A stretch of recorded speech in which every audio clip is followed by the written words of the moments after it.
5 minutes. Or once I get down to the area where we're gonna do funny things.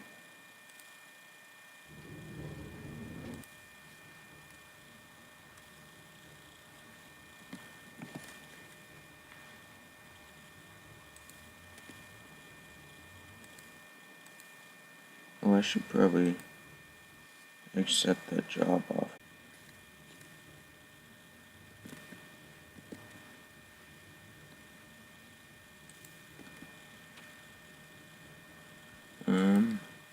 Okay, once I accept this job offer, I'll...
Why am I not getting... Oh, it's probably spam.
Okay, well...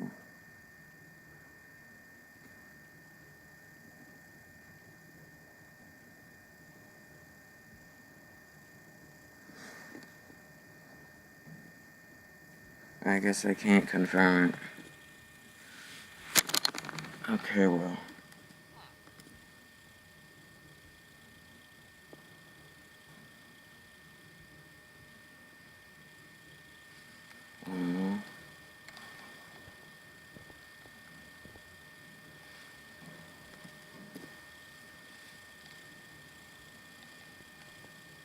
I got just around 2 hours to stream.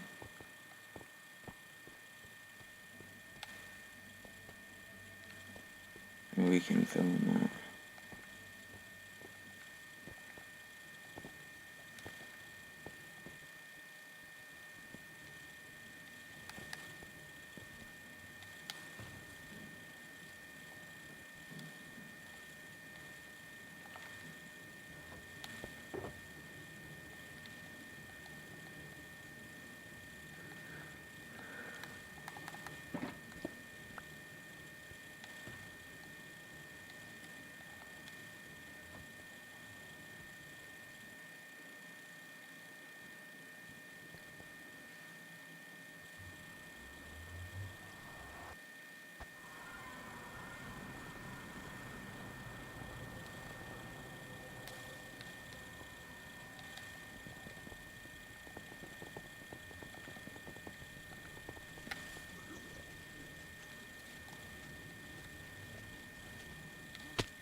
at that.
Why do I have haste in the nether?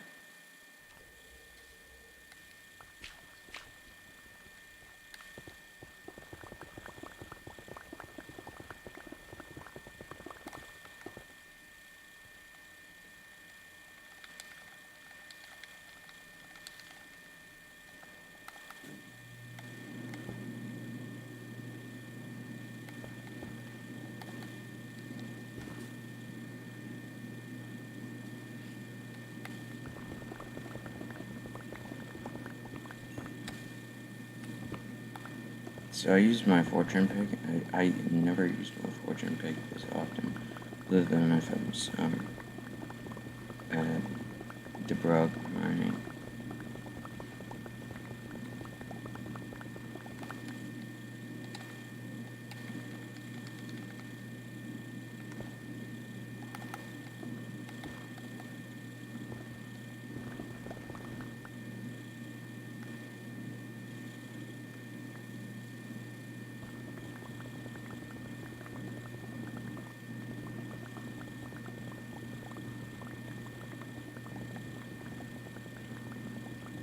I start Karen school today.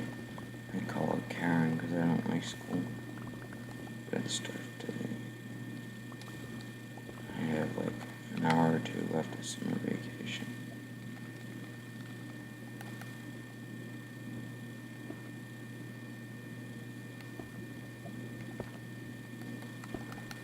I'm honestly failing to place plez.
Mine to 1,000 on the X coordinate.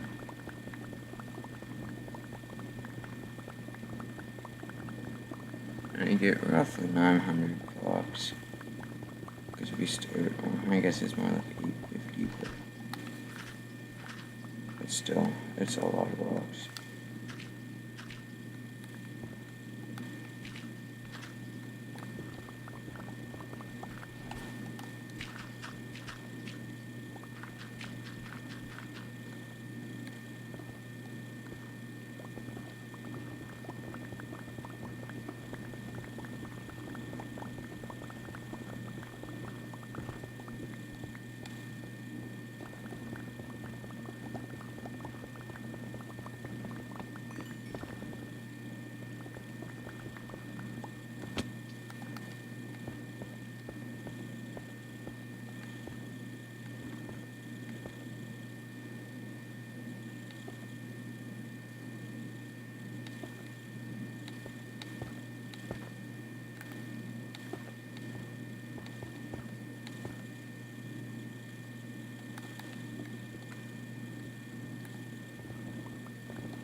I have done the math, and in theory you could do another beacon in like a week or two. That is, if you have no life.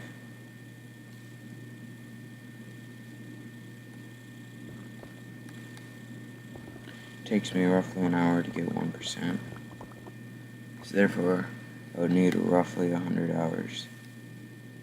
And that's not including like AFK time or anything time.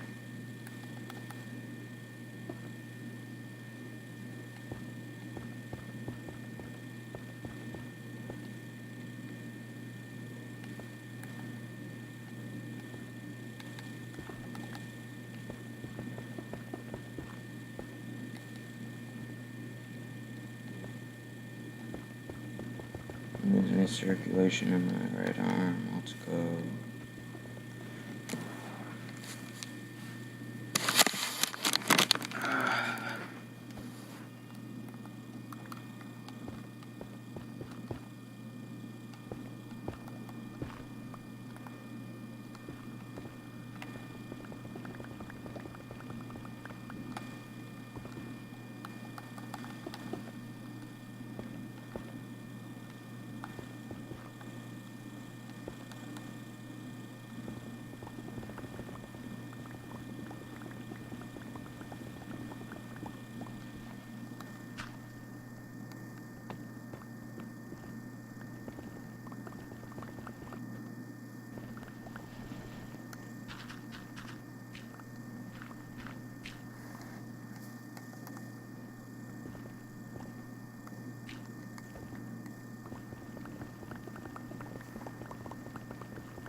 This is probably my least favorite part.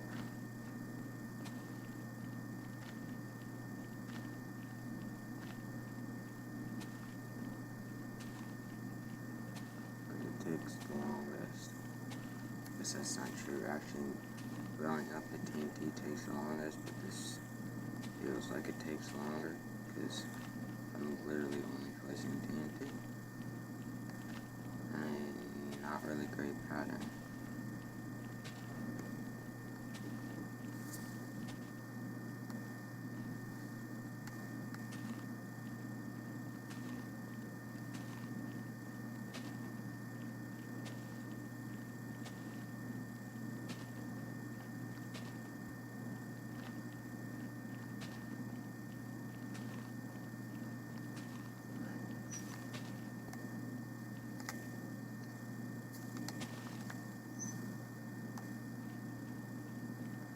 I should try and string on torch ones.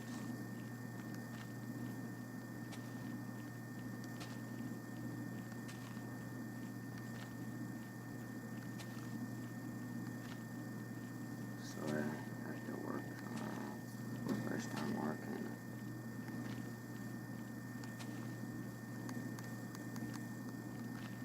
That's not fun.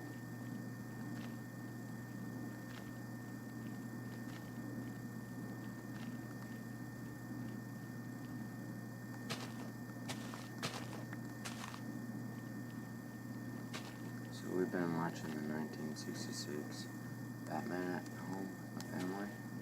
And it's so fun. It's like, you get all of like the, well, because it wasn't very technologically advanced, so if there's an explosion, you didn't see the explosion, you just saw the camera just start shaking.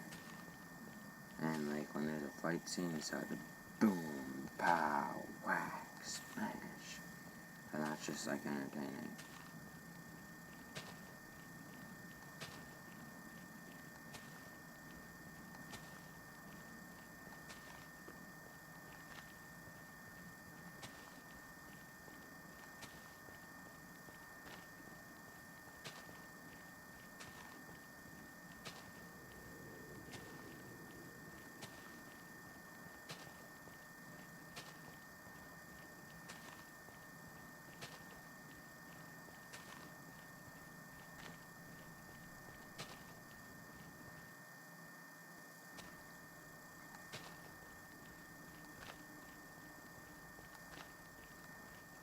Back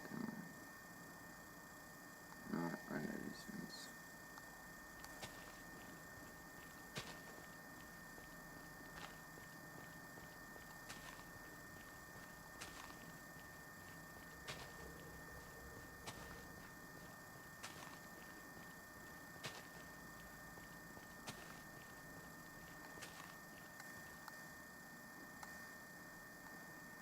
Almost. It's like around 160.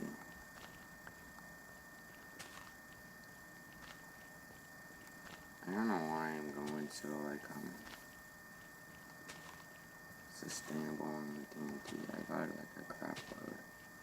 Well, I have to craft it, but I could. I actually have like 2.5 shulker boxes and like 20 left.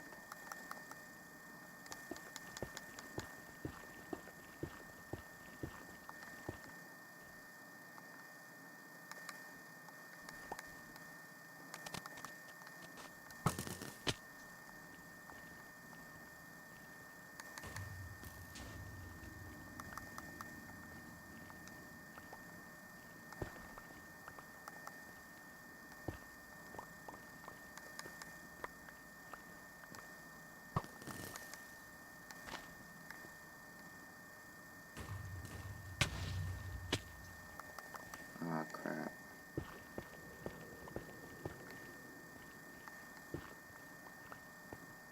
Hey, there's some Deborah.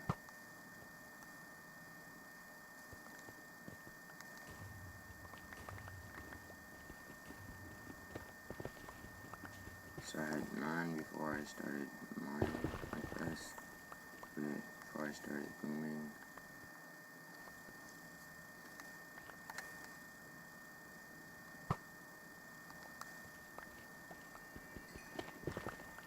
Sorry that the picture quality is so terrible.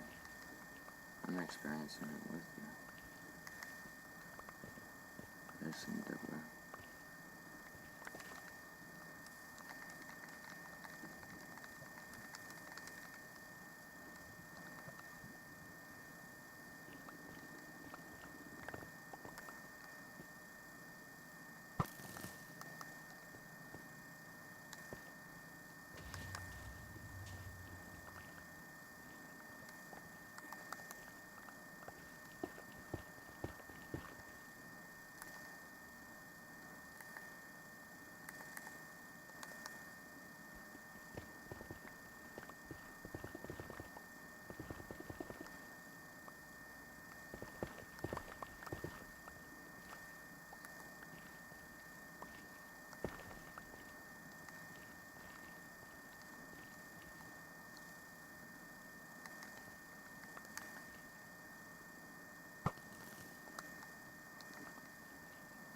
that stuff in the gold.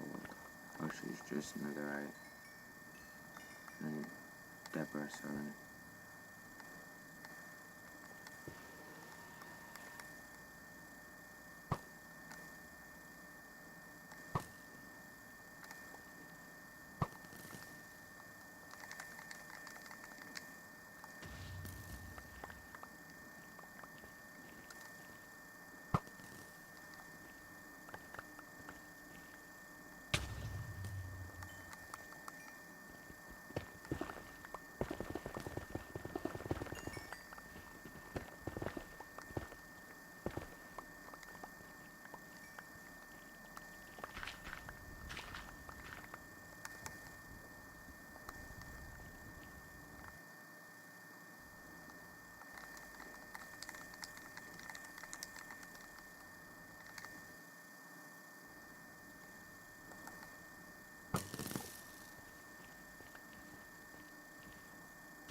All those items that are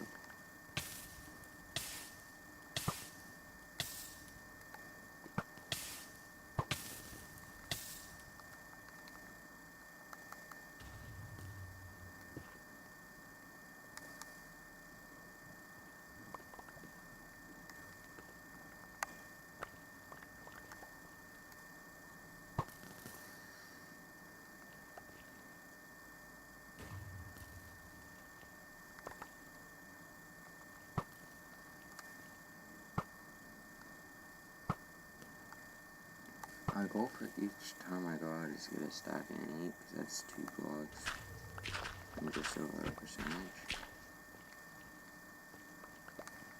And you can always do that. Hey, we got half a block.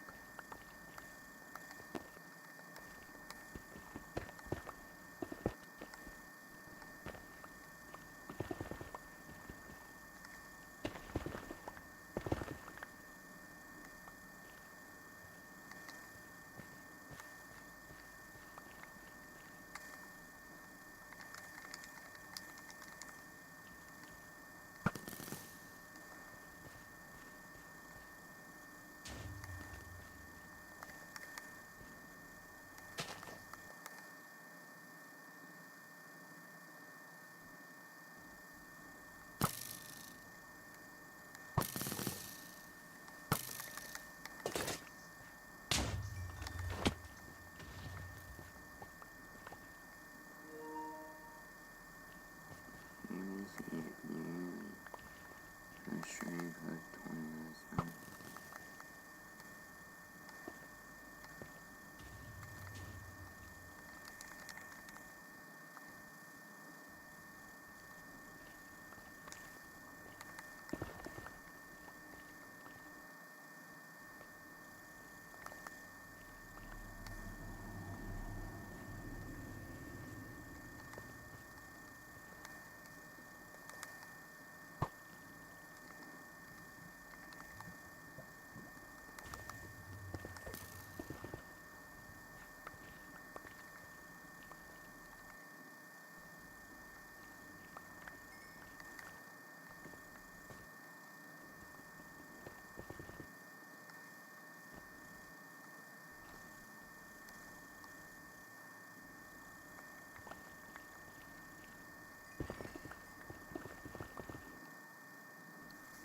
Dang, I need a new computer.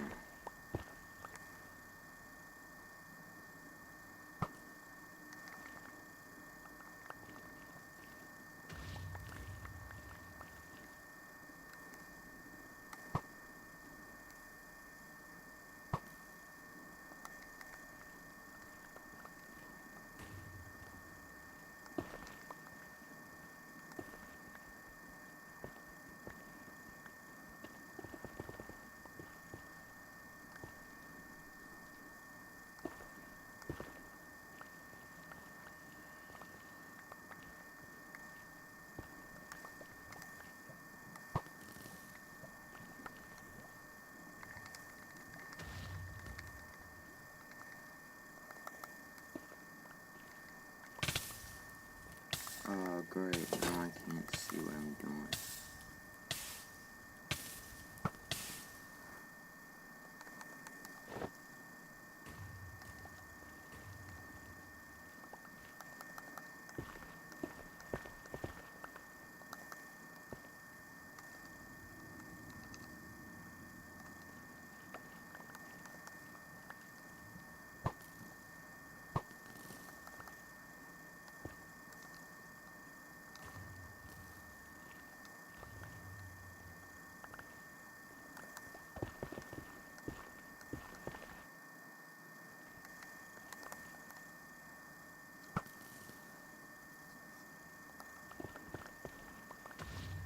Honestly, all this lag is because of internet and computer.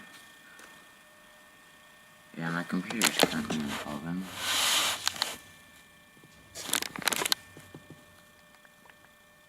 Like, you could literally make your dinner using my computer.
Kinda weird how gas dropped gunpowder, but I'm not complaining.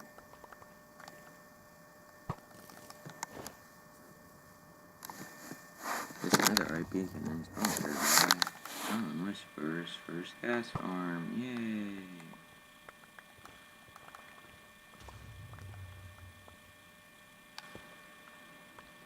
The one-dimension gas farm. Because two-dimensional ones are ick.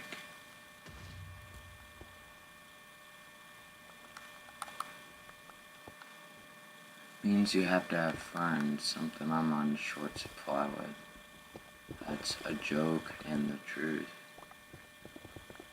Nicholas Brady, Colin, Billy Brady, and Charlie.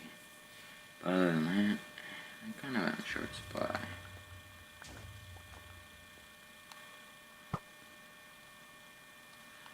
$4.69.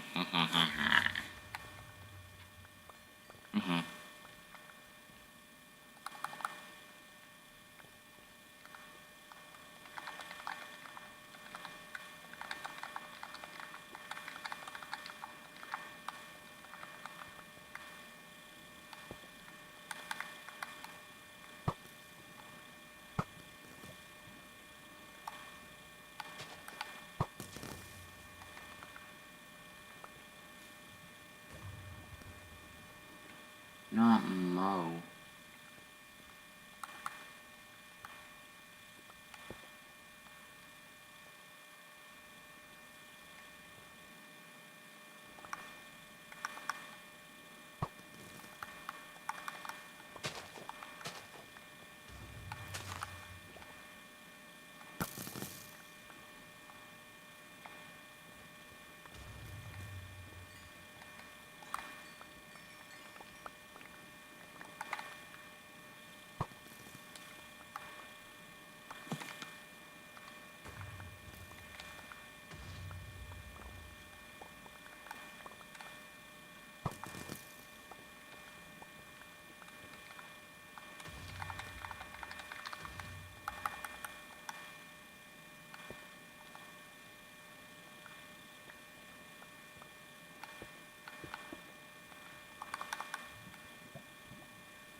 Tomorrow I gotta go off, folks.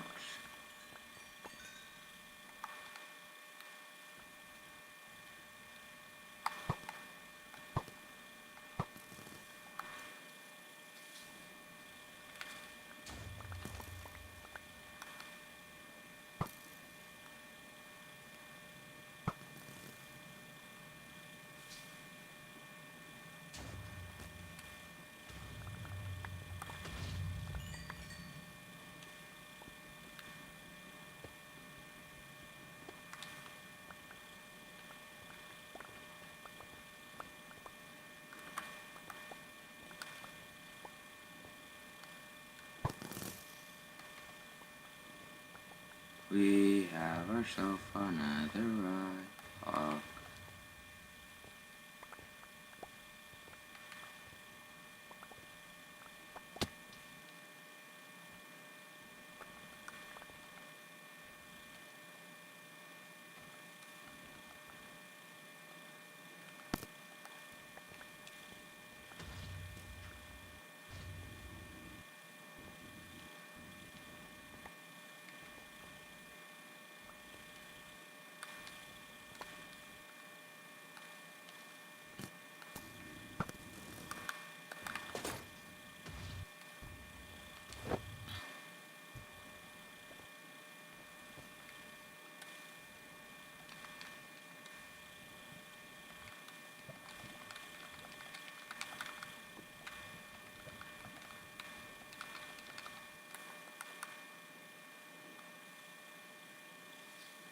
Oof.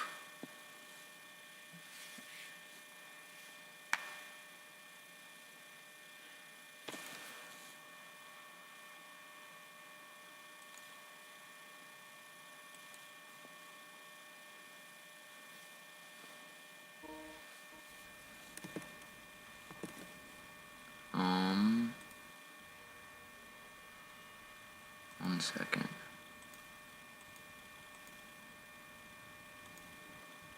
Okay. There we go. Sorry.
Let's not go.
supposed to be doing this. I was supposed to be doing the Bedrock. Oops.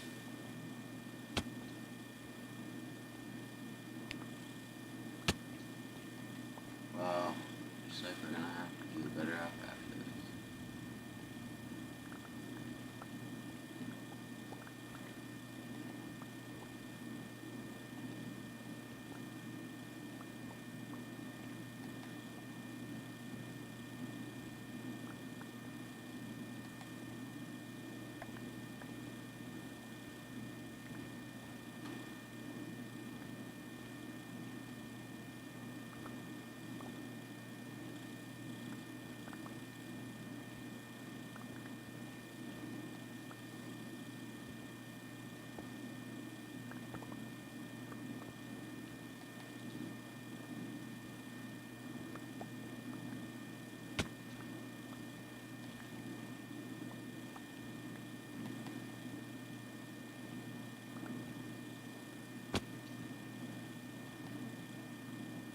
See, this is why I don't play back.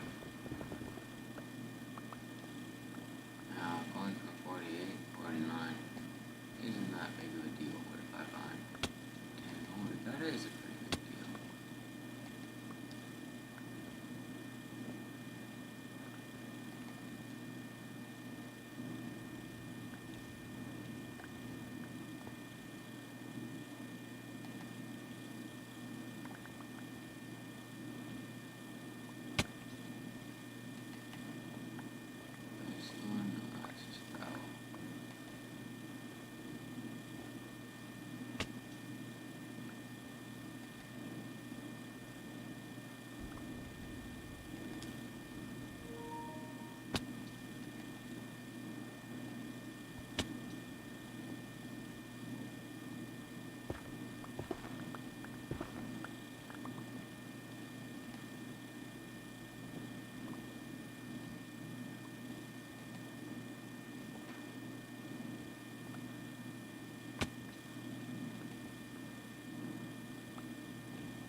Okay.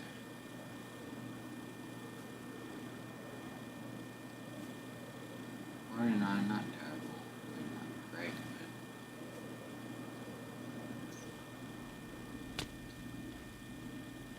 not terrible.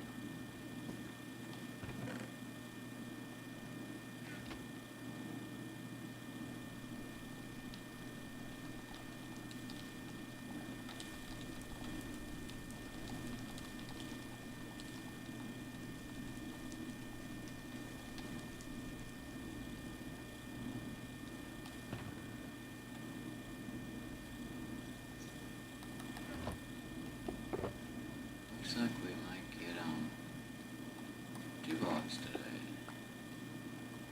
Be pretty cool.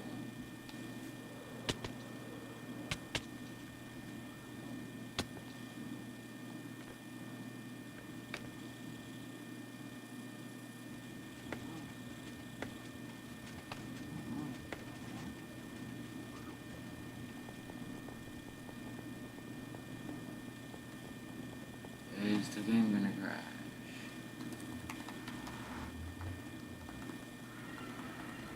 It didn't.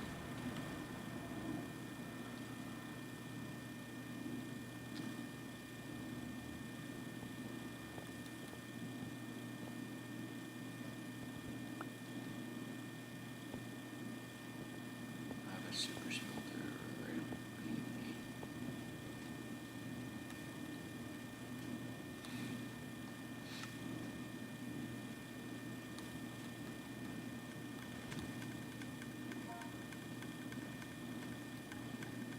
Eight slash 29 slash 22.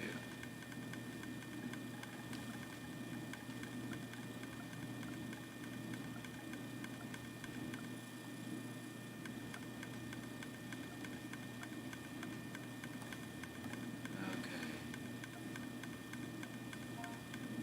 49 plus that, so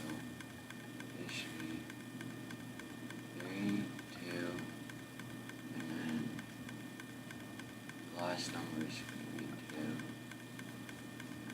and 7. 3272. I'm gonna double check that. And I open up like 3 of the wrong windows. How much was it originally? 3223.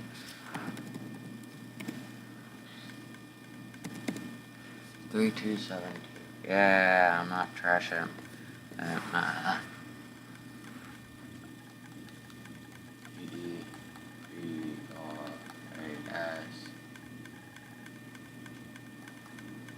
Okay, I do need to do this. 3272 divided by 36. 90.88. Let's go.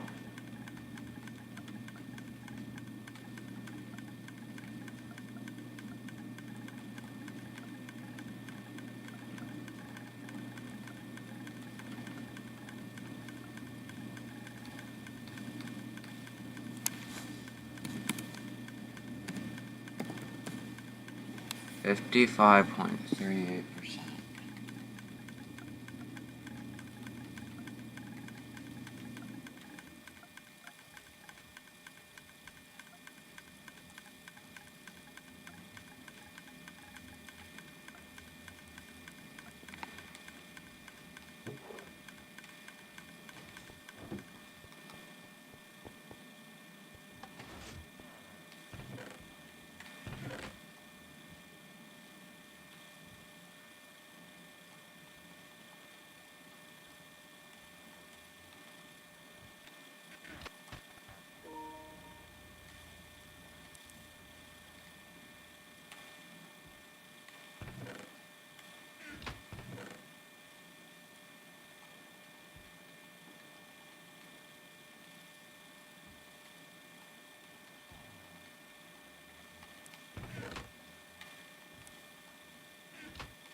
I don't have enough, are you shitting me?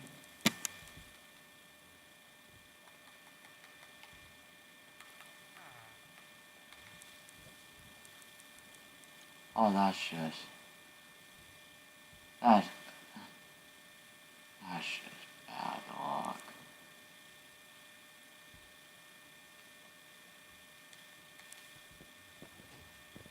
Needed exit. Okay, that's just bad luck. I don't care who you are. So bad that I decided to break that. I just need 1, 2, 3, 4. I need a lot.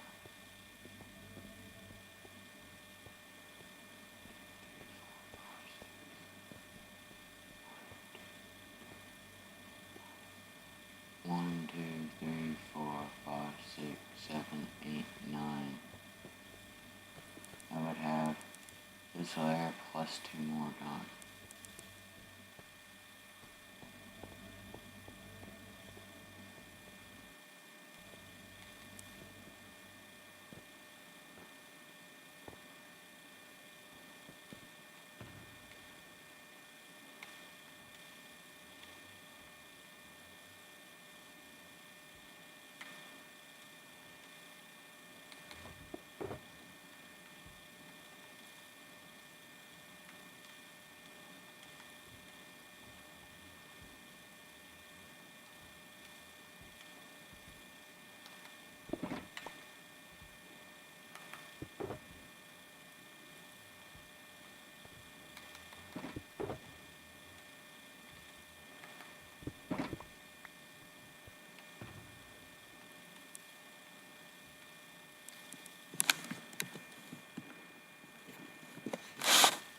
Okay.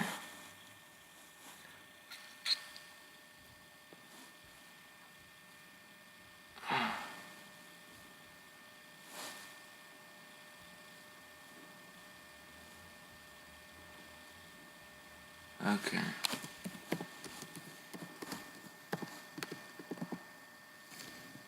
The tutorial, or how to get it just by hits me chains, it's probably gonna be a really... I watch Big name in EVs, trucks and vans, rentals, 5-letter word. Hex! Let's go! After the Great Recession and through a pandemic, Governor Raimondo made me the state's first Hello, it's me James, and welcome back to another episode of Simply Survival. This is the series where I like to show you tips, tricks, and tutorials, and of course, we like to do this in complete survival. In today's video, I'm going to be showing you how to get your very own bedrock block in 100% survival. Now, there are a few requirements to actually get this block, and one of those is to respawn the Ender Dragon. This is a must to get this glitch to work. However, the Ender Dragon will give me a because this farm is directional. Bring yourself some arrows and a bow. I need a crapload of end crystals.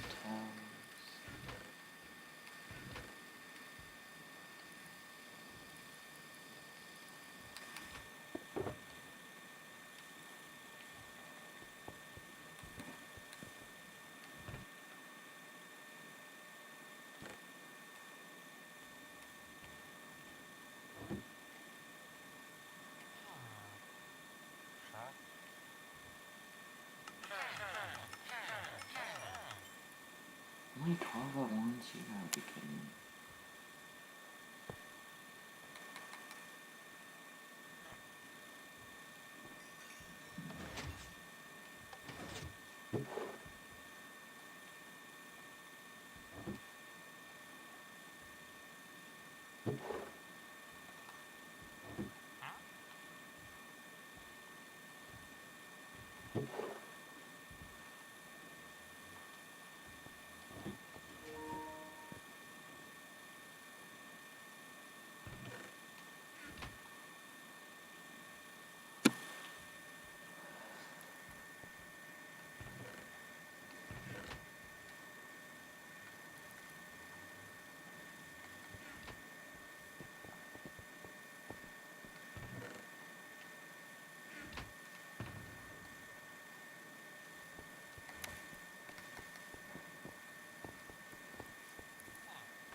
Where's Super Dom?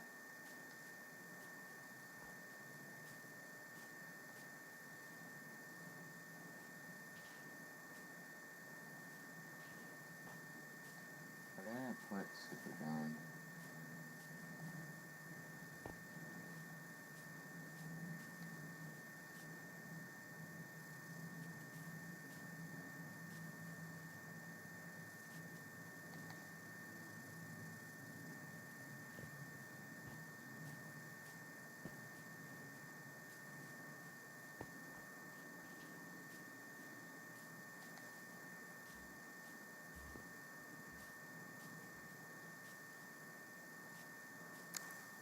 Where's my super horse?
happened to Super Dawn?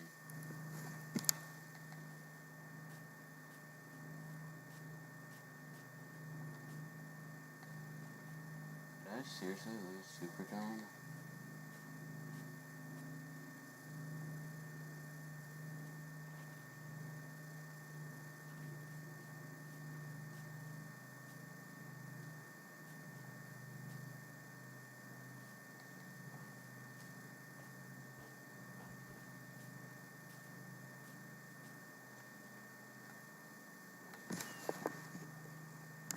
I think I gotta check my channel.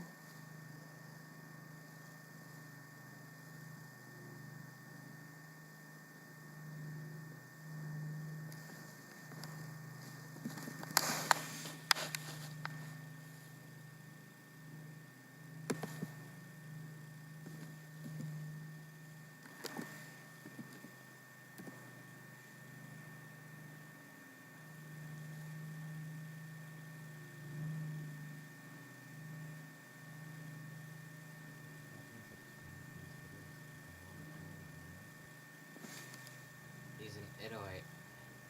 Wait.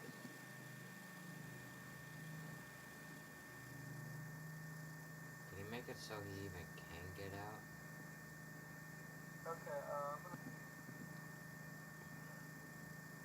It's so fast it's lagging. see, I just kind of teleported halfway across. You see, I was like about here, and then I just teleported halfway through the village. Yeah, it's lagging. This is hilarious. Fell in the slime part.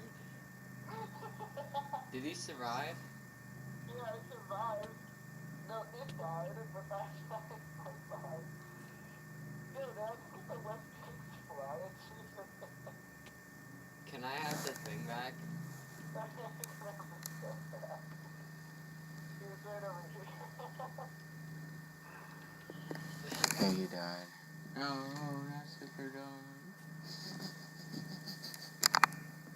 So we can destroy some end crystals. I bought 15 end crystals. This will give me a few spare. We're gonna need 6 pieces of redstone, 10 pistons. I do have a few extra ones here as well. 32 buttons, again with a few extra ones. You're gonna need 1 piece of TNT per execution of this farm. So yeah, as much TNT as you want. I'm just showing you this one, so I only need 1. I've got 16 pieces of obsidian. Again, there is a few extra there, and I've also got half a stack of endstone with a. These are basically just older blocks. I also need a pickaxe so I can remove some blocks as we go. An efficiency 5 one would be a lot better though. Once you've got all of the items, come to your main end island, and you're gonna want to come to the fountain in the middle. You can see I'm standing in a specific area, which is the northwest area. I've also gone ahead and cleared out a little bit of space underneath the portal. You do not.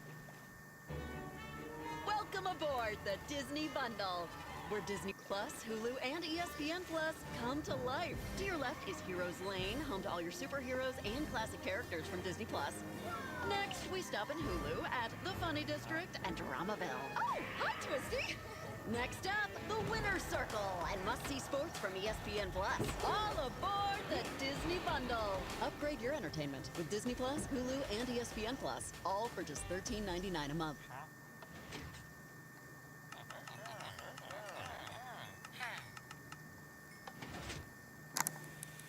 Do not need to clear this much out. I've just done a little bit of overkill. But again, we're going to be working on this block, which if I look, I'm standing in the northwest side, which is the northwest block. So we're going to be starting right here. When you're confident that you have the right direction, grab your piece of obsidian, or should I say 2 pieces, and place them there like so. On top of that one, just here, place an end crystal. Now what we need to do is remove this piece of bedrock. And how we're going to do that, I'm going to place some holder blocks just here. We're going to place a holder block like that, and another one. And on those holder blocks, we're going to place 2 pistons facing the end crystals, like so. On the side of those pistons, let's press some buttons, another one, and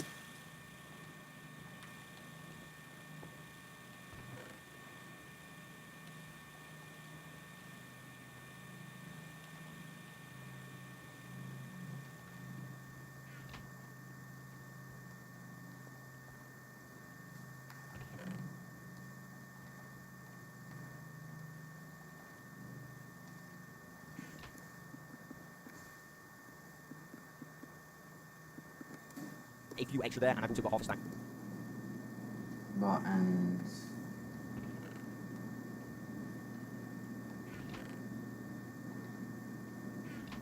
of endstone with a, these are basically just older blocks. I also need a pickaxe.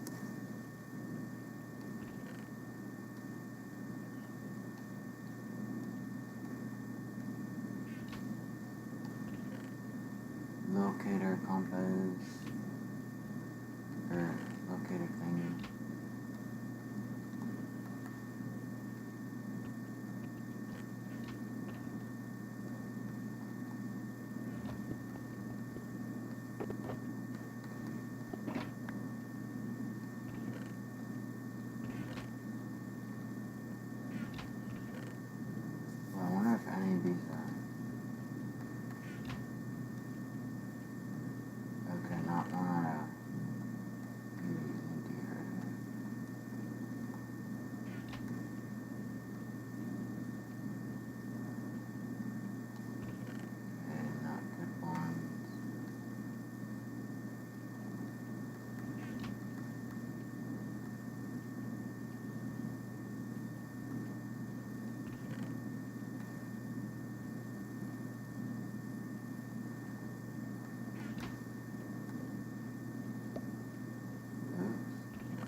looks like I have to craft a new one.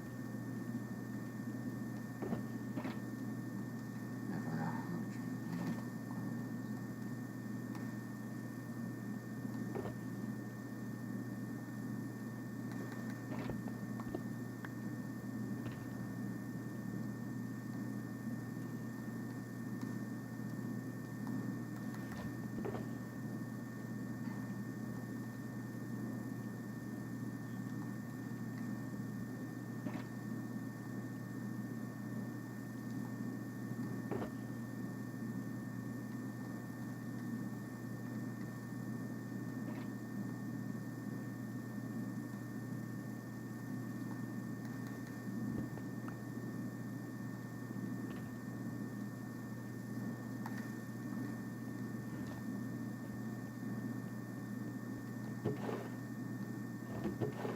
Paper's going in there because I don't feel like putting it somewhere else.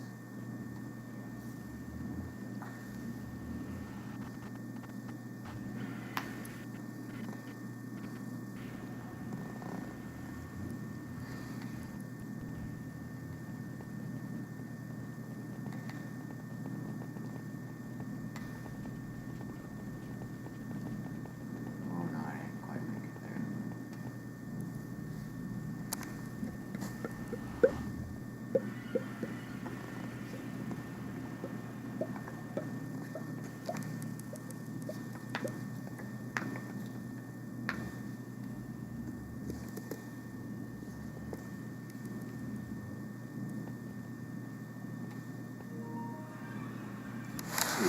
Crash.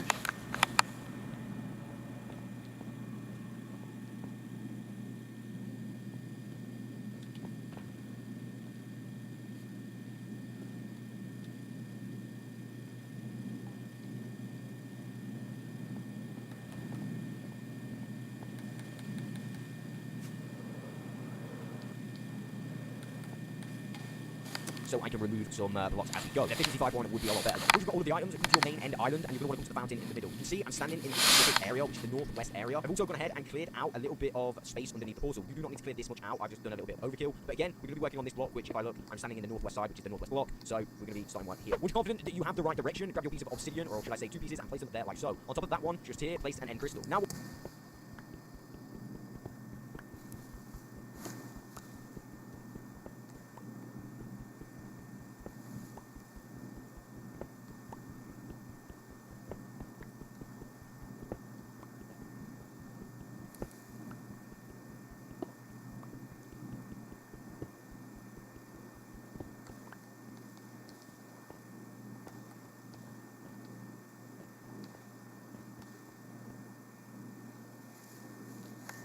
that you have the right, we're going to be working on the head and cleared out a little bit of space underneath the portal. You do not need to clear this much out. I've just done a little bit of overkill. But again, we're going to be working on this block, which cleared out a little bit of space underneath the portal. You do not need to clear this much out. I've just done a little bit of overkill. But again, we're going to be working on this block, which if I look, I'm standing in the northwest side, which is the northwest block. So we're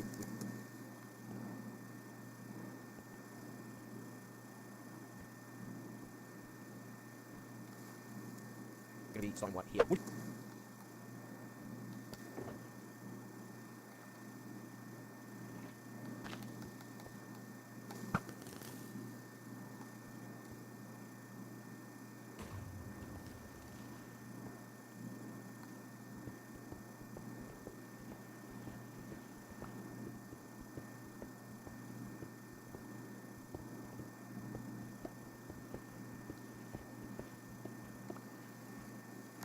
Once you're confident that you have the right direction, grab your piece of obsidian, or should I say 2 pieces, and place them there like so.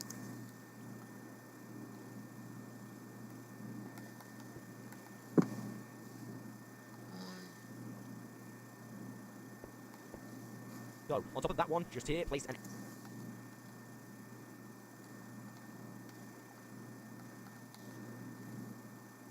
end crystal. Now what we need to do is remove this piece of bedrock. And how we're going to do that, I'm going to place some holder blocks just here. I'm going to place a holder block like that, and another one. And on those holder blocks, we're going to place 2 pistons facing.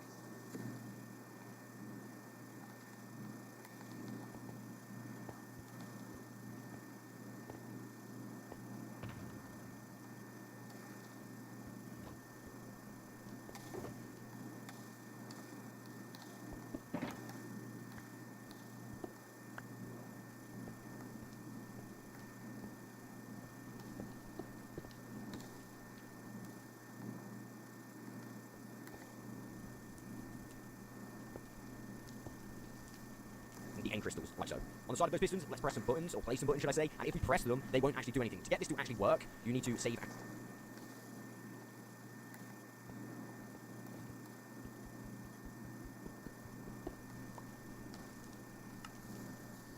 Okay.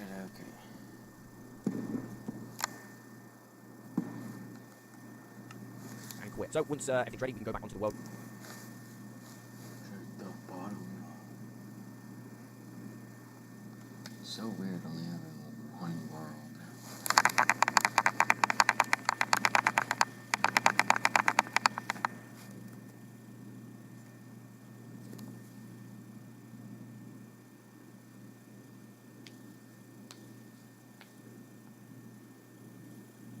It's not that like.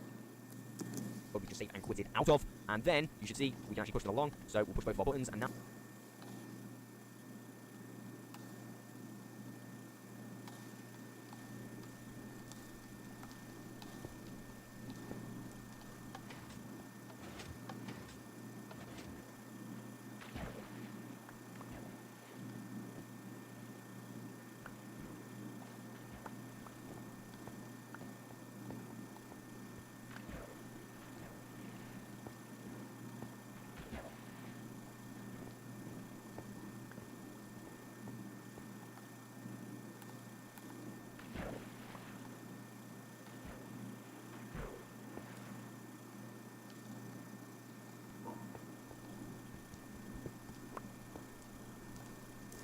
Now that end crystal is in the perfect position. I'm going to grab my pickaxe and remove everything but that end crystal, so I'll be back as soon as I've done that. Now the plan is to remove these portal tiles just here, and we're going to do the exact same process, so we want a block there and a block there.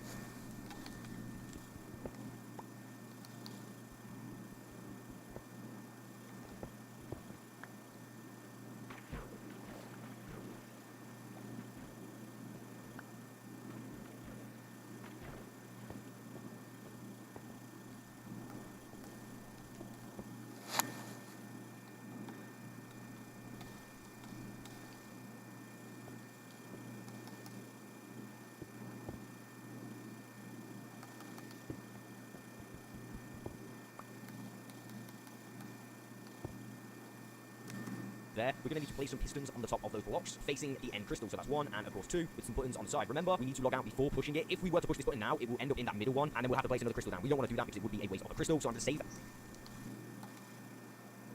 Oh, there's a lot of saving and quitting.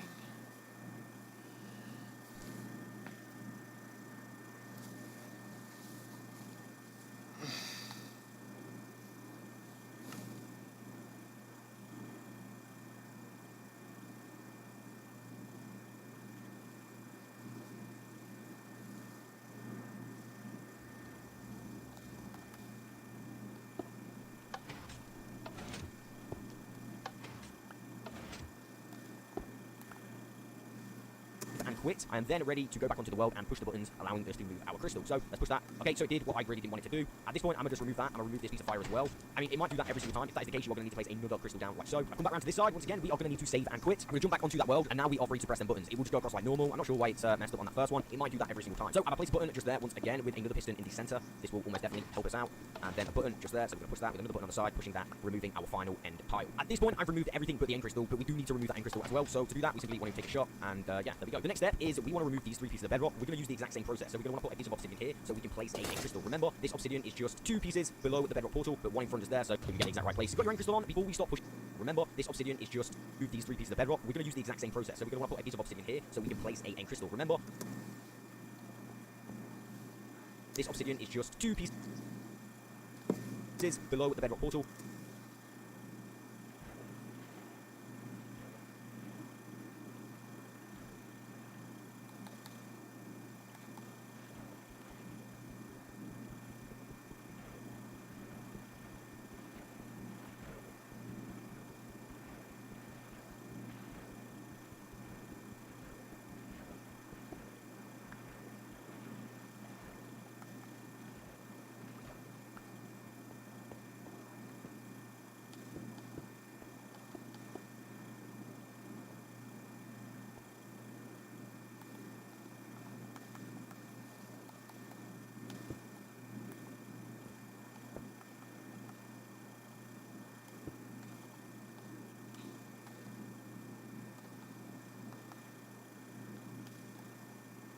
that one in front is there, so you get the exact right place. You've got your anchor still on. Before we start pushing it towards the bedrock, we need to make sure that we've got 3 pieces of endstone. The reason I'm going to use endstone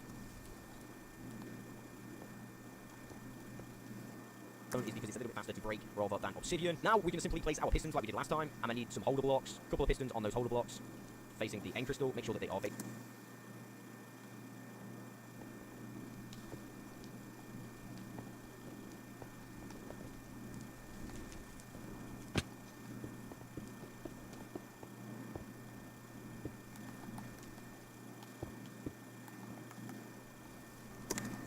facing the end crystal and not facing downwards, like so. And then boom, boom, 2 buttons, and we're going to save and Save and quest this, save and quit that. Me.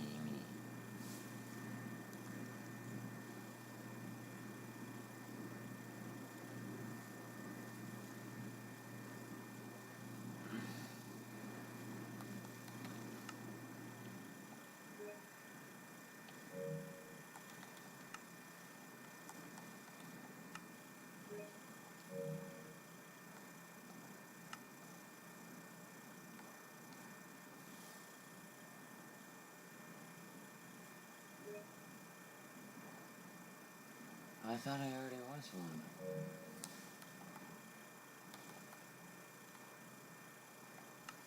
Oh, that's disappointing.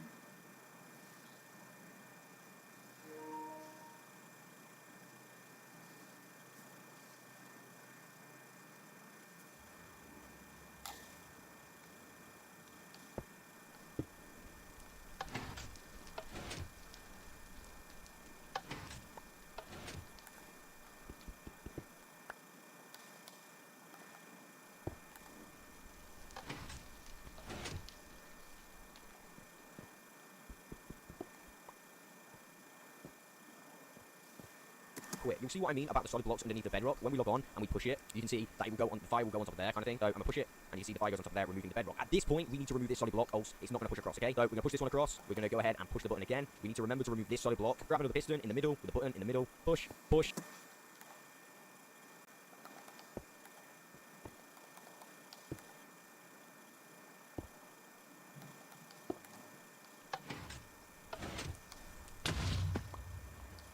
Shit.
And of course, remove that piece of endstone. Yes, fastest time ever. Wordle? No, I just booked an EV on the app. Oh, Yeah, nice. pretty good. Not bad. Would more effective writing give you an edge at work? Grammarly can make your job one click simpler.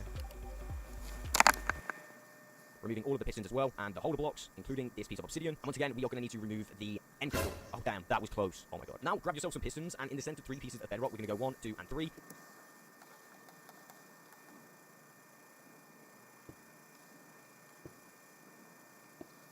Now behind that, we're going to have underneath, so you might need a holder block like this, we're going to have some obsidian, so that's just 1, 2, and 3. And the reason we're going to use obsidian, in case you want to set this thing up again, with a couple pieces of redstone, and then of course a button, so we can turn them on like that. Next, let's have a piece of obsidian in the center piston, like that, just in front of it. So it's a holder block there, another one underneath, and another one, so we can turn them on like that. Next, let's have a piece of obsidian in the center piston, like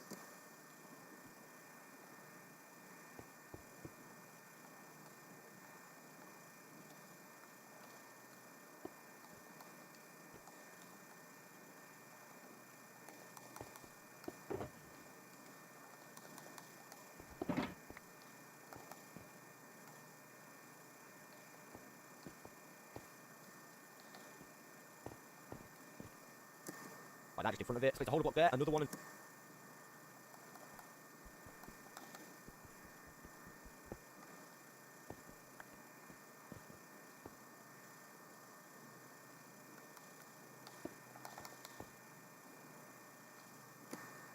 And then of course a button, so we can turn them on like that. Next, let's have a piece of obsidian in the center piston, like that, just in front of it. So it's a holder block there, another one underneath, and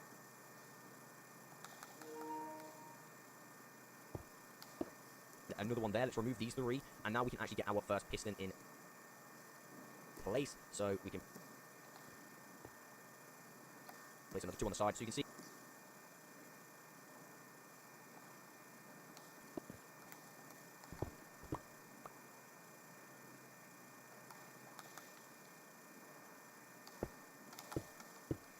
That those are kind of diagonal to that bedrock there. What I'm also going to do is add 3 pieces of obsidian to the back of those pistons.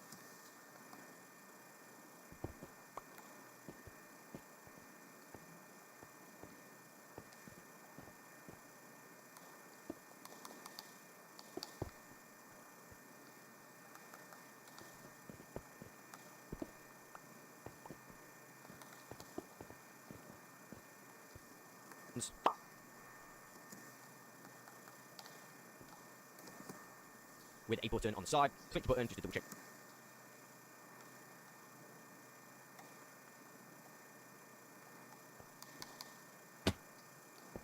Guys, don't work. That it's working, and we are good to go. I'm gonna remove any Wait, it's not under it? holder blocks that I may have placed. It's a... That's annoying.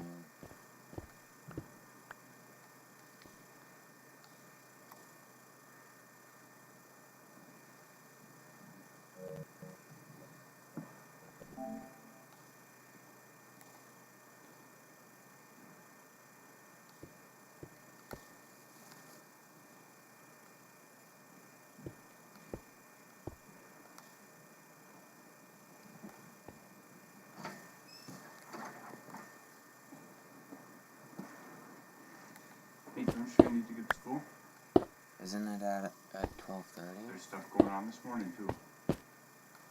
Okay. So now, okay.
We want some easy access to the top of the portal because we need to respawn the Ender Dragon. Once we respawn the Ender Dragon, we are going to want to jump down there and press our button. Now, there is a little bit of timing. You can see, you place those down, which is kind of glitchy, but...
There you go. Now we need to press the buttons, to press that one and press that one, like so. And when these kind of beams go that way, we're going to press this TNT one and then run away. But I kind of do want to see the explosion, so there we go. We'll press that. I'm going to stand in this corner, and hopefully we get some bedrock, and there you go, we were able to get ourselves one piece of bedrock. I've actually done this and got myself a couple pieces of bedrock. However, this time, we just got the one, apparently. I mean, let me just double check. Yeah, we just got the one. Of course, now the obsidian is still in place for you to set this up again if you really want. You will have to do the first process again of removing the portal and all that. But yeah, there we go. That is how to get bedrock in 100% survival. I wish I could do this in simply survival. However, there is no way that I'm going to respawn the ender dragon after completely removing the end. I mean, maybe one day, maybe, but not today. Anyway, I'll catch you on the next one.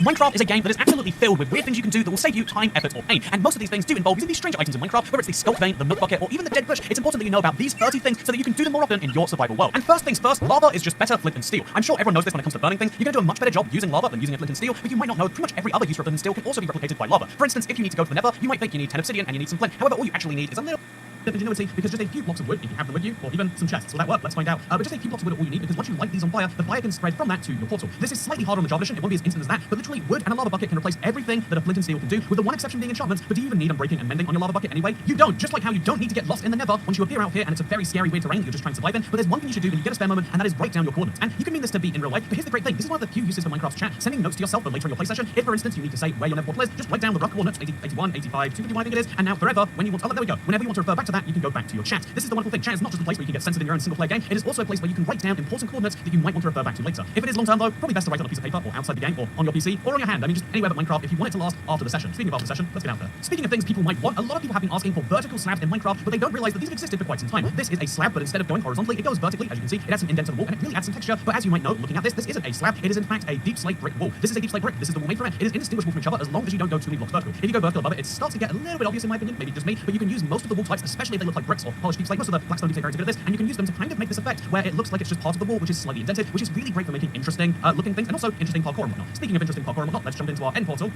It's actually lava. No, this is the one time you don't have lava there, right?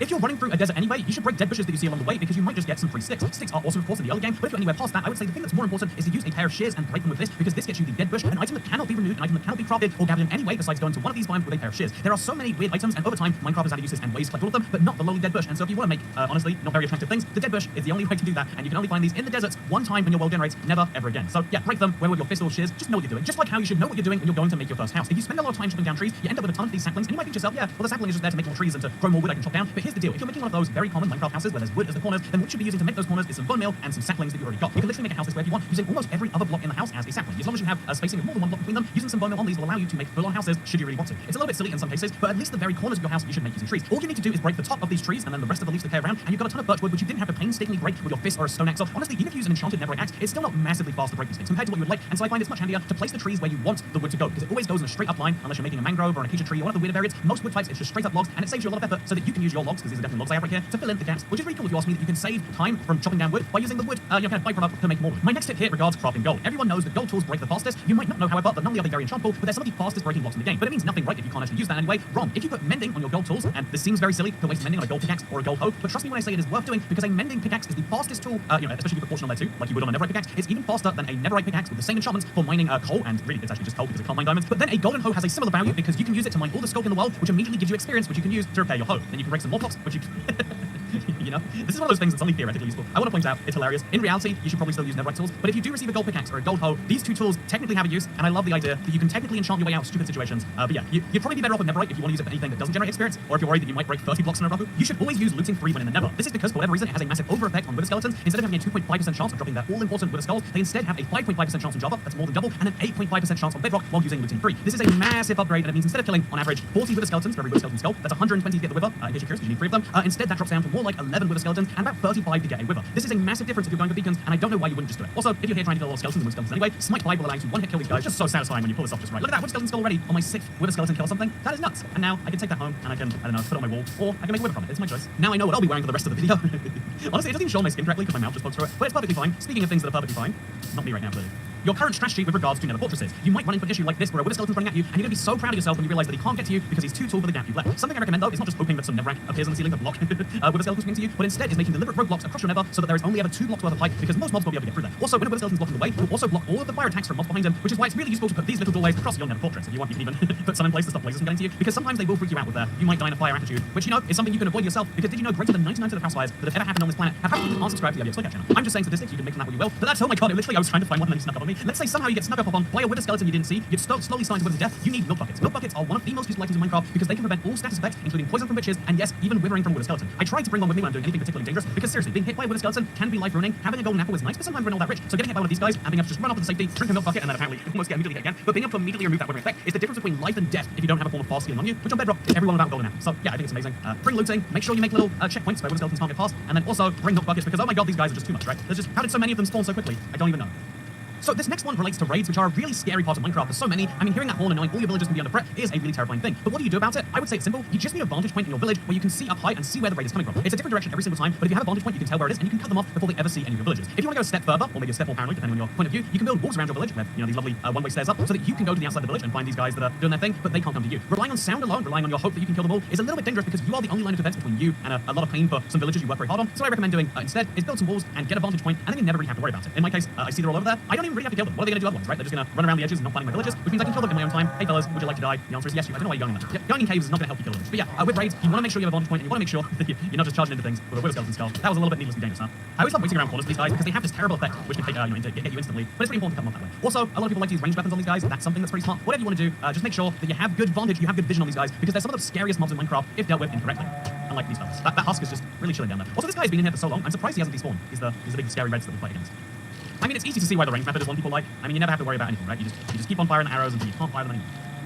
Okay, so here's one I see people getting wrong all the time, and so here's a fun quiz for you. Which item should I eat first? Is it the 2 potatoes or is it the golden carrot? And the answer most people would assume is eat the best food first because survival, and that might just work in a situation where you're literally on the edge, and maybe in some cases it's better, but if you have the choice, and you almost always do, especially if you've got walls, make sure that you eat the lesser food first and you eat the higher saturation food last. So technically, the higher saturation food isn't always the best food, but if you eat that last, then you have more healing time before you get hungry again. This means you get more healing from your food and less saturation waste, and so always eat the better food last if you're running out of food. If you have 2 types of food, eat the better food just as much as you can, but if you don't, then that guy's having a blast over there. But if you don't, just make sure you eat the higher saturation food last. Seriously, you having a good time, buddy? I hope so. Speaking of food things that I think people get wrong, if you're about to set off on a journey or an adventure or something where you want to have the maximum time before your next food, feed a brown mushroom, a dandelion, and then eat the resulting suspicious stew. This is the best food in Minecraft, and if you can make a reliable way to eat this, you will be the one laughing and the one who eats way less than everyone else around you, which is a good thing in almost every circumstance. The one problem is, unlike golden carrots, which is the second best food, it doesn't stack. Every individual bowl of suspicious stew takes up its own inventory slot, which is a little bit silly. I mean, it's not silly, it's just how stew works in Minecraft, and so that is why you might want golden carrots in their place. Speaking of things you should definitely do more often, something I absolutely love is having an Elder Guardian in my mob museum, chilling in this tank over here next to my charge creeper. I love having this guy so much. I love the mining fatigue effect that I always have, so it's hard to mine. This is something you should just do. Bring an Elder Guardian with you. Actually, it might be something you might want to do to play around with your enemies, but if you are your own enemy and you hate yourself, then put an Elder Guardian near somewhere that you're doing a lot of work. You won't regret it anytime too soon. Speaking of brown mushrooms, by the way, in case you want to get your hands on some and you feel like making a trident is a lot of work, all you need to do is grab some mushrooms, bring them back with you, or just make a wall around them, whichever one is easier for you, and then put a lightning rod somewhere near the middle. It's probably best to use a slightly smaller pen than this, but we'll ignore that for now. Put a lightning rod near your red mushrooms and then politely wait, and you might just end up with a brown mushroom. And by that I mean it's a matter of time.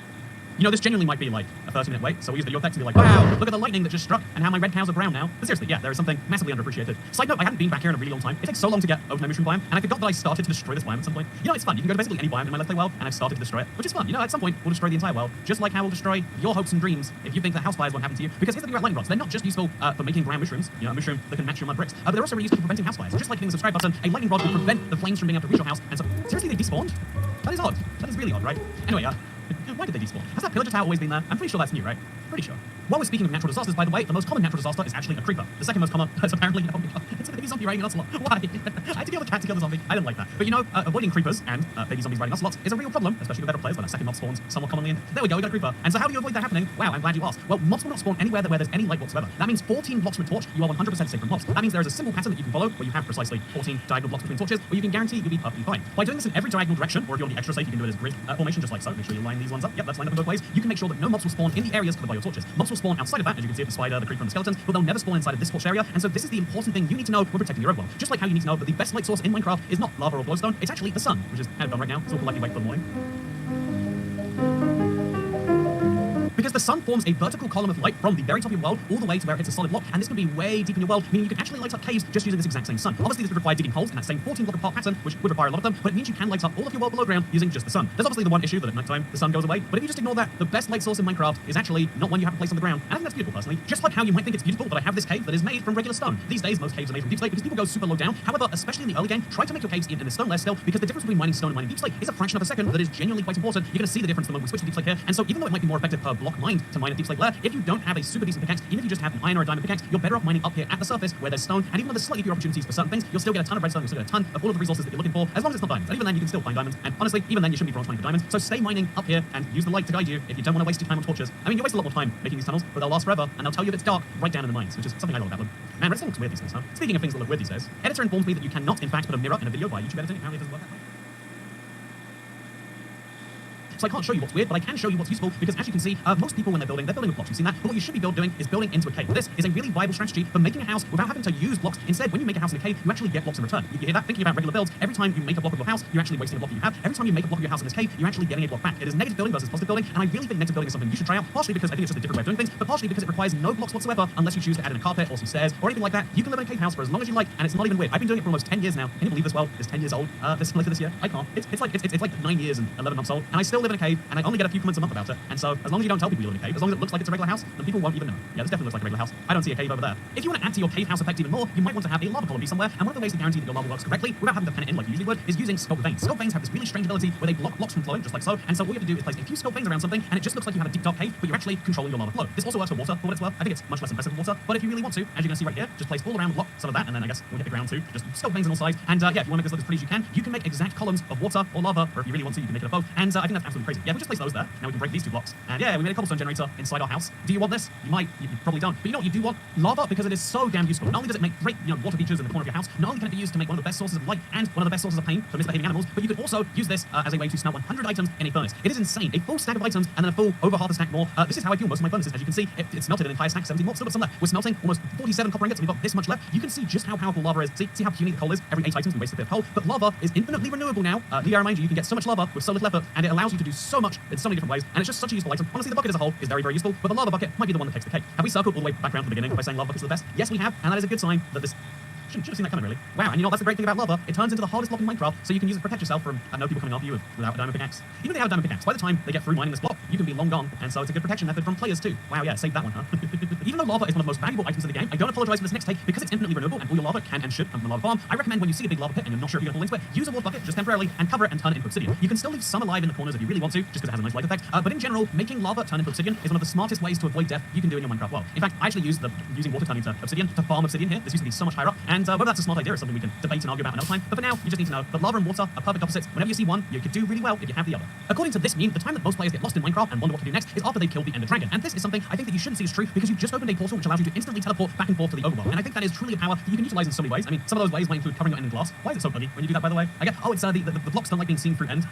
the end portal blocks don't like being seen through glass, so they glitch out with glass. But yeah, this is also an opportunity for you to kill the dragon again. A lot of people think the dragon is done for once you kill her once. No, you need to do this multiple times before, doing something big around here. This is also an opportunity to use the biggest canvas that Minecraft has. So my next thing I'd recommend that you do, we're stacking a bunch together around here in the end, but I think this is the time, this is the best place to build anything if you want to guarantee that there's going to be nothing around you. So obviously, as soon as you get 64 or 128, whatever your simulation distance is, away from your end, there is nothing around you besides a pure black background. And this allows you to do two things. One, it means you can build, say, a mob farm. This is an enderman farm if you're curious. This enderman farm purely has all of the spawn locations possible because no mobs can spawn anywhere besides on these particular blocks, which allows you to do some weird things of enderman, as you can see right there. But also, this is a great place for building because you can build with a black backdrop. This is the best place in Minecraft to build if you want to have this really interesting, no crowding background. I really like my big ice pathways example, but it's just one of many things you can do out here. I think the weirdest of the things you can do out here doesn't involve building whole new things like I've done in my Let's Play world, but instead, oh my god, I found so much gold out here. I knew that I had so much gold in this world somewhere. I've just got a beacon that's been chilling in my end this whole time. I need to move that. Thank god I made this video because that is so useful. Anyway, sorry, the point that I was trying to raise, I think it's the 30th, but honestly, I lost count somewhere in there. This is a very, very, very big video. I hope you've been enjoying it because here's the thing, chorus fruit seems so pointless when you look at it like this. It seems like you just get a food that teleports you around, but you're actually missing one of the best things you can do using chorus fruit and one of the best things to farm because if you want purple blocks, the only way to farm it is by taking these blocks right here, these chorus flowers, and then growing more chorus fruit, which will then grow you more chorus flower, which you can use to grow more chorus blue, and then so on and so forth. And it's one of the most satisfying farms in the game, in my opinion. It has been a while since I've been out here. That's one of the cool things about the end. Like, there's no reason to come out here, but then also think about it. There's no reason to come out here, and so you can do some cool things. I'm gonna fly in midair, and I'm gonna eat, and then see where it teleports me. Okay, well this is not what I was expecting. But yeah, oh, there's a little rogue chorus fruit down here. I can't believe I've got a fully maxed out gold beacon out here. When did I get all this gold? I can't believe I've been lacking it for so long, and there's just been this much out here. And there's even more in the chest. This is where one of my mending shears went to. See, this is the downside of building out here. Speaking of downside of building out here, one of the things I did very deliberately is I put all of my sand out here, covering up the endstone, knowing that Enderman would come and pick up the sand and move it around. Because I think what is more natural looking than random holes in your sand because Enderman picked it up and then moved it somewhere else. It's something I love so much, and you should do do it too. In fact, there's only one thing you should do more than that, if I had to be so inclined. The one thing I would say that you should do more is, because, people write off beetroot in Minecraft. But it's not it's not as bad as people say. The great thing about beetroot in Minecraft is you can use it for two things, one of which is useless, and the other of which is also useless. And so have you ever wanted to do that? No, you haven't. But yeah, I hope you'll enjoy this video. I hope it really was 30 things. If it's not 30 things, just in case. Here are between, let's say 5 bonus tips. Tip number 1, you should be having your cats and rats separated by glass, because otherwise the cats will eat the rats. Well, the cats will eat the rat bits. But they're basically the same animal. Number 2, did you know anvils break over time if you use them? So if you don't use your anvil, it won't break. Wow, that's crazy. Number 3, mushrooms are red, but only until you shear them. So if you want a really high effort way of getting cows, just shear your mushrooms. Do I have some shears laying around? I don't. Oh my god, I have some jungle wood and wheat and, okay, and paper. This needs to be something I'm gonna deal with this probably in the next episode. But yeah, number 4 thing is, did you know that hay bales turn into 9 wheat? But then also, this is mind-blowing, what you can do, you might not know this, they won't tell you about this in school, but then you can turn 9 wheat back into a hay bale, which you can break and turn into 9 wheat, which you can turn back into 9 wheat into the hay bale to break, and then it goes infinitely. It's hay bales all the way down. Honestly, I'm not proud enough of this village. This was such a silly large project. And speaking of silly large projects, this video's over. I hope you enjoyed it, because I'll see you in the next one, assuming we hit 30. Goodbye.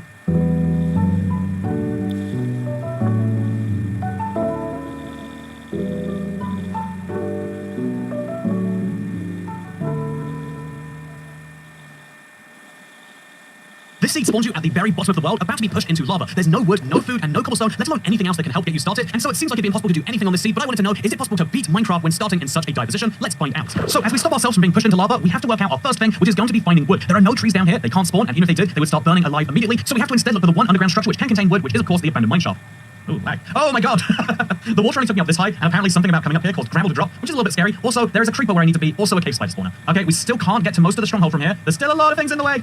Okay, GG. After a definitely not ridiculous parkour fail that could have happened 21, I decided this time I was going to need a pickaxe and a sword, and that sword came in very handy when some zombies fought me on this bridge, but I did get rid of them. I also managed to get some food in the form of bread and a golden apple, and then a second chest which had glowberries, and I took everything in this chest besides the second golden apple. I have no idea how my brain didn't see it, but I also have no idea how my brain didn't see that looking at people when you're in the wrong neighborhood is not a good idea, because it ultimately is going to lead to your death.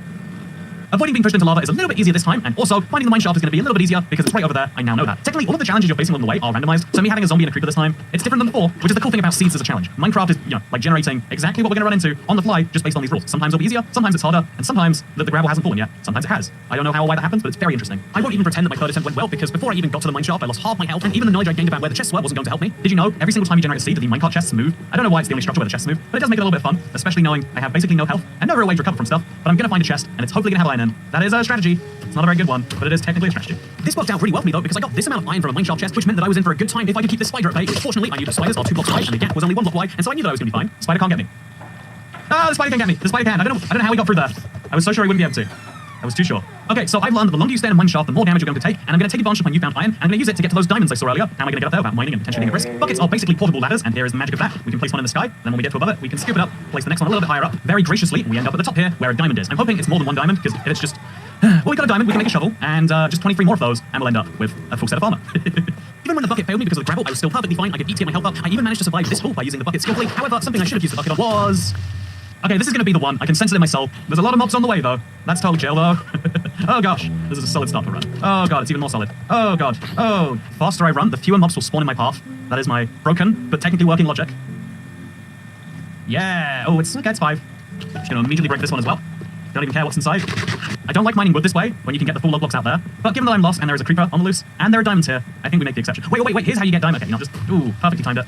And now, just like this, we can get our hands on... Yes, it's not just 1, it's 2 diamonds. That's a sword right there. Now I have a diamond sword as my first ever sword, and an iron pickaxe as my first pickaxe. The 4th attempt went so ungodly well. It was ridiculous just how good the loot was. Even when I killed a zombie, I got full gold armor, and I realized to myself that after taking 4 attempts and happening to survive on the best one, I didn't want to achieve things just by luck, and so I decided to do the only fair thing. When Minecraft gives you loot this great, you shouldn't accept it. Not if you're trying to do the hardest seed ever. So you know what? No. Give me a better challenge, Minecraft. I know that seems silly, but I don't want to beat the seed just because I got a really good RNG drop from a zombie or some pretty good chests. I want to beat this challenge as it's intended to be beaten, because that's the fun part of this for me. It might seem excessive, and if I fail on this one, I'm really going to regret it, but I want to make sure we're doing this the fairest way as possible to actually beat the challenge and hopefully show you how you can beat some challenges of similar or lesser scales. So, same exact logic here. We're looking for a minecart chest. Aha. Perfection. I started just destroying the entire minecart chest because, you know what? I probably want everything inside of there anyway. A golden apple is not a great first food item, but if it's what I have to have, it's what I have to have. No! Trapped between a zombie and a zombie. No, the baby zombie can get through. Of course he can. Damn tiny zombies. Ruining everything. Oh, it's so hard fighting a baby zombie to death.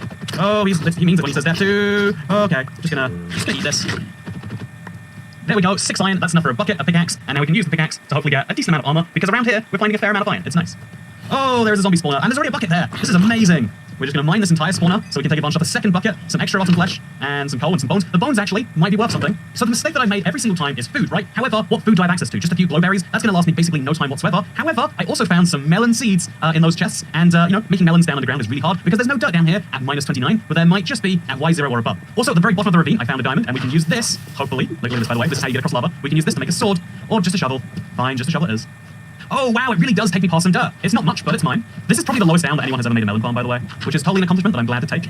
There we go. That is roughly what a melon farm should look like, I think. Yeah, why not? And now we use the bones that we got to make some bone meal to just instantly make these viable stems. And boom, look at that. We're ready to... Oh, you don't get anything back when you break them at this level. Okay, well, that sucks. The rest of our bone meal is going to be spent making glowberry plants. You can technically harvest every single bone meal you get equals one more glowberry if you harvest using the left trigger or the right mouse button. And so you can do this, turning every single bone meal you have into one more source of food. Well, 8 glowberries should be enough food, and I guess now the challenge is we've got to beat Minecraft, and you can't beat Minecraft without going to the nether. So you place a block over there, you place your water next to it, then you remove that block, and you've got a steady basis on which to build a portal. In a real world, you should never place your portals this low down, because you're going to have an awful nether spawn, but I mean, we're this far down below the ground anyway. This is where the lava's at. We're going to take advantage of it, and we're going to regret doing that right after we light it. So my favorite lighting technique always uses wood. You light the wood on fire, then the wood lights your portal on fire. It doesn't seem like it makes any sense, but it does. Please grow my melons. I just...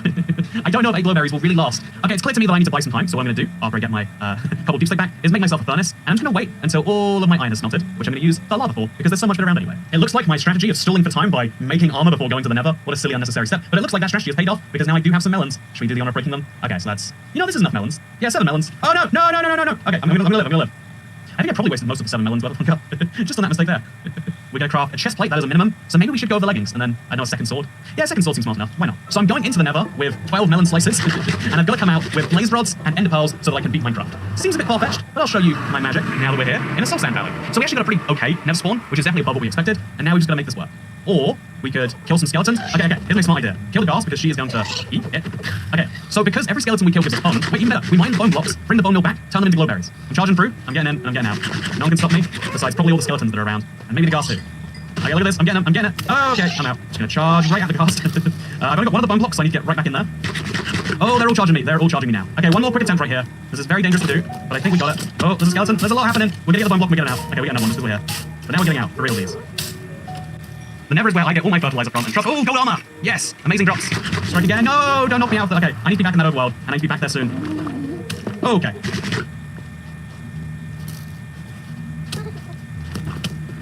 No, don't explode me. Okay, I'm alive. Please don't be a skeleton on it. What? Well, you know what? You should always just assume when going for a nether portal that on the other side you'll be on fire and die. Is that what I'm learning from this death? How did that... What? This isn't the same world that... Oh, wait, it is. It's forming on top of the ravine this time, though. Where is my nether portal? So for whatever reason, the nether portal just spawns me in an entirely different place. It's a one-way journey once you go in, I guess. This is the actual final one for real this time, though. I've learned the secret is that when I kill a mob with gold armor that it drops, I'm about to die. So just, we'll use that, and we'll live.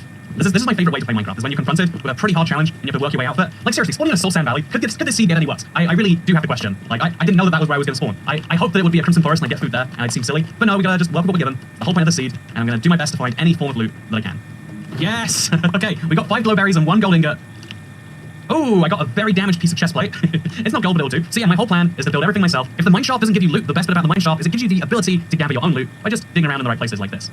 Oh, please tell me I make it. Oh, okay. So while we smelt up the iron that I need to go to the nether, I'm going to tell you everything that I've learned from my failures. First things first, there is a very scary biome filled with lots of things that can kill me there. However, to kind of offset that, there is, fortunately enough, a source of food there if you combine it with my glowberries. So glowberries plus bones equals food. So my best food source is found there. However, my worst nemesis is also found there. And also, it's a one-way trip. Coming back is not going to work. I need to take everything with me. No growing melons for when I come back, sadly. Also, yeah, whenever you get free iron, you can do the best thing possible, which is just fill up your... Oh, God! Oh, should have seen that one potentially coming. So my goal from here was relatively simple. I just go to the nether, get a decent food source, and use that food source to get blaze rods and ender pearls, and then work out my way back to the overworld for the all-important dragonfly. Those are quite simple challenges in their own way, except I was struggling much harder with what pieces of armor to craft with my iron. 12 iron, I think the smartest combination is helmet and chestplate, but we don't have a sword yet, so I lied. We're gonna go chestplate, and we're gonna go for a sword, and then we're gonna just kind of wing it for everything else. Of course, I managed to pick the worst outcome because now I have a chestplate and a sword, but I don't have the all-important pickaxe, and that's going to be really painful for mining gold, so I realized I needed another piece of iron while I was at 2 hearts, and so I had a little bit of a terrifying situation on my hands, which I somehow managed to survive, which was fate to me that I would do well in the nether. I've been thinking about this one, and I've come to the conclusion that what I should do is eat my golden apple just before going to the nether. Otherwise, I might immediately die when I get there. I need to get this bone meal, I need to get it quickly, and I'm not going to be able to if I don't have some. You see that I already took damage. If I don't have something to play around with yet. So let's go. Let's immediately start mining. Let's ignore the ghast. Hope he doesn't blow up my blocks. But look at this. All of this bone meal is now mine. All of it. Oh yes, this is amazing.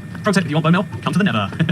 After my genius revelation that eating food would help me not die, I also managed to work out that I should be avoiding the big explosion-shooting mob, and once I was safe, I was quite amazed at the efficiency that you get from turning bone meal into food, thanks to the addition of the glowberry, something I can say I've never eaten in the nether before. But yeah, I've got actual goals in the nether, as you know. I need blaze rods from here, and I would really prefer to get ender pearls here, so I basically need them. How am I going to get both those things? Nether fortress and a bastion, or I can also go to a warp forest, but the nether fortress is essential, so we keep looking around until we find any nether structure. Both nether structures have risks if you don't have armor, so we're going to make sure we mine as much of this as we can. This is a bit of a risky move, but I'm going to make it anyway. Going to bridge across to here.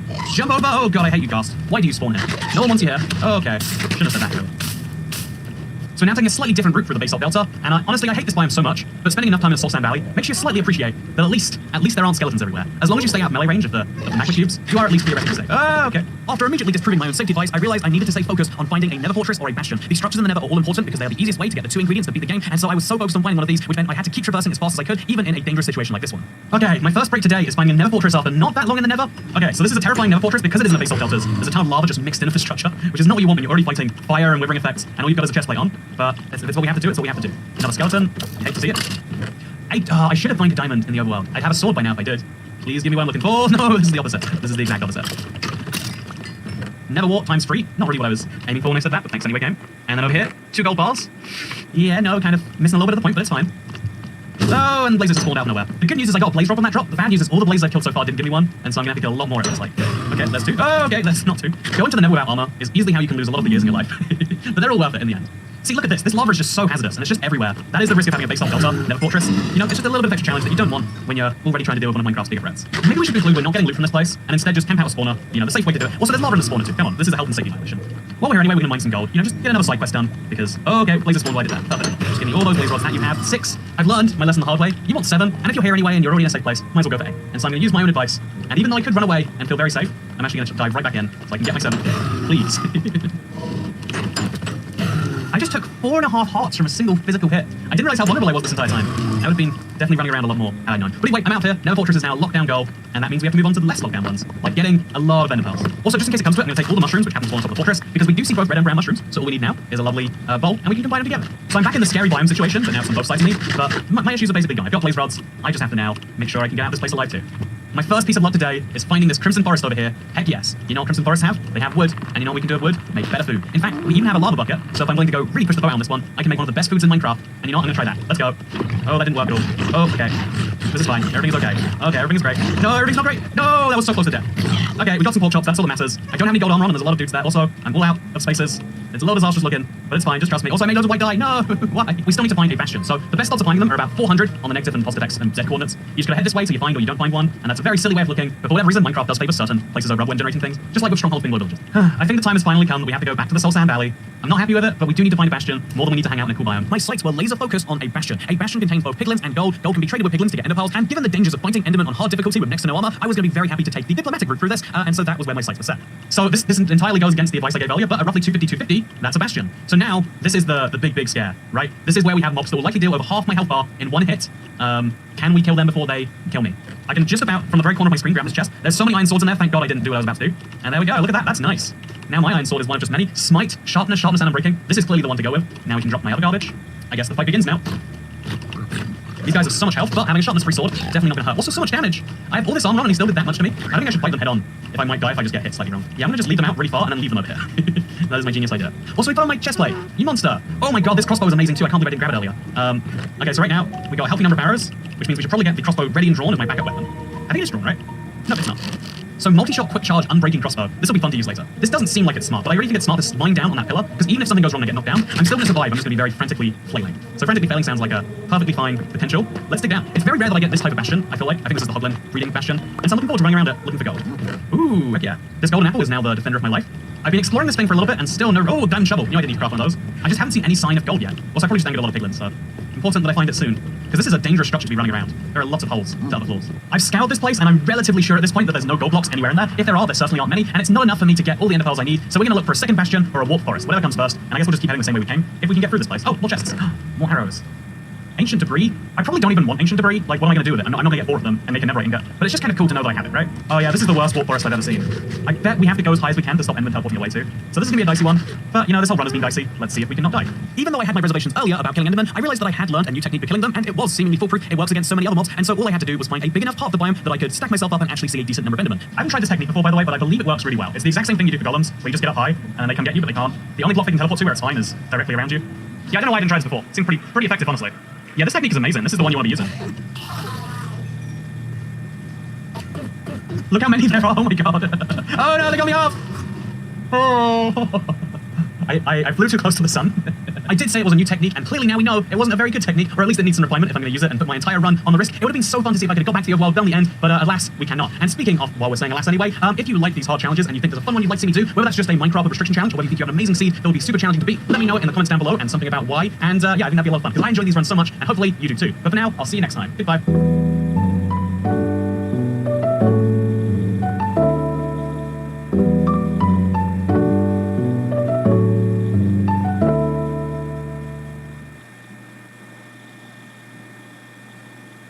Hello, I'm Gax Toycat, and today I'm going to be attempting a challenge which I've tried many times before as part of my Minecraft, but without X series. And the challenge today is going to be, can I beat Minecraft if I have no food? This is one of the unconquerables, because you have so little hunger before all of a sudden starvation and whatnot kicking in. You have so little hunger before you even just go to the point where you won't regenerate anymore, and how can you beat the game without that? It effectively means you have to beat the game without taking any real damage, and that is surprisingly hard. And also, like, how are you going to get around that moving? I have a lot of ideas, we're going to see if they work. It is a new update since we tried that, and hunger has changed slightly at least, so we might just be in to do this.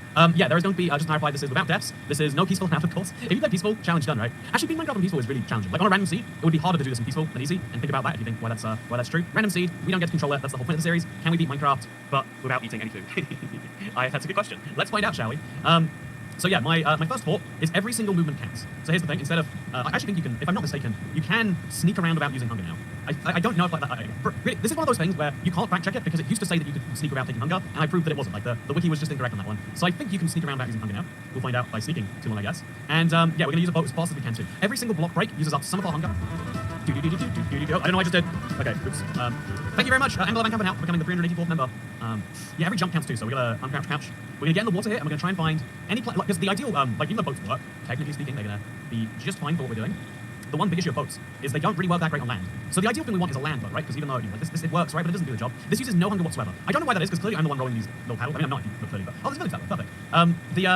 This is the cursed category. I think there's a trick where you can walk around without using as much hunger. There's a whole category of this since I last did the run. Man, I'm out of the loop on this one, clearly. I love how many silly speedrun categories there are. So we can get on the land here, or we should try. There's food, but we don't want the food. Look at the food, just walking around tempting me. Look at that food, just begging me to eat it. But not today. Yeah, I want to prove that it is doable. Does this use up a little bit of hunger each time we're attacking the boat? Man, I don't actually know. So yeah, we're gonna crouch over now. And getting up there is gonna be real hard, honestly. Maybe it's not worth doing. Like, the odds of us, because it's not, if it was a tiger, it might have a saddle in there. If we're not getting a saddle, is it worth doing? I don't know if it is. It's armor. Your pre-series, this was before my time, glad you're doing it now. The previous one, I swear you've done this before. No, if you recall, it's always been my, what's the word? You know, like, it's been a project that I've never been able to do. It's very, very, very challenging. And it was the first challenge I had to just give up on. I think I beat Minecraft without taking damage. That should have been the harder one. But in reality, this is beat Minecraft without taking damage, and then do a bunch of other things on top. There are saddles and expand villages. But is it enough of a chance for me to use all this hunger on? Because every one of these jumps, there's no way around it. I can make slabs. Is it? Okay, we're gonna have to run the numbers if this one ends badly on whether slabs make more sense than jumping.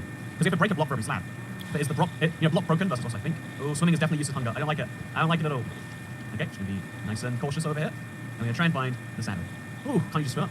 Okay, so opening doors uses no hunger, breaking in will, so we're gonna go round, and we're gonna go. I haven't tipped in months, so I'm behind on my taxes. Thank you, Goatsy! Oh, damn it. The game made me jump it, I didn't want to. We got bread, we're not gonna take. Oh, they won't stack. Yeah, we got an emerald, we can maybe turn into a fish bucket. Yeah, we got a fisherman, we just get 2 more emeralds. We got a bucket going, right? Jumping on bedrock uses a lot of hunger. Yeah, I know. That's why I was. Oh, he doesn't. That's why I was so. Ooh, yeah, that's why I'm so against doing it. Yeah, slabs probably will work out better then. Free seeds, throw them, get some variety. What you can technically do, I don't know if I'm gonna be able to make it work. But here's, if breaking the boat doesn't count as something, you can get in the boat, and then look at that. Theoretically, that would work. But yeah, maybe I need to have a deeper test of the hunger system. So, whatever. Ooh, I don't like all the jumping. It pains me on the inside. But yeah, we're gonna look around for a saddle. We're not gonna kill the golem. Oh, actually, we do need a bucket. What's a better way to get a bucket? Unless you can. Yeah, actually, if you don't need to necessarily. We can trade for our bucket, and so I think we'll do that. Make some slabs. This is gonna take some time. It's a good thing that we have some time today. It's my favorite herb after literally every other herb. There's bread and acacia sapling. Not really what I was going for. Not really what I was going for. Please tell me this guy will sell me buckets. Is it so? We're on to a winner. Hello. So the trick here is that without eating, drinking, not the character in Minecraft. Exactly. Although, you know what? I've got such a problem. I just can't stop myself drinking. You know how British people are. I'm gonna pour myself a beverage. Thank you very much. Hello, and you say hi, Touchman. Hi, Touchman. Glad you understand the role behind it. By the way, we're on this first run.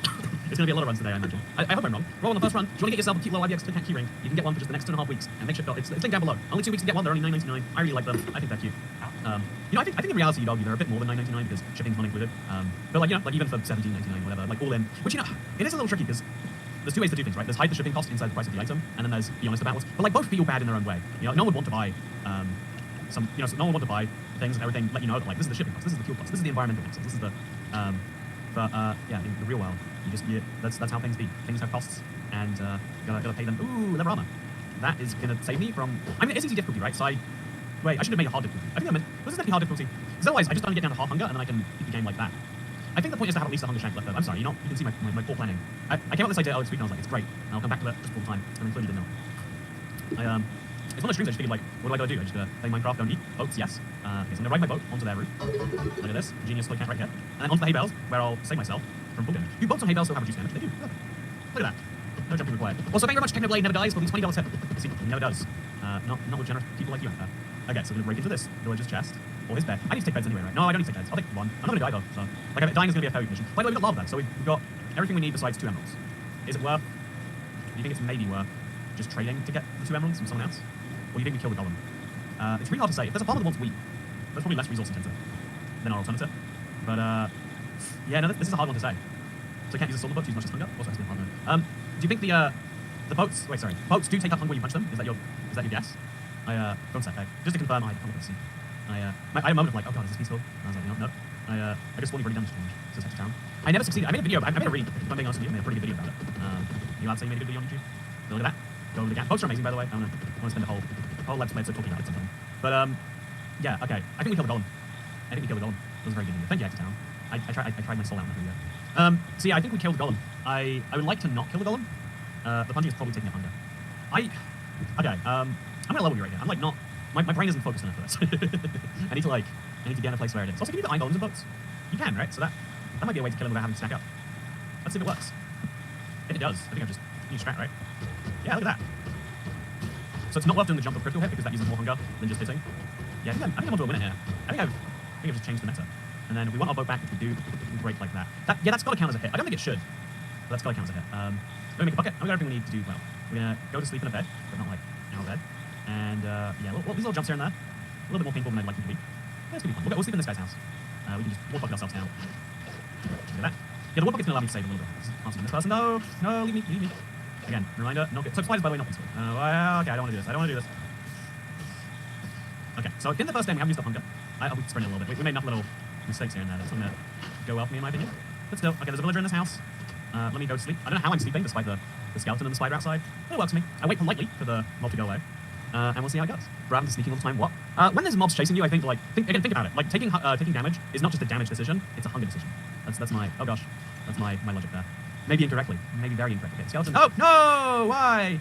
He's not even looking. Okay. Yeah, this isn't gonna work. Wait, maybe it does. Maybe the new hunger system is just that darn generous. Thank you so much, Shadow, for becoming the cringe 8th member. Welcome to the Cool Cat Club. Definitely not in need of any rebranding. No, I wasn't consuming pork chop, I was consuming pork meat product. Okay, so it's gonna crouch our way down the mountain. I'll be crouching. Oh, I actually probably go down this. I'll be crouching down the mountain, then I crouch. I'll be crouching down the mountain, then I crouch. I'll be crouching down the mountain, crouching down the mountain, crouching down the mountain, then I goes. Oh, there we go. See, if we're ever at that point already, that's a sign that we made a mistake somewhere in there. In fact, that was a sign the walking took it away, right? Okay, let's see if my crouching alone has got this for me, right? So first of all, swim up. I know swimming up is less hunger than just. Oh. Okay, yeah, let's see. Now that we've gone through our saturation. Why do all monitors do a bad job? I think the concept of authority is one that is earned, usually, and not granted. Like, in medieval times, you had authority because you were the man of the biggest army. And, modern day police are the same idea when you really think about it. They have authority because of rules and laws. In reality, they have authority because they're the men with the guns.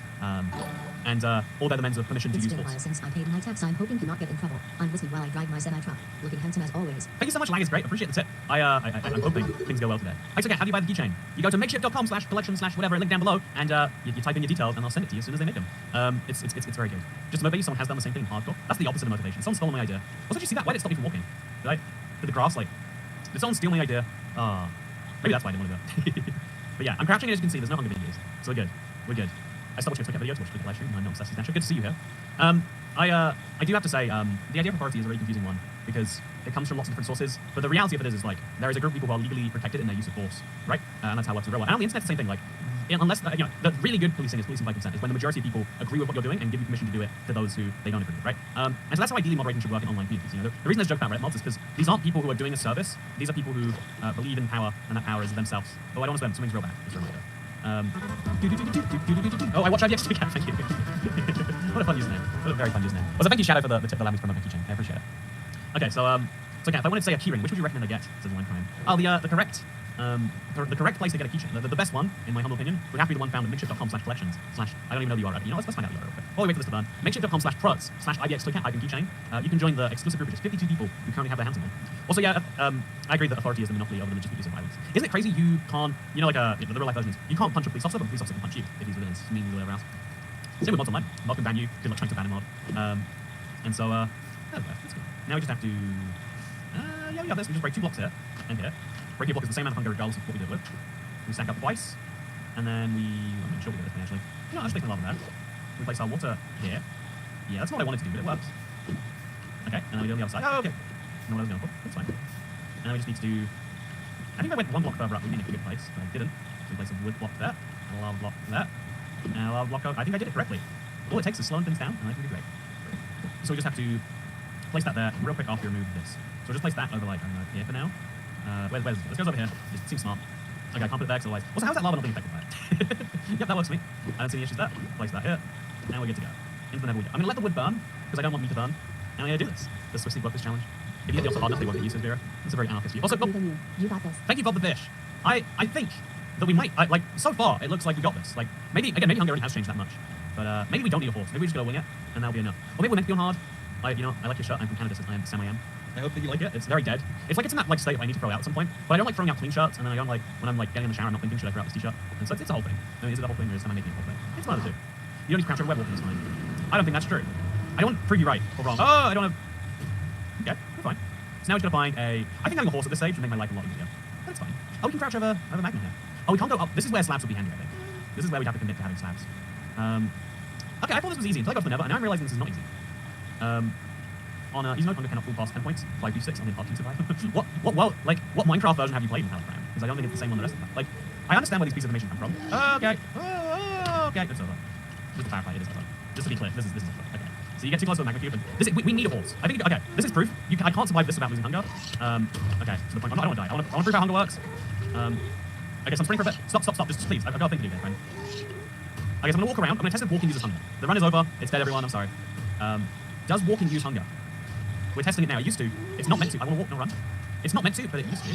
And so we're gonna test it out. Just go for a leisurely little stroll to the nether. This is how you should test things. Just a casual little. Oh, never walk in the same direction for too long. Okay, it looks like it didn't use hunger. If it did, it only used. Okay, I'm gonna check on the. Okay, the wiki is not accurate with Bedrock. It's sad. There's I think it's getting better, but like everyone who updates the wiki just plays Java, and they just kind of assume. I accidentally looked up hunger on regular Wikipedia. Well, in politics, humanitarian aid, and social sciences, hunger is defined as a condition in which a person does not have the physical or financial capability to eat sufficient food to meet basic nutritional needs for a sustained period. In the field of hunger relief, the term hunger is used in a sense that goes beyond the common desire for food that all humans experience, also known as an appetite. The most extreme form of hunger, when malnutrition is widespread, and when people start dying of starvation through lack of sufficient nutritious access to food, leads to a declaration of famine. Throughout history, portions of the world population have often suffered sustained periods of hunger. In many cases, hunger resulted from food supply disruptions caused by war, plague, or adverse weather. Okay, let's look at the Minecraft version now. Hunger is a player-specific feature of Minecraft that regulates certain abilities, health regeneration, and the ability to sprint, the value of which is managed by the player's activity. If the player... We have up to the 10 count now. If the player's hunger bag... Okay, whatever, just what are the uses? Okay, so swimming is 0.01 per meter, breaking a block is half of that, sprinting is 0.1 per meter, jumping is 0.05 per jump. So you can break 10 blocks for every 1 jump. So it's a good deal to make slabs. Okay. Taking damage that is normally protected by armor, attacking enemy is 0.1 per attack landed. So is attacking a boat attacking? We have to test this. We have to test this, right? Look at the difficulties. I think that one second. Let's go to no, it's definitely the hunger bag does not drain on piece of difficulty and regenerates if it is not at the maximum value. Okay, and it regenerates if it's whatever. Your health bar cannot go below half. That's why you're confused. The backward sprint technique doesn't use hunger. Does it still not? Okay, so chat. Let me show you one of my favorite weird quirks in Minecraft. This used to be true. We're gonna test if it's true right now. I want to show you the most amazing thing. So if you can do there's something called the backward sprint. Oh, can you not anymore? I don't think you can backward sprint anymore. Oh. Okay. I don't think you can back the sprint chat. No, it doesn't work. Also, Technoblade never dies. Thank you very much for the $49.99. My God, that is massive. Really, thank you so much. I like money, and now I have $35 more off it, and I like that. Thank you for allowing me. I think backward sprint still works. Let me try the controller. Maybe I'm just wrong controlling, but let's see if we can't do this. Oh, it does. Yeah, it works with the controller. It's fine. Look at this. You can backward sprint. If this doesn't use hunger, then I'm gonna have to sprint backwards through the game, which will be funny. Don't get me wrong. Okay, yeah. So I'm gonna have to give myself. Okay, so just to make sure this is accurate, we have to get us. Okay, there we go. We're now half a hunger chain. Let's backward sprint. Oh, this is hard. No. There we go. Okay, backward sprinting. Let's see if this uses hunger. This is, oh, it does. Chat, they patched it. Backward sprinting is now just as hunger consuming as forward sprinting, which makes sense. If anything, backward sprinting seems like it should use more hunger. Okay, so let's see now if walking uses any. Again, walking is not meant to use any hunger. According to the wiki, it does not use hunger, but in previous versions, despite what the wiki says, it has. And then let's also test breaking bows. Actually, let's test breaking bows first. That's more relevant to our run. Like if walking uses hunger, then we're screwed. I didn't even know you could do that well since these pals. I'm glad my silly adventures are at least useful. Uses much less than sprinting. No, that seems the same. You know what, Metallic Prime, I'm sorry. Now you've said 3 wrong things, I can't trust anything you say again until you say something that's so correct that it makes you not look like you just say things because they're words that come out, as opposed to because of the meaning behind them. So now I'm just going to break boats, and then I'm gonna break the boat with my fist, because it's going to be the slowest way, over and over again. If our hunger goes down, it is solely because of the boat. If our hunger does not go down, we can use the boat when we like, which means this is the best way to go up and down. As the run started, yeah, we're still experimenting. The run started, it ended, you know, we conquered. Invert your skin, you'll confuse the end, you're going backwards when you're actually sprinting. There's a good video by YouTuber IBXLK about the explanation of hunger. You know, okay, let's watch the video. Chat, that's all we need to do. Let's watch this IBXLK. Okay, if this uses hunger, it is such a tiny amount that we're not spelling it, right? Okay, what do you reckon, chat? Also, to get mismembers, I believe you missed Darren Hughes getting some. Yeah, I want to shop actually. Thank you for the remember, Darren. I love to see every stream, your generosity. For some reason I don't have a join button. Maybe you just don't believe in yourself. Maybe that's the issue. I remember to get future reputation, especially chat, first impressions, everything. Exactly right. I mean, as the runs, this is the science that shouldn't teach at school. Okay, I think it goes without saying, if it uses a hunger, it's using it based on the whole breaking rather than each individual punch. So we can use boats. Boats, bueno. Okay, awesome. Let's do this. So yeah, we're playing on hard difficulty. I think it's the only fair way to do this challenge. Minecraft, but no food too. Because otherwise we just walk around about, yeah, it has to be hard. MC, but no food. So this is attempt number 2. And now we know a lot better. We need a horse. Without a horse in the nether, you're just hoping that you spawn near a fortress. So getting a horse, I think our best odds are desert temples and these villages. In fact, you know, like with everything, why don't we just fact check ourselves? We're on the wiki anyway. Saddle. What is current drop rates on? Okay, on Bedrock, your best place to find a saddle is a dungeon at 28.3, but okay, I'm not going to find one of those. An ancient city at 16.1, a nether fortress at 35.1. Okay, that's kind of put in the. Okay, villages. The Savannah House chest is 11.3, the Tannis chest is 17.3, 1 in 6 villages roughly, or 1 in 4 desert temples. But there's 4 chests in desert temples, so almost every desert temple, or 1 in 8 jungle temples, or you know, we've got dungeons and bastion remnants and ancient cities. We're not going to use those. Any mob that a player equips to saddle equips. Okay, a Ravager is also a possibility. Okay, let's also level workers sell them. Okay, so we can break a ton of blocks, make sticks. Yeah, okay, there are possibilities. We've got options, chat. We've got options. Let's do this. Hard difficulty. Sorry. Yeah, on my first run, I was just thinking, like, well, it's like a speed run. And on speed runs, we use easy difficulties. But it's not like a speed run. It's much more intense. So yeah, we don't have to crouch everywhere. We can walk, but we don't want to go up blocks. Every jump is worth 10 blocks broken. So I'd rather break blocks than jump. Actually, that'll be a counting delay. Yeah, we don't go down a block, therefore, until we absolutely need to. So why on hard difficulty, asks Hextown. The reason I'm on hard difficulty is because the challenge is only really fair if you're on hard. If you do it on normal, it's just wait until, like, you know, half a heart is beatable to do Minecraft. Easy means it's half your health bar Minecraft without regeneration, which are interesting challenges in their own right. Oh, shit, but I also think also wait, was block breaking uses hunger though? It might be too expensive to level up. But is it cheaper to walk around and find another? I guess if it's a perfectly flat plain and there's a second village, you go for the second village. But also a master level worker sells though, that'll take time. Okay, yeah, we're not trading, you're right. It is a master. Primo Dracanis, Draconis. Primo. Yeah, you're right. You're entirely correct. So getting in the ocean is dangerous, even though it allows us to travel more. We're looking for a forest where it goes up and down so much. It's just as dangerous. So fine. We're gonna use half slabs to get around, because half slabs don't involve jumping. And it's gonna look ridiculous. But that's fine, that's what I'm aiming for. So just take a whole bunch of slabs, gonna make a boat, and I'm gonna break my crafting table and bring it with me. Because it makes just as much sense as another. So the timer. Oh, it didn't. Okay, we'll just. Okay, you can see. There we go. That's probably incorrect. Okay. What we got to do now? We gotta go find a village. How doable is that? Let's find out. Why is it half slab? It's not a quarter block. The worst bit is I used to be so mad about that, and then enough time passed that it just like infiltrate. You know, like this is what slang terms. Hello, my stream crashed. It's my whole PC is just I guess that's what it is. The whole PC crashed. I've been having this issue more in the heat, so I wonder if it is like heat related. But yeah, I mentioned before. Every PC I have their own. It's not like something breaks. I think in reality what it is, I'm using a lot of different softwares together. There's drivers for my camera. So I don't know why that's not happening. Go away. Green. There's a driver for my my camera. There's a program that's doing intense streaming. There's browsers running in the back. Something is causing it all just to run in such a way that it breaks. And it's breaking a lot more in the summer. This is my third crash today, which is bad. That's not good. We'll go months about them and we'll have green one day. Very sad. But yeah, this is why we should not use slang. You're talking about slang terms. Yeah, I said the wrong thing about slang, so it came and got me. Okay, Minecraft but no food free. I guess it's better when my PC crashes than when Minecraft crashes, because at least now we know that I don't have to reset my controls. So there's that. Yes. Always a bit positive. You beat the game off camera. Oh yeah, I beat Minecraft. Were you guys not looking? Okay. Should we get back into this? I think we should. We need to reopen. It's like exhausting. 1086 ones. Yeah, I tried to delete them, but I think like I need something from this. I need something like it's and there's a funny feeling to them. Okay, so we need to slang kills PC. That's true. Slang kills PC. Oh no. Because my PC crashed. Now there's like 2 chats. You know, it's fine. I can have 2 chats. I'll just put this into tab. I'll throw it up there. Oh, what is happening now? Okay, hello everyone. How are you doing? I need to take a second to mentally be ready for attempt number 3. Also, how cute are you? Give please, says Itaeon. I am very cute, and I will give you my cuteness, please. There you go. Is that what you want to hear? I second the saddle fishing thing. Oh, fishing for a saddle. Oh, that is smart. Okay, let's just quickly go back and confirm. Hunger. Does fishing use any up? Fishing does not. Ooh, we might be onto something there. So you get a saddle. You fish for the saddle, you find a horse. Fish the saddle. You get on the horse. Yay, into the nether. Ride the horse to the... Also, thank you! Here to help you pay your taxes. Thank you! You would not believe my tax bill. You would not believe it. I get asked for a depressing amount of money, like, twice a year. And it's not good. There's like slightly dull moment. The other chat is where the stream didn't crash. Thanks for the sound effects. You're welcome. I try my best to make it good. Okay, so I think we're ready to go for temporary. I'm gonna just take a second because it's very hot. I'm gonna cool off Billy. I'm gonna enjoy my beverage. It's diet gin today. I don't know what I guess it's pretty diet tonight. Yeah. Stop using Bedrock. Java is the way to go. Bovine, Spong, iPhone, Flu. If you give me 200 more super chats, I'll play Java. Oh, it's hot. It's like just now. Oh, no. We're at acceptable levels of heat. I mean, you can really fun. Like, I'm enjoying it for seconds, so I can eat.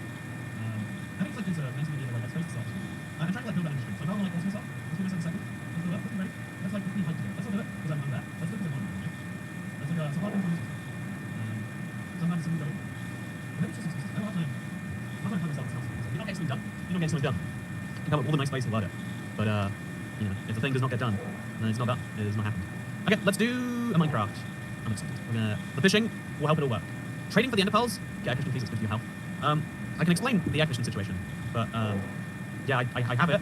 I can't have it here until I do something else, and the something else is very, very expensive, and also like, you know, like I can't use my crystal while it's happening. Okay, let's beat some Minecraft. Is there a village nearby? It'd be cool if there was. So I have to pick a direction and basically stick to it. This river over here is gonna be nice though. It's gonna let me explore some savannah biome. I guess walking would let me explore the biome just the same way. We've got some very juicy looking uncooked steaks over there, and we got some. Okay, yeah, we're fine. It's interesting that the grass is different coloured in the river. Like I know it's a separate biome, but it also feels a bit weird, doesn't it? Does feel a bit broken.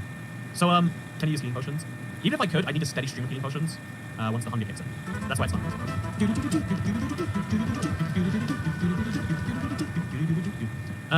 My house is not burnt, yeah, since I can subscribe, that's just fact. Thank you, Nacho, by the way, for joining the club. I see you got a cool flag. I don't know which one it is. I feel like that's the face flag. One keychain. What don't you want to sell one on eBay? See, this person who hates moderation buys additional keychains to sell on eBay. I genuinely, I think that is the interesting thing about it. I'm not going to authorize people selling things on my behest, but this is a one-time thing. If you want any more after they're gone, you're going to have to hope that someone's going to sell it to you on eBay. It's like they got support cap. They did. That's the good tier. I mean, there's two tiers. I guess there's two good tiers, and there's a better tier. But there's still, you know what? Let's not think about it. Let's not think about this too much at all. Okay, so I think walking to the desert is ideal. Find a desert temple, that'd be nice. Yeah, I'm gonna say, by the way, oh, as if on request, you go to Cheap Cat though. Man, you would not believe the people being mad I go to Cheap Cat. Oh, is the time not showing up? Oh, I thought I hit it. Clearly not. Oopsie. There we go. Time is there. It's like nothing went wrong. You see the timer, don't you? It's a lesbian flag. Oh, I'm entirely wrong. I also finally joined the club after almost 3 years. Congratulations. Not on the I mean, congratulations on the first bit too. Congratulations on joining the club. Where's the timer? Thank you very much for the tip. I got you covered though. I got you covered. Okay, so we have to cross this river. We might as well do it by boat. Man, look at that chunky salmon. We got big salmon, small salmon, and medium salmon. We have the trio, the iconic trio themselves. It's piece of difficulty considered cheating. You can't beat Minecraft on piece of difficulty on a random seed. Like you can, but you can't. You know, there's got to be some mathematics you can use if you could like. Maybe no. There's no way that we know so far. There are theoretically ways in which we might find it to be possible, but we don't know what those are yet. So get those up there. Make myself a shovel. Make myself one of these. We'll make a few slabs just because I feel like I'll need them. Because getting down to this temple is always such a nightmare, and we'll break it. Oh, actually, we need a pickaxe. Yeah. It's possible to beat Minecraft on peaceful. That will be very difficult. It is it's pretty easy. This is the funny thing about set seed versus random seed. Set seed Minecraft on peaceful is the easiest difficulty. Set seed random seed Minecraft on peaceful is the hardest difficulty to the point where it is functionally impossible. If there is a way, I've yet to see someone work out what it is. Okay, so this is my idea, right? And then we break this block, and then there we go. I got it. And now we break 2 blocks in. We slab here, and we break this block and this block, and we slab ourselves all the way down. Is that actually a good idea? I want to do it anyway. I want to do it anyway. We just make slabs. We get ourselves into this craziness. Yeah, it works, right? It works. It's a little bit quirky. Actually, wait, does it? If we, yeah, no, it definitely works. I'm gonna run out of blocks soon, but that's fine. Just has to get me close enough. Villagers stopped trading ender eyes a while ago. They trade ender pearls. I wish they sold ender eyes as a whole. Like, give people the non-violent Minecraft route still. But they don't. So I'm gonna do the yes violent route. Rotten flesh, can't use. Bones, might use. Horse armor, might appreciate. Gunpowder, why not? Emerald. Okay, so we got emeralds to trade for some things. We got a saddle. Oh, that's useful too, I guess. Okay, look at that. Continents drift about the same rate. Nails grow. That is a cool fact, though. I'm not sure if continents drift quickly or your nails grow slowly though. What conclusion am I meant to take from that? There we go. I know I'm better if you click so many times. You do. Okay, place a block here now. Oh, I can use solid blocks of things. Oh, gold. 6 gold, 14 sand. We got like too much gunpowder now. Like we can make TNT, I guess. Is there a value to me having TNT? I guess I can get through blocks easily. Yeah, maybe that's got some use. I need to flint and steel, but it's fine. Okay, now I need to find plains biome, and we're golden. We got this. Okay, we're on some. Oh, look at that salmon size. Oh, I think you just want to hug him. I still think a big salmon plush is the best idea, but I legally cannot do. I would love to legally do one. I guess I can just use a non-Minecraft salmon. I bet even then I get some words from them. I wrote a book about Minecraft once, and And then it was like a few months after my acquisition, we got to pin down the request thrown against it. I thought that was a bit mean, but I learned my lesson. I learned my lesson about trademarks and everything else. So now we get out the boat. Oh wait, no, we're not looking for the village. The village is there, but there's not one. I'm looking for a horse. If I can find one by the seashore, river shore, that's good. He could be in a savannah biome, he could be in this, but actually, jumping is bad, but I can just do slabs in the meantime. I think it's best to just keep roaming around until the horse spawns like that. Yes. Okay, see a horse? I see a horse. Horse. Oh my god, is he gonna come over? Please, please, I'm begging you. This way. Make a salmon plush and sell on the black market. Also, did you realize the boat goes up and down? I've never realized that till just now. Oh my god. Minecraft is a better game than we even know. Okay, I'm just gonna get out the boat and I'm gonna... That's rude. That's very rude. Okay, we can break the boat and, that's fine. So I don't have any half slabs and I can't get around there. So we just do one jump. One jump, that's it. And now we're gonna get on the horse. Oh, he's fast. Yes, love a fast horse. And he loved me too. Oh, look at this speed, chat. Now I can jump, now I can run. Look at this jump speed. For a first horse, this is a good sign of things to come. Thank you so much for becoming a channel member. Hope you enjoy your new access to the Cool Cat Club. I mean slabs. Yeah, I think I should have made some slabs. I don't know for sure, but I think so. Okay, so now we can go run around this village. We can even probably kill a golem if we know what we're doing. Now we can make this happen. But yeah, no, thanks so much, Quinella. Welcome. Oh, this is speed I've never known before. Look at this. Horse armor. Yeah, he's an iron horse. Yeah, this is good. This is what I like. Okay, so now the question is... Oh, we got a cleric. So we can... Oh, rotten flesh would have been useful to sell. Oh, I don't know if there's enough of it, but it might be useful to sell. Okay, so we're going to go sleep at some point soon. I think we should bring a bed around with us because we're avoiding more pain than... You know, it's fine. Yeah, let's just think of bed. This is the... Can you let me get back through? Thank you. And we get back on the horse. And from the horse we go to bed. Okay, so now we need to work out our next goal, which is probably get some iron. I think you kill a golem to this, even more. I think we could probably climb a villager house. And we can find just the right villager house, that is. I think this guy's house is perfect. It's 3 blocks, so we actually have to, like... And so we're better off doing, like, that. And we can kill the golem. Should we test this? This is a dangerous game to test at night. Every hit is worth a certain amount of armor, so we'll mine for a sword. So what mining on that? Yeah, we'll get off. Should we make a stone pickaxe first? Do the pet tree? We can make gold pickaxe. We should make it. Wait, is there lava there? Or is that less good? Just real quick, I'm going to do the pet tree thing, where we make a stone pickaxe, make a stone sword, make a stone whatever else. That's good. We don't really need anything more. But I can think, oh, that skeleton has armor on. Okay, let's get to sleep as soon as we can. There we go. Whew. Top 10 numbers before this last one. Put out your rotten flesh mystery. There were 21 rotten flesh and the village only 30. There we go, we're fine. Also, my horse is now near a skeleton. But it's fine, I need him company anyway. Could you come this way? Could you come over here, Mr. Horse? There we go, there we Really go. love the idea for this playthrough. Didn't know I was starving for content like this. Good fun, good fun. I enjoy it. Okay, I'm gonna run. Let's see if this works. I'm just gonna... No. Okay. Oh, I don't know. Okay, this is gonna be hard actually. I'm gonna have to like... Okay, so now from here... Do you see the golem? There it is. Okay, we got it. We attack the golem from up high, then we get on the horse. And I'm glad you like it, kind of quack. I think it's a fun... some would say needle. I would say needle. Okay, that's 5. That's even better. We can go straight to iron sword. I was thinking like I should wait for the iron, but we wouldn't be able to kill the golems quickly otherwise. So now we can go from there, but we can find lava, which we'll be able to find very easily because we go horse. I bet nighttime would be easier for it. And we can about run all the mobs from anyway. But it's fine, it's fine. Is that a mace over there? That is. Okay. So now at this point, we can start making more interesting decisions. We have a horse on under our back, under our boots. How the heck did you pull that off, GG? Thank you. Now we've got everything we need for a good time. We just need to get to the nether, which means just lava. We should probably scoop up some water. Let's not fix our issues. A bigger issue is going to be blocks. I think it makes sense to... Is there anything better value in terms of blocks mined to blocks out than wood? You get 4 wood blocks and therefore 8 wood slabs for every 1 wood block that you punch. Is there anything that's better value than that? Like, obviously getting stuff for free from chests is better. Oh, heck yeah, there's a well. I guess a DBL can go outside. Yeah, I never got them. I mean, this should work the same way. I can just... The height of this village house is the perfect height, but I can just do the same thing. Oh, what did I just do? Oh, there's a room ball. So I'm gonna get myself some iron. Please tell me you won't jump. Okay. Should make an iron sword, really. You know, let's just trick myself. Where'd my horse go? I kinda need him. Make an iron sword. Bucket. Just it's like less use. There we go. Okay, the horse is over there. I can pull down just fine, just because I feel bad about that. And now we can make a shield. I think shield might be smart, actually. Let's do it. Shield on. Thank you very much to Bovine Spoing Form Blue. Okay, where's my horse? I'm gonna find him and I'm gonna read your super chat. I have to take a risk before we get to you. You know, let's just make it less risky. A little bit less risky. Come up here, please. There we go. I think we'll break 1 block of hay bales, because hay bales do attack horses, and that's going to save me potentially more than it costs me. Maybe 2 hay bales, one myself too. Then we're going to grab out our bucket, and we're going to go check out that ruined portal. There is a good chance there is a stronghold below this village, but I'm not taking risks in this case. The fewer hits, the better. Exactly. The fewer times we use our hunger, the better for a run where you have only some things. Whew, you should rename this rigorously trying not to jump. Okay, so I am regretting not taking that boat now. Is there even lava around that ruined portal? I don't know if there is. We're going to have to go the long way around for my lack of... Oh, no! Oh, doesn't hurt. Okay. So that was, just to confirm, just to give you equivalent here, that half heart I took, regenerating, that took 6. That was the equivalent of 120 jumps, or 60 blocks worth of sprinting, or 1,200 blocks broken. Oh, just for accidentally running through a... It's fine. No issues. Okay, so we have to get across this river. Yeah, but there's a little fall over there. It's a fall, I think. Like Harrison Pool. Also, mine 1 sand and use force break the rest of the carrots. Oh, that's a good point. Yeah, if you can break more than 5 bits of sand, that is a more effective use. I didn't think about that, but it's true. Okay, we're gonna make this little stack here, so I can jump across the river.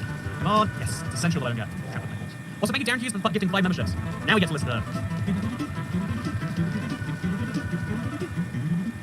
Thank you so much. Ooh, can I take balls? I know I can, but I feel like I should. I'm so glad I got such a good... Like, my luck on this horse is what I live for. Oh, okay. Oh, no! Okay, so horse damage, not be damage. 3 obsidian, gold claws with sharpness and fire aspect. Will we get one more time? One more? Yeah, we are. So, the golden axe is going to be good. The sword is going to be quirky, and the shovel is going to be bad. Okay, and I think I should make a go... I think the trading route is going to be more effective. When it's that little block broken, we can get so many emeralds by trading with villagers. Yeah, I think trading for enderpearls is going to be less tedious than the piglin alternative. Assuming we don't... I think we do both. I think we... Because it's like quite a big... Yeah, that's what we do both. We do both. No question. Okay, let's break some blocks. Nope, go ahead, please. Don't get me lost. I'm going to have to dig him a hole or something. I wish I had leads. Because I'm going to have to waste a block getting up to him. Let's get a solid number of blocks on the way up. Might need them. In fact, we'll need them at some point in the nether. Let's just be mentally prepared for that now. Now we need to make a... okay, so... I'm going to keep the horse on the tree. While he's on the tree, he won't get down. And then he'll always be within reach of distance. That is my move. Let's see if it pays off for me. Well, that's how that one went. So we're going to make ourselves a lot of acacia snaps. And we're going to make just a birch, whatever. And then we are going to make ourselves a iron pickaxe. Because I think it is worthwhile to get that block right there. I've learned from my lessons about fire. We're gonna... Don't think about a pink elephant. I'm thinking about... Honestly, my brain doesn't work that way. Like, I'm not trying to, like, brag, like, ooh, yeah, look at me, I cannot think about pink elephants. It's just like, I guess I don't visualize things when people say words. I think, the reason I know that that's true is because, people are like, oh, don't talk about gross things while we're at dinner. It's like, why not? Can you not separate what you're eating and what you're thinking? Is there no great separation in that? Hey, thank you, Quainella, for not becoming a member. But the gift in one too. Designer appreciates the hunger bar for challenge. Yeah, it'd be very easy if we were allowed to die. We just deliberately die when things got bad. Okay, so now, the rest of this is actually quite easy. Okay, so here's why this is easy. Don't want to take the force damage. There's the portal only needs... Okay, I'm gonna break that crying obsidian while I'm on the horseback. The portal only... It takes double as long, but it stops the horse running, which wastes less hunger. So, the... Oh, it's crazy. The hunger used per block is static. It seems, regardless of how long it takes you to find the block. It feels like this would take me way more hunger than breaking 4 logs. That's not how Minecraft works, okay? Dig a hole, but Jeffy deserves a stable. It's so little hunger, but I feel like I shouldn't waste it. Also, just to clarify, the horse is coming with me to the nether. Just so we're on the same page, everyone. I'm going to the nether with a horse. I want us to all be aware of what's going to happen. Okay, so we now have... We need 1, we need 2, 3, 4, 5. We need 2 extra blocks of obsidian. How do we get 2 blocks of obsidian? I'm not asking. It's kind of wild, actually.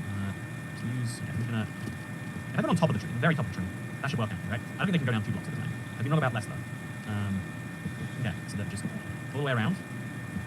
Okay, now... that's what that horse looks like. So we're making a portal that's slightly too high by things. But that's okay. We place lava there, and no, it doesn't work that way. So instead we have to... No, it's the opposite of what I want. Okay, it's fine. It's fine. So now we just have to place our 3 blocks. I think I'm gonna go to sleep. I think I'm just too scared of all the noises I'm hearing. I think I'm gonna go to sleep. I'm gonna wake up a lot. I'm gonna wake up a magma. Ooh, okay. The game is smart and knows not to do that. Not underestimate that. So now let's get on the horse. Okay, let's head over here. The 3 blocks of we have are enough. Are enough to do this. Oh, and I've got the gold yeah. Just so we know we're good. Yeah, that's fine, right? There's nothing wrong with that portal. So I can stop. Place that over there. And you grab some lava. I mean, there's already enough. Oh, Christ. There's already enough. Okay, that's not what I was really going for. Yeah, let's go on this side, and then let's... Yeah, that'll eventually light the portal. Well, there we go. It's really quick from the blocks down there at the bottom. Now we just have to be very subtle to not let the flame destroy this gold block, which I did not let it do. We now have, just to clarify, we've not crafted the portal or something. We now have 15 gold ingots, which might help us avoid a trade through. That would be nice. Whew. Okay, so rearrange the inventory. Magic. Yeah, that's good. That's good. Okay, are we ready for this mentally, chat? Can we all say a word for what is about to happen on the other side here? I have to send my horse in first. I guess I did not send the horse in first. I have to send the horse in first. There's literally no other alternative here. I'm sorry, Mr. Horse. It's just how it be. I think I should go to the 5 actually. I think that is worth my time. Hey, thank you for gifting a membership. We're now at 400. That's exciting. 400 to celebrate a good nether. Just to clarify, we could both be in love right now. It could be an island where we're both going to die. But I think it won't be one. Oh, right on the horse. Whoa! Oh, it's going to... Oh, that's a bastion. I thought it was a fortress. A bastion's... I can do a bastion. But it's not. It's not. It wasn't the... That's a 9 out of 10 for luck rather than a 10 out of 10 for luck. You know? Like, I acted like I won the lottery when actually I found $50 on the street. Which is great. I love finding 50 or £5 on the street. Thank you, early reports. No, the horse is going to make it. Just you trust me. Just you trust me. Okay, we can make some pretty big jumps on these streets. Oh, I need to find some gold armor, ideally. Do I have any gold armor? Should I craft some gold armor? I should craft some. Although, you know what? Yeah, I should craft some gold armor. Can we make this jump without mining some... No, we'll do it. We'll just... Oh, God. Let's jump back off this thing. Back up here. Back up here. Okay, so no. What do you do with your light horse? I wish I could craft on this, because then I wouldn't have to... Okay, so I'll leave him... Okay, this is terrifying. I'm not, like, mentally correctly equipped for this. Make a little crafting table. Please don't tell me... Stop. Make just gold boots. There we go. Please, just... That lays what I'm like this. It's gone now. We can't be hurt. No one's gonna fire us. We're good. Can I make this jump? It might be ridiculous to try. I think we just... There we go, we can make it now. Ooh. Okay, yep, we can make it. So there are gold blocks on one side of this. Honestly, now that we've got gold boots on, I don't even have to worry about it. We can just jump right down. Having a way back up would be useful. Oh, it's options. Oh, this is nerve-wracking to say the least. Yeah, this is a good bastion type of gold blocks. They're on that side there. Ah! It's fine. Horses don't take damage. I don't... Did I get horses? Or was... What did I just think? I don't know why. I don't like it, though. Okay, bastion... Piglin brutes always have an axe. So I'm never going to be range attacked by one. The attack speed's going to be with this. So that's where the gold blocks are, okay? Just to give you a feel for my issue right now. Whew. Does brutes attack horses? I think any mob will attack a horse if you're on it. So if I show you right here. Okay. Let's not show you anymore. Just get right out there. Okay, so I think we can climb. Honestly, I'm underestimating this horse's jumping ability. We can climb so high. Look at that, by the way, no hunger so far. Doing exactly according to plan. What are you doing up there? Okay, so there's 2 gold blocks there. They're gonna be a little bit of a risky despawn yet. Wait, I can just make mobs despawn. I run this way real far. I see piglins there. I run this way. Piglin's gone. Perfect. No, he's not. Is there more of them now? Okay, we run this way again. Simulation distance. It's a little bit further, I guess. Just see what happens, and we come back, and we'll be great. Yeah, the downside of having such a fast horse is you get away quite quickly. But yeah, they're gonna be good. Okay. So getting up there is definitely the way to go. But also, it's a little bit dicey. So instead what I do is the classic, make myself a little... I should be able to jump there. I don't know if I... Come back! I don't want to climb these blocks. Don't let me do it. Okay, so that is a little bit weird, but we're good. Ooh. Okay, we can get on top. Oh, no. Okay, we have to help me jump though. It's a little bit of a terrifying piece of information. There's no one up here. We're good. So now we need to get down, mine those 2 blocks, and then get out. Okay, a little bit terrifying to say out loud. Yeah, that's fine. We'll have like little intermediate blocks. Yeah, if you could stop doing that, I would appreciate it. Just, especially with these gaps around. Okay, we're gonna grab the 2 gold blocks, and it's gonna be okay. We're gonna get the 2 gold blocks. Could use a hay bale before. Yeah, I feel like I got the hay bales for that. I've got so little vision when I'm looking down on this guy. Okay, so we leave the horse up here. That's a dangerous game away. Okay, I'm emotionally ready for this. I'm emotionally ready. No mobs. Get off. Go. No! It's fine, it's fine. I haven't taken damage yet. Damage is the real block breaking. And then, please don't get too deep in there. Whatever you do, horse. Hay bale, hay bale, hay bale, hay bale, hay bale, hay bale. Okay, well that didn't work a little bit. So, yeah, I have to be very careful with suffocation. Damage, again, reminder just how bad it really is. Yes, going through this on a horse is not good. Man, look at that height. When it's good, it's good, man. So just a little stack up here. And from here we can jump up. We've got the intermediate block, but we really don't need that. Okay, so getting across here, a little bit more of a challenge. You can't leave them with hay bales, only wheat. I thought it was only hay bales, not wheat before. Like, they don't eat meat, they only eat hay bales. Oh! Okay, well, it's short enough time. Yeah, okay. We're gonna try and go around this, prove this is fine over there. Okay, so that's not gonna work, is it? No, it's not. I mean, block mining is very low, so if we just... Okay, we leave the horse in a safe place. If we leave him in too big of a place, he'll run off. I can leave him on here and then leave him on the... Chop one of the blocks there. Yeah, that's... I don't like it as an option, but... Don't dismount me onto the ground, gang. Don't dismount me onto the ground. Thank you. No! Okay. Okay, so now the horse is trapped. Which means I can do my little mission, and I can come right back to my horse. I don't want to mine this many blocks, but mine these many blocks I must. I should do this retire, I don't know. Yeah, maybe... I'm gonna be... every block counts. Every hunger utilized is more. So every one of these is using a tiny little bit of my hunger. Okay, and that's gonna use a lot of hunger, so... There we go. I should have used Netherrack, really, to fix that. That's kind of a short-term fix, isn't it? Yeah, that's a problem with features. Okay, now I'm on the side of the bastion. We mine this way, and we'll get inside there. Oh, playing sleep with the horse. Oh. Okay, perfectly fine. I should have scooped it up to save myself though. Okay, I got the angle on that. Pretty good. It's a shame you can't make Netherrack slabs. Oh, so that wasn't... What am I gonna... Okay, there we go. Block there, block there. We'll use solid block. Okay, we can use Netherrack with these blocks. And then we should use the heart slabs for the heart. There we go. Well, I think I should probably... So we'll need the heart slab there. Bottom heart slab there. Oh, what did I just do? You know, I thought this out. No question. Okay, that's not bad. We are very close to it though. We can mine it even. We just need a block to catch it, so... Okay. There we go. That's something. Now I just have to block here. It's a gold block for me. Okay, so we're currently on 29 ingots. This is going to save us quite a few ender pearls. If we're really lucky, it saves us all in. We've had some good luck today, so why not some more good luck? Whew. Okay. The half snap is where we go. Place our block. Place our half snap. So on and so forth. There. And we're just going to creep our way up until we find it. I know there are other blocks out there, so we just go find them. I'm loving the technique of snapping around quite desperately. Quite important. Oh, I mind the gold block, but they don't mind because they didn't see it, which is really the attitude we should all have as a society towards crimes. But I think we might have to jump. What's a better alternative besides like Oh, we got bones. We can twisting vines if we have them. Or we can break in and we can do it that way. Because there are stairs on the inside. I just think this goes very poorly in a lot of cases, including a lot that we're not really good with. Oh, that's a hoglin. Okay, that's a hoglin. That's anyone's definition of bad. I've got a shield. I remember that actually. I can just take damage. Oh, that's not a hoglin. Oh, he bashed the shield because he's got an axe. Of course he's got an axe. Okay, there goes all my hunger. Everything I say for the whole run, it's worthless because he bashed the shield in and I didn't notice. Okay. So, as you can see, I'm now down to 8. But look at this. I can now use this guy to kill these guys. I should try and hit him back. Yeah, this is my attack strategy. It uses no hunger, so it's kind of good that way. I'm gonna just hit him enough times that he dies. Come on, a little closer. Oh, Lord. Ah! I was gonna try and trade them. That was a run, huh? I knew that axes broke shields, and I feel like I heard at some point the piglin brutes have axes but I didn't know that they could break your shield with the axe bash. I thought that was PvP, but of course. Are they the only mob in Minecraft that uses an axe? Is that the only? Are they trading with the gold now and dead? Should we see if we get ender pearls at least? We need to see if we get ender pearls.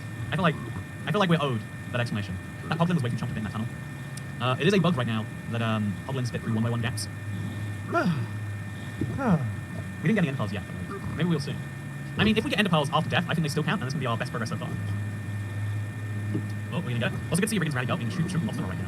We live in the dream. Also, early rip for horse. I think you'll find it was me who died, not you. Also, how did you hear that noise? Oh, because the piglin wasn't attacking the hoglin while we was trading, but now he's going off and killing him instead. Yeah, I don't think we got any ender pearls. Vindicators. It's vindicators and it's piglin brutes. They can destroy you. Yeah, it's brutal. We're gonna do it again. That was a good run, huh? You should get piglin brute that's pretty well. I'm surprised they haven't.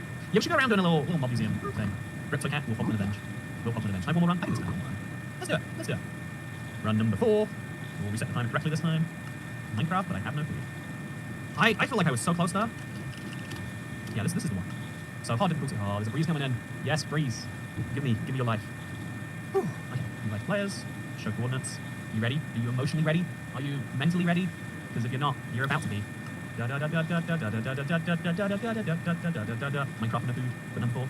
This is the fun music challenge. I remember we made that joke a lot on well, we still have jokes a lot last time. It's good to see that it's back. This is the run though. This is the run. Finally access to shields and Bedrock finally. It's existed for a while. I guess it's existed for a while. I remember making a video about it. I just never realized it applied to me. Okay, so we can walk through these trees. No jumping required, and we can break them. Easy. Man, I got so lucky with both the saddle and the horse, and I blew it on the bastion. I should have just ignored the bastion. I should have gone straight with the blaze rods. Like blaze rods are the essential thing. I can go back to the other world and I can do everything very calmly otherwise. Yeah, no, that was my bad. My mistake. Told you so. No one likes a naggy two shoes. Nagging Nelson. Nagging near. Yeah, no one likes you. That's sorry about that. Where'd you get the saddle? It was a desert temple. I literally said just for it, like, yeah, desert temple's the best bet. Like mathematically, and then it became my best bet. We can find a village, and I'm thinking that's Savannah. That's a possibility for us.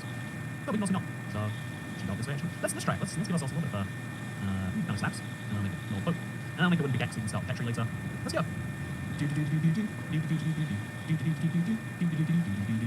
I should get some Minecraft music streams. What's your favourite Minecraft music? Internet. I like the tumble music, but I used to strike people if you weren't playing in tumble or something like that. And you don't get the repeal, but it's like, I don't know if I like the idea. It's that authority thing. Like, I can't just, like, record companies can just take YouTubers' music and it's the YouTubers, like, it's on the YouTube proof that it shouldn't be. But, like, vice versa, I can't just walk into a record company, say, you owe me this money, it's up to you to prove you don't. Sorry. Same with, like airlines, right? Like, if you show up 14 minutes early for your flight, that's not on time anymore, you're not going to make that flight. Sorry, you're just not. An airline delay, like, if they don't have to compensate you, it's just, like, you lost your flight, it's over. But if you show up, if they show up 3 hours late, they're like, sorry, delays happen, you know how it is, or, we try our best, and that's what matters. It's like, well, it feels like a double standard. I'm going to be really gentle about this. Just, baby steps down the mountain. I'll be floating down the boat. I'll be floating down the boat. We use Minecraft once we can combine the shoes. Hey, tumble music it is then. Tumble list. Let's see what happens if you search that. Okay, it comes up. Oh man, there's so much music in here.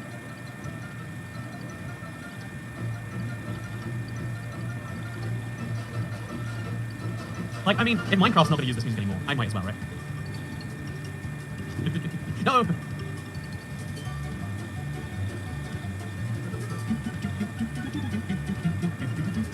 Honestly, still some of the best Minecraft music. Some of the best music that has been made for Minecraft. Tumble live stream. I wish there was an audience for Minecraft. I regret not doing one for the 10th anniversary. What's the easiest platform to play minigame? Like, what do you think is the best minigame? PS4 or Xbox One? It's probably not Switch. It's probably not 360 or... It could be Xbox 360, actually. Also, is it no eating or drinking or just no eating? There's no drinking or drink alchemy, but drinking is that. Oh no, conflict. Maybe we should set up tumbleweed to be, okay, we can't go that way. Okay, so we're in a little, we're kind of their close system there, but it's fine. Thank you, Darren Hughes, for gifting the memberships, and welcome to the club, the Cool Cat Club. Everyone who's got a membership. It won't automatically renew anything, but if you want to set it up, that's a thing you're able to do. And I hope you enjoy your green names, your new emojis. Yeah, new emojis. Emojis, you know, people get protected with the device they use for emoji reasons. You never have to worry, because you got exclusive emojis no one else has access to as members. So what can members do? There's also a few member exclusive videos. One of them is Me, Baby, and Ivory. I recommend not watching it, but if you want, it does exist. It does exist, is all I can say. How long Bedrock breaks? Oh, skip the break. I totally do too. That's a lava pit there, by the way. I believe so. Yeah, that's a lava pit. So we've got all the ingredients for success now. Besides the balls and the saddle. But like, we've got all the ingredients for a regular speed and success. Isn't that like half the battle? Look how much wood we can actually use up trying to break a boat. So Greg says distraction. Thank you for the distraction while I'm walking towards the lava pit. That was never going for it. So a jungle was not going to be a good plan for me. I don't know why I even came on land here, just check this place out. Also, look at the baby turtles, it's so cute. Where's your horse? I got bad news for you, Chloe Lewis. I think you checked out the stream at the wrong time.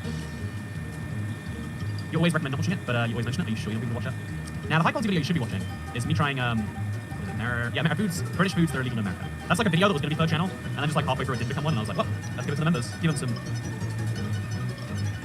Oh, I don't want to sprint. Man, this is just bringing back all the nostalgia in the world right now. Too much of it. I've seen your house tour. How do you have like 4 bathrooms?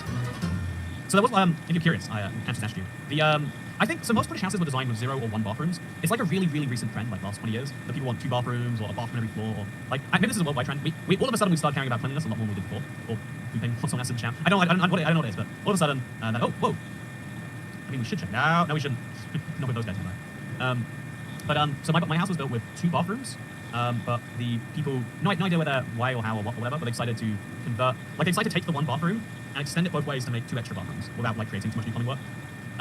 And so, yeah, also the real tech video behind the table we want to see as the second channel Patreon video. I can confirm. And you know all the secret content, don't you? Brian Smith. Yeah, it's very strange that there's 4 bathrooms. I think 3 is nice enough. The 4th is just like, why are you here?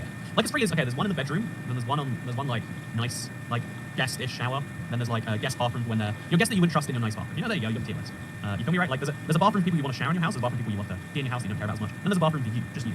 There's like and then the 4th one is just, well, Jeff, my plumber needs a bathroom too. Do you have a bathroom outside too? I do not. Yeah, my old house had too many bathrooms too. Like, they took a bit of the kitchen and turned it into a bathroom for some reason. I'm not entirely sure why. I guess people need more bathroom space. A second bathroom is better than a big kitchen. But, yeah, Jeff living in the house still weirds me out. Doesn't weird Jeff out. I went downstairs. I had my first, like, roommate summer day. I went downstairs, and there was a girl there, and she knew who I was, but I didn't know who she was. And I was like, have we met? Like, so it's a friend of Jeff's? Or is it, wait, am I allowed to say this out loud? Is it a friend of Jeff's? Is it a lover? Is it a lady associate? Is it his girlfriend that just looks different? I don't think he has a girlfriend. I don't know the situation. First time catching a stream, you made me get back into Minecraft recently. Thank you very much, Meg. That's one of the categories of videos I want to, like, make sure, like, I want to do once every month or so. It's like, if you've gone into Minecraft, what have you missed? Or what should you do? You know, like, stuff like that. Is this a mushroom bone we can find here? I think it is. You should know about you from your YouTube channel. Can you imagine? Bring home a girl, and my plumber's like, yeah, this is a guy. And it's like, wait a minute, is this the? Yeah, I don't know if I mentioned this. This is like kind of like just enjoying weird. Also, I think you missed the start of the hype. Let me tell you the weirdest thing that happened. I was at a family event, and like a family I don't see very often like that. But, you know, that everyone has that side of the family. There's people I'd like to see them more. But my like cousin's boyfriend was like, oh my god, you make Minecraft console videos? I remember them. I used to. Oh no, come back up. Thanks for walking up. Like, I'm gonna pull down to it, and then I'm gonna bring myself up and use this. And it was a weird thing. I thought it was interesting. I thought it was really bizarre to be like at a family event. Like, oh yeah, maybe thought it was a family member. Just not realizing. I guess they probably realized it's something. Well, maybe they would. Who knows? Imagine if it was the challenge. I had no idea. Imagine if it was the challenge. I had no idea. Oh wait, whoa! Look at that. That is cool. Under ice social monument. That's actually really handy too because it lets you get in a lot easier. Are these meant to happen? That is bizarre, right? That is really strange. Huh. Well, okay. Found something interesting today. I'm gonna level with you. I haven't found a single structure that would help me find a sound today. I haven't found it. I wanted to find it, but it hasn't come up. I think we try another seed. I think we give it one last try. I think that's what we did. GG. Desert Temple earlier. Did we already say Desert Temple earlier? Or are you mixing it up? There's some extra work for your opponents putting in, so they charge extra for that. I think, you know, sometimes you want to be friends with your opponent's friends. You know, you need to crack magnet in the next challenge. Getting a spawn of that would be near impossible though. Under ice is perfectly fine. Huh. That's a cool one. I'm glad you're here to confirm it's normal. That's also very, very interesting.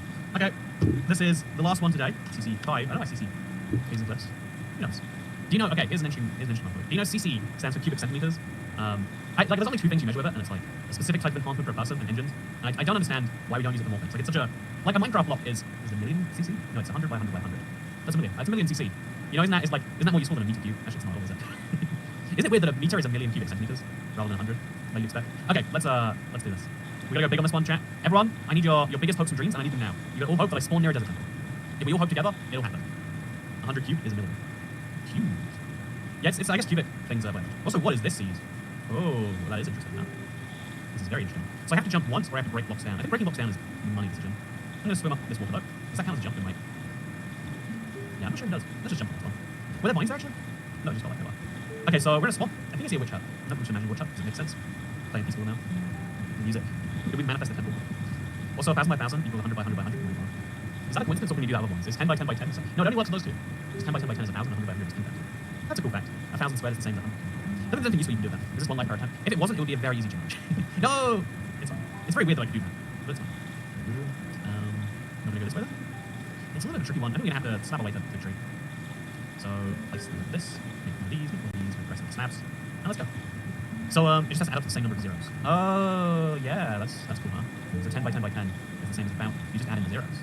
Whereas when you're cubing, you're, that's really simple. That's like 8-year-old math, but my brain overcomplicated.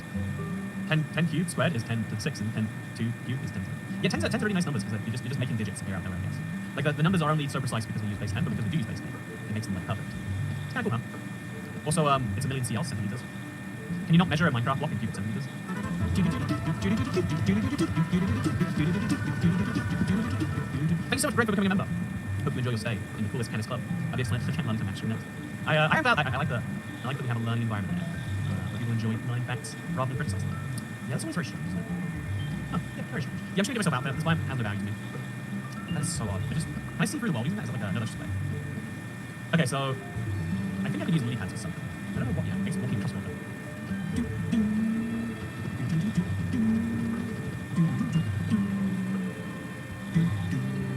Base 69 would be a pain. Let me tell you, I'm not sure.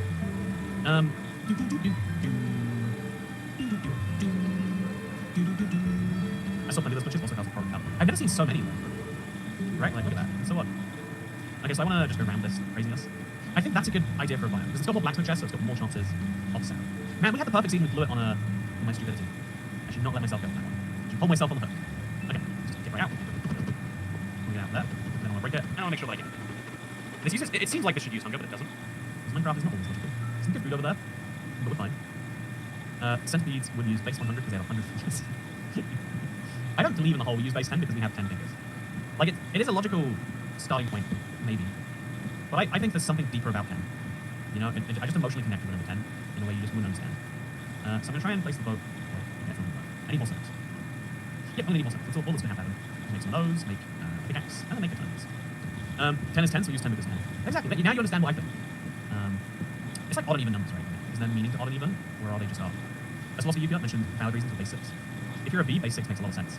If you're not a B, I'm sorry to say, base 6, nobody will pass it. Okay, we're heading quite deep into a tiger biome right now. Maybe not in a good way. Assuming there are good ways. We'll jump back to...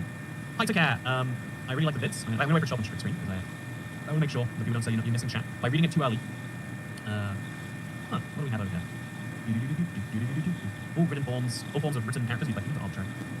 Yeah, it's hard to break down that the words you read on a screen are just scribbles that mean something, but it's true. It's the same with, like, when you think about computer code and it's just ones and zeros, it seems implausible that ones and zeros can mean things, but they really can. They build everything, because to a computer it's not ones and zeros, it's the very essence of it. It's crazy to think about. My mouse no longer has a cursor.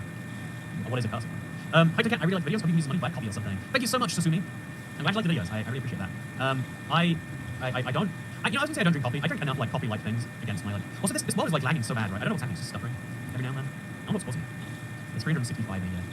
Yeah, the 24 hours a day and the 365... Oh, man, you see that? I'm going crazy. It's so slow walking everywhere. Yeah, the horse was the good time. The horse was the good times. I need to... Okay, next stream, I think we do RNG World, we load them up over and over again until we get a desert temple. Like, I think we spend a minute on 60 seeds, we'll get a desert temple near spawn. And that's better than spending 15 minutes roaming across nothingness. So, I hope you all enjoyed this live stream.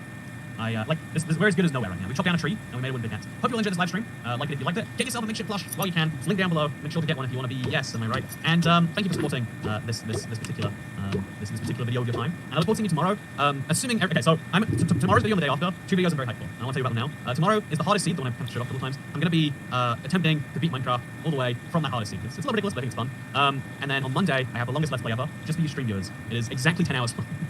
It's a 10 hour long Let's Play. I'm going to be rendering it tonight. I'm going to start as soon as this is over. I'm looking forward to it. But yeah, see you in those videos. Thank you for the love, the affection, and support, and 18 new members we have today, because I'll see you tomorrow. Goodbye.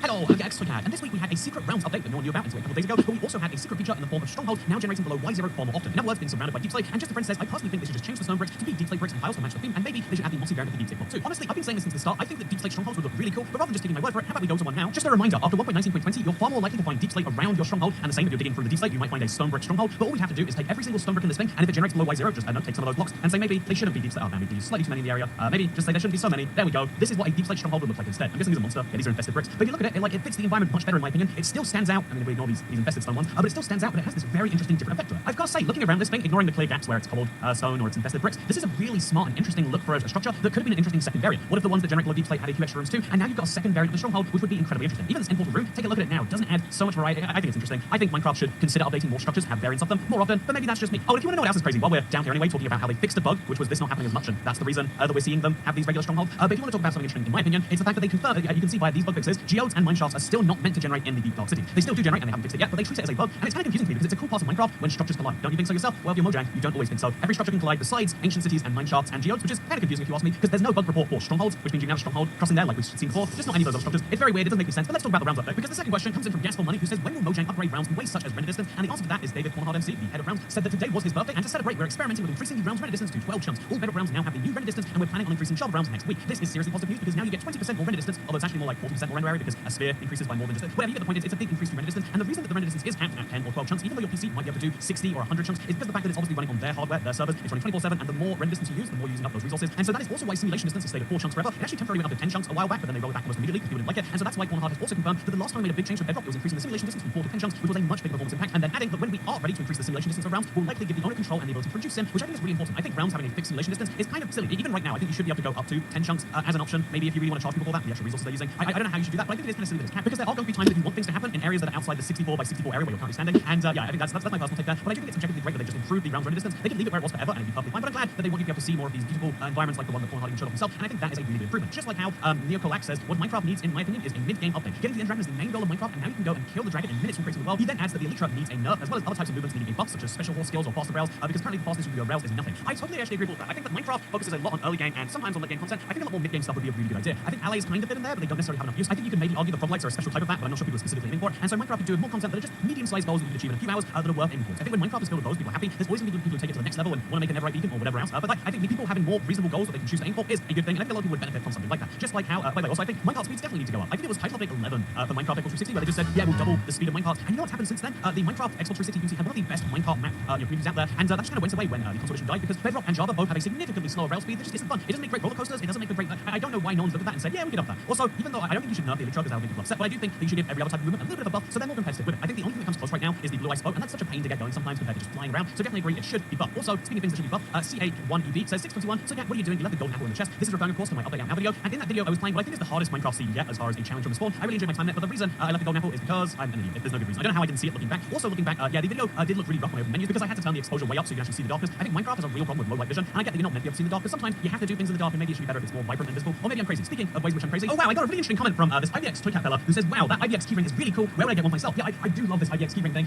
It was custom made. It's really, really wonderful. And here's the best bit. It isn't just something that only I can own, although maybe that's the better way we should do products. But actually, you can get your hands on one for yourself, and it costs just $9.99 plus shipping over at makeshift.com/link in the description. You can get one for yourself, and it is a limited time offer. There is only 3 weeks you can order one of these, and the orders are shut down forever. We manufacture them, we ship them out, and they'll be with you later this year. And if you want to get your hands on a limited piece of history, this little IBX keyring is probably the last in the trilogy of fun makeshift plushes that we're making. It's the cheapest, it's the most affordable, it's the one that is smallest and most reasonable to go with your day-to-day life. I love mine because I needed some keyrings. I've got these annoying keys here that are so sharp I keep bashing at my phone. Having a big plush, pretty well stuff by the way. Again, for $9.99, I'm so impressed with the quality on this thing, even though the cute little Easter egg on the back. But yeah, if you want to get one for yourself, go to Makeshift. This is a plug for my own merch if you haven't worked out. But the next question is not a plug for my own merch, because Dragon Master says, I hate the new UI screen. Oh, we still in Basecamp? Yes, we are. For creating a new world, does anyone know a way to change it back? And the answer to that is the new UI screen, also known as dark mode, according to people in my comment section, is that there is no way to change back the old screen. The way they're rolling out right now, this brand new menu screen is randomly, if you're on a platform that supports it, you're just going to get the new UI screen. It's going to look like this, and you might like that. However, I think it's really annoying that the game gives you no way, that it's frustrating as heck that there's no way to go back. No matter how much you hate this new menu screen, you can't just temporarily go back because they're slowly trying to roll it out for everyone. But I think that is a terrible idea, and the reason I think it's terrible is because they haven't fully even rolled it out for the people that do have it. So this is what menu screen looks like until you load up Minecraft using this menu screen, and then when you go to your full screen, it's the old menu still. If you use the new menu, you have to use both at the same time, and it's so silly in my opinion. How did it take them so many years to roll out a menu screen, and then not even roll it out all the way? They rolled it out for one set of menu without all of the features necessarily included there first, and then it took them this many years to roll out for half of the players, and then it's not even available all of the time. I don't understand the inefficiency of the bureaucracy of Mojang if it takes them this many years to just alter the look of the menu screen. Again, they didn't add new features that would be cool. They added new explanations for things, but they didn't add new functionality. It took them this many years to add a slightly new look. The version we saw 5 years ago, yeah, it was literally 2017 or 2018. It looked so much cooler, and I don't know how we got it worse, and we got it irreversible, and they didn't even roll it out for the entire game.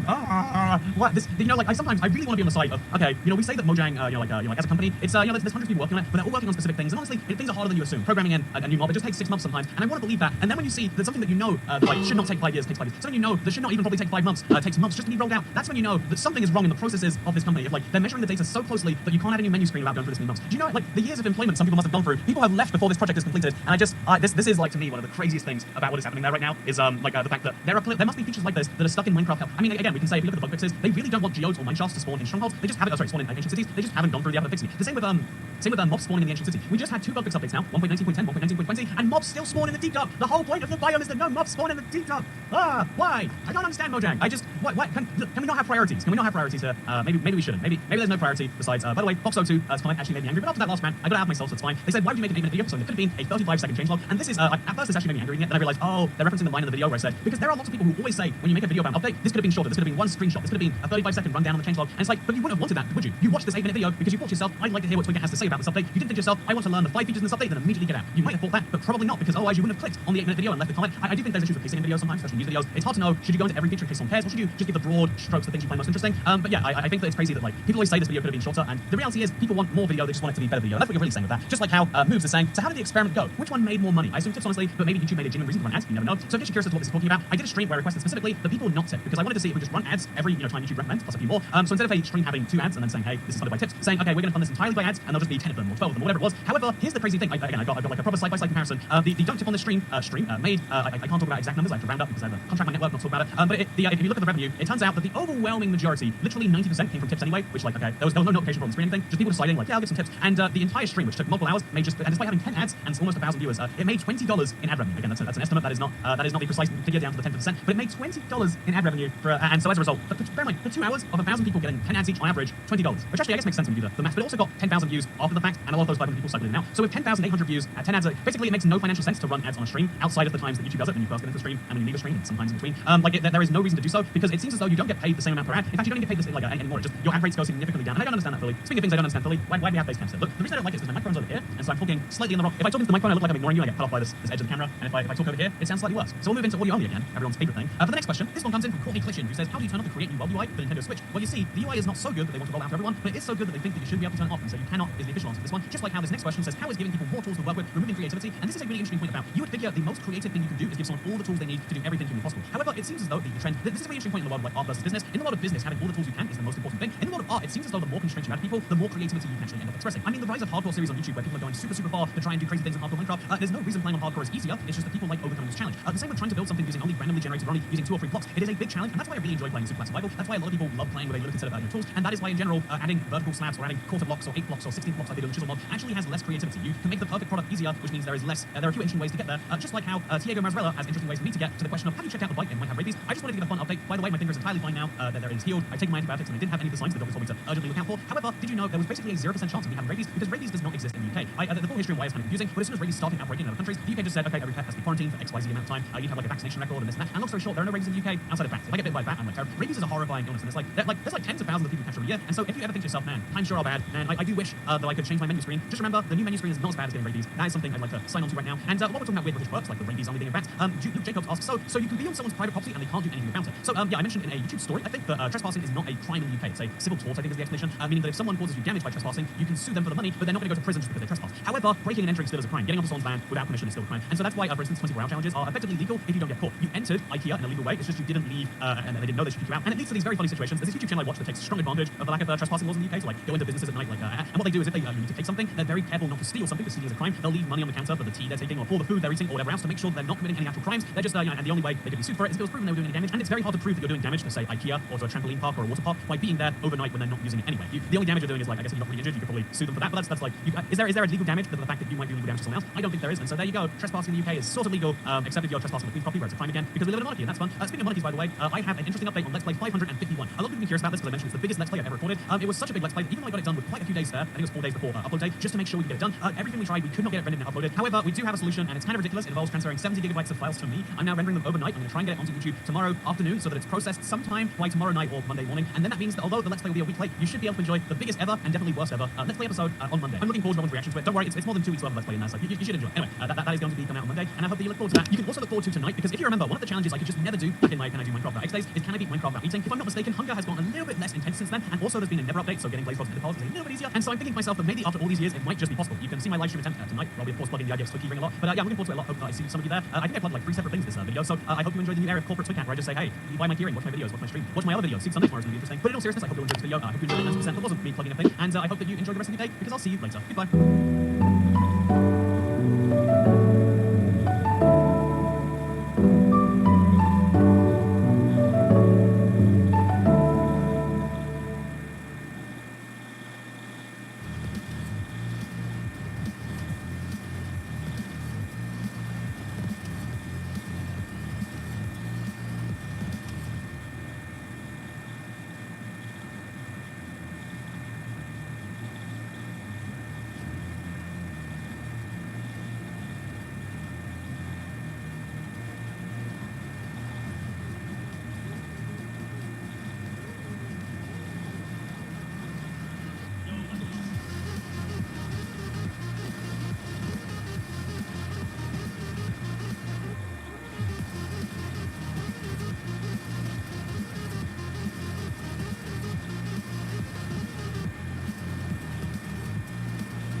we ready? I think we're ready. That's supposed to be up there. Go ahead. Hi. Hello, everybody. Happy Monday. Happy Monday. The dog was just barking like crazy, so had to wait. Danny and Pendle, thank you guys. Finger on the button as always. Thank you so much. On a scale of 1 to 10, how ready are you? I'm gonna go with a high 3. We're gonna go with a high 3. Yeah, high 3 today. We've got a list of things I want to accomplish today. And more importantly, I'm very excited for next episode. Next episode is gonna be 100% decked out. Should get a lot of progress in. Yeah, I'm excited. I'm trying to figure out what pieces do I want to mash in there.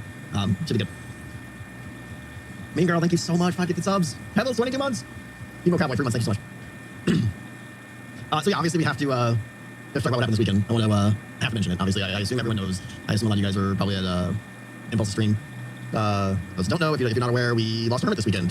TFC passed away, and yeah, it's pretty rough, pretty surprising. Obviously very sad. Like if you can see the tournament Discord, we're just kind of like no one knows what to do. So yeah, it's tough. I mean, I'll admit I wasn't super close with TFC, but that doesn't lessen the fact that he absolutely was a hermit, and it sucks. His sister reported it on Twitter, and yeah, right now the hermits are just kind of figuring out what we want to do, both in game and out of game. I don't think we have any answers yet, so just I don't have anything for you, and I'm not obviously good with words, as you know. So yeah,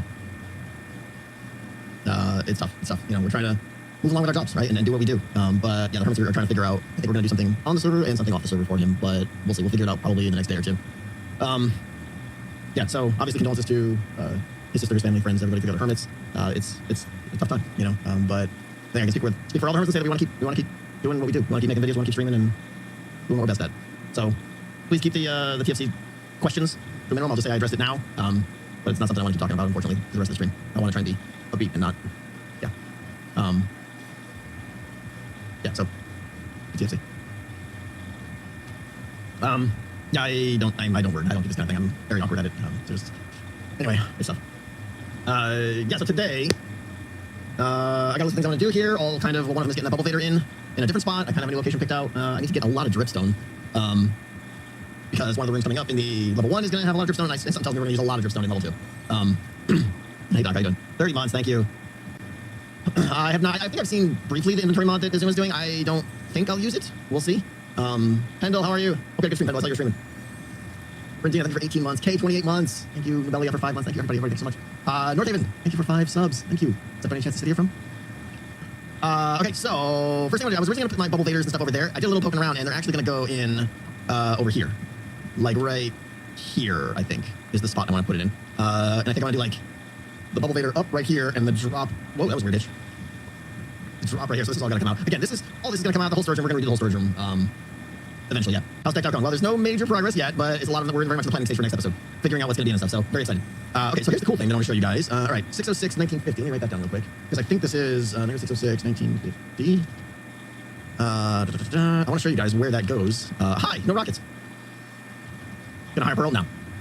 Nope, because I think what I'm going to do is make a, I have a design for a automatic sorting thing, which I'm always on the fence with. Some seasons I like it, some I don't. I think I want to try it again. We'll get there. Unfortunately, it's probably like 3 episodes away. We're looking at a decked out video, then a big mega base building episode, then back to decked out, and then maybe the storage room. That's kind of where I'm at, time frame wise. Okay, so if I did my calculations correctly, I think 606, 1950 is right here. Yes. Bam. Which, interestingly enough, takes me right up into the tower. This is all going to be terraformed here and everything. So what I was thinking is, wouldn't it be cool if like I bubble vaded up and there was like a little door that I just kind of popped out somewhere in here? I don't know how far. I don't think I want to take the bubble vader all the way up to the top, because that's a long bubble vader ride, and 90% of the time I don't need to be this high. I'm like, let's go on the ice farm or something. How are the gigantic ice keeps going along? They're probably done. Oh, not even close to done. Wow, I haven't been paying enough. I expected them to go faster. You said 606, you placed towards 607. Oh, are you doing the look at or the? I was using the left coordinates this time, so let's double check here. 606, 1950, using the left coordinates is the one, not the look at. I'm inconsistent. Sometimes I use the look at, sometimes at this time I use the one on the left there. What's up, Alligator? How you doing? Sarah, thank you for the sub. I appreciate you. Code Man, thank you so much. Thank you guys for the subs. Thank you, Red Room Zaki. Vinny, Rendina, thank you so much. So, it kind of slides right by the warp stuff there. But I don't want to, I could like just tear out this whole window here and stuff, but I honestly feel like that would be an eyesore to the build, because I really like having this color in here. So I'm leaning toward, and looking for your thoughts here too, I'm leaning toward just like kind of poking a little hole in the side, like right here or something, and seeing how that feels. I don't know. Use the window as the exit. But when I was talking about, yeah, I don't want to take out all the warp blocks there. Yeah, bubble columns are fast, but not that fast. So, I guess we'll just take out this first. We'll dig straight down, because we know nothing bad could ever possibly happen by digging straight down.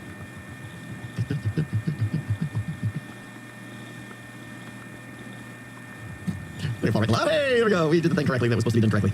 Okay, Do that, do that, do that, and we'll need, like, some signs here. A secret tunnel. Maybe. Oh, that's not where I want to be. I want to be, we'll go over here, yeah. All right, so. Right, yeah. Okay, this is the way up. This is the way down. I think that works. Okay, I'm gonna grab some more dirt. Club raid? Is that true? Yeah, I thought Cub just started streaming. I've had a great ender porter system. I can't come around on ender porters. They just, I don't know. They feel interesting, but at the same time, not. The fact you have to reload them every time and stuff just feels a bit, I don't know. So what we did do, though, is, for those wondering, because last time we tried to come up this thing and we bumped into the side of level 1 in the dungeon, we're going off just the other side. We missed it by like a block or two, I believe. What's up, Coach? How you doing? Kiku, thank you so much for 29 months. Hey, Genesis, how are you? Heck, how are you? Okay. I at least want to take this up into the tower. That I'm fairly confident of. And again, you won't see this. This will all be hidden. So, let's fortificate this up a little bit here. So, yeah, I mean, I could just build like a little secret room right off of... not secret room, I guess. Just a little hidden entrance. Like, right there-ish. Let's see what that height is like. See if we like it. What's up, Stormcat? I'm doing great. We'll do the inside out of deep space so you don't see it. Maybe that's what we need to do, because right now it looks horrible, because all you're seeing is the dirt. But I think, right? Oh, wait, hold on. Where's my... This is my up. My down was to the north. So my down is right there. I think that makes sense. Do it in the warp stem bit? I don't know. I feel like that's gonna... I'd have to take it all out, because if I just cut a hole, it does make sense that it should go there. I mean... we would need to frame it a little bit. Maybe if we frame it and make it look part of the thing. What block would we frame it in? Put an actual door in? Maybe make the wall of the alcove out of warped. The alcove. Down there or here? Oh, warp stem door, I see. That's not a bad idea, actually. The door would probably be hidden quite well. Can I go down there without dying? Floaty. Nipples Raid! How you doing, my friend? Hope you had a good stream. I saw you had some generous people today. That makes me super happy. They were amazing. Hope you had good fun. Your industrial district is looking quite good. All right, let's get a green door here.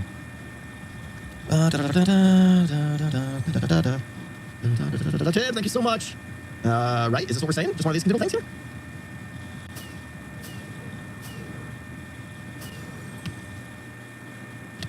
Was that the one? Yeah, that was the one. If you did it like right in the middle. Oh, it's a 2 wide gap, so that's kind of nice, actually. If we just did this, maybe I'm okay with that. That's pretty good. I mean, that's super subtle. Will I actually close the door is the question. But I like it. I'm okay with that. You may be able to complete the door. You had a gap between the outside walls and the blue wall off to the side. That's hard to understand what you're saying. Gap between the blue wall. Oh, I could have it pop up in here. Interesting. So it's just like, whoop. Could I'd have to move this over a little bit, though. Pressure plate from the door close. Yep, good call. I think I like this. I think I'm okay with this. So let's see where this goes. This might work out quite well, actually. What's up, power?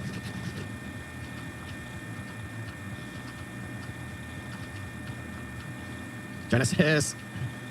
Thank you, Genesis. Too kind. Is there no way to today? It seems like not. Oh, interesting. So this is my drop right here, though, right where the door is. Let's go get some more. Let's go get some more green. We'll just make that whole interior. Let's light this up too. Oh, missed. Make that interior out of warts. I think that'll look good. All right, apparently my flying skills are not up to speed right now, so let's just go down the easy way. Hold on, let me get down here and I'll catch up with what you guys are saying.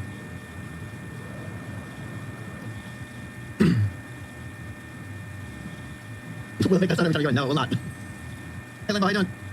Can move door over to the side. Yeah. But if the door's not centered in that exterior facing, I think that would look weird. What's up, Byron? How you doing?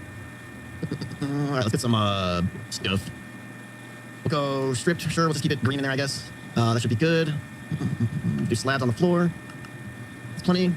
People trying to tell you a door like Impulse did in the Wonka factory. I don't remember how he did that. PJ Casey, thank you so much. Are you low on work wood? No, we just played that farm. So, I mean, I don't have much here, but it's all farm. Battle Corgi, thank you so much for 5 ticket subs. I want some light in there too. Yeah. Torches for now. I think we're going simple here. Let me craft a couple more slabbies just in case. See what this looks like. Ghost of the Sky, thank you so much.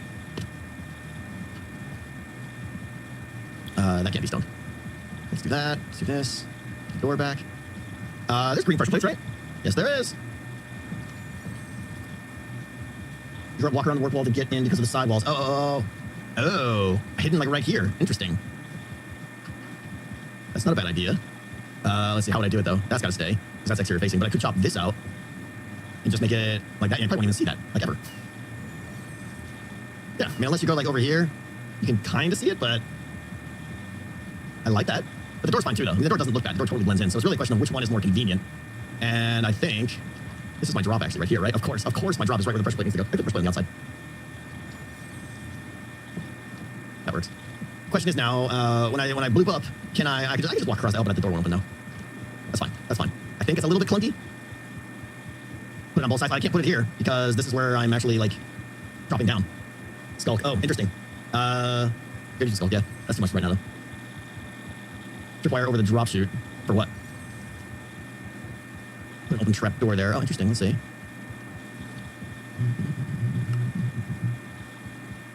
Let's see. I could do...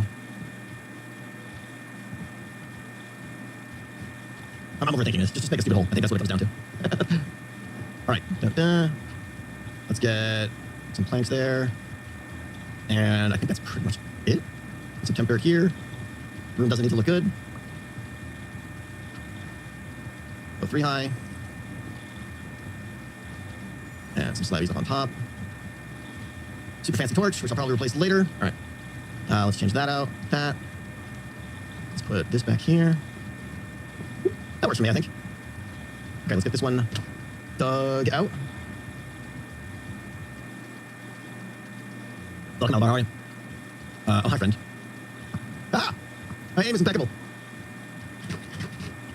That's fine, good. All right.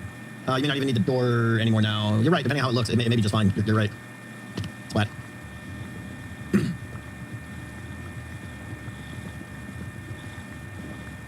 Lava lake in 3, 2. Ugh, perfect. Okay, so we're gonna put that there. I have no idea what we're gonna put. Yeah, I don't know what block I want to put there. Trapdoors. Let's go with some trapdoors. I think I have some spruce trapdoors. Trapdoors.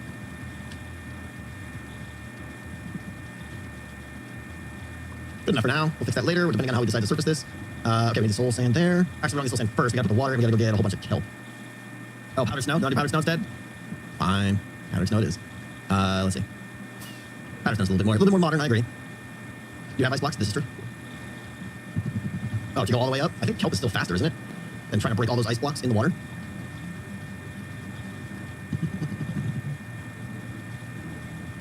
What's up, sir? How you doing? Covering that. What are we covering that with? It looks like nope. Do I have? We'll have to cover that later. Oh, if I don't cover it, I'm gonna fall in it, though. I don't have my carpet anywhere around here. I don't think so. Let's go get some carpet, I guess. One piece of brown. You do.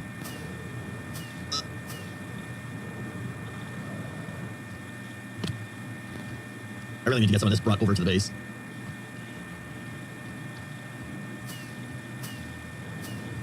Yeah, we built that a long time ago, Chaz, yeah. What's up, Wolf? How are you? Your old chute still had carpet covering it, lol. Maybe it did. Lol.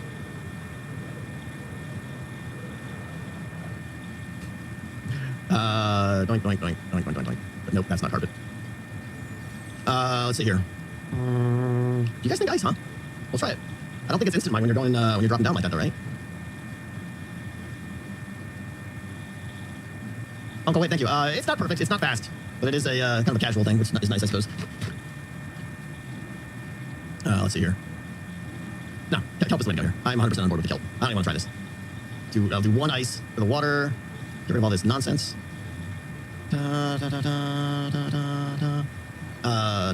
Put these in there. I have mushroom stems for the calcite. And then let's go get some kelp. I don't think I have any here. Let's just double check. Nope. Let's go get some. Hopefully there's some close by. Probably not, right? Maybe we'll just go. I know there's ocean over here. I gotta be careful of rockets. Let's do a silver quest? Maybe. Are you building decked out? I'm getting materials so that I can build decked out. Hold that.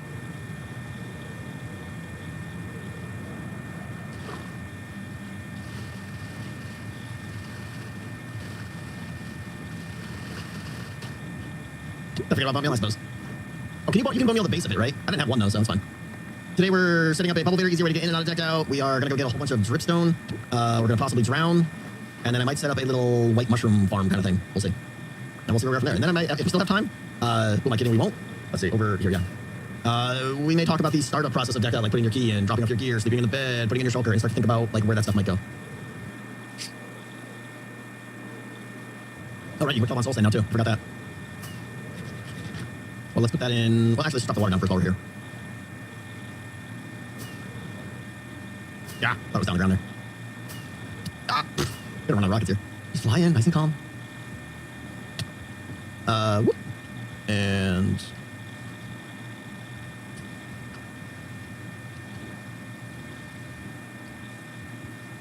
I lost it. There it is. Oh, I have to still there anyways. I didn't have to do that. I'm wondering. Well, I guess we'll find out the hard way. How's that water coming? There it is. Good timing. Let's get the soul sand. Can't wait to see Decked Out finish. Yeah, me too. Me too. It's gonna be a while though. No, how big that is that? I'm gonna drown. Maybe. Probably gonna drown. Swim faster! I can't rock it! All right, go faster! No, even with the totem! I can't rock it! Oh, regen! Regen! Well, I knew that was gonna happen. Let's see here. We need some wings. Good news is we know where our stuff is. And that's why you won't meal. Yeah. What's happening? Give me that. Give me this. Give me that. Give me this. Oh, I need a pick now too.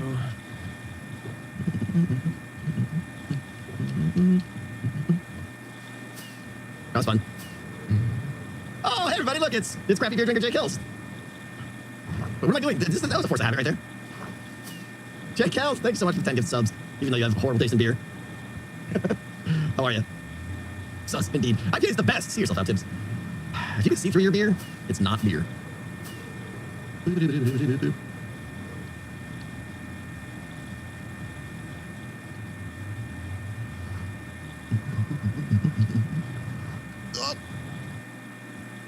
Wow, the frames just totally died there. Okay, let's get some bone meal first. Mock-ups? What is happening with the frames? Right, is this doing something? Is this is growing it, right? Okay. Okay, seems like that's sufficient. My gear should be shooting out all over the top.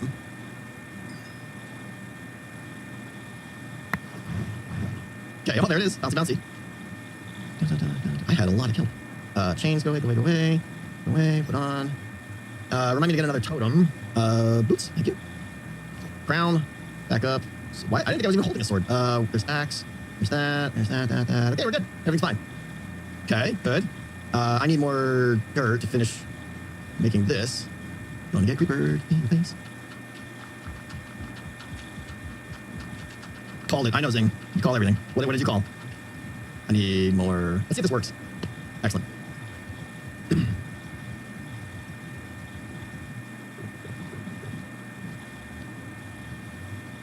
Yes, I enjoy throwing everything out twice. Got a problem with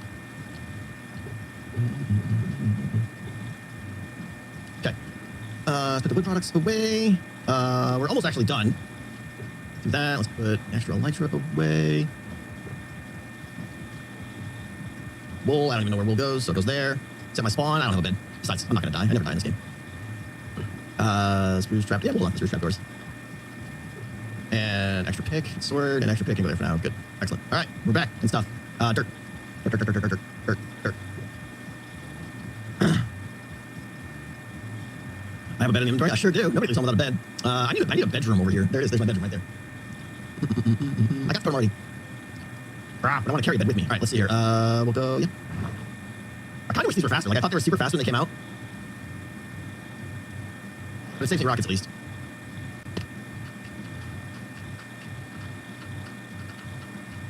I do need elevator music. Yeah.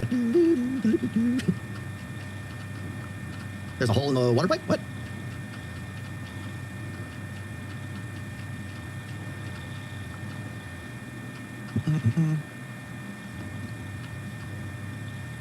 All right, I definitely need a couple more green slabbies. And this is serving no purpose right here. Let's go get some green slabbies. Is that the God War soundtrack? No, I don't think so. It's just something I found on Epidemic Sound. Do you need me to lay out the tunnel, Nate?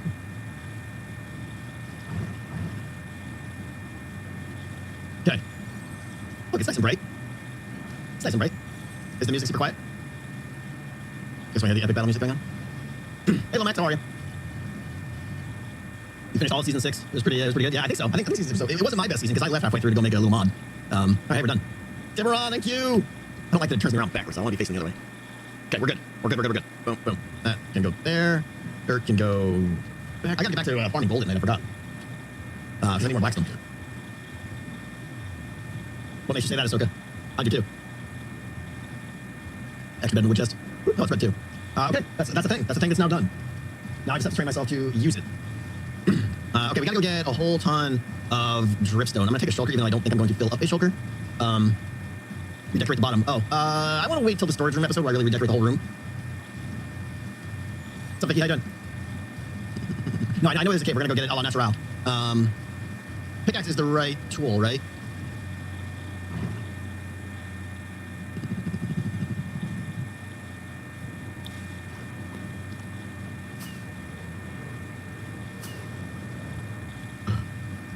What's wrong with the current storage solution? If I have shulkers of things, which is very common, it doesn't work, and I have to put it down below. I want chests so that I can store bulk in place. Like, I have 5 or 6 shulkers full of magma blocks, and I don't want to have some magma blocks here and the rest down there, and blah, blah, blah. It's just a hassle. Okay. Oh, someone's been here already. I thought there was going to be a lot more in here. Well, that makes me sad. And it's a nice mob farm, apparently. Is music too loud now? Make some? Well, yeah, but that takes a long time.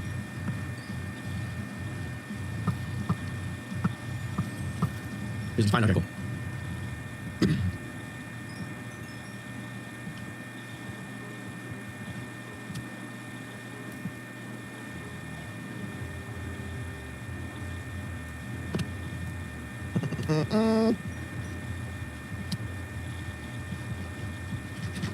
Hi, Sonar. Choking die. Hi, Sonar, how you doing? I'm doing good. Is that even enough? I feel like we want to find a better cave than this. This is garbage. Hi, creeper friend. Right? I'm no cave expert, but aren't there caves that are like way more dense than this? We'll get some here and see how it goes, I guess. I don't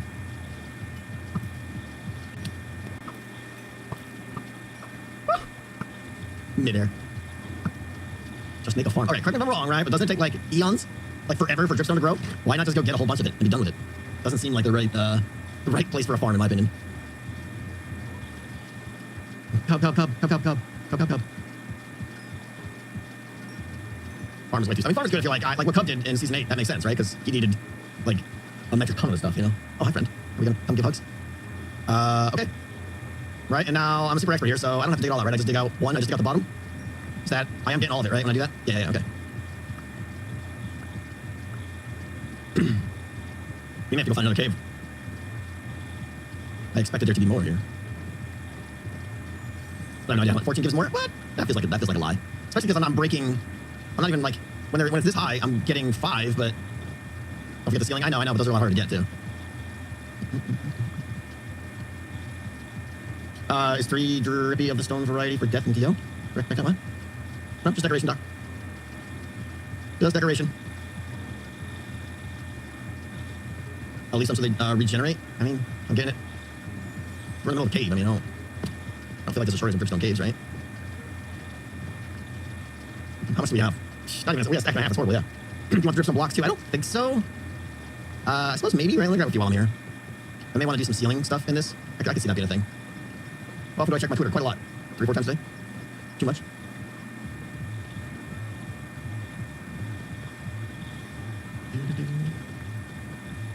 Shell bells, holy cow. 10,000 biddies. That's not a small amount of biddies. Shell, thank you so much. Unbelievably generous of you. All the biddies. Holy bits, I know, right? Exactly. Thank you so much. How's hockey going? Hockey is great. I love it. I had hockey yesterday, and I realized the thing I am worst at is turning with the puck. I need more ice time. We were doing these drills just like skate around the cones with the puck. I can do it great without a puck. You give me a puck, and my brain is just like, nerp, and everything just locks up, and I don't know how to do anything with anything. So that's always great. Monday hockey? No. So, ironically, there's 3 times a week where my local ice rink has what's called stick time, which is where you can just go and pick a puck and mess around. Those 3 times are Monday, Wednesday, Friday at noon. So that's the thing. So I need to cancel some streams, apparently, if I want to actually go play. Am I a big hockey fan? Yeah. Unfortunately, I'm a Coyotes fan. But yeah, I love hockey. Love playing it, love watching it, everything. Hockey stream time? Nobody wants to see that. I am embarrassingly bad. But I'm having a ton of fun. It's like literally the best decision I've made other than deciding to make YouTube videos. Playing hockey has been so life-changing. It's so much fun for me. Highly recommended. If you have a rink next to you, learn how to play. It's the greatest sport. As a Canadian, yeah, exactly, yeah. Coyotes, I know, Cleft, I know. But I gotta support the home team. I suppose marrying my wife was a pretty good decision, too. And stuff. Ow! I deserve that.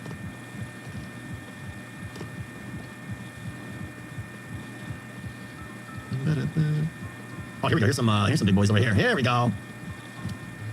Chances of me being blown up by a creeper are significant. Significant. Oh, that's cool. That's so cool. Yeah, will Tango be exploded while harvesting dripstone? Signs point to yes. Set spawn? I got a spawn. When are we getting hockey in Minecraft? That's not really easy to do. I mean, what would be your physics? What's something that... I know it was a season 5, 4? I think Impulse made what was it, Golden Hockey? And that was pretty fun, but it wasn't hockey. I mean... Armor stands, yeah, I mean, you do all that stuff, but that's more... Something needs to slide more to really make hockey, and I don't think you're going to get it with Dolphin Hockey. There you go. They have a hockey mod, I'm sure they do, yeah. I see.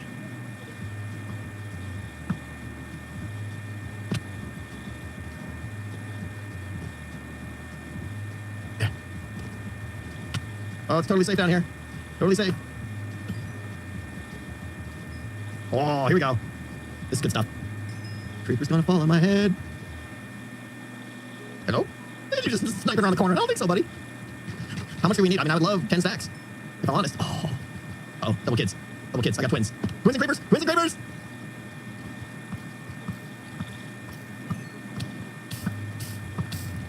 Get slash in the face. Woo. Okay, everything's fine. There's water nearby. Perhaps I should dunk in that. Okay, this is good stuff right here. Yes. Let's light it up a little first. Yep, a lot of baddies down here. They're not happy with me. What's up, Omega? How you doing?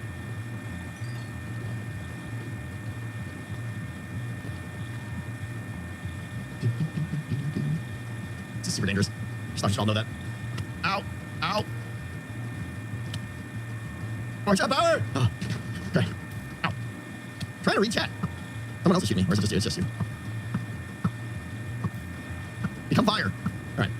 I missed iron. Oh no. It's like, okay, doing. Okay, back to all the good stuff here. All these giant ones.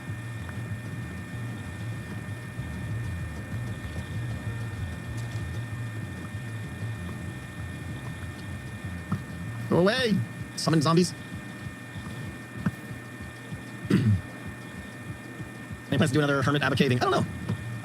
Where's my axe? It's on the floor, everybody. Just where I wanted it to be. I just put it there for safekeeping. Just in case. Sometimes the axe gets tired and it needs to rest and stuff. That's right. Put it on the ground. It's a great place for it. Ooh, who shoot? Ow! Look at you, stealthy boy. Where's my sword? I opted for no sword. I'm done with swords. I've been like waffling on. Look at this, beautiful. I've been waffling on whether or not to carry a sword, and with inventory the way it is, I've decided I'm gonna try not carrying a sword. Generally, if I get in a fight, I use the bow anyways. And the axe does pretty good anyways. It's just the only time you need is if you like you go to the farm and you're like, oh, I need sleeping edge right now. That's the time when you're like, I really wish I had a sword, and that's why I just keep it right in my inner chest. Okay, now we're talking. That was a good little pull right there. That was good stuff. Gotta go for these giant clusters. Like this guy. No more zombies. Just what I was hoping for. Maybe just stop and just take a little bath. Okay. The creepers are just waiting for a full inventory. Yeah, they're like, yeah, bad zombies. You're the fodder. Go in and keep him on his toes. We'll go in when the time is right.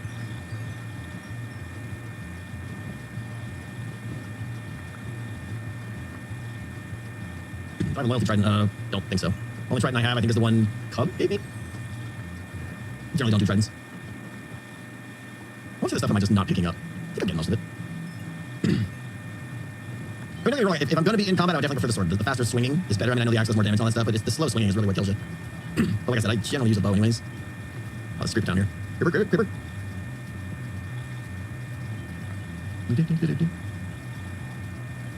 There goes the video quality. Oh, because it's so dark. We're getting quite a bit here. 1, 2, 3, 4, 5, 6, 7, 8, 9, 10, 11, 12 stacks of pointy skadoodlers. Let's get those away. Hitboxes would help. Yes, there you go. Good call. Is there any more down here? Or are we getting into... Yeah, this doesn't look very promising down here. I will go elsewhere. Bubbles means B-dubs in your title. No, bubbles means bubble vaders, which we're done.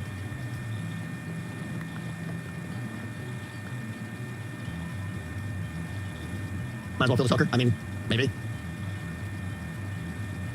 There's some good stuff. So yeah, regarding decked out, I'm very much in the, you know, I got some initial building done. We're gonna do some more building next episode, a lot more building next episode, which I'm excited about. But I'm very much in the phase where I take a step back and I go, okay, how do I actually do this now?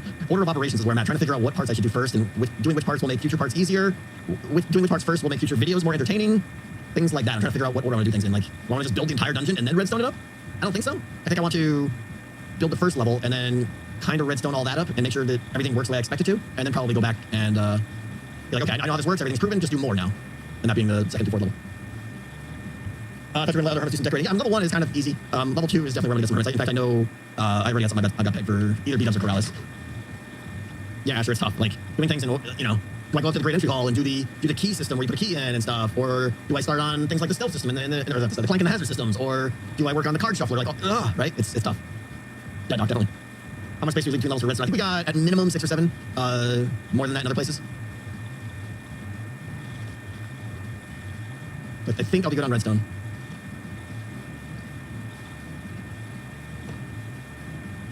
What light level is this mod? That's mini-HUD.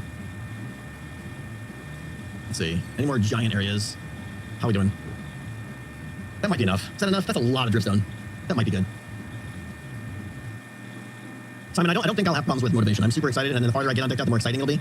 So I don't think motivation is going to be a problem. Honestly, my biggest problem is what can I do in the next video, you know? Order. And can I get it done at a rate where people don't get bored, right? I gotta really pick up the pace. Because the decked out hype is there right now. Everyone wants to see it. I want to see it. But I can't go 3 weeks between making any progress on decked out, so it's very dark. You guys can see. I'm just about out of torches.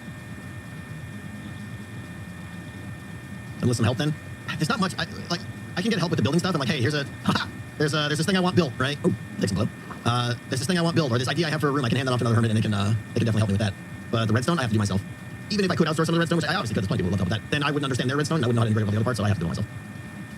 Yeah, because will definitely help with the building, I'm sure. And the redstone too, probably. Okay. I think we're good. How do we get out of here? I have no idea how I got down here. I know I flew down here. I see light up there. Oh, that's just lichen, though, I think. Oh, no, I think it was this. Yep, there's this. Yep, there we go. Well, that was easy. Feels perfect redstone for the whole thing, absolutely. What's up, guy doing? The noises, he underplays it, yeah. The dude knows redstone. He just likes to play it up like he doesn't. What are you dangling, J-Gills? Have you ever met B-dubs in real life? I met him at Minecon 15, when he was still part of Minecraft, and it wasn't like a meet, it was just like a... I think he signed my shirt or something, that was about it. Proof that B-dubs is taller than Tango. Oh boy, what is this? What am I clicking on? I'm bending over! I'm bending over like 2 feet there. I hope there's another Minecon. If there's another Minecon, I will attend, no matter where it is.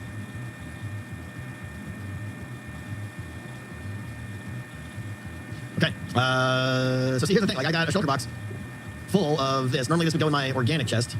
I guess it doesn't really have to. We could just actually dedicate one of these to dripstone, because we're going to use it a lot. Stone. Yeah, let's put the blocks in there, too. Lapis just got moved to that chest, I guess. I don't know where these things go. This is why I need a better storage system. I don't like this one. Minecon 2023 Antarctica. Go! Hey, Spaghetti Scooter, how you doing? I'm loving it. What's up, Wonderful? How are you? Yeah, I know exactly. We were all gonna go to the last Minecon, 100%, and then COVID hit, and they were like, whoop. And that's fine, of course, you canceled when COVID hit, but COVID's over. Announce it. Do what you were going to do 3 years ago, and make it happen again. Did I miss a message?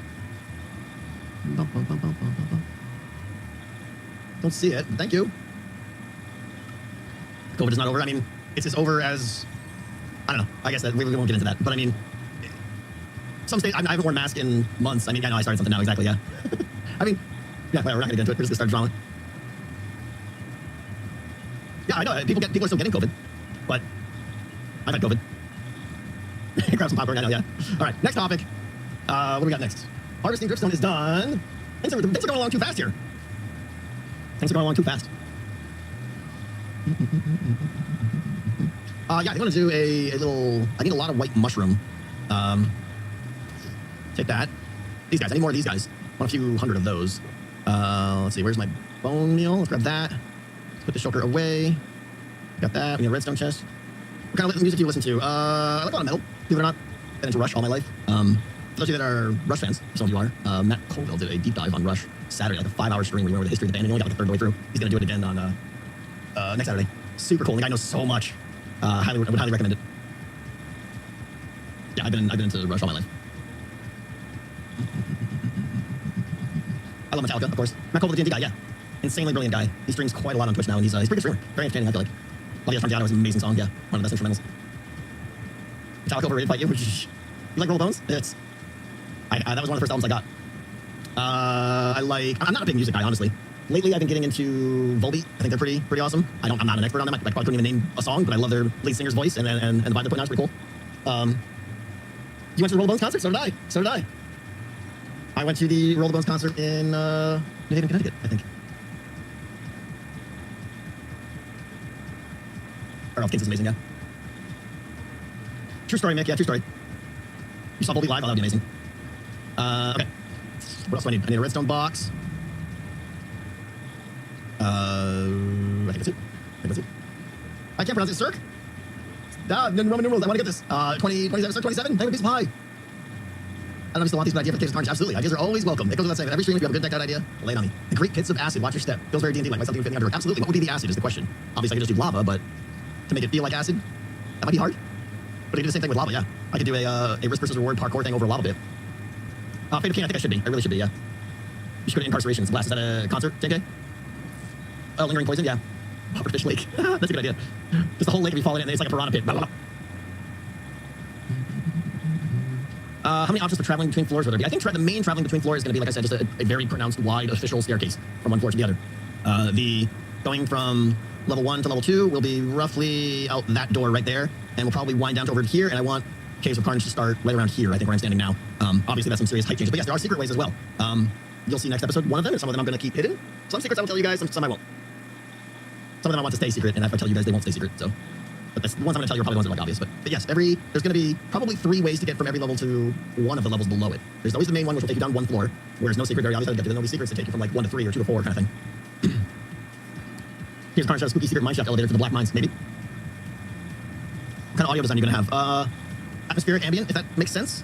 Subtle, but I was actually thinking about the audio systems, like, what if, and I don't know how to do this yet, this is one of the things I wanted to prototype, and we're not doing it today. Because redstone on camera infuriates me. But what I was thinking is, I think you could probably pretty easily make a direction testing system. In other words, if there was a doorway, right, the doorway right here, right, using smoke sensors, I could probably determine which direction you're going through this door. And if I set that doorway as the threshold for where I want to transition ambient audio, for instance, I'm planning on having 2, how do I explain this? 2 types of music, 2 sets of music, 2 themes of music, we'll say. 2 themes of music for level 1. One is going to be something very similar to what I have. It might actually be the sound I use in my nether tunnel. The cold, icy winds and things like that. And then another one is going to be more inside the crypt, ambient stuff, right? Like low drones, maybe some hints at voices and things like that. And the idea is that as you enter the crypt, I actually want the ambient audio to change. So when you enter that main crypt area, using something like this that detects which way you're going because this guy gets a signal before that guy kind of thing, right? Boom. Now I know to switch activate the hopper, pull out the music that's playing the frosty stuff, and activate the dispenser that puts in the crypt stuff. So that as you transition into key areas within the dungeon, the background ambient will change with you. That's what I want to do. And I said themes of music because what I want to do, so that it's not monotonous the same every time. When I say a theme of music, this music feels light to me. Feels loud to me. I gotta turn it down. It's loud in my head. When I say themes of music, I like sets of music. So I might, in an ideal world, I will have 3 or 4 different icy, ambient, ice cave tracks.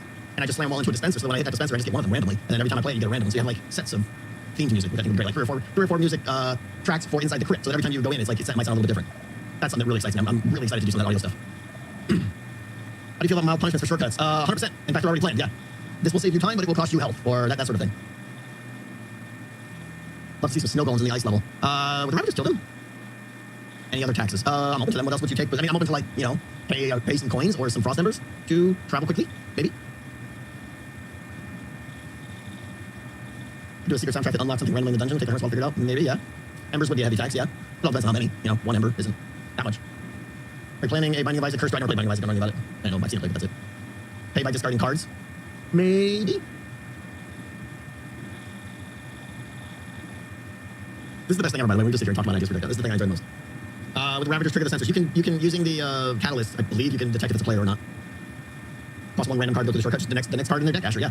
Pull a card off the pile and discard it. Don't destroy it, but discard it. maybe trash it. Maybe just, I have to come up with words. All these board games are very clear. They use the terms discard and trash, I think. Discard means it's not being played right now. It's going to your discard pile, but trash means it's out of the game. Or exile. Yeah, different games have different, that's the magic term, yeah. Destroy is used a lot. Destroy or discard, yeah, nitrous. Every game's got a different term. And I need to pick what those terms are going to be for deck out and be consistent so that people can learn them. Curse card that gets put into the next player's deck. Oh, interesting. Maybe that's not Milo. I don't even know what you were suggesting there, but the idea that a card that's in my deck could be transferred to another person's deck. You're passing the curse card around. That's kind of funny. But okay, never mind, it doesn't work because the problem is the players have control of their deck. They would just take it out. The game would be so much better if players couldn't remove cards. You know, like, I don't know, obviously they can remove cards from their deck to manage it, but there's no way to put a curse in someone's deck between games. I mean, I could put it in after, I suppose, like, I could keep that curse card hidden somewhere inside the system so that when they plug in their shuffler deck, it pulls the cards out, and then right before the shuffle, it just dumps any curses in. But that would be a bit intangible, or whatever the word is. Like, the player wouldn't know that that card got put into their deck, and then they would be feeling the penalties for it, and be like, what? And it would just feel like a bug or something. You just spend cross numbers to curse the next player, maybe? It'd be announced, yeah, you can announce it just like all the other cards are announced when they're played, I suppose, but it's not a bad idea, actually. Well, I want to write it down. I think the idea needs some massaging, but there's a good core idea there. Let me, let's see. I mean, what you do to get that curse card to curse the next player, do you pay a resource? Congratulations, you've been cursed! Yeah, that'd be great. Yeah, that's honestly one of the things I'm debating is the audio cues for each card. The straightforward is to do some voice, maybe it's me, maybe it's not, with some disorder, kind of like I did like 4 or 5 episodes ago, and just say the name of the card. That's consistent, it's clear, and it works. However, it feels a little lame, I don't know. The alternative, though, is trying to come up with a sound for every card, and the player has to learn what sound is associated with what card, and that feels impossible, so I think it has to be a verbal saying the name of the card. It keeps it very, you know, this is the card that was just played. Yeah, maybe we'll do a recording session with other hermits and stuff. Everyone can voice 1 or 2 cards. Yeah, exactly, yeah. Can't please get beat ups to voice. I'll get beat ups to do some of the cards, yeah. I think what I might do is get different hermits to do different cards.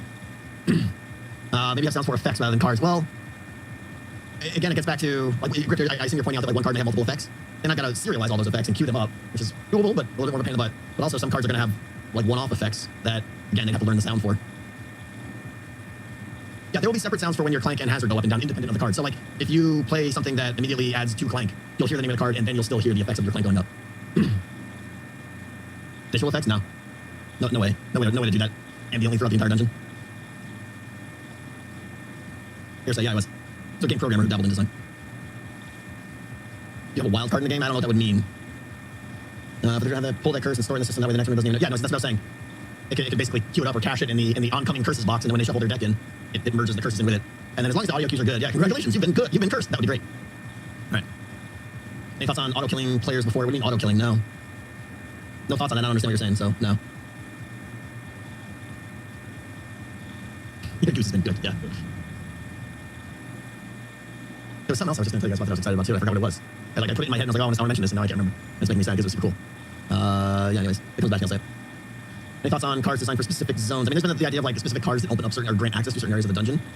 I think that's okay. It feels a little, I don't know. Players would very quickly just decide, do I want to go there or not? And then, I don't know. It doesn't feel like a, maybe it's, I'm on the fence on that one. Dungeons and Coffee, thank you so much. Anyway, you would tie a few doors to the time of day. I mean, I could in AO, but I very much like the idea of randomizing some dungeons independent of hazard every time the dungeon starts. Whether that's time of day or just random per, I guess per time of day is interesting because then you're like, oh, if I can be in there at, I assume it means game time, not real life time. That is interesting though. If I'm there at midnight, if I'm in the crypt at midnight, a door is open for like a 20-second window. That's interesting. That's interesting. A secret that it's totally based off of like daylight sensor. That'll never work with beat-ups. He'll be inside, you won't know. Hold on, I'm gonna get the curse idea down. The curse idea and secret door that opens with a short time window based on time of day. Pay to curse. Let's see. Pay coin or embers to queue up a curse card, full card, for the next player to play the game. Are people really going to spend their resources to curse the next person? I think that only happens if you know the person playing after you is the person you're really competing with. Other than that, I mean, they'll do it for fun. It would be fun because then you hang around and wait. Side fact, I think it's important that people in the lobby, like what I call the Great Hall, people who are in deck out but not in the dungeon can hear the card cues being called out. That would be good. I think that would be fun. So they can kind of get a sense of what's going on there.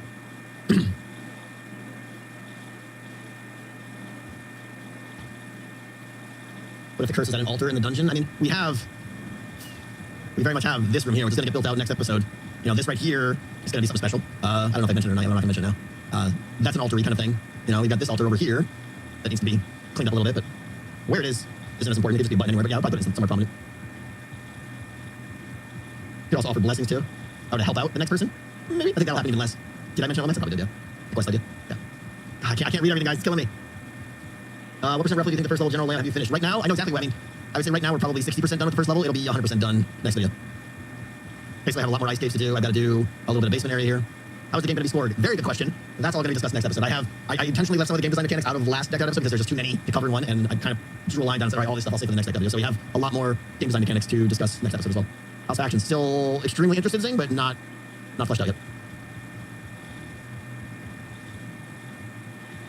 Pontus has a great idea. Could you allow someone in waiting area to buy a curse on someone? We talked about that last time. You could sabotage curse or whatever. Someone from the lobby could pay some coins or something maybe, and actively mess with the person in the dungeon. That could be fun. It's written on my notes. What are you going to do with all the space? Build a dungeon. Are you going to do how to play video again? Absolutely, Burrito, yeah. That video I wholeheartedly think was vital to some of the success of Decked Out. The other hermits in their videos didn't have to try to explain how to play Decked Out. They just linked everyone to that concise, I think it was like a 4-minute video or something I did. And it had a ton of views because it was a very quick way to understand how to play. So yeah, we'll absolutely do that again. Will Caves of Carnage be taller? Yeah, it will. We have a lot of height here for Caves of Carnage. As you can see. So yeah, there will be areas where, 20 blocks tall. When are you planning to do the entrance? That's what I'm kind of thinking about now. Is the order of operations. Do I do the entryway and just work linearly through, or do I get the gameplay working of the dungeon? And then, oh, hi, how's it going? Cool, this is exactly what I want back here. Yeah, just trying to figure out, I don't know, I want to get the what I call the Great Hall in. I don't know what I'm doing here. I can't think about Decked Out and build this at the same time. So where's the room built on another blocks? Coming up, Doc, coming up, yeah. Will the wardens be able to hear redstone like droppers? That is one of the biggest challenges, Professor. Yeah, I'm going to have to hide the redstone, or, I mean, obviously I can make the whole floor, a subfloor, I should say, out of wool, but then I've got to get redstone through that in certain areas, so that's an open challenge. But yeah, lots of wool. A lot of delivery farms to bed on a game? Oh, jeez. I don't need a whole bedding system. The wool farm's going, JT. It should suffice. Oh, it's killing me. Like, in the back of my head, I had this idea I want to tell you guys about something I'm planning on doing, but I can't remember what it was. It was when I was talking about the audio stuff. Nope, it's gone. All right, how tall do we need to be to grow a mushroom tree? Hey, Jasper, how you doing?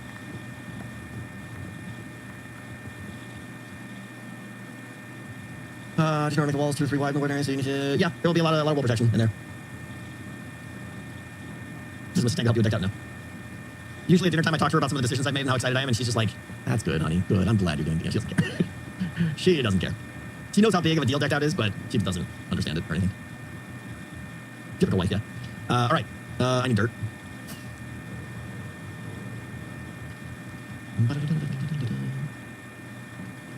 Other card that sets off alarms and floors 3 and 4 that distracts the ward in certain spots. Yeah, maybe. Distraction card.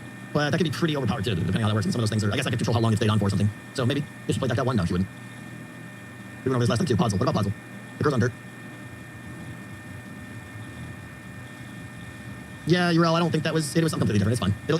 It will be told to you eventually. Just need to remember it. Okay. Can you grow, like how much space do I need? Grow a mushroom. Is that, I mean, I think that's enough right there. I mean, obviously just group, is it going to be, is it like trees where your bone meal attempts diminish? We should probably go a little bit higher there. It's like trees, yeah.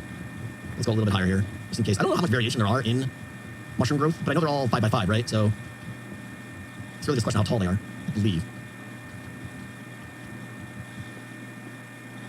This is only for, I suppose we should make it support. There's no reason not to make this work for brown ones too. Okay, all right, that's a 5 by 5. Yeah, light level, we're gonna take care of that too. What do you think about making back-to-back runs a bit harder with every run? Maybe? I don't want to penalize people for just being excited about playing the game though. Because that seems like I'm telling them, hey, stop playing. Round 1, 6, 7 by 7, okay, cool. We'll dig out a little bit more here.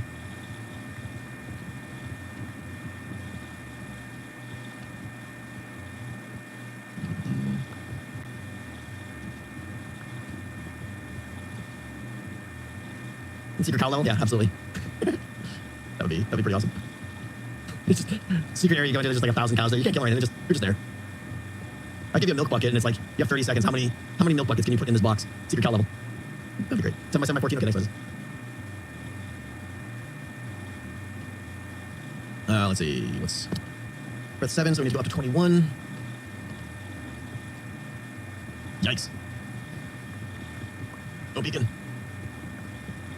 How long will you be live? I don't know. I got some time to me. Another hour maybe. Will it be a hole in the void again? I don't know. That was a lot of effort. It was fun though. Hard to say if I'll do that again. Not to mention I gotta go down another 60 blocks, so maybe, but are you bringing anything from your first deck out? A whole bunch of stuff. I mean, a lot of the redstone stuff may come over and stuff. I don't know though. When I'm done with my stuff, I'll stop. It was funny to have Paralysis in the Void, yeah. That was pretty great. Any stuff over, I think what you're saying is like anything exactly coming over from deck 1. I don't think anything is, there's no map design or any piece of the map or anything that's gonna come through. I think it's all gonna be brand new. So I guess the only thing I would consider is redstone systems may, if they apply still. Etho almost falling through. That was probably the highlight of all decked out watching, was watching Etho fall into that and then just casually save himself. Shulker Shuffler, yeah. Although I probably want to build a better one. We'll see. You guys got me tempted with a secret cow level now. How great would that be, like, if below level 4, in some corner, there was a secret cow level? Like, it could just be any one of those little holes that are down there, and I just bring, like, 30 cows down there, and we just have a milk-off. Oh, that makes me happy. That might need to happen depending on time. Have you been to the secret cow level? What?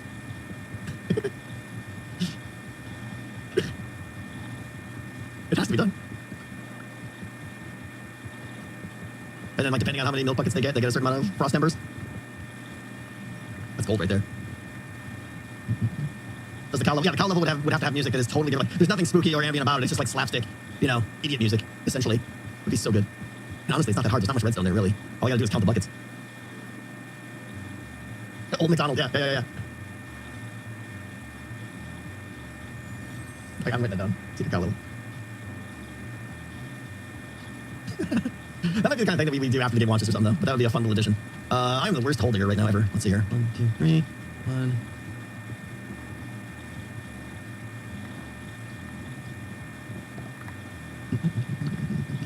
Cow level would be utter nonsense. Yep, it sure would. Race Rover, thank you for the 5 gift subs. Got some mushroom cows in there? Yeah? I don't know if that matters.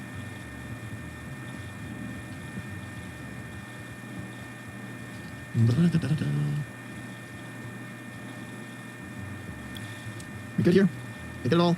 Close enough? I don't think I went up to 21. Oh, I guess I did. Good enough. Okay. Warden's Ice Cream Farm. Yeah, absolutely. No music, I have music. It was super loud. It's still going. It's just quiet, I guess. I think I hear my music louder than you guys do.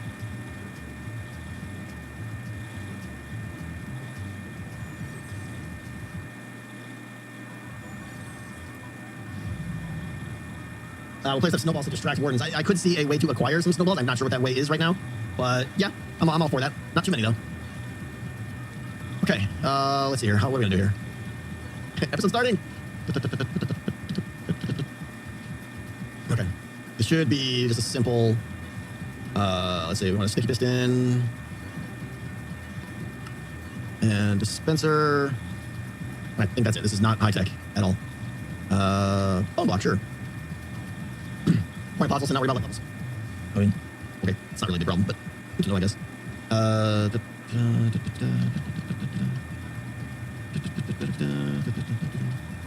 Give me a lever. Let's get a hopper. And let's get a double chest. Client side mods you use. I think Mini Hut is pretty much the only real one. In the cow level, you could add mushrooms, but make them rare, so mushrooms do. Oh, I could just, yeah. I see what you're saying, Mentos. That's not a bad idea. For a little polish, yeah. I don't use Tweakeroo. What am I going for? Oh, yeah, chest. Come on, double chest. Doink. Did your college major help you understand more about redstone? My college major was computer science. Did it help me? Nope. I don't think. Maybe programming did? I don't know. Hard to say. Is that going to mess? That shouldn't mess with the formation. Let's put it on the side anyways. Is that going to mess with the formation of the mushrooms is what I'm wondering. Just do this, because I know this will be inside the little canopy area. And what actually did? I don't know. You just have to be a logical thinker, I think. Home science school is a joke. Yeah, it kind of is, drummer. It's a bit too much theory and not enough. Here's what you need to know in the real world. Yeah, if you're an electrical engineer, that would definitely help. Swagger stagger for the cows. So here's the problem. I have, regarding audio, I pay for Epidemic Sound, which is a fantastic service. It has all kinds of amazing great sound effects and music and everything, and it would be there's so much good stuff in it that I would love to use. But I can't, because if I put it in there and it starts playing, I just copyright strike all the hermits, and that's probably not a good idea. So, yeah, I need to get music that is 100% free of any legal rights or anything. I can sing, yeah. I trust me, guys. I have at least 12 people who have all offered to do music for me. And I've already got some good samples and stuff, so there's quite a bit already available to me. It shouldn't be a problem. That's not something that makes Bone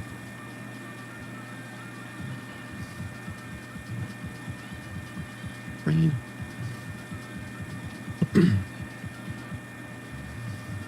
Like playing any jump scares using skulk sensors. So I still feel like skulk sensors are something I 100% haven't wrapped my head around yet. I understand how they work, but I don't think they've been ingrained in my head as the default way to do something now. And that's going to be one of the things that's really a struggle. Is I'm going to start setting up areas and I'm going to slap a pressure plate down or something. Like, what am I doing? No, that's not how we do that anymore. I mean, I know I just did it for the door, but the door's a bit simpler. So yeah, I want to use skulk sensors a lot. What the jump scare would be, I don't know. That's the problem. It's not triggering the jump scare. It's what is the jump scare that makes it worthwhile. We now have audio, which is good. The fact that we have audio cues, you know, that we can have some stinger or loud sudden sounds that happen. Audio helps a lot, but visually there's not much you can do that isn't cheesy, like armor stand tricks and stuff. It's just kind of like, all right, bam. I probably want to get some liking over here. You like cheese? I'll try to, Doc. That's good. Thanks for sharing. All right, so we do this. I think this is how this is going to work. I don't care about anything except the white stuff, so I just do this. It's not elegant, but I should be able to get 7 or 8 stacks quickly. Oh, I don't think I remember to drop the last one. Let's see here.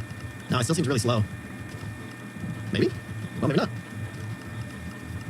I gotta take that whole column out, I think. The chest broke? It sure did. Okay, the chest should go this way. Give me the chest. Where is it? One's probably in here, or in the hopper. Where'd the other chest go? It's deleted? Forever? Where'd it go? What? What is happening? Oh, it got shroomed. Interesting. Now I see what you're saying. Okay, well that was cool. Interesting. Well, these are the things we learn as we're making stuff up on the fly. Reduced to atoms. What doing? Farming shrooms. Okay, so I'm wondering, like, can I could, like, do this, right-click, dig up. But I don't know if that's any faster. I think it's easier just to do this and look back down. Like, I'm wondering, is there, like, a whole right-left click thing that works here or something? Oh, I gotta remember to take that one block out. It makes all the difference.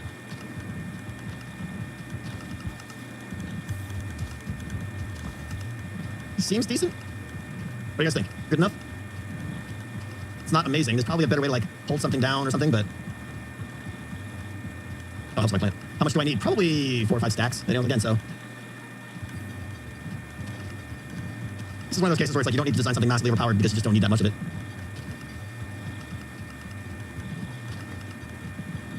You'll have 4 stacks by the time you decide what's best. Yeah, exactly.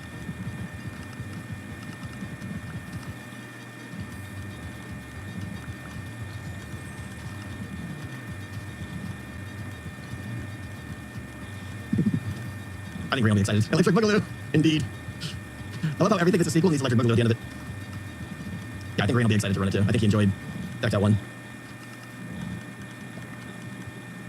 How are we doing? 3 stacks? Not great, but it'll do. Booga booga. Building yourself a friend? Oh, I know what he's building. Oh, I think I know. Like, ran to a room? Yeah, anyone is welcome to do a room. I will probably put a like a message out on the Discord or something to say, hey, if anyone's interested in doing a room to Decked Out, send me a message.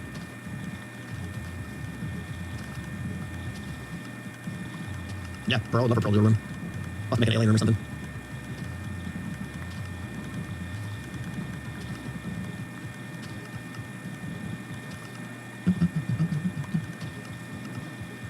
There it is. We haven't had a Techtopia request in quite a while.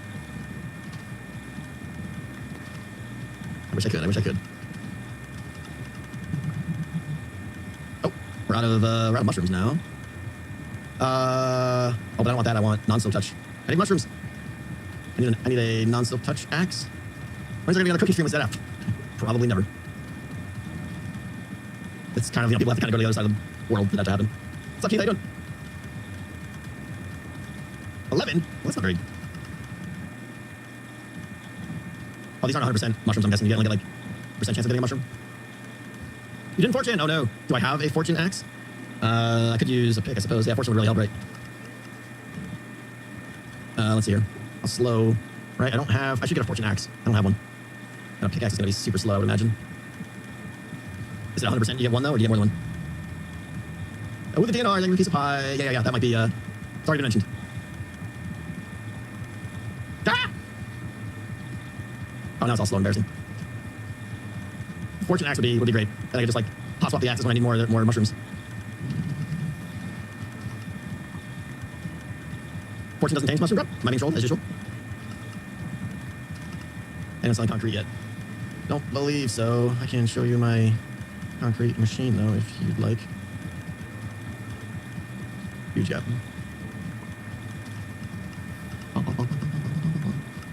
Yeah, concrete. The concretificator, yeah, exactly. It's a huge pain to get right now. I think I'm the only one that's got a concrete machine, though, so I'm more than happy to let anyone use it. I didn't want to confuse them by throwing out the ificator. You know how it is. Zombie Adam, thank you. Green will break it. I doubt that.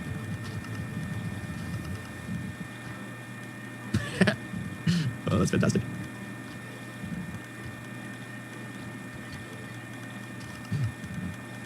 I love Phineas and Ferb. Phineas and Ferb is the kind of show that just needed to go on forever. Why couldn't Phineas and Ferb be The Simpsons, where it goes for like 40 years?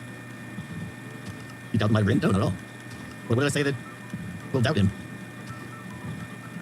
Yeah, Phineas and Ferb was amazing. It's probably one of my favorite cartoons. He's so creative, so funny. Oh, his ability to break the machine? I don't think he'll break the machine. He's good. He's good. All right, Skadoodle time. We got enough, I think. May go a little torch back here, just so things don't live back here. All right. Maybe I funnel some concrete to Brian's business and take a cut of the proceeds without opening a shop. Maybe there's a partnership here. We need to work this out. All right, mushroom stems, totem back in the hand, even though I never die in this game. I got 2 axes on me. Yeah. Loophole. Yeah, exactly, purple. Why do I have no idea what that is?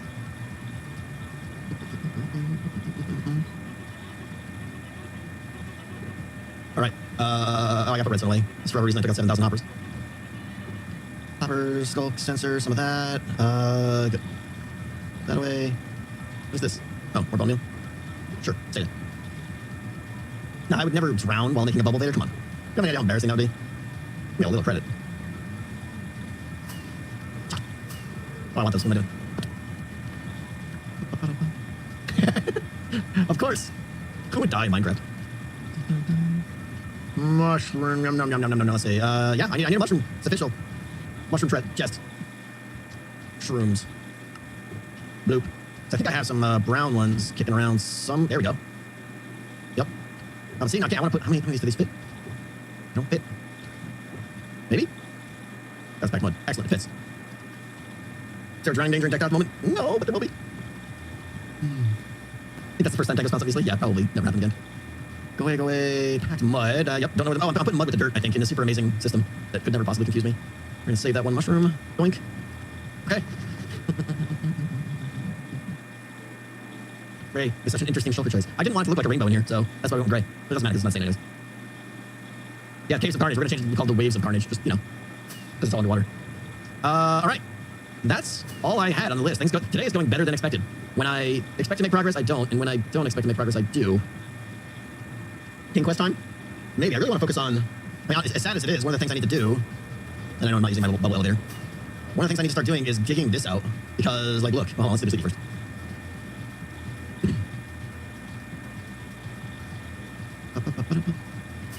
Right? If you're entering decked out right here on this level, well, this is all gotta go. Right? I can't have this mountain here in the way. I don't want to make you guys watch me dig, though. We can sit and talk about decked out. That's always fun. I don't know what the topic would be right now. Derg. Hi, Evil. How are you? I don't want to go questing right now. Sorry. Rent out my concrete machine? That's not a bad idea, actually. It's not a shop. It's a service. Curious about how you plan to layer the sounds in the dungeon. It's just an idea, and I'm not an audio engineer, but it just seems like you could design like 2 or possibly 3 sounds that are meant to go together, right? Like peel separate areas of the tracks out and put them in a separate MP3 so that when you play them together, of course, they have to be synced up and stuff, though, which is a bit difficult. I suppose the syncing part might be the difficult part. I don't know. I haven't thought about it. Because again, I'm not an audio engineer. But it's a goal. Yeah, Taroko, that's what I'm, that's Tibet, sorry. I butchered your name 7 times there. I'm kind of thinking that's the way the audio has to be written, but again, there's still got to be a sync issue up. Who do you think will win decked out 2 and why is it Etho? I think the person that will win decked out is the person that plays it the most. That's kind of where I'm at. What did Astro say? You should just dig all the time, much better content. Probably true, Astro, probably true. All right, so here's what I want to talk to you guys about. We touched on this a little bit. Skeletons hiding in the bushes. Bam. Right, all of the hall stuff, the shop, all that stuff is going to be up here, okay? The game is well below us. Somewhere there's going to be a part where you say, I'm ready to play decked out. Take me to the dungeon. We touched on this, I think, Friday, maybe it was, I'm not sure. What should be the process of getting you from that point and dropping you into the dungeon?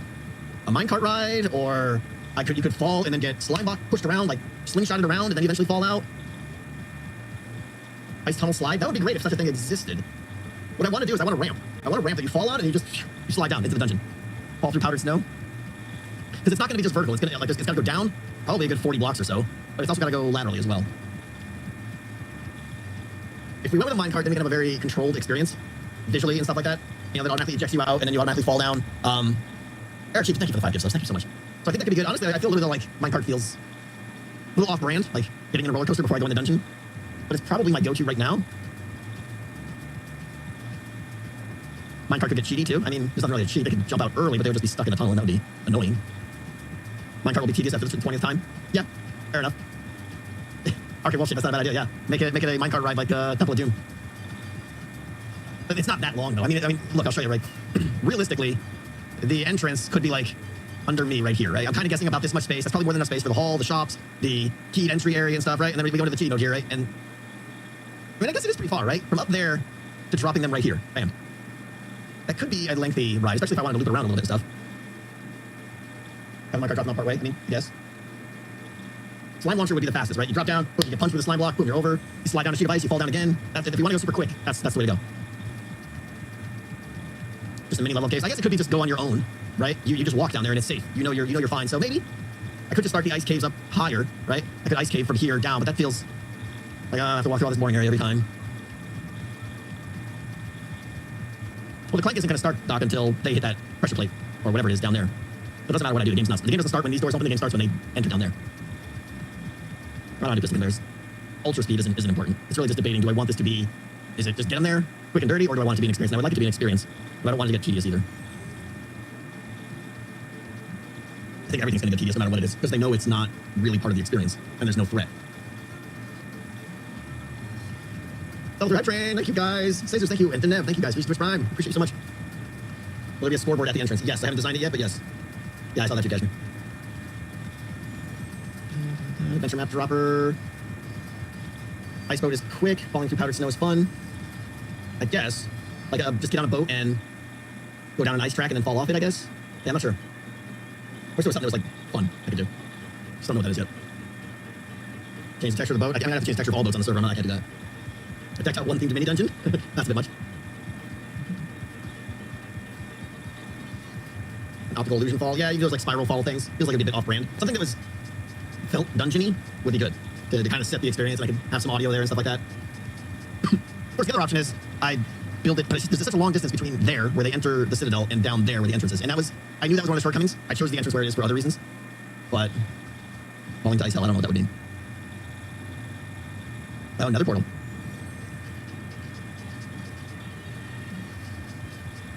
Interesting. I was wondering, like, what if some of the pre-game experience was in the Nether? The problem is the difference between there and the Nether is like 3 blocks. But theoretically, that would be interesting. You're like, oh, I want to play decked out. I go into the Nether, and there's a room there, and this is where I put my shulker. I can't have a shulker box there or anything. Yeah, never mind. None of that works. You can't sleep there. Yeah, stupid. Never mind. Yeah, I think we're leaning toward minecart, or somehow I make the flow of this interior room just end up so that you can just drop in over there. But again, that's a long way, right? Like the entrance is like kind of where I am now, ish. For the Great Hall to be that big would be way too big, and it doesn't even need to be as big as decked out one. Most people will fly in, yeah, but they're not going to want to fly. They're going to want to fly in and land. You can drop in nearby, yeah. We'll figure it out, I guess. But this is one of the things I'm kind of like not happy with. Why don't you move the entrance? Because I don't want to redo the entire level. How are they going to get out? That's also a good question. Bubble Vader plus what? I don't know. As long as I go to the gift shop, that's all that matters, yeah. Tutorial caves? That's not a bad idea. I've always thought about making some kind of tutorial system in the game that maybe like the halls as you're going through this entrance cave is explaining like, step 1, pick up your compass, step 2. But I feel as well that's going to be redundant to the video I'm going to make, which everyone's going to watch anyways, I would think, so. Ender Pearl Magic, there's no way to reset it and stuff. No way to guarantee it gets reset. I think minecart ride is probably the right answer. It's the only thing I can think of.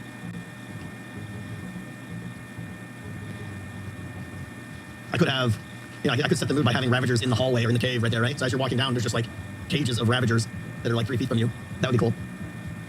That's not a bad idea, actually. That would make the entrance a little bit interesting, at least. Because I think with getting Ravagers, I'm not going to do it the natural way where we're spawning raids and trying to catch their minecarts. I think I'm going to do it the way I did it for the Ravager drop rank. Because there I had a system where I could just get them whenever I wanted by the dozens, and it just worked out, and I kind of want to do that. The first Ravagers I get, they're going to die.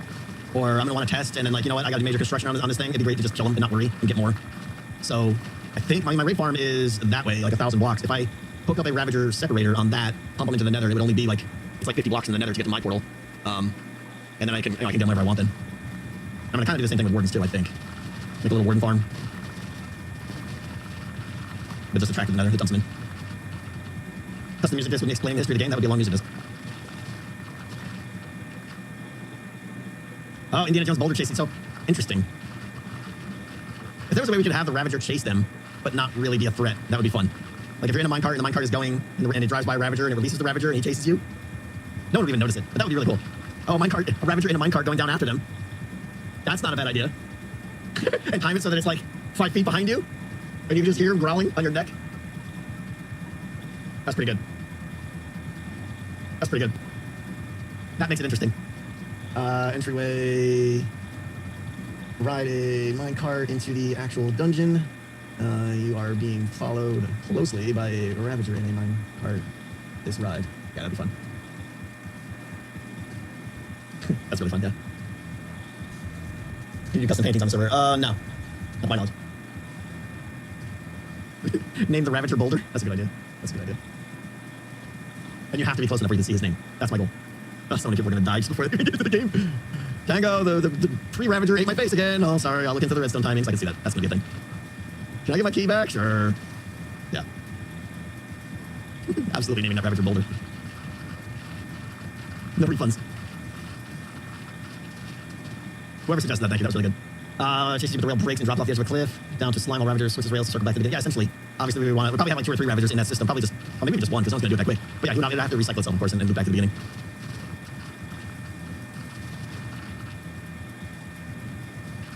Ride at your own risk. I mean, the whole game is play at your own risk, right?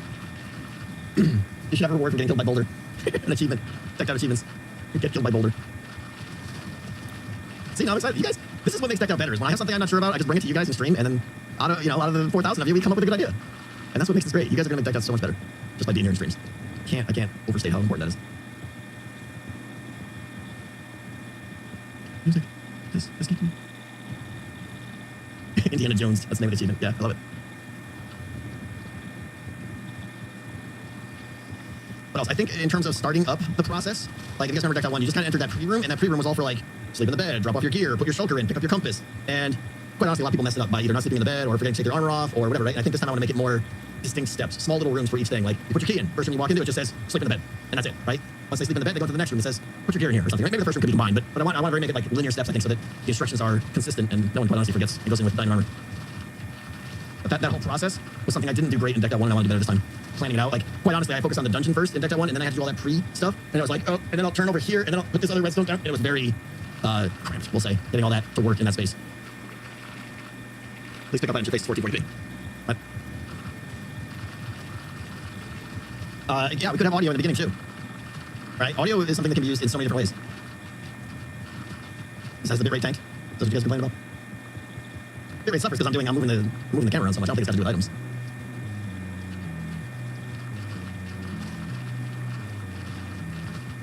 Here's the other thing. I don't even know how much of this to really be digging out. I should be starting over here because this is the only part that really matters. Save the dirt. Yeah, let's go get some shulkers. Well, shulkers over here. Actually, we probably got some empty ones here-ish. And these are all filled up. Just go get some more. I can take the dirt to the free shop, yeah, you're right.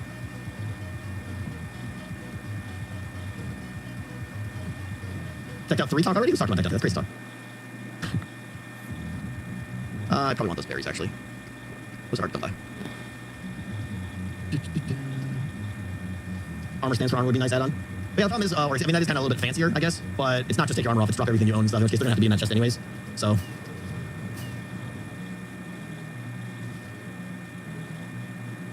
Thanks, Genesis.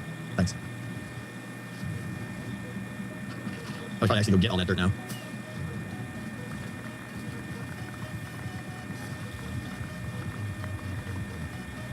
You think you'll do another Decked Out after this? Oh, jeez, I don't know. I mean, not even a remote thought in my mind doing a third one. Definitely not this season, so I mean, we're talking at least 2 years down the road before I would even consider it, so who knows. Definitely not doing Among Us again. Among Us gets a bad rap. I really enjoyed that game. It was kind of end of season, and I just got burnt out on it. It's unfortunate because it was such a fun game to make, and I just wish I had time to play more. What about Boombox? That one I won't do anymore. I think the original one was kind of cute and silly and fun, and I think the second one was pretty terrible. I screwed up the second one. Tried to add things that didn't need to be added, and yeah, just wasn't that fun.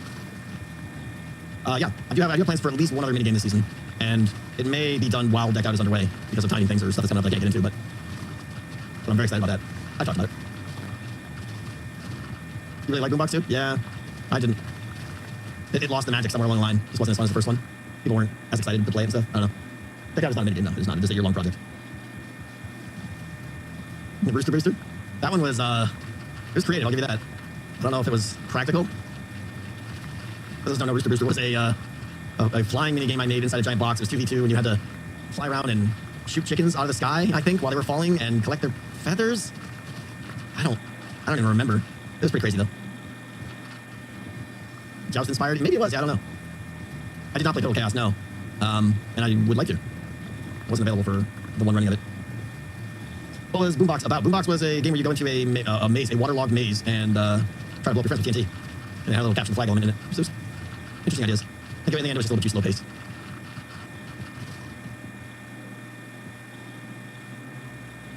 What inspired you to build Deck Out 1? So heavily inspired by the board game Clank, as most people know, and just me looking for a massive project to get started on.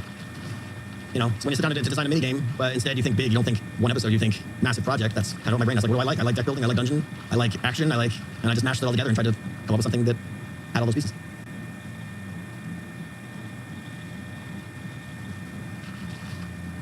Honestly, the ones I think that most people don't mention that I really like were the Tanglers. They were a lot of fun.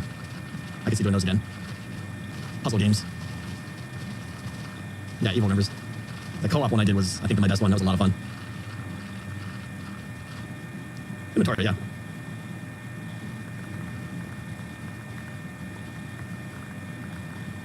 You just watched the videos I was playing, yeah. The Turf War Tangler, yeah, I forgot about that one. That one was kind of a mini one.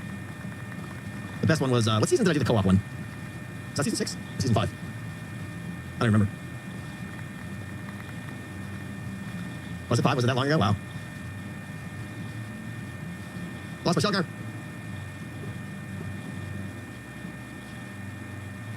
Is Hermitcraft going to end? Like, not the season of the series? I hope not. There's no intention of it ending. I'm sure all things do come to an end. Someday it'll end.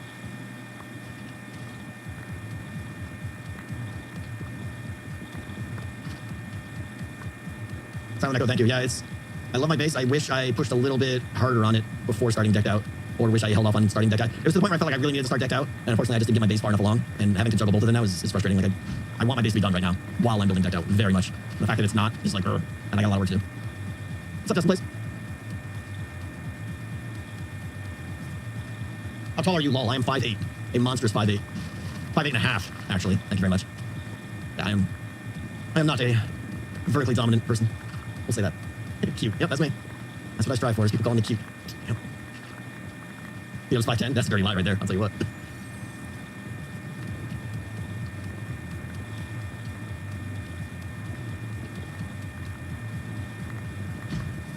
B-dubs keep growing. I know, he gets a half an inch every week, right? My guess is B-dubs and I in all reality are probably the same height, but I don't know. Impulse is pretty much the same height as us, too. I think Impulse might have me by half an inch or something, I don't know. I haven't really stood up next to him well.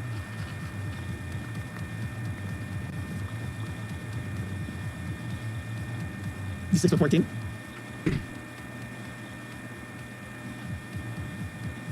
Yeah, if we have a Minecon, I guarantee we'll get me, Impulse, and B-dubs standing next to each other. And we'll all be trying to be taller together. It'll be great. And then we'll just get Mumbo in the background, and Doc. Just towering over us. And Etho, apparently, he's supposed to be tall. So he claims. I think Etho's 5'2". No, honestly, though, you can just, some voices you can tell they're taller people. And I can hear Etho's not a small guy.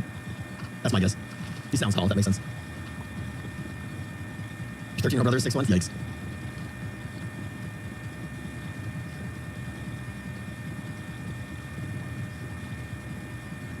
Any guesses how tall Zoom is? I've only seen pictures of him. You know, we've seen his music videos. He probably looks 5'11", 6 feet, maybe? I don't know. It's not short.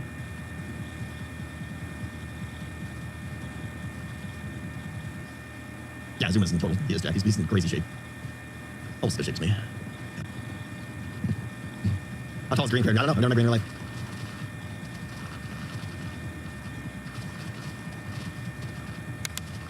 He's around the shape. Hockey player physique. Yeah, I wish I had hockey player physique. Shovel durability! Building. I failed on my... stone, sure. Garbage. Sure. Mumbo, I think Mumbo's 6... He's at least 6'3", if not 6'4".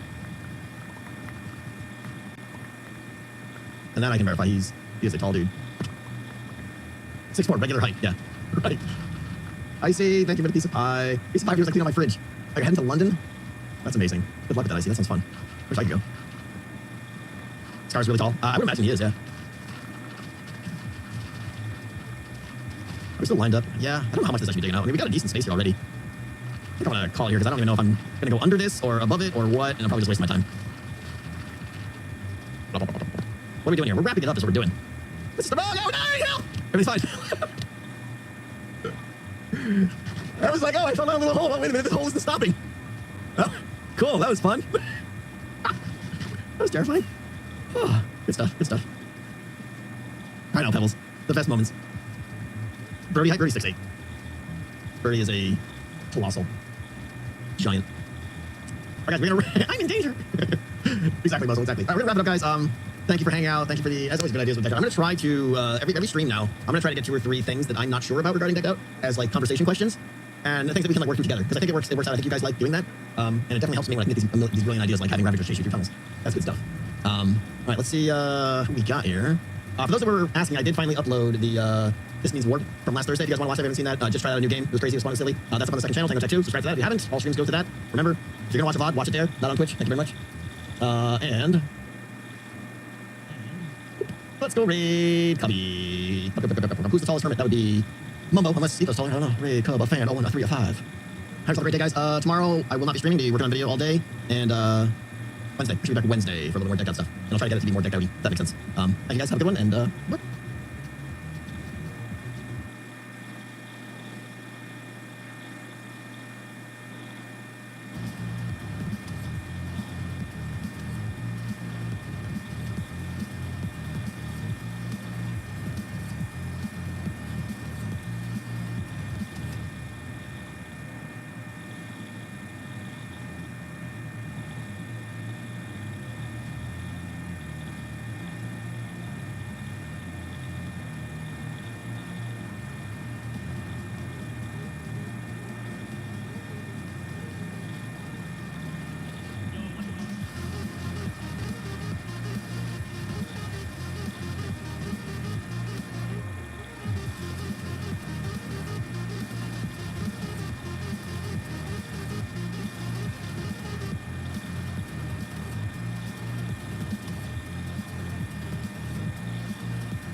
I like getting the hiccups right before you go live.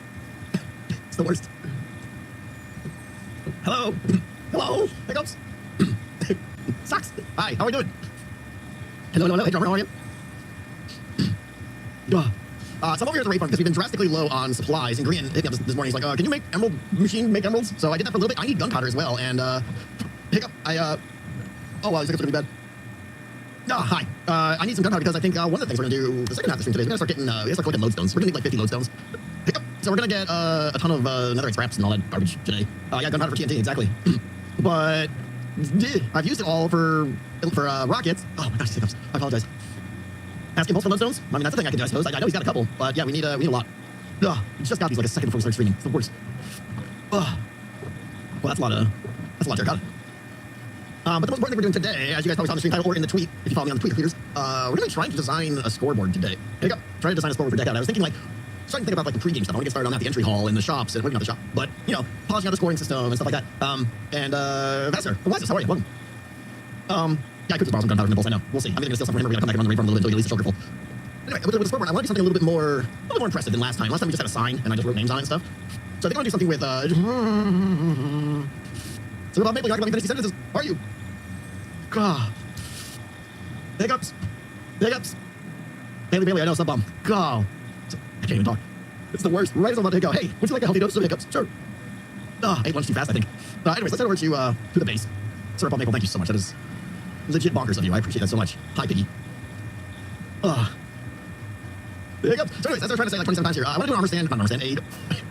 It's never gonna happen. I want to do a scoreboard that's a little bit more interesting than just a sign. I was thinking of using armor stands, like, kind of floating, but where you can see the names. Well, you'll see what I'm talking about. You have marshmallows. It works for your daughter. I think your daughter's playing with the marshmallows there. Blueberry muffins, how are you? I need some milk sog, I know, right? Okay. Take a deep breath and swallow, I know.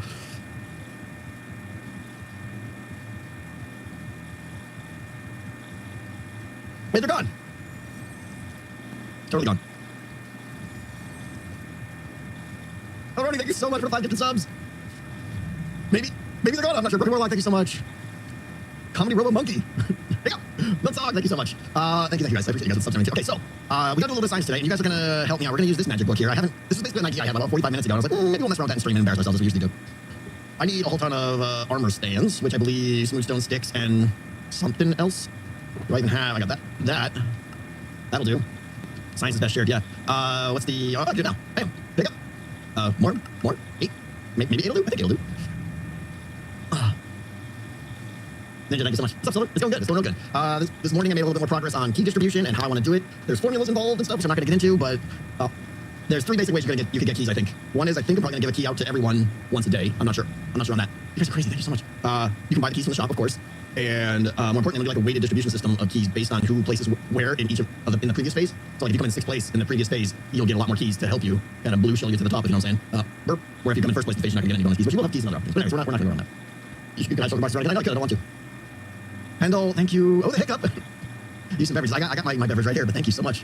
I think you mean a different beverage though. Arena, thank you so much for the $8. I appreciate you. First off, for whatever reason, my totem offhand data pack is supposed to have this high totem offhand data pack is always working, and it doesn't work today. So, bleh, that's unfortunate. Yeah, I gotta figure out what's going on because I hate looking at that thing. Super lame. Changing your name to Tango Take Up. Please don't. F3T might fix it. Delta. I've been reloading resources. Impulse had the same issue. Okay, that's good to know.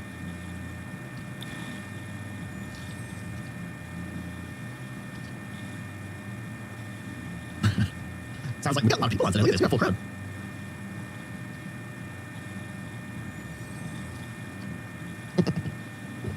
Okay, we have some armor stands. So I have a couple different ideas on how to do a scoreboard here that I'm kind of excited about. It's talking for 25 months. It's amazing. Crowds, no! We'll go with some of the simpler ones first. In fact, I want to get more of the smooth stone because I like it. I hate that I have to cook it, but I like it. Is it? Wait, it's not that one. It's wait, do you cook the stone or do you cook the? That's gonna make. This is it, right? This makes the smooth stone now. This stuff here. I think so. I forget. Correct. Okay, I was afraid to make some crack variant or something like that.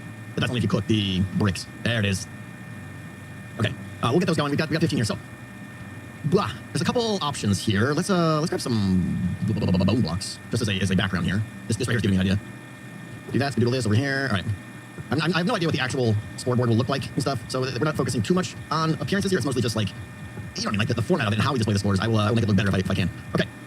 Idea number 1, and this is probably the simplest, is it's kind of placeholder. Yeah. Is to do something like this. Okay.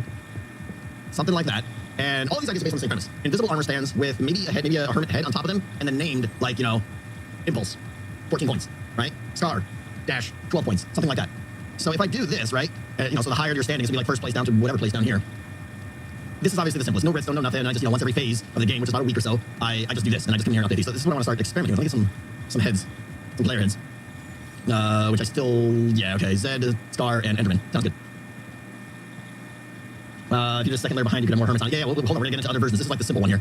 What I want to do though is, like, put that ugliness there, and then I haven't done these all season, so I'm extremely rusty. Display name. Oh wait, so if I'm gonna display the name, hold on. Show place plate, no. Show, where's the just, oh, it's invisible, stand visible, no. Okay, there we go. That's actually what I want. And also get the latest in Discord. I haven't gotten mine, I should probably update that too. If someone comes over and starts talking to me, it's not gonna work. Alright, so now, do I have to name tag these, or can I just anvil name the armor stand? Let me see. ZF. And then if I do the show name thing here, it probably doesn't work. Display name, yes. Oh. But it's not the name of the, what? You have to name the stand using a name tag. Oh, okay. Alright. You need a name tag. Okay, do I even have? I know I should have like 1,000 name tags somewhere. Come on, super organization system. Oh, there's a bunch of name tags there. That's good to know. Looking for name tags. Wait, you can't craft them, right? Grand Salsa, Raid Farm, Go. Yeah. Oh, here we go. Bam. I know I can have a story stack somewhere. Okay, so this one would be like 14 points. I don't know if I'll say points, and I'll probably just put 14 like that, right? And then, well, let's try that first. Zed Selson. What if I do Skadoodle? No. Oh, and it burned it on me. You jerk. Wait a minute. It ate my thing. Stay invisible, yes. Hold on. Oh, did I not turn on your name? I thought I already did. Display name, yes. Aha. Okay. Sorry, I thought I did. Stay invisible, no. Right? So, like, I could do that. And then, like, you know, stars in second place with... I should just get an angle out here. Just do the number. No, because if I'm honest, I glance at Hermit heads and I don't know who's who. I'm not, like, some of them I know right away, like Star and stuff, but, like, I'll be honest, like Hypno and Cub and Impulse, I kind of mix up their faces sometimes. I don't want to have to go through that. I need voice chat work very soon. Uh-oh. God. I should restart the game. What did I say Scar? Scar has 15 points because he's in super second place or something. And then we come over here, we do this, we do that, we do this, we do yes, we do this, we do that. Right? So you get the idea there. That kind of works. I mean, I guess it's kind of, the names are kind of in the other person's face, especially if their name is longer. Will restart incoming. Uh-oh.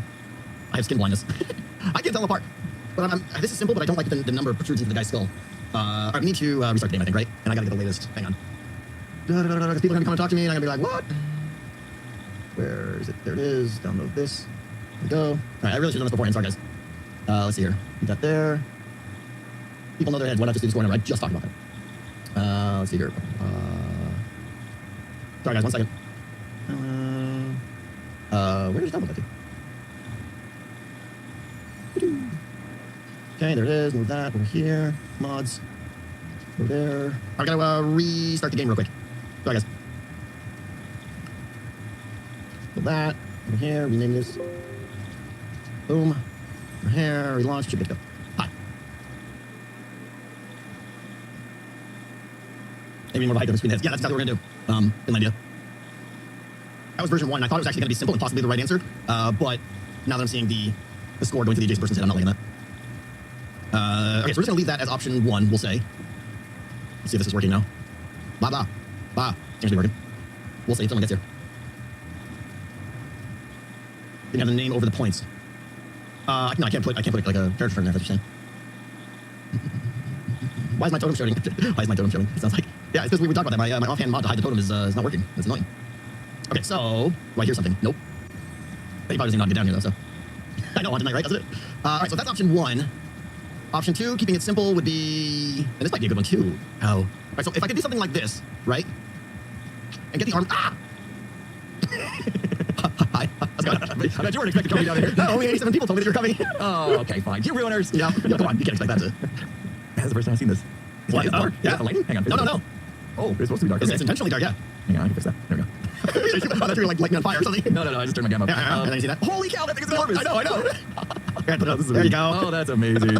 Oh man, they all changed the whole face. Yeah, well, it's unfortunate. I tried to make it a mask, but the heads don't support transparency, so it was like, I had to, if I wanted to get that darkness there, I had to just put the whole face on it, which is a shame. Oh, okay, I see. I was gonna say, my beard only does so much too, so yeah. Big on the I know, it's got, I like it. I'll go with it. Oh, that's cool. Hey, so I was reading Bastions like crazy yesterday, actually, and I came across something that people said you might want, because like you use these. I gotta start collecting those today, actually, yeah. Is that kind of a big deal? These spawn in Bastions? Yes, not often though. I've probably rated about, I don't know, 10 Bastions or so. So one? 2. Oh, okay. Not 2. I've done some right along. Okay. No, this is great. I need like 50 of these things at least, so. Oh my gosh. Yeah. How many netherite ingots, right? I don't know. Is it 4 ingots per lodestone? I don't know. Well, it's 4 debris to make an ingot. Right. Maybe 1 ingot per lodestone? Oh, okay. Is it 1? Okay, we're only talking 4 scraps per lodestone, right? Yeah, you're only talking like 200 scraps. I could do that in 5 or 6 hours. Okay, so it took me 2.5 hours to make a ancient debris, or whatever, netherite block for the King's Quest. It took me 2.5 hours. And that's only 36 scraps. That's 9 ingots. Oh, so yeah, 36 scraps. Yeah, it took you 2.5 hours to get 36 scraps. 2.5 hours, yes. Wow. Yeah. That's horrible. What method did you use? It was one of those things where I got a bunch. I did strip mining. I just straight strip mine. I was going to do the strip mine and then blow it up with TNT every 4 blocks thing. According to Cub's research, it's faster to just strip mine. Yeah. So it was one of those days though where like I had a good start. You know, the first like 20 minutes I was like, oh, I've already got like 12. I'm good. Yeah. And just nothing. It went dry. Well, went dry for a long time. And then of course if you end up hitting biomes like the salt stuff, goes around, figure out how to stay in that. That's what I think that is. You have to pay too much attention to where you are and stuff like that. Where you need less space to use the TNT method. And the TNT method is a lot more fun. Let's face it. It's more fun. Yeah, it's definitely more fun. Yeah. But at some point I'm just going to be efficient though. Yeah, we'll see. It's messy. Yeah, I think you're still looking at probably a good many hours, 5 to 10 hours. Yeah, I was hoping 5, but. Hey, what's going on with this totem nonsense? I'm not a fan. I don't like the portrait on there. Oh, just guys. I didn't have totem today. The latest server pack broke that or something, I'm guessing? Yeah, the newest resource pack. Like, apparently, I don't know why it would change it, but just like down Minecraft cards. I wonder, we probably could generate a resource pack that's only changing that and then put that on top. You can't. No, you can't. You can't put something on top of the server resource pack. Oh, is that? It has to be at the top of the list. Yeah. If you go to your options resource packs, you have world specific resources there. Like you can't. Oh, but you can't. You can move it if you put in the actual zip. Instead of letting the server give it to you? Oh, well, I've never had luck with that. I've never had luck with that. Yeah, I can move mine, but then I lose my axe. Oh, yeah, which is obviously no good, yeah. All right, we gotta ask what went in this resource pack. Yeah, something changed. Something busted totems, yeah. Today I had to choose my axe over my totem. Yeah, the worst. And Scar killed me.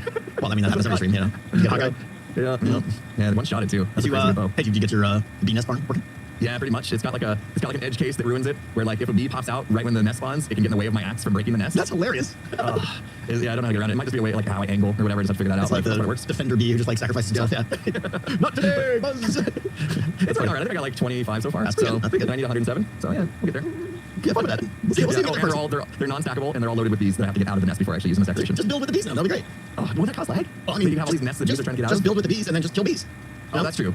That's true. No, I have to face the nest like inwards though, so they can come out. Oh, no, it won't cause lag, I don't think. No, if they're stuck in their nest because it's facing into a block. It's not an trying to get out. It's probably like a block update thing. It's like, you know, oh, do I have that NBT tag that says I have bees? Try to release one. If not, you know, I think that's probably gonna happen. I don't know. I'm talking about that.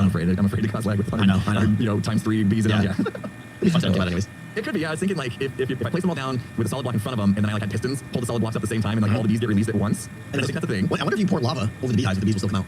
Oh, and then just over time. And then just, like, yeah, they'll come out all dead. Yeah, that's not fun. Or I could just put them in, like, a garden of wither roses. There you go. Right? So they get attracted to wither roses. I heard you bees like flowers. I like these flowers. It's so dark, I love it. Oh, yeah. That might be the one. That might be the because that's going to be fun to watch. If it works, yeah. Okay, well, I might try that this afternoon. All right. My stream's like, you should have did that on stream. You were boring in the last hour. All right, man. I'll let you get back to I'm not even ask about that. I'm making scoreboards for Decked Out. Oh, okay. I'm trying. We're just getting started with various ideas, so we'll see. Okay. All right. Well, I'm sure my chat wants to see exactly what you mean by that, so I'm going to send them over. All right, man. Let's talk. Enjoy your nether ancient debris digging stuff. Thank you. Yeah, looking forward to it. Hopefully get a good podcast to listen to. Something. All right, see you, man. Okay. Close that off. Okay, can you just name tag heads? That's a good question, right? If you put a head on the wall, does it work? I just see Jake Kelsey name. Yeah, it's the dumbest thing ever. If you name tag... Let's see. I don't have too many levels here, so... Test name. I don't think that's going to work. Yeah, didn't think so. So we got to go with the armor stand method, I think. Okay. Try pyramid shape. How would you know who's in second or third place then, though? Well, I guess just we could do the invisible item frame. I mean, that's super simple. That's not a bad idea.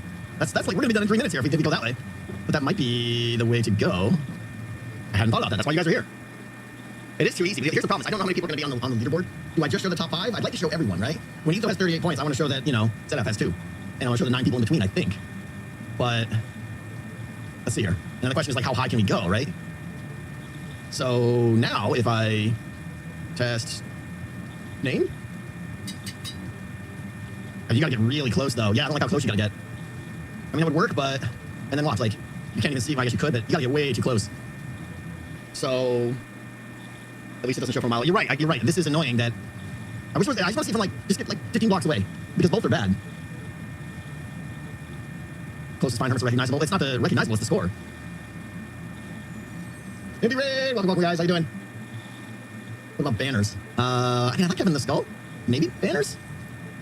Let's see here. You gotta get so close with this, though. And if I want to stack these vertically, one spot for the score, one spot for the rankings. Oh. Like, put a sign next to it? Or just another armor stand? Have the head use banners for, okay. Horizontal. I know. Horizontal is better. And that's why I like this method here, because it's horizontal, but it still has, like, a height to it. So, you know, because if you just go straight horizontal, you don't know who's in first place. You got which end is the first one, you know? Map art with big numbers. Just, no. No, I'm not doing that. Can you make armor stand representing every player on top of a pile of loot? That's a lot of work. Glow item frames. I just grabbed these item frames. I'm not necessarily going to use glow item frames. Probably wouldn't, in fact. Can you see armor stands text through walls? Yeah, you can, unfortunately. And that's what's dumb about it. See? So that means, like, in the dungeon. So, yeah, I hadn't thought about that, and that's going to annoy me. Like, we all know how annoying it is flying through the nether hub and you see ZF signs from, like, a mile away. Custom banners or painting of each hermit? I don't even know. That's a lot of work. Furnace block name tags? What does that mean? I think the only way so far is... sometimes, Jonah. Sometimes. God, you guys are amazing with subs. Thank you so much. Dragon Man, the 5 gifted subs. MCP, I can't pronounce your name, but MCP, thank you for the 5 gifted subs so much. James Traveler, 29 months. Doctor, 28 months. Thank you, guys. Thank you, everybody. Are there mod packs we're using just for scoreboard? Yeah, I mean, I could probably have the scoreboard be the score to Decked Out. I could probably talk the server into doing that, but that feels weird. I don't like hijacking things like that. Do named mobs show through walls? Probably.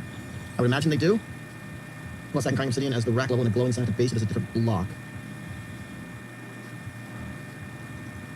Everyone has a long line when you sand. Oh, interesting. So instead of this, just do more of a visual thing, like colored concrete or something like that, and stack it up. That's fine, I guess. That's limited. It's clever. But once people start getting 40, 50 points, that falls apart. It's a really good idea using it and just like having like a bar chart essentially. Which means eventually like I'd have to switch from a sand representing 1 point to a sand representing 5 points or something like that. But that's not a bad idea.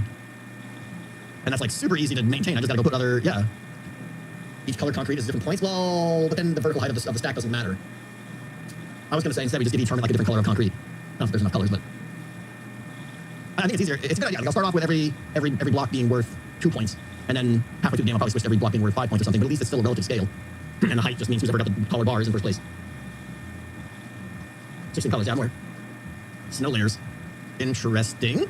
Okay, I want to try all these ideas. Where's my snow at? Snow is very granular, which is good. So let's see here.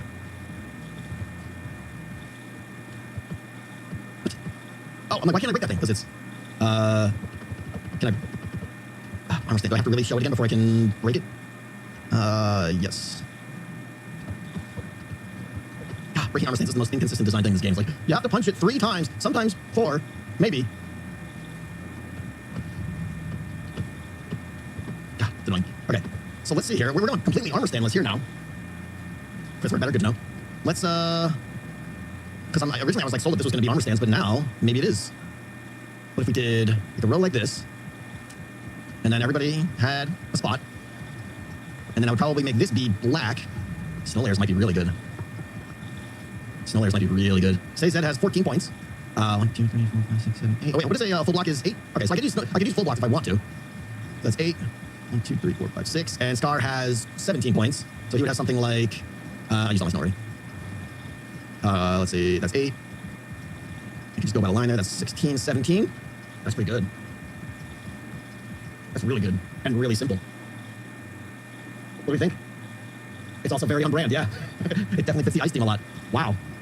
That's brilliant, guys. See, this is why I include you guys, because I would not have thought of that. Yeah, ice in the background. That's exactly what I'm doing right now. Let's grab... I'd probably use packed or blue ice, but for now I'm just going to use packed ice.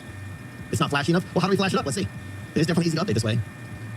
Let's work with this, and then we'll make it even better, maybe. You know what? I'll go with the blue ice. I got it. It's not like we'd use it if I turn the prototype, so. Rest of the lamps around it, maybe. Then if you put a block with a frame, so it's easier to count layers. Well, that's the thing is, I do need to put the absolute score somewhere, but that could be right here with just a sign. That part I'm easy because you got a nice visual effect. Let me grab some signs below the head. Yeah. I mean, I would make these obviously better color signs or whatever. I forgot what you had, but basically just these signs are horrible colors and stuff. But I think that's pretty clear. And then of course we use glow ink and stuff. Yeah. This is great.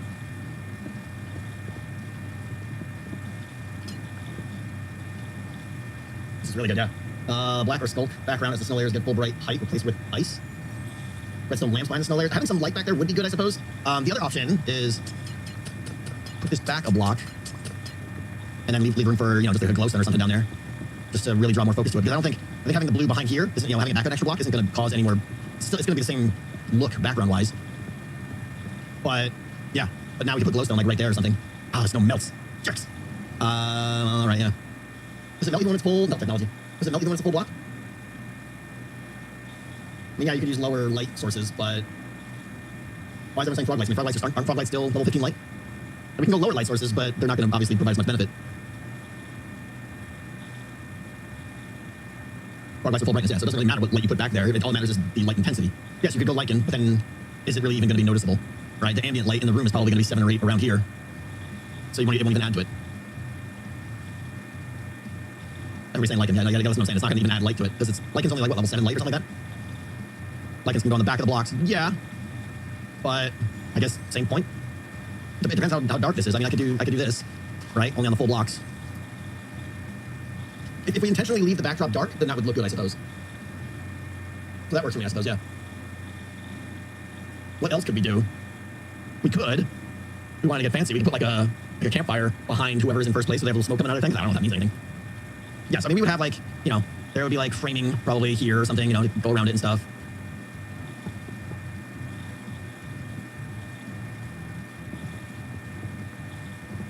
Obviously, we're just doing this very crude here, but we put the numbers in the banner behind the head, and then the hermit's named the sign. Oh, so if this was... I gotta get these signs in front of me. I gotta get signs. Glowberries for what? Burst signs will work for now. Yeah, I'll probably go warp signs with glow and eventually work with the theme better, but... So we just do this, and put their names here.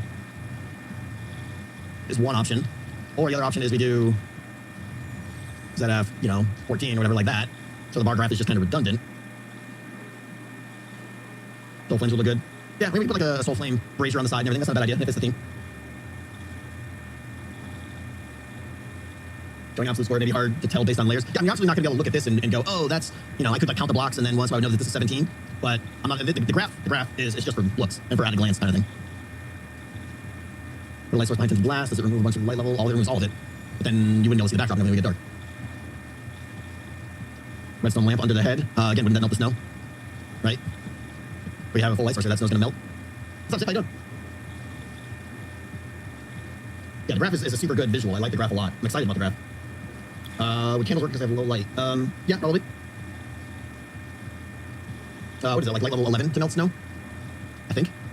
12 or higher, melt snow? Okay. Would the light behind the ice work better? Well, you wouldn't see it unless I use transparent, unless I use regular ice, but then that ice would melt, so no. Shroom lights? No. I think this is pretty close. The only thing I'm debating is do I put the score here, or do I put the score somehow... I think the score's got to go under their name. I think this is it right here. All right, and then the next player, who's just, like, killing it, is up there. That's going to look really good. And I'll adjust the lighting so there's no light level 11 or so. And then, yeah, the lichen behind, if I leave this all dark, then the lichen behind will actually accentuate the bars and stuff. That's really good. Eco score, yeah. And if it gets out of control, and this gets too high and someone's got 98 points or something, then I just change the scale. I have to rebuild all the snow layers, but I just say every snow layer is now worth 2 points. The whole thing gets cut in half, but it's all still relative. I like the points go pebbles, that's what I was just kind of talking about. Like, I would probably build it to support 10 blocks, which is 160 points, essentially. We'll see. This depends on the area that it's in, but I love this. Snow layers. It's gradual, you know, bar chart. Perfect. I think it's really good. Okay, I will have to get ahead from each turn. I think Star's got hits from each turn. I can pester him probably, or just start assassinating people, which might be more fun. 10 block times 8. Oh, that's right. I thought it was 16 per block. Right? It's 8 per block. So that'd be 80 points. Move the outer frame out to the side so you can see the ice around the edge of the bars. Oh, you want to be able to see the sides of this, Grifter? Is that what you're saying? So you want to put the frame out there? Gaps between each bar? That's going to be a huge area then. I don't know that we need gaps. Yeah, I don't like gaps. The heads on top of respawn anchors. Yeah, whatever this block is, I don't know. That's totally aesthetics that we're going to say for the end. You know, the signs and the block and stuff like that. This isn't literally it. This is just like, I like the idea of ice in the background, I like the idea of snow layers and a sign here with their name and their score. I think that's about it. And yeah, this, I may space this out and, I don't know, we'll see. But okay, I like it. That's going to be perfect. Job done. Knowing the gap in between each, put around the side frames. Put around the sides frames, it's better. Put what around the side? If you have to send me a picture or something. Just like, trust what you're saying, but I don't know what you're saying. What's up, Loki? How you doing? Hi, Evil. Okay, that was easy. That was supposed to take a lot longer, so stream's over. Yeah, it is correct right now. Send me a picture, man. Because you use beacons, each player can choose a colored glass. If I do beacons, then I have 20 beacons shooting up through my base again, which I just... Like, if they put in the future, where tinted glass stops, beacon beams, then beacon beams would be great. I would love to do that. That would be super fun. And I'll just move the tinted glass up. That'd be amazing. But, you know, they're not going to add that feature. That would be tons of fun. Always put the high score on the right. No, I don't want to be shifting around. I think everyone will have a fixed spot. And then the bars will just be going all over the place, I think, which is actually fun. Woof, woof, yeah. This is where white blocks on the sides will confuse the snow. Yeah, again, I'm not using bone blocks there. It'll be something else. Depends on whatever the theme of the room is and stuff. Yeah, I read number crafts on Reddit all the time, really, like once every day or two. We started with armor stands. Man, Nicole, we dropped it because I don't like things being seen from 100 miles away. Okay, the other thing I'm debating, I wasn't even planning on talking about this, but every hermit needs a barrel to put their victory tomes. By the way, someone left a comment in my last video, and it was common sense, and I thought about it, and it made sense. And I'm going to change the way it works with victory tomes. Just like you guys know, I'm reading comments, so there's good ideas that I like, I will do them. Instead of having the minor, major, and grand victory tome, and then having those represent different amounts of victory points, there's no reason to have that level of arbitration. Instead, I'm just going to say, I forget what the numbers are, so this might be confusing, but, you know, you can buy one victory tome for 10 points, for 10 embers, 25 embers, you could buy 3, or 40 embers, you could buy 6. But you're still just getting more of the same victory tome, so there's only one victory tome now. I think that's a lot, makes more sense. So with that said, every hermit needs, do I have barrels? Barrels. It is much cleaner and less confusing, because honestly, I don't want people to be confused. I'll be honest, it just makes sense. So one of the things we could do is put their barrel right here, right? I'd probably do it like, I know barrel doesn't go with the look and stuff, but every player already has kind of like a, I like actually go the other way. Every player already has like a, this is my spot. So, yeah, total, well, it's not, I'm still leaning toward doing phases, Grimmy. And the phases we'll get to, which I could go into that debate. And I know some people will, it's definitely simpler if I just say total tomes equals the winner, but that has a lot of design implications that really change how the player perceives the game, I feel like. But anyways, if everyone had a barrel like this is just where they put their tomes, right? Oh, I got three tomes that run. My mouse just got weird. There we go. It's one of those mice with like the dynamic sensitivity, and I think I hit the button. So they just put their barrels right, their tomes right there, and then, I mean, that seems like a logical place to do it. Oh, colored shulkers. Not a bad idea. I like shulkers better. And I could tint these light blue if I wanted to or something. Dyed shulkers, yeah. I mean, this is not dyed, but yeah, that's even better, right? Put them against the wall so it pops out, right? And then a hopper will just pull items out of it as soon as you put the tomes in there. They pull right out. That works. Let the hermits choose their color. That's, And every hermit's got to go dye a shulker box, and then we have a rainbow thing, and it looks worse, I think. Oh, it's got to open up to the sign in front. Yeah. Well, it'll still open up to the head, right? It won't. So, and we'll pop the sign off the front, right? If I put a sign there, I think. No, we're good. That's fine. Can open backwards. Oh, into there. Is that weird though? Because now they're like opening a shulker and they don't. It doesn't open that way. Wait, what? Oh, did I put it into the wall this way? Blink. Probably to the floor. Oh, then you have the Cinnabons though. Yeah, there's nothing up with the snow on. So yeah, no, it's gotta be. I don't think it can be down because I'm gonna have a hopper below it. I think it's gonna have to be out with the sign on it. It's not that big of a deal, right? So you can't read the sign while it's open, but I mean, so what, right? Can't go up because of the head, can't go back because the snow needs a block to be on, can't go down because there needs to be a hopper there, so forward is the only option. But I do like dyed shulkers though, because I can make these be like light blue or something. Yeah. That's good. Barrel is an option, yeah. That's what we started with. But a wooden barrel, it's just for aesthetic reasons, I think a dyed shulker would look better.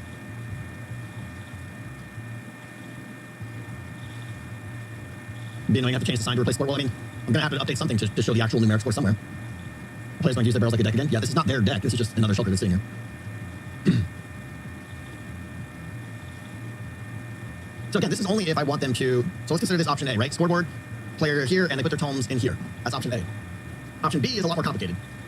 I'm toying with the idea of giving each player their own little private key-locked chamber, if you will, like a 3x5 room or something like that. The only reason to do that, well, A, it's a little bit fun. It's a little bit fun, right? But it's got logistical more issues, right? Now I have to give every hermit a key, and that's just kind of weird. I don't know, maybe not.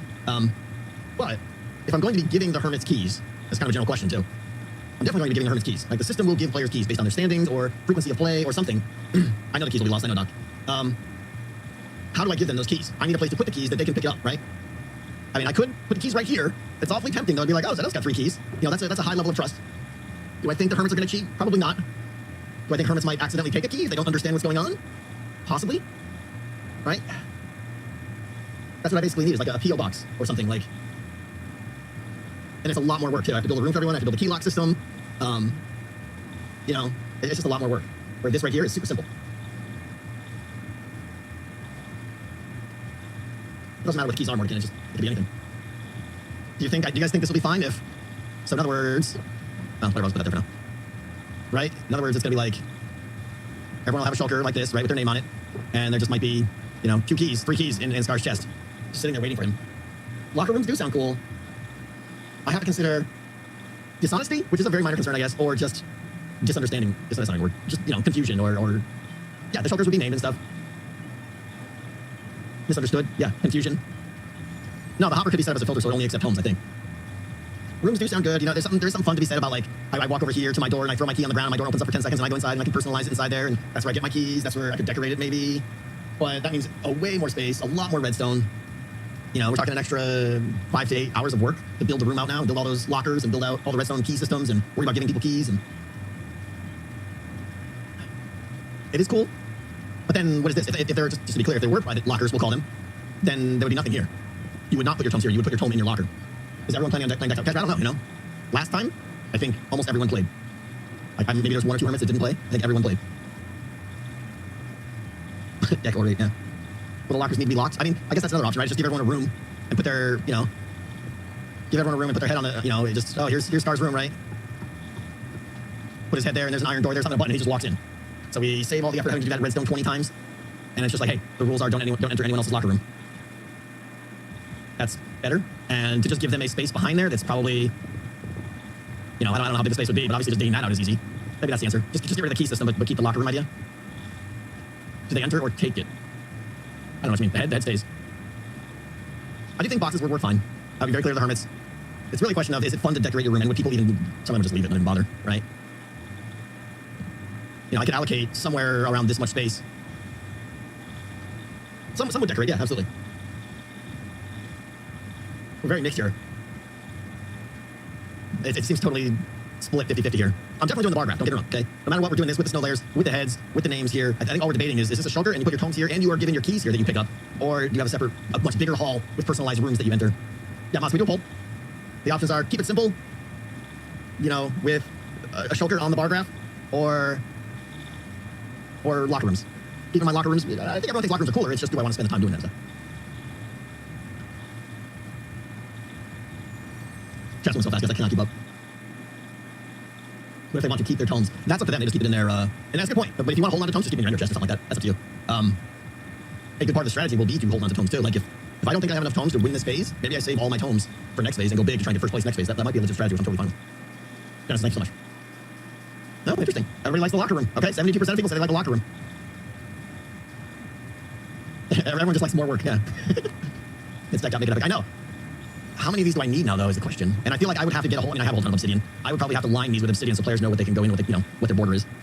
Or maybe I can allow them to go, well, no, I can allow them to go as back as far as they want because I'm going to have barrels and stuff like that. So, a separate deck out for every hermit, yeah. 5x5, yeah, maybe 5x7. I mean, I can go deeper. It's width that's the issue, right? Because width determines how many and how big that room needs to be. But going deeper is fine. So I might be able to go 5x7. If this was already in set a block like this, then this could be flush here. 1, 2, 3, 4, 5, 6. 3, 4, 5. So we're looking at that space right there. That feels plenty. They just do a little bit of personalization, right? And then I put the barrels, like there'd be a barrel back here, and that's where you put your tomes. And maybe there's a barrel here or something, and that's where you get your free keys. I mean, and maybe I could just use the same one. In the end, it's like, wait, what's the purpose of this locker room, right? Except to have a little spot. It's just a barrel. It feels like a lot of work. Feels like a lot of work to hang out, just hang out by yourself. Keep your cards in there. No, I think everyone's gonna keep their deck in their ender chest. But maybe, and this gets to an idea that, no, I think it was your idea. For the excessively rich players who are just killing it, maybe part of the store at the end, or whether it's for coin rammers, I don't know, but you could buy aesthetics. Maybe I make some custom models, and you could prestige up your locker room with custom things that you can only get in the game. That might be fun. Microtransactions, basically, yeah, running microtransactions to decked out. That might be fun. And it's a trophy room. But the problem is no one would want to put it in there. They would want to put it, out here so everyone sees what they're doing. It's all about money, yeah, right. Yeah, so I don't know. There's different... You could invite people over to your locker room and, show it off, I guess. It's a bit weird. That's how you people like gem playing. That sort of thing appeals to people, yeah. Like, I would love to have cosmetics that people could wear, hats that you only can get from playing decked out. What about a glass front? I mean, maybe. Let's go get some glass and see what that would look like. Feel like that might be a bit weird. Let's go some of this. Oh, God, garbage over. I gotta save that lodestone. I'll put that somewhere. God, just want to get rid of things in my inventory. Where's the dump button? Ah. Go away. Keep that. Fine. Yeah. Okay. Glass. That's what we're getting for. What about some kind of open locker room? I mean, I need more. What does that mean? I'm not sure what that means. Just wall insets, not full rooms. I see what you're saying. Just give them a 5x7 and don't make it private. I mean, we're really backscaling here what this was. Originally, it was intended to be to have a secure, obviously not really secure, but like a key entry system where you could, there's a higher barrier to someone potentially stealing / accidentally taking your keys that were granted to you. That was the whole point of this locker room at first. But then we rolled it back and said, nah, just put a lock on it. And now potentially rolling it back, like, don't put a door on it. Like, oh, I know the keys are gonna get lost. Yeah, and I don't want to deal with that. I would have to have a duplicate of everyone's keys, and then they can come to me, and I'd have to like scan their fingerprint to make sure it's them. Yeah. I think we're getting carried away here. Maybe we are. Yeah. The reason we're doing this, right? Like, it's just maybe an idea will come out of this. That's why we're essentially doing a brainstorming session here of crazy ideas of what to do in the Great Hall, right? The other option is, I think what some of you were saying is just leave it wide open, and you get a cubby, right? Oh, I dumped off my right. Whatever. Imagine that was framed and your head was on the top of it or something like that. Yeah, I mean, it's essentially the artifact board from Decked Out 1, except you're not storing artifacts. You're decorating it. Cool, Gripper, thanks. Open shows. Listen, if we're gonna go the aesthetic route, open is better, for sure, right? And then it's not just who's winning Decked Out; it's who has the coolest little cubby hole. The artifacts are the decorations. Nah. I mean, first of all, you can't take those out of the dungeon, so no. It wouldn't take much for me to get some other cool object and stuff that you could hang on your wall. Have you heard of a card game called Dominion? It's right there. It's literally 4 feet from me. Yeah. I was looking through. I have all a bunch of cards from Clank right here that I go through for inspiration. But I was also doing the same thing with the Decked Out cards. And I'm going through a lot of online deck building games for inspiration too. Still haven't. I'm super excited to get for the cards. Best room each week gets a point. I don't want to get into judging. I don't want subjective stuff like that. There's no best room. Yeah, I haven't played it though. I need to play it. All right, I guess I'll have to think about this. I think it comes down to who cares about security. I just don't want to go to the trouble of making all these cubby holes and then like 2 people really care about it. Are they really going to take some time in their episodes to decorate out their thing? Do you guys remember those of you around season 4 when Ren built his game? I forgot what it was called. It was a collect 'em all game. Does anyone remember the name of it? In his game, Hermitron Go. Yeah, that's Hermitron Go. Great memory. In his game, you got a little piece of whatever, and everybody decorated it. And that was pretty well embraced. I think everyone who played the game spent time decorating their little plot. You guys remember that? I built a little mini nether keep on mine. I remember doing that. But I feel like if we're really going to focus on decoration, it might need to be a bigger area. You're Minecrafters. Yeah, I know, right? Plus points for best locker. There's no best locker. I'm not doing that, because then who votes, right? And then there's bitterness and what? Yeah. All right, so I'm leaning toward that then. But maybe you get a cubby hole to decorate. And your barrels should be in there to deposit your tomes. That way it's at least is associated to in some way functionally. Yeah, I think I like that. It's going to make the entry hall be a lot bigger, but that's fine. We got the space. Right?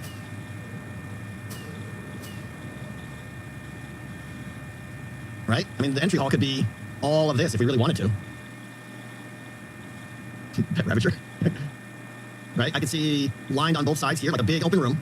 You know, like literally from like there back to like somewhere back like that, and then here like a rectangular room, and little cubbies on both sides. Trying to figure out the shape. What's up, Stormageddon? How you doing? It's like a prison cell, yeah, I suppose. That's a good, great idea. I missed it. Make it a U-shaped room. It could be a U-shaped room, it could be a plus room. I mean, it depends on the size of the cells and stuff like that. A hall of permits. It's gonna be something like that, yeah. The store's gotta be in there somewhere. The scoreboard's gotta be in there somewhere. The scoreboard would probably be like dead center on the back of the wall. They're prison cells, Doc, yeah. Yeah. Trophies and stuff, yeah. You know what, maybe like one of the items, right? Yeah, when everyone who wins a phase, first, second, and third place of each phase gets a first, second, and third place trophy, kind of like Zed's trophies. I mean, I would steal his, but... And then as we play the game and we're into phase 4, 5, and 6, some players might just have like trophies hanging out in their room. I like that. And then, oh, gears are turning, guys. I plan on having a lot of one-time custom quests within the game, like long-duration quests, that you have to go visit many parts of the thing, kind of piece together some clues, and finally do something somewhere to finish the quest. The people who finish those get special things as well. Etho's very good at those, yes, I know. But I don't care who wins them. I think that's a great idea then. So I don't want to get into making a custom model for every quest, but it's interesting. Make a glass roof, now the hermit's gonna look in. Let the hermit's gonna walk around. What is Etho not good at? Lying in Among Us? No, he's actually not bad at that too. Write it down, yeah. This is good stuff. I'm kind of excited now. All right, so hold on, let's see here. Okay. Main hall, cubby hole for each hermit. 5x7 question mark. Barrel in there to deposit key. Barrel in there to receive. Probably the same barrel. Decorate your cubby with in any way you want. Custom trophies given out for placing in each phase or completing custom quests. Decorate your cubby with your trophies. Something like that. I like it. He goes bad being bad, yeah. Oh yeah, first person who gets to the secret cow level? Absolutely. Shh, it's a secret. Oh, it's a secret cow level. And then it's just a cow level. You can't just have a cow level. There is no cow level, everybody, right? First rule of cow level is locker is better than cubby. I don't know what the word is yet. What cow level? Exactly. There's no cow level. Okay, you guys are amazing. I swear, you guys make deck out better every time we stream. Super excited about the scoreboard, and it's simple, and there's no redstone, it's just adding snow layers, but it looks amazing. It's gonna be so good. I like the cubby idea. It's gonna allow me to honestly fill that space up there in a great way, which is fantastic. I'm excited now. I think this might be next episode. Any thoughts about using snow golems for what? Entrance to the cow level should be dropping a bucket of milk somewhere? Yeah. Milk sog. Next episode tomorrow? Oh yeah, I'll bang it out in 35, 40 minutes. Yeah. Okay, let me clean up some bits here. I'm excited now. Glass, ice. Ice. Shulker, what's in you? Armor stands, wood products. I want a storage room too. It doesn't suck. Do that. Give me a second, guys. Grocery space on the side going to the game itself instead of the ride. You'll fill with that. Yeah, you're all. I mean, sorry if I pronounced your name wrong. I don't know how to pronounce that. But yeah, where the rooms are, I'm not sure. I'm going to need to make at least 20 of these lockers or whatever we call them.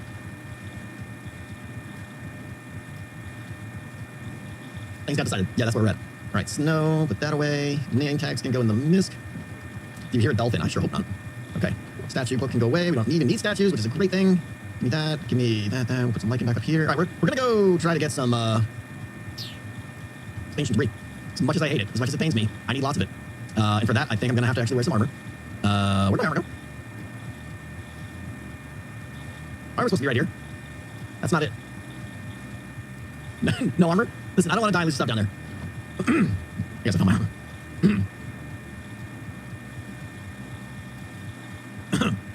So anyways, what were we talking about? Besides armor? I'm a professional. Alright, I want to take some, we need the noob juice. Of course we need noob juice. Where is it? Somewhere there's a brewing... There we go. Bam, bam, bam, bam, bam, bam, bam, bam, bam. Take all those. Okay. TNT. That's not funny at all. Let's see, I need a lot of TNT. And I don't have... We're not using beds. I don't want to use beds. We're using TNT. Unfortunately, I don't think did I ever make a TNT chest? Don't think I did. I feel like I put it somewhere. There was some, and I did this in stream. There was a time where I was just like, hey, TNT goes here now. It's been decided. So we don't need that much. I think like a few stacks. I don't know, honestly. I'd like to go with 7 or 8 stacks. We're gonna have to ask someone, is it in the ceiling still? Oh, gunpowder. Oh.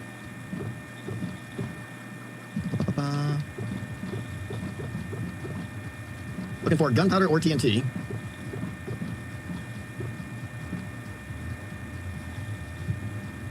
How long will we be like? I got plenty of time in me. We'll see. Depends how the ancient debris acquisition is going. I don't think I have any on the ceiling. But any over here? I feel like there's like a couple stacks of TNT somewhere.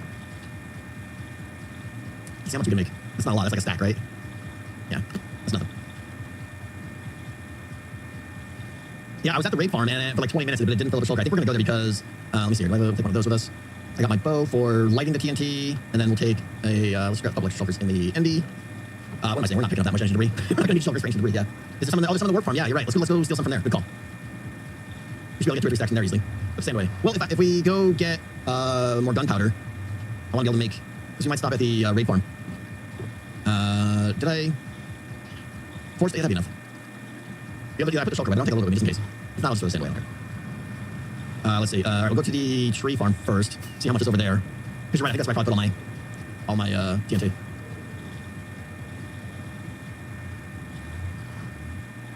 DN tree.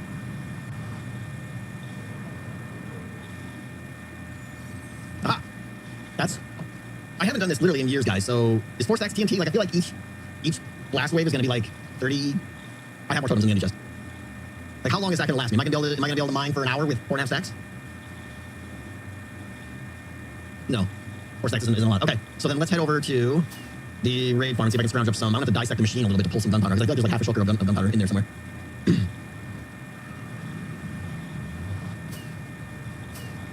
In 10 minutes.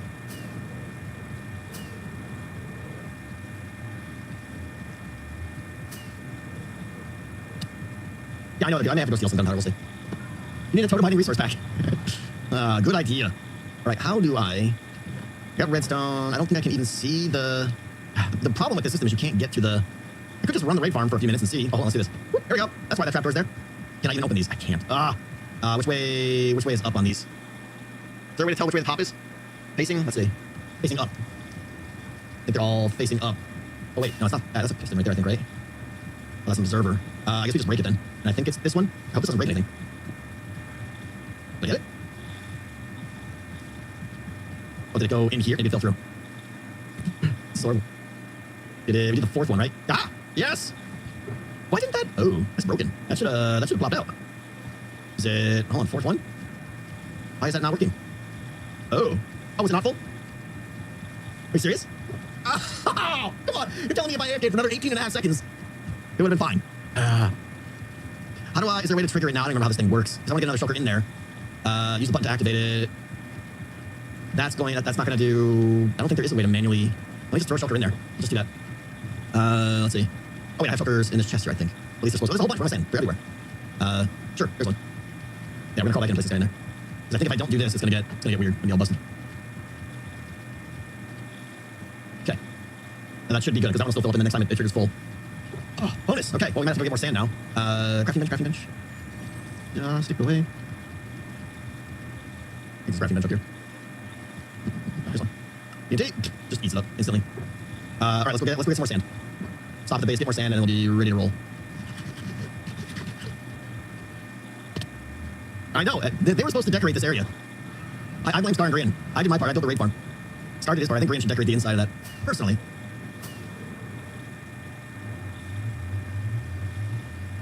Oh, we got the new juice. Yeah, didn't I, Yeah, we got plenty of new juice. Alright, we got that. Let's get more of... Do I have loose sand here? No. Alright, let's get a shulker out.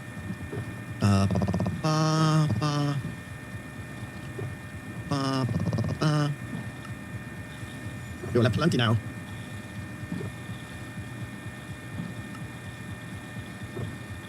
Feel like that's going to be way more than we need, but doesn't hurt to... I'm going to be running the raid farm again real soon. Right, we're good here, right? That'll keep me busy for a while. There's no way I'm going through all that much. All right, we got there. What else? Everyone's screaming ender chest. What's everyone screaming ender chest for? I forgot my ender chest. I lose ender chest all the time, so, you know. That's fine. That's why we have a stack of 40 of them somewhere here. Hang on. Pickaxe works better. Gold armor. We're going to ground. We'll be fine. Okay, put that in the ND. All right, what else do we want?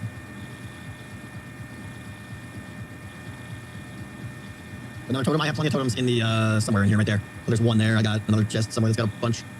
I think there's 5 there, so we're good. Helmet? No, we gotta go with the hood. Spare picks? We're not gonna be digging that much. I think we're gonna be fine. So that just says spawn. All right, we're good. We're good. Let's grab some rockets. That would be good. The only thing I do is someone to pick up my gear when I die. That would be nice. Okay. We want to go down here. Let's see. Where? All right. What's the right? Is it like Y13 or something? What's the most optimal level? There, tell more. 15? Everyone's gonna say different number now. Oh wow, 15 is it? Okay. That's surprising. I thought we were gonna get 27 different numbers. All right, why 15? And the biome doesn't matter. Or what biome do I need to be in? Or it doesn't matter, right? Again, you can tell I do this all the time. Chunk border? I don't. Looks like I have to do it. Biome doesn't matter. Avoid the salt. Okay. Because it's more blast resistant. Right. Okay. So why? Oh, is it because if you put the TNT right along the chunk border, then you're blasting into 2 chunks? That makes sense, right? Because you can only get 1 ancient debris per chunk, I think. Super smart. Super smart. I like that. All right, let's go yonder. What is that box? That's creepy. I mean, it really doesn't matter where we go, right? As long as we just dig down. I don't want to go too far. I'll get lost. Does it matter? I just right here, right? Get lost already. Dig away from the lava lake. Yeah, so I'll go this way. Can't think of any reason not to go down here. Where are we at? We're at 31.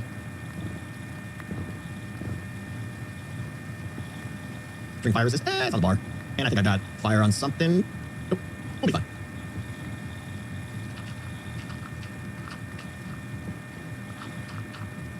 Locked on the hopper gun. All right, this is at right there. Boom. Okay, we're at 15. Let's go. Let's dig a starter tunnel down here. This isn't going to be where we're going to explode. This is just going to be our like main branch, and we'll branch off to the side of that, I think. Okay, we'll dig that more as we need to. F3G. Here's the chunk boundary. Simon, thank you so much for piece of pie. Everybody with the subs, thank you. Bits, guys, thank you so much. Kaz, thank you for the piece of pie. Rooms in the front castle. That's pretty much where they're going to be, so we should walk in the main area. Evil, thank you for still here. 47 hours of work since Friday morning. Evil. You're not leading the best life that you can lead right now. Fix that. All right, so we go right down the chunk border right here at Y15. I think we're good. Right, this is basically the plan. Ah, this is easy, guys. What? This game is easy. All right, we're done. We're out. That was cool. You guys are going to be hard. Come on. This is easy mode. I can't believe that. Boom. Oh, the blackstone is going to be super not good. Is this basalt? We're still another ways. Okay, no, just a little bit of blackstone. If we hit like a big lava lake, that's kind of a sign to like turn around, right? So far, this area is looking great. Everything looking good? How many debris do you need? Well, I'm shooting for about 50 lodestones. So that's what? It's 4 scraps per ingot, right? Or is it 9? I probably don't do this stuff. 200, yeah, okay, that's what I thought.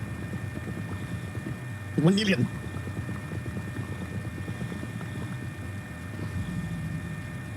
People doing things. Wildwind, thank you.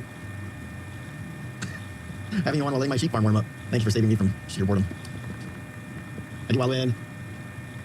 How far down should we go? Is this enough? There really is no limit, right? Maybe that's far enough. Maybe that's far enough. Okay, now we TNT all the way, and we want to go like, what, every 4 blocks or so, we said? Limit found, yeah, exactly.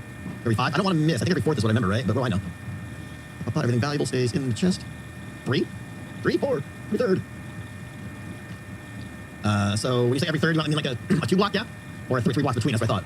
So we're looking like that right there, right? 1, 2, 3. TNT every block, yeah. 3 in between, 3 gap, yeah. It's so funny that even after all these years, people still count blocks in this game differently. I'm surprised at how many people count the gap.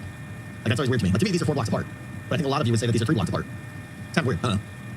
1, 2, 3. You know what? We're just going to time it like this and see. Because I'm not going to count every block. We're just guessing. I'm probably going every 3 or 2 at this point.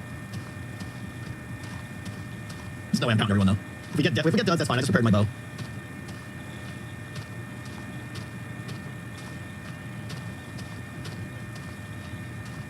Okay, how about we not blow up right in front of our face? All right. This is the way. All right. Skadoodle!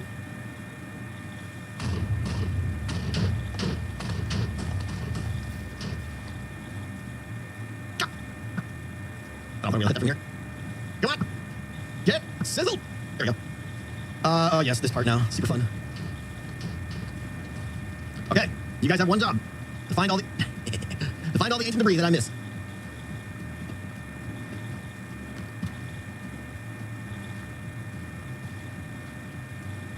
I'm super observant, as you guys know. Nothing gets past me. See, I see these right here. Look at this. It's all over the place. We're gonna have 200 in like 8 minutes.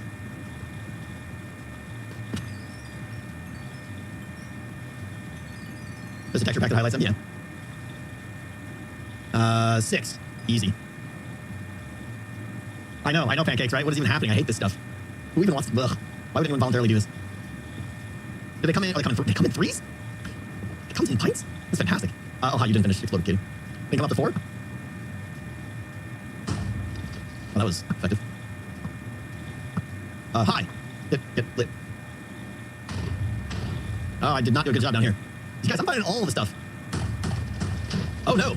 No, some jerk's already been here with their digging. I'm gonna be cramping my style here. This is not promising. Nonsense. That's probably Impulse right there, in fact. I blame him.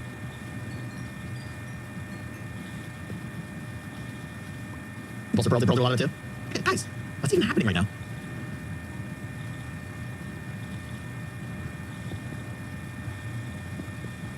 He does. He recognized B-Dub's digging. Why does B-Dub dig this stuff?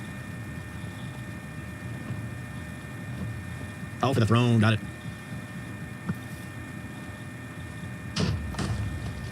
Okay. Thus concludes that tunnel. Right? I mean, that wasn't bad. This is not smart. Oh, I forgot the piggies are gonna... Oh, hover! Thank you. Piggies are gonna cause me problems.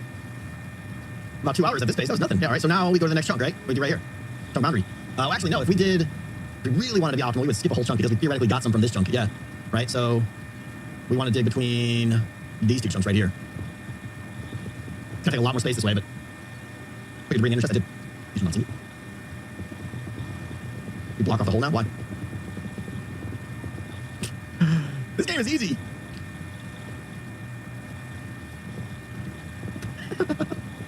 I'm actually legit astonished at how many we got already. Axe. Impulse. Impulse is easy, man. I already got more than you got in like a week. You just step up your digging game. Alright, I think the last thing. Come on! Stuff like mining iron. Do you even know how to dig, Impulse?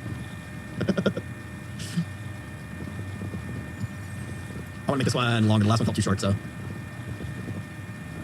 Impulse crying in a corner somewhere.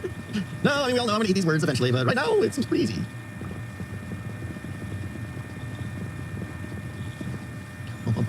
We're all crying.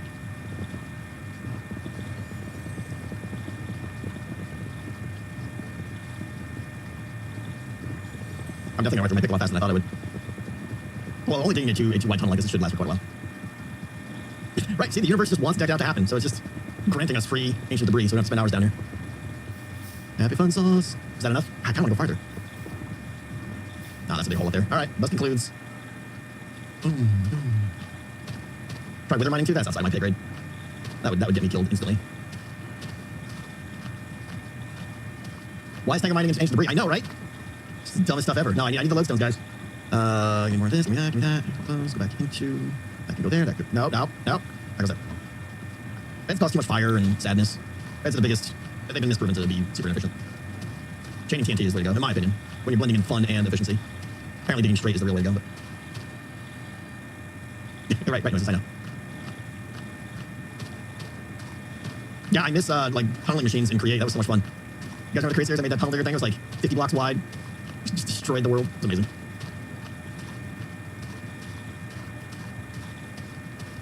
And then the thing breaks and starts getting away from me. Always good times. All right, kaboomy!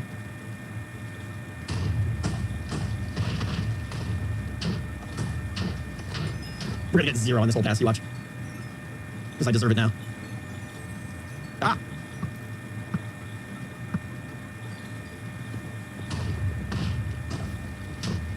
Men's pick? Huh? Oh, if I cared about that, I mean, sure, I guess. Not too fussed. Alright, we didn't miss any. Why did I shoot the debris? Just to let everyone know that I see it, because otherwise there'd be 75 comments. I ran a lap! Which I appreciate. I need people to tell me, because I will miss them eventually. There we go. A 3-fer. Oh, that's a wall of sadness right there. Years among training, that's right. Okay. Doing great. Look at this. It's everywhere. Oh, that was almost bad. I mean, we're gonna fall in lava eventually.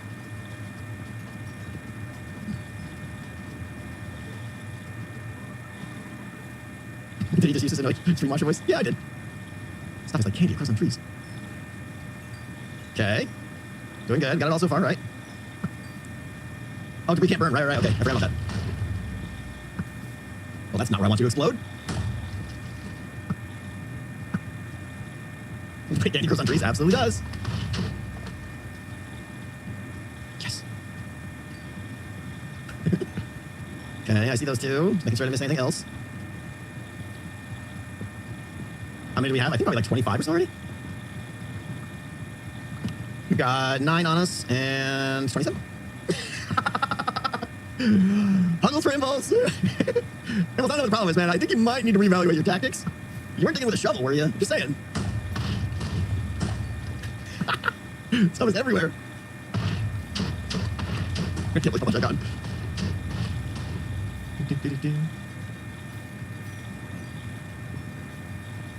Ender chest left behind. Thank you. Hey guys, if anyone sees me leave my ender chest behind, just let me know in chat there. Where is it? There it is. Thank you. Okay. I thought that was all. There's another two right there. Easy.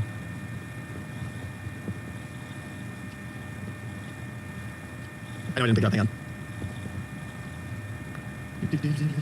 How many glowstones do you need? I think I'm shooting for 50. You know, we have 4 levels of the dungeon to do. Probably more than 50, to be honest, right? I mean, do some rough estimates. We have 4 levels of the dungeon. I probably want at least 15 spots. Yeah, maybe 60, like 15 spots. The more I can get, the better, right? If I cut corners and only do like 8 on each level, people are really going to start to wonder where those spots are, and it's just not as fun. The more I have, the more interesting each run is.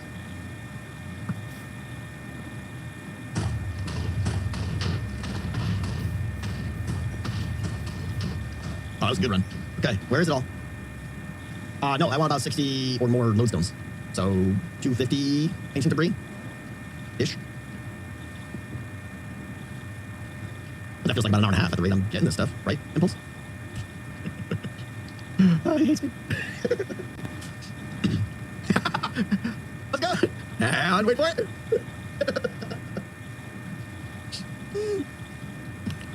Oh, hey, look, Impulse, there's more up ahead. I don't know if you saw it or not yet, but there's more up here. Right here. Just a few blocks away, even. Like, it's right there. I don't know if you saw that or not. Yeah, there's just more. It's right there. This is the most fun I've had. Oh, look, there's 2 here. Sorry, I can't do shutting down your stream. It's the greatest thing ever. Oh, I'm gonna have to get a shulker for all this stuff. How am I gonna carry all this, Impulse? That was the problem you had, right? How did you carry so much ancient debris out of the dungeon? I mean, at some point it gets encumbering, doesn't it?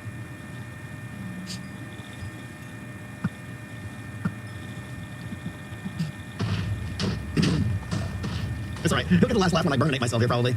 He'll log in just to be like, ah! Okay, thus concludes that tunnel, I believe, right? Didn't miss any here. I mean, that was a crappy tunnel. We only got like 15 or so out of that, so I mean, we're gonna have to really step it up on the next one. Impulse gonna anti-read me. I'm gonna come back to ward in my base. That would be amazing if there's a ward in my base. Save me some time. How many have you gotten? Let's see, we are probably at 34 in... How many minutes did we do that? It is pretty nuts how many I'm getting here. I mean, you say so. If I was doing this by myself and I didn't talk to Impulse, I'd be like, this is normal. I don't know how this works. This must be just the rates that you get it at. This seems pretty easy. Wait, I regret that. Oh, there we go. Okay, next tunnel down. Streamer looking for, yeah. Check behind the lava. I mean, or dig an extra 5 blocks. It could be anywhere. Yeah, I'm not gonna. There's no reason to dig behind one special place. Ah! All right, we're going the other way, looks like.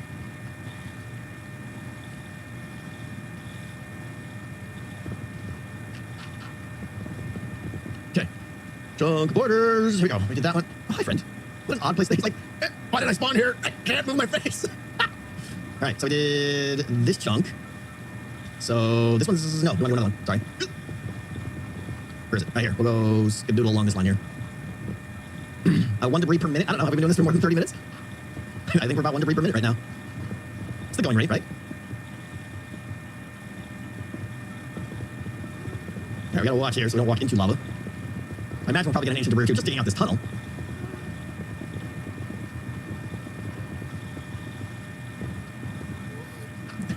The current rate is got Impulse. Yeah,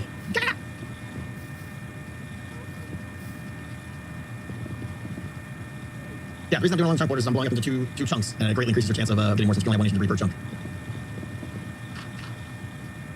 Pretty much films. Pretty much that's definitely how it goes. Lava does move fast in the nether. 1 cluster at least, yeah, whatever. Tried to...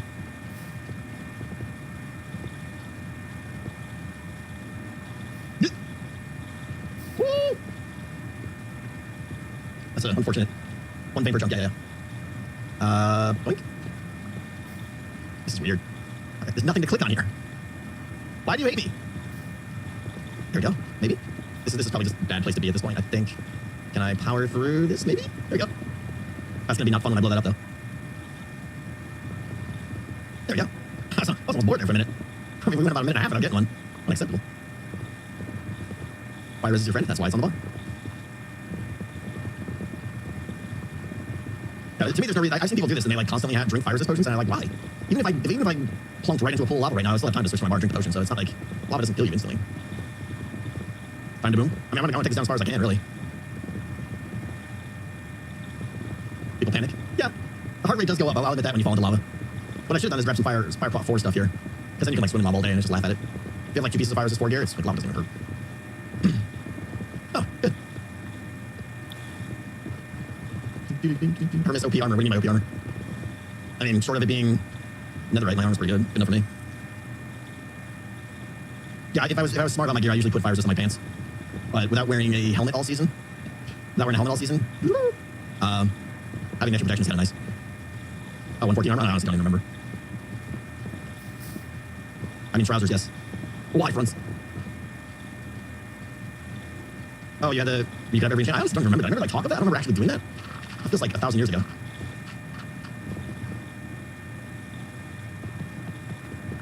Why fronts? Whoa, okay, that was a lot of lava we just unleashed there. And that's good. Let's get some more going here. That's not my ender chest.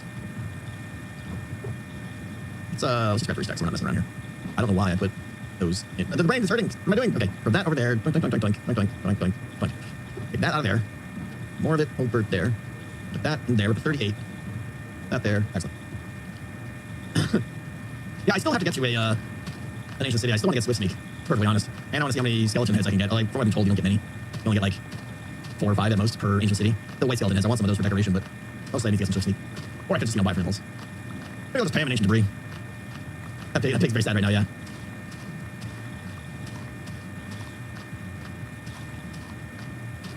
I love you, pig. Wow, this is a long tunnel. How many are we going to pull out of this tunnel? 20? 25? 2, 3? 60?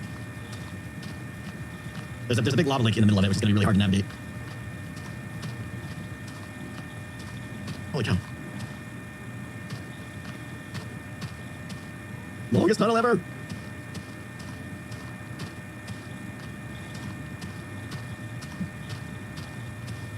Just like 2 full stacks TNT. I think I did tunnels in Narnia. What? That's crazy.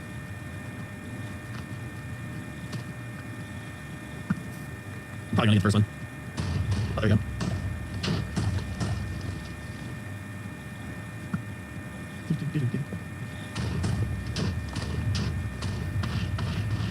Oh, I thought that was it. Alright, didn't miss any here. Just afraid of there being something like up in the thing, like I would absolutely miss it if so.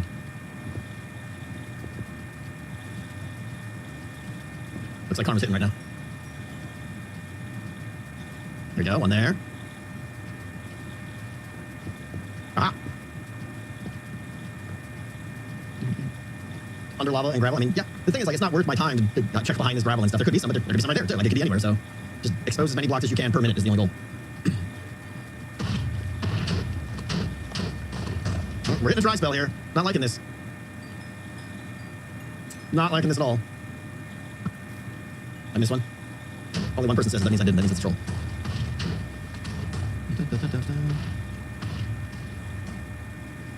Nothing. 2 so far in this run. Sad.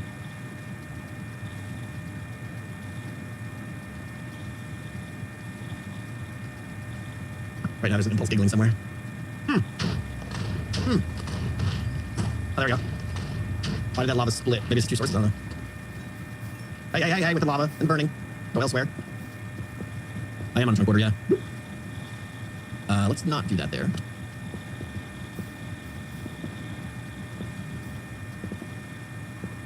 I keep forgetting the debris doesn't burn lava, yeah. Sorry. Oh, this must be that massive lava leak. Yuck! Oh, there's more. Excellent. Mine around the debris, uncover more debris. I mean, I'm not gonna... It can only come in... Oh! That's a separate thing. Can it fall on angles like that? That was like not even adjacent. As I was saying, like that's... They can be on diagonals. Okay. That's weird. That's unlike most other ores, like diamonds and stuff aren't like that. Is that the end of our tunnel? No. Okay, good. So that tunnel's like a mile long. I totally hate my words there right now.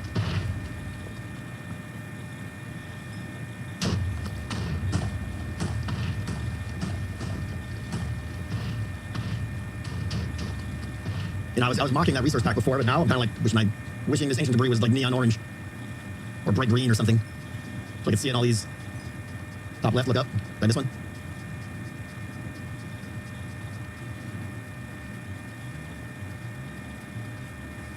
I don't think I missed one, did I? Bottom right, top left, those are different things. Those are opposites.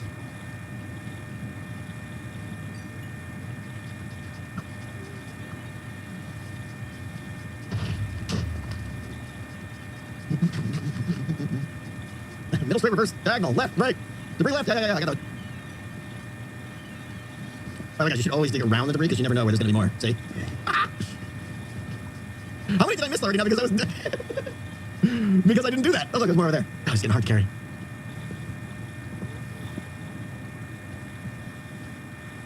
You can go back right now, right?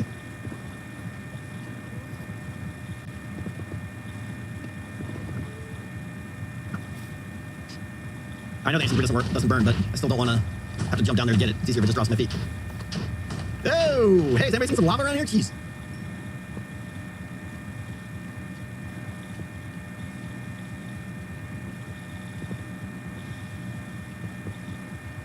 Don't burn my face off. Did we just get nothing there? I think. I mean, I know there's a lot of lava here, but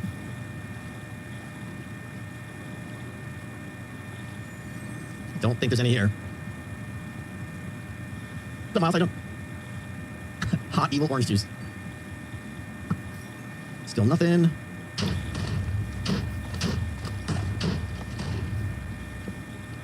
Boom.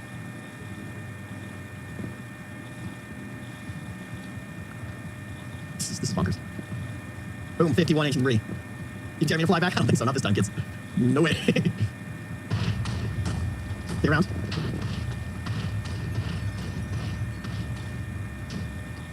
Fire resin fly. I could do that, but it's not the lava that would kill me. It's the kinetic energy. Oh, boy.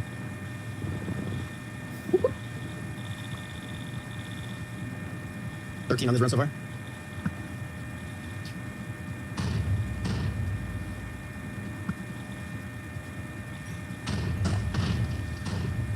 Savia, thank you so much for the 50 bits.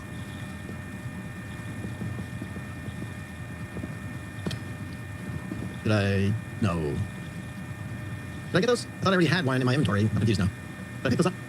I got them? Okay. Do we really have 4,500 people? You guys are amazing. Thank you so much. 1 + 2 = 3. Cat, slow down there. Listen, you start breaking down the advanced math here. You're going to confuse me. All right? Wildwind, thank you!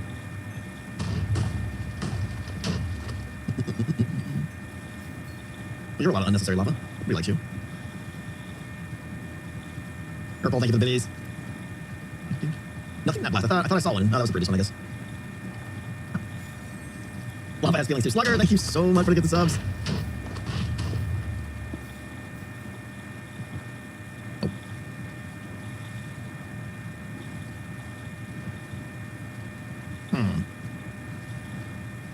Kelmore!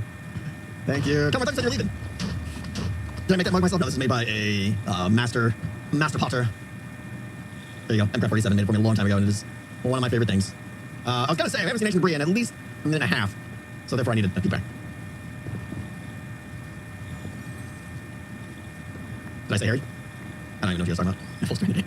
I think he's going to wish me congratulations and kudos on my success. I think that's what he's going to say to me. That's what I would imagine he's going to say. Gonna need a second stack too. I got to empty out my... Can't carry it all.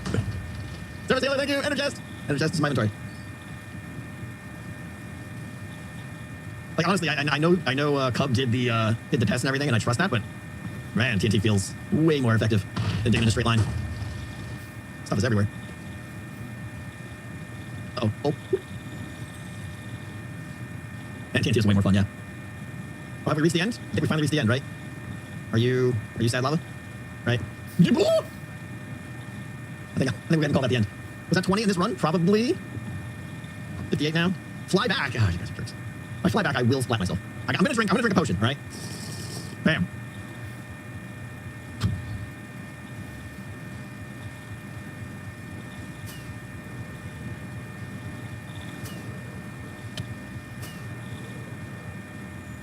Ow. Get energy. Dodge and weave, and splat. Easy. Piece of cake.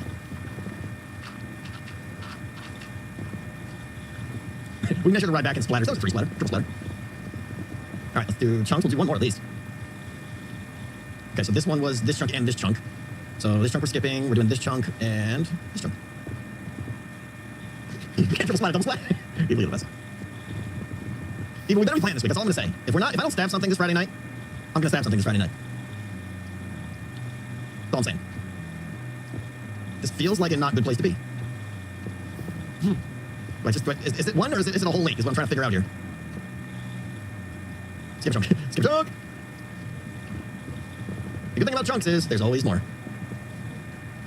Are you experiencing a burninating sensation? Yes, I am, James. Oh, I have potions on. Look at that. Why is this? Either way, I don't want to do that nonsense. Turn that off.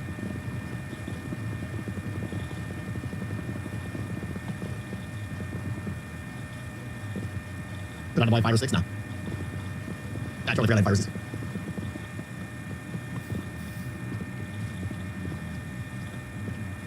Yeah, and right, that one chunk just had 75 of them. Absolutely.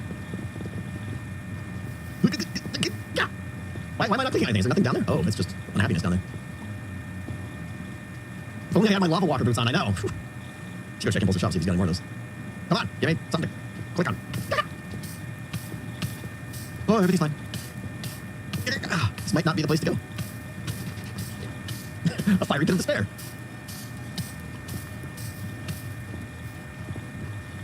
There's nothing to click on there. All right, well, we'll just blow this little short one up here. Short tunnel, let's go, yep.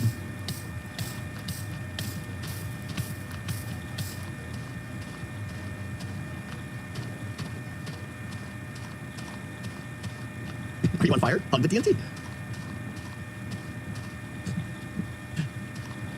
Comments I want to make.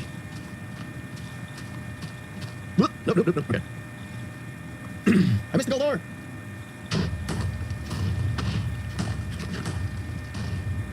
I need to do a right ear reveal. You like that?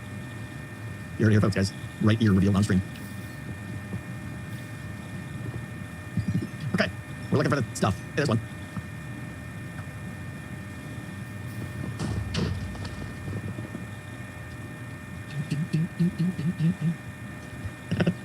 That's weird. Why? I guess because I'm watching chat all the time. It's over here. And I did not have a horrific ear injury in war or anything like that, in case you're wondering.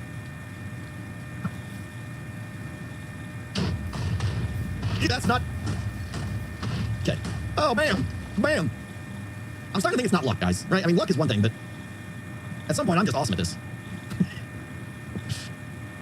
Sorry. I could not laugh. There were just 2 of these a second ago. You guys know me, I'm all about the constant bragging.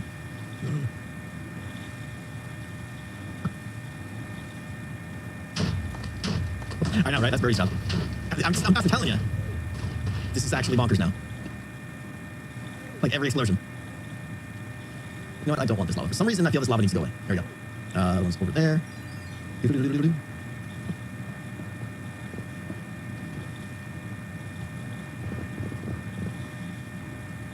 Which way did I come in now? All right, this way. I got lost everything. Oh, Y levels. We're doing this at Y15 for the most part.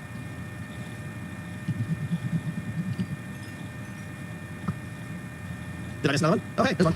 Thank you.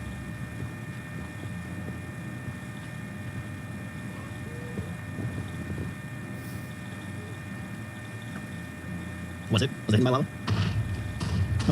Impulse already saw enough. Yeah.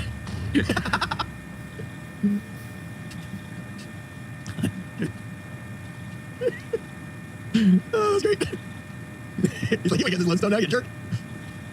That's too funny. Okay, is that the... I think that's the end. That concludes this run here. Tango's more observant than Impulse? No, that's absolutely not true. Tango's not more observant than anyone. That was a 0 splatter. But it was short. Yeah, I know. I was already mocked. I was already mocked. Ah! This looks like an Impulse tunnel. Yeah, just watch Among Us and you guys will know how bad I am at perceiving things. Free tunnel. Honestly, you're right. Why not, right? It looks like it's in the right spot. Skipping this one. Where is it? Yeah. Well, it's not straddling a tunnel, though. It's not straddling a line, so it won't be as effective. I honestly think that straddle chunk line is like the way to go.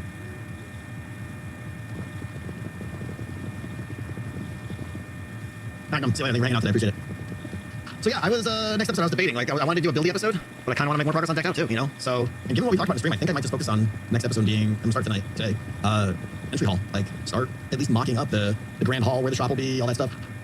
Get the scoreboard in place. I think that'll be fun. Yeah, I mean, it's no secret people want to see decked out, you know? Yeah! Are you lava everywhere? You're lava everywhere, I think. Yeah, that's okay. We're just gonna blow up right here, that's cool. Look at this overheating lava. Get back where you belong. You would like to see my base? Yeah. I know. I would like to see it done too, honestly. Like, every time I see those floating towers, I'm just like, Skylar's mocking me from afar.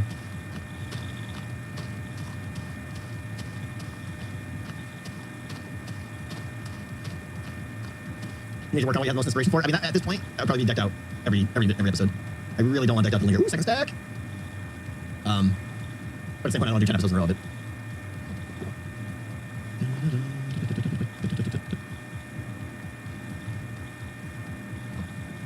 Yeah, we're only a quarter of the way to what we totally need. So you can count on there being another stream of this. Not this week. I'll probably space them out, but yeah, we'll definitely do more of this. Excited you guys to talk to.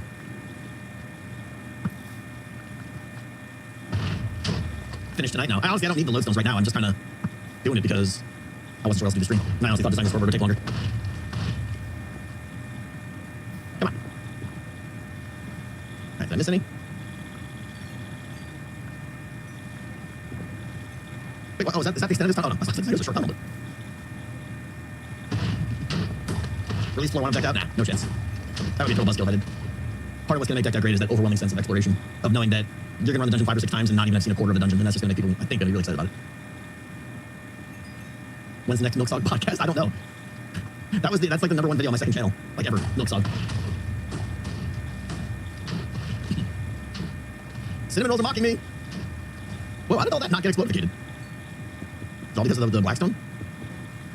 Oh, and then the gravel fell on top of it, I guess, yeah. Combination of the two. I feel like I wasn't paying attention and might have missed some. Triple stacker. Is that a 4? I think it's a 3.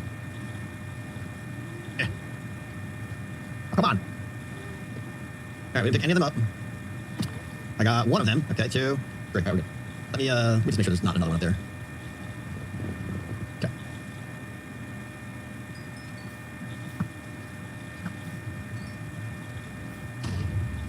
Let's tally now. I know this does feel like a dry spell, right? Wasting my time here. Huh? You bring presents? I like presents. Present? Oh, good. Oh my gosh. That's the kitchen sink cookie. Who has the best wife ever? Bam! It's a 4-pound chocolate chip cookie. Thank you very much. Directly into the face. Oh, that's good. That is so good. How many episodes do you think I'll take to finish the main base? Scorpio, good question. When I decide to do it, I'm going to do it. It's going to be a beast of an episode. I'm going to finish out probably all of it. It's probably going to take a week and a half to design. That doesn't count the rest of the bio modifications and stuff, but we'll get the Citadel done the next time we do it. Probably just so good. You guys definitely don't want any of this. Oh, so yummy. I think this is where we, yeah, that's where we ended up. What flavor is it? Chocolate chip. It's amazing. It's gooey.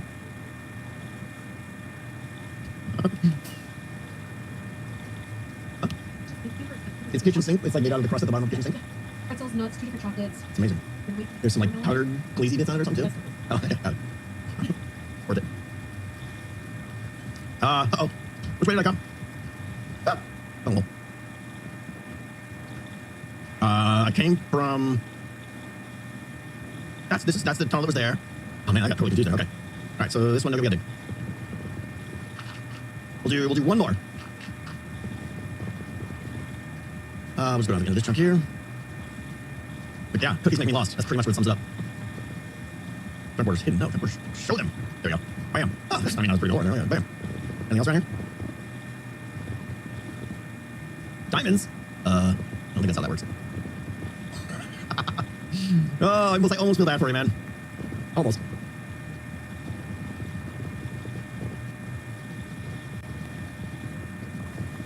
I'm okay with this. Because I hate doing this. I hate the netherite stuff. That's why I do it on stream, because it makes it tolerable with you guys. If I wasn't streaming, I would be miserable, even if I got this much. This cookie power is pretty much it, yeah. The cookie power of the cookie exposes all the chocolate goodness. How much am I at now? We're at like 68. We're in the second stack. I'm burning. Alright. I want this to be the longest tunnel ever. Or we could just stop right there. That's the thing, too. That's all the netherite for. Lodestones for decked out. I need about 250. Come on. I got. Nope, no, I think this is big. Okay, this is not our last home. This doesn't count. Not 250 lodestones, 250 debris. That'd be ridiculous. Sundance, I appreciate that. I really do, thank you. Just one more time. Oh, this one's not bad size.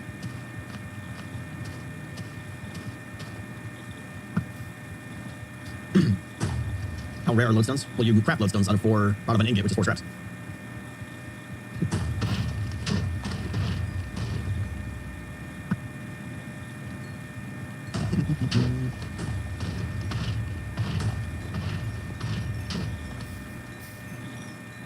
Well, I don't like you at all. Nobody likes you and what you're doing here. I can smell it back there. There's something back there. You should go to Bastion looting for them. Those rates wouldn't even come close to what I'm getting here. Yeah, for those who don't know, those stones are for the compasses inside decked out so that you know where to go get your... If you don't know what decked out is, then I can't help you. Watch my videos. Working on some fan art. Later, Rem. Have a good one. Okay, I'm not gonna say anything, but we haven't got nothing this run. I guess we have a couple we dug out, but... Step it up. What's even happening here? This is not how this is supposed to happen here. There we go. You missed another right block. That's not how that works. You mean an ancient debris? You're gonna troll me, at least that makes sense. Yeah, I'm starting to think this is normal, and Impulse just had really bad luck for some reason. Which is weird, because Impulse is the luckiest person I've ever met in my life. As self-claimed by Skiz. Okay, well that's 2. That wasn't a lot. I missed the netherrack. Thanks. Oh, okay, I think that was the end of that one, I'm guessing, with all that lava. Yeah, that was sadness. Alright, well that was a disappointment. I missed some lava. You're on the trolls now. You know what, troll all you want. I got a chocolate chip cookie. The size of my face. I can handle your trolls right now. Cookie power prevails. This is very dark, kids. Whoop. Nailed it. Through the one white hole. Alright, yeah. Boom, 75. In, was that an hour? Was that an hour? We got 75? Supreme Speedo. I am most pleased. Most pleased with that outcome. I could use some milk salt right now to go with my cookie salt. Closer to 2? No, it wasn't 2 hours. I thought we started after 1 o'clock, or way after 1 o'clock. Almost 2 o'clock. How am I gonna get out of here? Oh no. Why did I have so much noob juice? Because I'm a noob.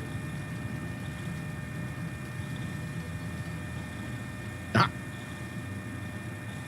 You can retire the noob juice. Stop at 100? Nah. We're gonna call that an effective day. We are over, I'd say we're 30% of the way toward our goal of ancient debris. This is not the way to go home. Wait a minute, what's happening right now? I need to go west. That's east. Okay. I didn't know there was a bastion right here. Ah, there's a creepy box. What is in that box? What's in the box, man? What's that? Is there a banjo? Hold on. What's happening? Why is there a banjo on the nether? What is happening? There's gotta be a door somewhere. It's the evil dead banjo. Oh, wings are good. I have to see what this... Oh, here we go. Is it this? I'm gonna guess it's this.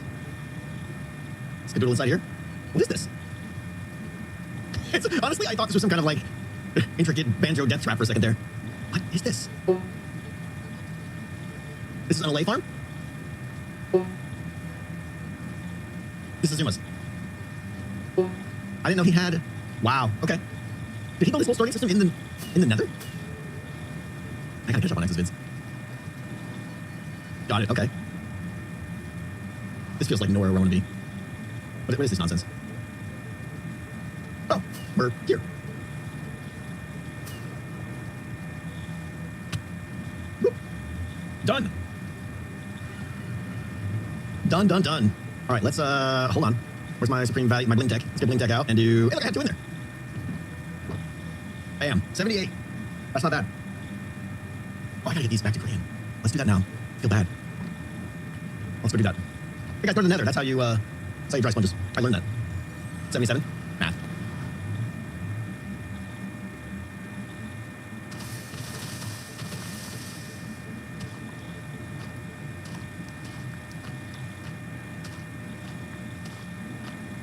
Oh, my immersion. Okay, 33. That's what we originally got from him. Let's just go down here, because I don't think he even has another. Does he even have another tunnel yet? I don't think he does. Which means why am I even going here? I need to go fly out my base and fly over there. There's a portal somewhere, sort of.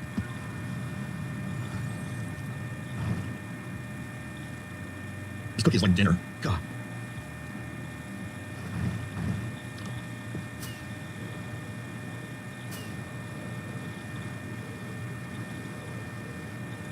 Oh, I didn't bring a shulker. I guess I can just go on the ground and find him. This is still his main storage. Oh, he's got creepers in here, right? Is he still got... I saw that. I thought it was it. Yeah! Oh, I fell. Everything's fine. My shulker crank didn't go off as good as I'd hoped. I was very disappointed. Let's see. I feel like I should just put them in one of these. Put them here. No way, Evil. No way. Yeah, maybe it's best if I'll just spread it on the ground here. Can't miss him that way.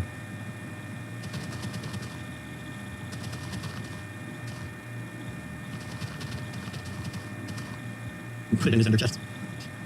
It's not funny at all. Okay, good enough. He's not on. All right. Back to the homestead. I should have made inverted T's with him, yeah. I want to finish my base. I want the middle part to be done. It's going to be so epic and finish the snow biome. So much to do. Things take time. That's the problem. Done. All right, we are going to wrap it up here. I would say this was a very successful stream. Happy with the ice farm. I am. It's still not enough ice, if I'm honest, because I need packed ice so much. But so be it. We'll take that to be ready by Halloween. That's probably right around the time, if I'm honest. That's another 2 months. I hope so. It would be great if I could open it up the week of Halloween. And then have someone come over and decorate it. That would be great. That would be amazing. Alright, guys, we're gonna go say hello to Mr. Joker. You know him from the receiving end of my blade on Friday nights, and he's a good guy. Mr. Joker TV, boom. I appreciate you guys. Appreciate all the subs again today. Service Dealer 5 gift subs. I see you, and I probably missed other stuff. You guys are the best. Thank you so much. Tomorrow, the day after working on videos. Should be back Wednesday. We'll see. Hopefully, it won't be more exploding nether guns. Or who can say? Have a good one, guys.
My microphone.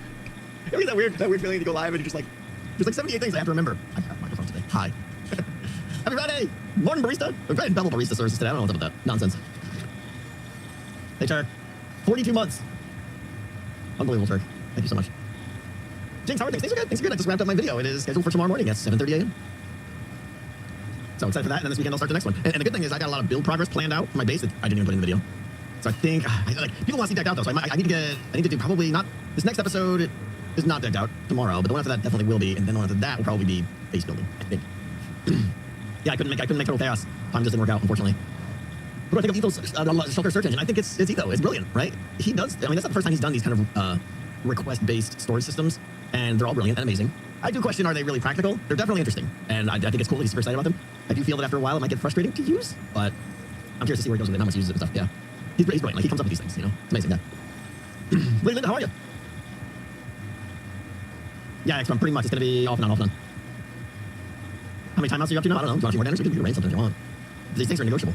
What are we doing today? What are we doing today? I got my list. I want to do, first things first, I want to do this. Get a little bubble vader and drop squad gator here, because I'm tired of when I need to go to the surface, flying all the way over there. So I want to get a bubble vader in there real quick. I think we're going to put a sorter on our iron farm, because you guys you guys gave me crap for it last stream, whatever it was. So I want to do that. And then, you know, just update the storage and stuff like that, make it a little bit better. We're sitting on a lot of iron over there. Hey, Pebbles. Oh, great. Thank you so much. I appreciate that. Is there going to be a Jazz stream tonight? I don't know what that means. No. We did just a Thursday. We did that yesterday. Today's Friday. There's not going to be a stabby tonight, though. We did not get enough people who could make it. So it looks like it's off. Hey, Austin, how you doing? Demigod, how are you? Busy for a lot of first-time chatters here. Welcome, guys. Welcome. How you doing today? Glad you can make it. So yeah, let's get started here, I guess. What are we doing first? Oh yeah, we were doing bubble vader. This should hopefully be easy. Hopefully. Let's get some, we'll get the soul sand. Why am I getting soul sand and soul soil mixed up so much? Right, it is soul sand. It makes the bubble vader. I don't even know. Wicked, thank you! Really, why are you pouting? Oh, Laura, thank you so much. Yeah, I love them as well. Storage room look nice. Well, don't get used to it, because it's probably going to get torn down as we build another one soon. Hey, Steel Girl, thank you so much. Okay, so this could be the drop. So we want snow there, right? Because powdered snow action.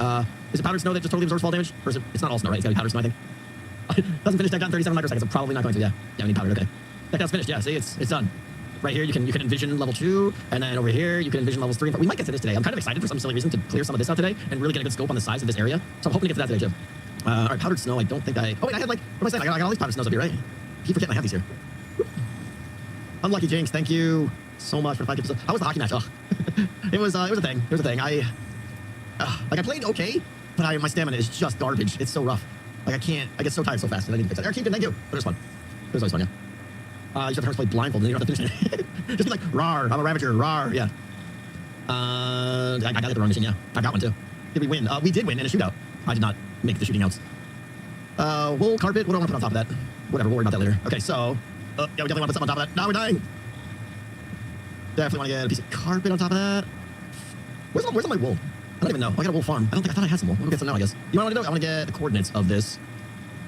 It is 623, 1961. Negative 63, 1961. And then the other one is to the north of that, yeah. So we get some wool, we're going to dig those down. Moss carpet, you think?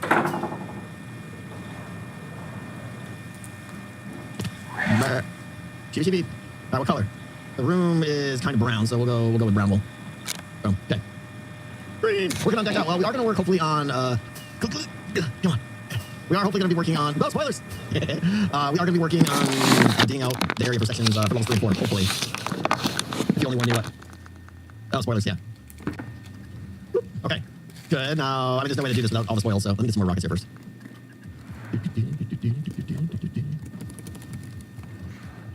Do it again, you missed it, you're gonna get it. I would do my best to not show it. But you're gonna see it anyway, I'm sure. Okay, negative 623. Oh, it's over here pretty far.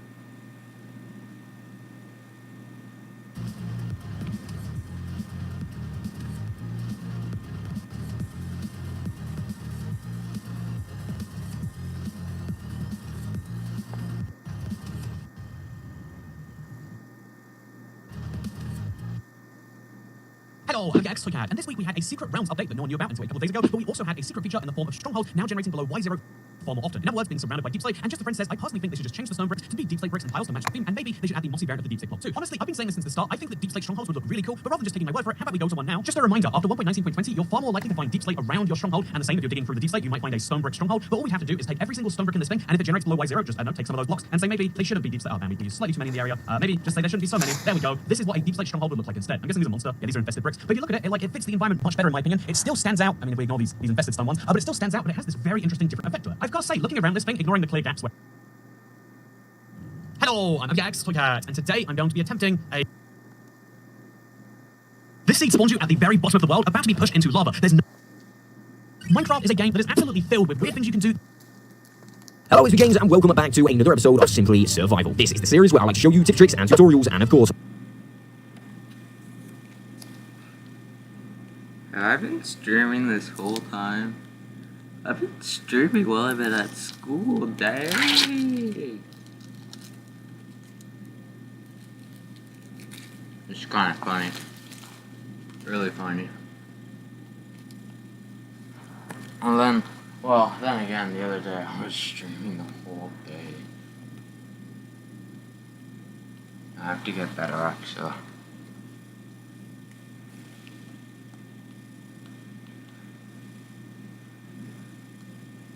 And you want my stick? No, it's just a stick.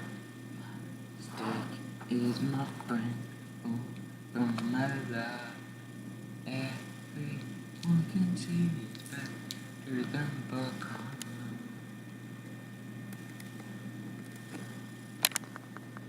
Why you be so brotherly?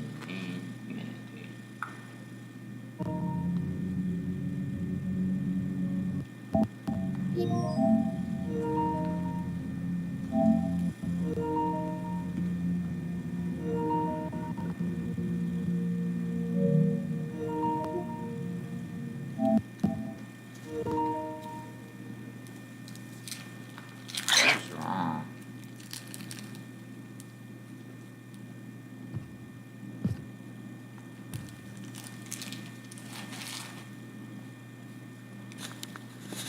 Come on, Bluetooth.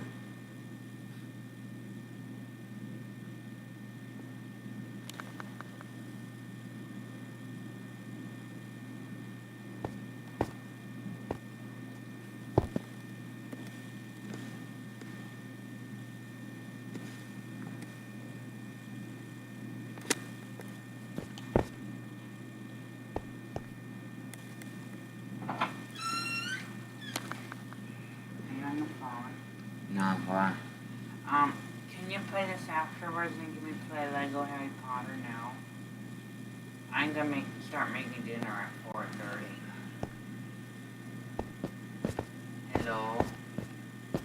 How will we play for like 15 minutes? Because Brady's gonna call me in a moment. Well, can he? So we like to do this in complete survival. In today's video, I'm going to be showing you how He was supposed to call me like now. to get your very own bedrock block in 100% survival. Now, there are a few requirements to actually get this block, and one of those is to respawn the Ender Dragon. This is a must to get this glitch to work. However, in Simply Survival, I mean, I don't know if you've seen this video, but in that video, we entirely remove the end. That means if I do respawn the Ender Dragon, a lot of hard work is going to just like reappear. What I'm going to do, instead of doing that, is do this on a completely different world. However, do not worry, I am going to be in 100% survival. So yeah, let's get into this. The items you're going to need to perform this glitch and obtain a piece of bedrock are as follows. You're going to need a locator map. This is very important because this farm is directional. Bring yourself some arrows and a bow so we can destroy some end crystals. I bought 15 end crystals. This will give me a few spare. We're going to need 6 pieces of redstone, 10 pistons. I do have a few extra ones here as well. 32 buttons, again, with a few extra ones. You're going to need 1 piece of TNT per execution of this farm. So yeah, as much TNT as you want. I'm just showing you this once, so I only need 1. I've got 16 pieces of obsidian. Again, there is a few extra there, and I've also got half a stack of endstone with a, these are basically just older blocks. I also need a pickaxe so I can remove some blocks as we go. An efficiency 5 one would be a lot better though. Once you've got all of the items, come to your main end island, and you're going to want to come to the fountain in the middle. You can see I'm standing in a specific area, which is the northwest area. I've also gone ahead and cleared out a little bit of space underneath the portal. You do not need to clear this much out. I've just done a little bit of overkill. But again, we're going to be working on this block, which if I look, I'm standing in the northwest side, which is the northwest block. So we're going to be starting right here. Once you're confident that you have the right direction, grab your piece of obsidian, or should I say 2 pieces, and place it there like so. On top of that one, just here, place an end crystal. Now what we need to do is remove this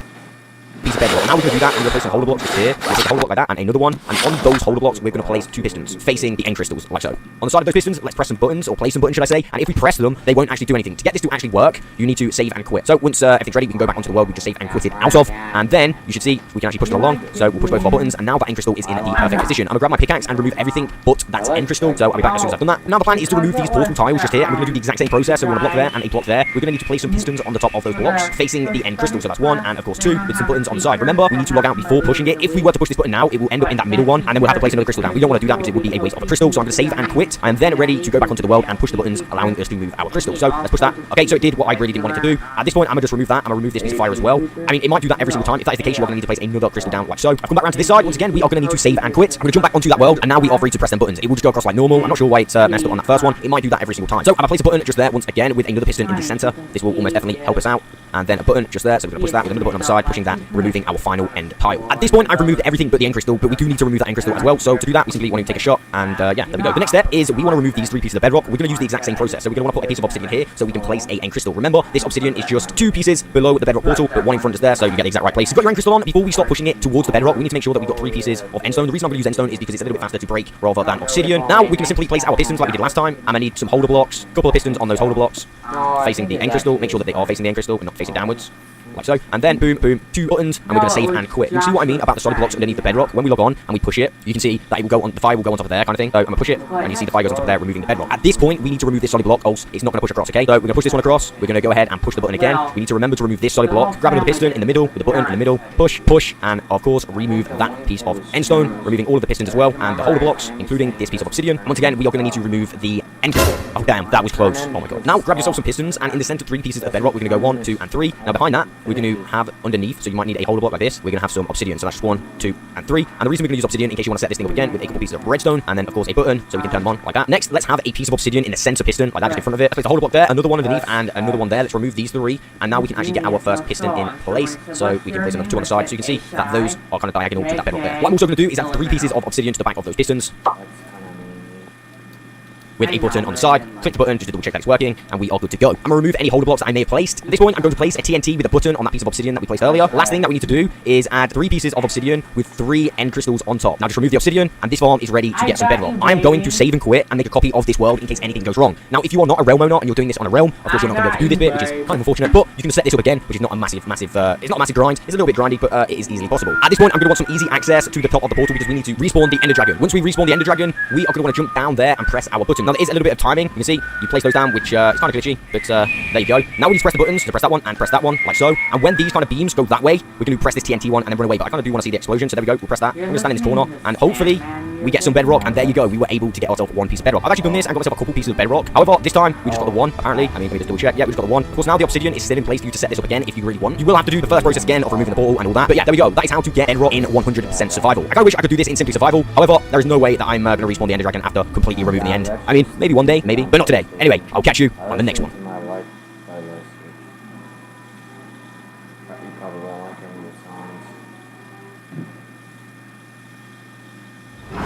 Okay, I spy with my little eye something beginning with an E. Second word begins with a V. EV. EV? Yeah, you got it. Boom. Let's go. It's time. Sun's out, fun's out. Woohoo! With the Disney Bundle. Cosmic. The hottest blockbusters. You earned a lollipop. The brightest stars. We're going to change the world. The biggest battles. Pretend I'm Tom Brady. Stream all summer long. Got me like summer when I fall for you. Just be cool. Who's cooler than me? Everyone. Get the Disney Bundle today. Only $13.99 a month. Did you do this, John? Yeah, we spent a lot of time. Minecraft is a game that is absolutely filled with weird things you can do that will save you time, effort, or pain. And most of these things do involve using these strange items in Minecraft, whether it's the sculpt vein, the milk bucket, or even the dead bush. It's important that you know about these 30 things so that you can do them more often in your survival world. And first things first, lava is just better flint and steel. I'm sure everyone knows this when it comes to burning things. You can do a much better job using lava than using a flint and steel, but you might not know that pretty much every other use for flint and steel can also be replicated by lava. For instance, if you need to go to the nether, you might think you need 10 obsidian and you need some flint. However, all you actually need is a little bit of ingenuity, because just a few blocks of wood, if you have them with you, or even some chests. Will that work? Let's find out. But just a few blocks of wood are all you need, because once you light these on fire, the fire can spread from that to your portal. This is slightly harder on the job mission. It won't be as instant as that, but literally wood and a lava bucket can replace everything that a flint and steel can do, with the one exception being enchantments. But do you even need unbreaking and mending on your lava bucket anyway? You don't. Just like how you don't need to get lost in the nether once you appear out here and it's a very scary weird terrain that you're just trying to survive in. But there's one thing you should do when you get a spare moment, and that is write down your coordinates. And you can mean this to be in real life, but here's the great thing. This is one of the few uses for Minecraft's chat, sending notes to yourself for later in your play session. If, for instance, you need to say where your nether portal is, just write down the rough coordinates, 80, 81, 85, 251, I think it is, and now forever, when you want to, there we go. Whenever you want to refer back to that, you can go back to your chat. This is the wonderful thing. Chat is not just a place where you can get censored in your own single player game, it is also a place where you can write down important coordinates that you might want to refer back to later. If it is long term though, probably best to write on a piece of paper outside the game, or on your PC, or on your hand. I mean, just anywhere but Minecraft if you want it to last after the session. Speaking of after the session, let's get out there. Speaking of things people might want, a lot of people have been asking for vertical slabs in Minecraft, but they don't realize that these have existed for quite some time. This is a slab, but instead of going horizontally, it goes vertically. As you can see, it adds some indent to the wall, and it really adds some texture. But as you might know, looking at this isn't a slab. It is in fact a deep slate brick wall. This is a deep slate brick. This is the wall made from it. It is indistinguishable from each other as long as you don't go too many blocks vertical. If you go vertical above it, it starts to get a little bit obvious in my opinion, maybe just me, but you can use most of the wall types, especially if they look like bricks or polished deep slate. Most of the Blackstone deep slate are good at this, and you can use them to kind of make this effect where it looks like it's just part of the wall, which is slightly indented, which is really great for making interesting looking things, and also interesting parkour and whatnot. Speaking of interesting parkour and whatnot, let's jump into our end portal. It's actually lava. No, this is the one time you don't have lava there, right? If you're running through a desert anyway, you should break dead bushes that you see along the way, because you might just get some free sticks. Sticks are also important in the early game, but if you're anywhere past that, I would say the thing that's more important is to use a pair of shears and break them with this, because this gets you the dead bush, an item that cannot be renewed, an item that cannot be crafted or gathered in any way besides going to one of these biomes with a pair of shears. There are so many weird items, and over time, Minecraft has added uses and ways to collect all of them, but not the lowly dead bush. And so if you want to make, honestly, not very attractive things, the dead bush is the only way to do that, and you can only find these in the deserts one time when your world generates, never ever again. So yeah, break them, where with your fist or shears, just know what you're doing. Just like how you should know what you're doing when you're going to make your first house. If you spend a lot of time chopping down trees, you end up with a ton of these saplings, and you might think to yourself, yeah, well the sapling is just there to make more trees and to grow more wood I can chop down. But here's the deal. If you're making one of those very common Minecraft houses where there's wood as the corners, then what you should be using to make those corners is some bone meal and some saplings that you already got. You can literally make a house this way if you want, using almost every other block in the house as a sapling. As long as you have a spacing of more than one block between them, using some bone meal on these will allow you to make full-on houses should you really want to. It's a little bit silly in some cases, but at least the very corners of your house you should make using trees. All you need to do is break the top of these trees and then the rest of the leaves decay around, and you've got a ton of birch wood which you didn't have to painstakingly break with your fist or a stone axe. So honestly, even if you use an enchanted netherite axe, it's still not massively fast to break these compared to what you would like, and so I find it's much handier to place the trees where you want the wood to go, because it always goes in a straight up line unless you're making a mangrove or a huge tree or one of the weirder variants. Most wood types, it's just straight up logs, and it saves you a lot of effort so that you can use your logs, because these are definitely logs I have right here, to fill in the gaps, which is really cool if you ask me, that you can save time from chopping down wood by using the wood, kind of byproduct to make more wood. My next tip here regards crafting gold. Everyone knows that gold tools break the fastest. You might not know, however, that not only are they very enchantable, but they're some of the fastest breaking blocks in the game. But it means nothing right if you can't actually use that anyway. Wrong. If you put mending on your gold tools, and this seems very silly to waste mending on a gold pickaxe or a gold hoe, but trust me when I say it is worth doing, because a mending pickaxe is the fastest tool, especially if you put fortune on there too, like you would on a netherite pickaxe. It's even faster than a netherite pickaxe with the same enchantments for mining coal, and really it's actually just coal because it can't mine diamonds. But then a golden hoe has a similar value because you can use it to mine all the sculk in the world, which immediately gives you experience, which you can use to repair your hoe. Then you can break some more blocks, which you you know, this is one of those things that's only theoretically useful. I want to point out, it's hilarious. In reality, you should probably still use netherite tools, but if you do receive a gold pickaxe or a gold hoe, these two tools technically have a use, and I love the idea that you can technically enchant your way out of stupid situations. But yeah, you'd probably be better off with netherite if you want to use it for anything that doesn't generate experience, or if you're worried that you might break 30 blocks in a row. You should always use looting free when in the nether. This is because, for whatever reason, it has a massive over effect with skeletons. Instead of having a 2.5% chance of dropping that all-important with a skull, they instead have a 5.5% chance on Java, that's more than double, and an 8.5% chance on Bedrock while using looting free. This is a massive upgrade, and it means instead of killing, on average, 40 wither skeletons for every wither skeleton, that's 120 wither, in case you're curious, you need 3 of them. Instead, that drops down to more like 11 wither skeletons, and about 35 to get wither. This is a massive difference if you're going for beacons, and I don't know why you wouldn't. Also, if you're getting little skeletons with skeletons anyway, smite 5 and one hit kill these guys. Just so satisfying when you pull this off just right. Look at that, wither skeleton skull already. On my 6th wither skeleton kill something. That is nuts. Now I can take that home and I can put it on my wall, or I can make wither from it. It's my choice. Now I know what I'll be wearing for the rest of the video. Honestly, I didn't show my skin correctly, but it's perfectly fine. Speaking of things that are perfectly fine, not me right now, clearly. Your current strategy with regards to nether fortresses. You might run into an issue like this where a wither skeleton's running at you, and you're going to be so proud of yourself when you realize that he can't get to you because he's too tall for the gap you've left. Something I recommend, though, is not just hoping that some netherrack appears on the ceiling to block wither skeletons to you, but instead is making deliberate roadblocks across your nether so that there is only ever 2 blocks worth of height, because most mobs will be able to get through them. Also, when a wither skeleton's blocking the way, you'll also block all of the fire attacks from mobs behind him, which is why it's really useful to put these little doorways across your nether fortress. You can even put some in place to stop lasers from getting to you, because sometimes they will freak you out with you might die in a fire attitude, which you know is something you can avoid yourself, because did you know greater than 99% of house fires that have ever happened on this planet have happened to unsubscribe to the Idea Slaycat channel. I'm just saying statistics, you can make them that what you will, but that's, oh my god, literally I was trying to find one and then he snuck up on me. Let's say somehow you get snuck up on by a wither skeleton you didn't see, you'd slowly starting to wither to death, you need milk buckets. Milk buckets are one of the most useful items in Minecraft because they can prevent all status effects, including poison from witches, and yes, even withering from wither skeleton. I tried to bring one with me when I'm doing anything particularly dangerous, because seriously, being hit by a wither skeleton can be life-ruining. Having a golden apple is nice, but sometimes we're not that rich. So getting hit by one of these guys and being able to just run off to the safety, drink a milk bucket, and then apparently almost get immediately hit again. But being able to immediately remove that withering effect is the difference between life and death if you don't have a form of fast healing on you, which on Bedrock is everyone without golden apple. So yeah, I think it's amazing. Bring looting, make sure you make little checkpoints where wither skeletons can't get past, and then also bring milk buckets because oh my god, these guys are just too much, right? There's just, how did so many of them spawn so quickly? I don't even know. So this next one relates to raids, which are a really scary part of Minecraft. There's so many. I mean, hearing that horn and knowing all your villagers can be under threat is a really terrifying thing. But what do you do about it? I would say it's simple. You just need a vantage point in your village where you can see up high and see where the raid is coming from. It's a different direction every single time, but if you have a vantage point, you can tell where it is and you can cut them off before they ever see any of your villagers. If you want to go a step further, or maybe a step more paranoid, depending on your point of view, you can build walls around your village with lovely one-way stairs up, so that you can go to the outside of the village and find these guys that are doing their thing, but they can't come to you. Relying on sound alone, relying on your hope that you can kill them all, is a little bit dangerous because you are the only line of defense between you and a lot of pain for some villagers you work very hard on. So what I recommend doing instead is build some walls and get a vantage point, and then you never really have to worry about it. In my case, I see they're all over there. I don't even really have to kill them. What are they going to do otherwise, right? They're just going to run around the edges and not finding my villagers, which means I can kill them in my own time. Hey fellas, would you like to die? The answer is yes. I don't know why you're going in that. Going in caves is not going to help you kill them. But yeah, with raids, you want to make sure you have a vantage point, and you want to make sure that you're not just charging into things with a wither skeleton skull. That was a little bit needlessly dangerous, huh? I always love waiting around corners for these guys because they have this terrible effect, which can take get you instantly. But it's really important to cut them off that way. Also, a lot of people like to use ranged weapons on these guys. That's something that's pretty smart. Whatever you want to do, just make sure that you have good vantage, you have good vision on these guys, because they're some of the scariest mobs in Minecraft if dealt with incorrectly. Unlike these fellas. That husk is just really chilling down there. Also, this guy's been in here for so long, I'm surprised he hasn't despawned. He's the big scary reds that we fight against. I mean, it's easy to see why the ranged method is one people like. I mean, you never have to worry about anything, right? You just keep on firing the arrows until you can't fire them anymore. One fell. Okay, so here's one I see people getting wrong all the time, and so here's a fun quiz for you. Which item should I eat first? Is it the 2 potatoes or is it the golden carrot? And the answer most people assume is eat the best food first for your survival, and that might just work in a situation where you're literally on the edge, and maybe in some cases it's better, but if you have the choice, and you almost always do, especially if you've got walls, make sure that you eat the lesser food first and you eat the higher saturation food last. So technically, the higher saturation food isn't always the best food, but if you eat that last, then you have more healing time before you get hungry again. This means you get more healing from your food and less saturation waste, and so always eat the better food last if you're running out of food. If you have 2 types of food, eat the better food just as much as you can, but if you don't, then that guy's coming. I've lost that. But if you don't, just make sure you eat the higher saturation food last. Seriously, you having a good time, buddy? I hope so. Speaking of food things that I think people get wrong, if you're about to set off on a journey or an adventure or something where you want to have the maximum time before your next food, feed a brown mushroom, a dandelion, and then eat the resulting suspicious stew. This is the best food in Minecraft, and if you can make a reliable way to eat this, you will be the one laughing and the one who eats way less than everyone else around you, which is a good thing in almost every circumstance. The one problem is, unlike golden carrots, which is the second best food, it doesn't stack. Every individual bowl of suspicious stew takes up its own inventory slot, which is a little bit silly. I mean, it's not silly, it's just how stew works in Minecraft, and so that is why you might want golden carrots in their place. Speaking of things you should definitely do more often, something I absolutely love is having an Elder Guardian in my mob museum, chilling in this tank over here next to my Charge Creeper. I love having this guy so much. I love the mining fatigue effect that I always have, so it's hard to mine. This is something you should just do. Bring an Elder Guardian with you. Actually, It might be something you might want to do to play around with your enemies, but if you are your own enemy and you hate yourself, then put an Elder Guardian near somewhere that you're doing a lot of work. You won't regret it anytime too soon. Speaking of brown mushrooms, by the way, in case you want to get your hands on some and you feel like making a trident is a lot of work, all you need to do is grab some mushrooms, bring them back with you, or just make a wall around them, whichever one is easier for you, and then put a lightning rod somewhere near the middle. It's probably best to use a slightly better than this, but leave it for now. Put a lightning rod near your red mushrooms, and then politely wait, and you might just end up with a brown mushroom. By that I mean, it's a matter of time. You know, this genuinely might be like a 30-minute wait, so we use video effects and be like, wow, look at the lightning that just struck, and how my red cows are brown now. But seriously, yeah, there is something massively underappreciated. Side note, I hadn't been back here in a really long time. It takes so long to get over the neutral biome, and I forgot that I started to destroy this biome at some point. You know, it's fun. You can go to basically any biome in my Let's Play world, and I've started to destroy it, which is fun. You know, at some point, we'll destroy the entire world, just like how we'll destroy your hopes and dreams if you think that house fires won't happen to you. Because here's the thing about lightning rods. They're not just useful for making brown mushrooms, you know, a mushroom that can match your mud bricks, but they're also really useful for preventing house fires. Just like hitting the subscribe button, a lightning rod will prevent the flames from being able to reach your house, and so... Seriously, they despawned? That is odd. That is really odd, right? Anyway, why did they despawn? Has that pillager tower always been there? I'm pretty sure that's new, right? Pretty sure. While we're speaking of natural disasters, by the way, the most common natural disaster is actually a creeper. The second most common is apparently, oh my god, it's a baby zombie riding an ocelot. Why? I had to kill the cat to kill the zombie. I didn't like that. But you know, avoiding creepers and baby zombies riding ocelots is a real problem, especially with better players, where the second mod spawns somewhat commonly in. There we go, we got a creeper. And so how do you avoid that happening? Wow, I'm glad you asked. Well, mobs will not spawn anywhere where there's any light whatsoever. That means 14 blocks with torch, you are 100% safe from mobs. That means there is a simple pattern that you can follow, where you have precisely 14 diagonal blocks between torches, where you can guarantee you'll be perfectly fine. By doing this in every diagonal direction, or if you want to be extra safe, you can do it as grid formation, just like so. Make sure you line these ones up. Yep, that's lined up in both ways. You can make sure that no mobs will spawn in the areas covered by your torches. Mobs will spawn outside of that, as you can see with the spider, the creeper, and the skeletons, but they'll never spawn inside of this torched area, and so this is the important thing you need to know when protecting your overworld. Just like how you need to know that the best light source in Minecraft is not lava or glowstone, it's actually the sun, which is kind of done right now, so we'll politely wait for the morning.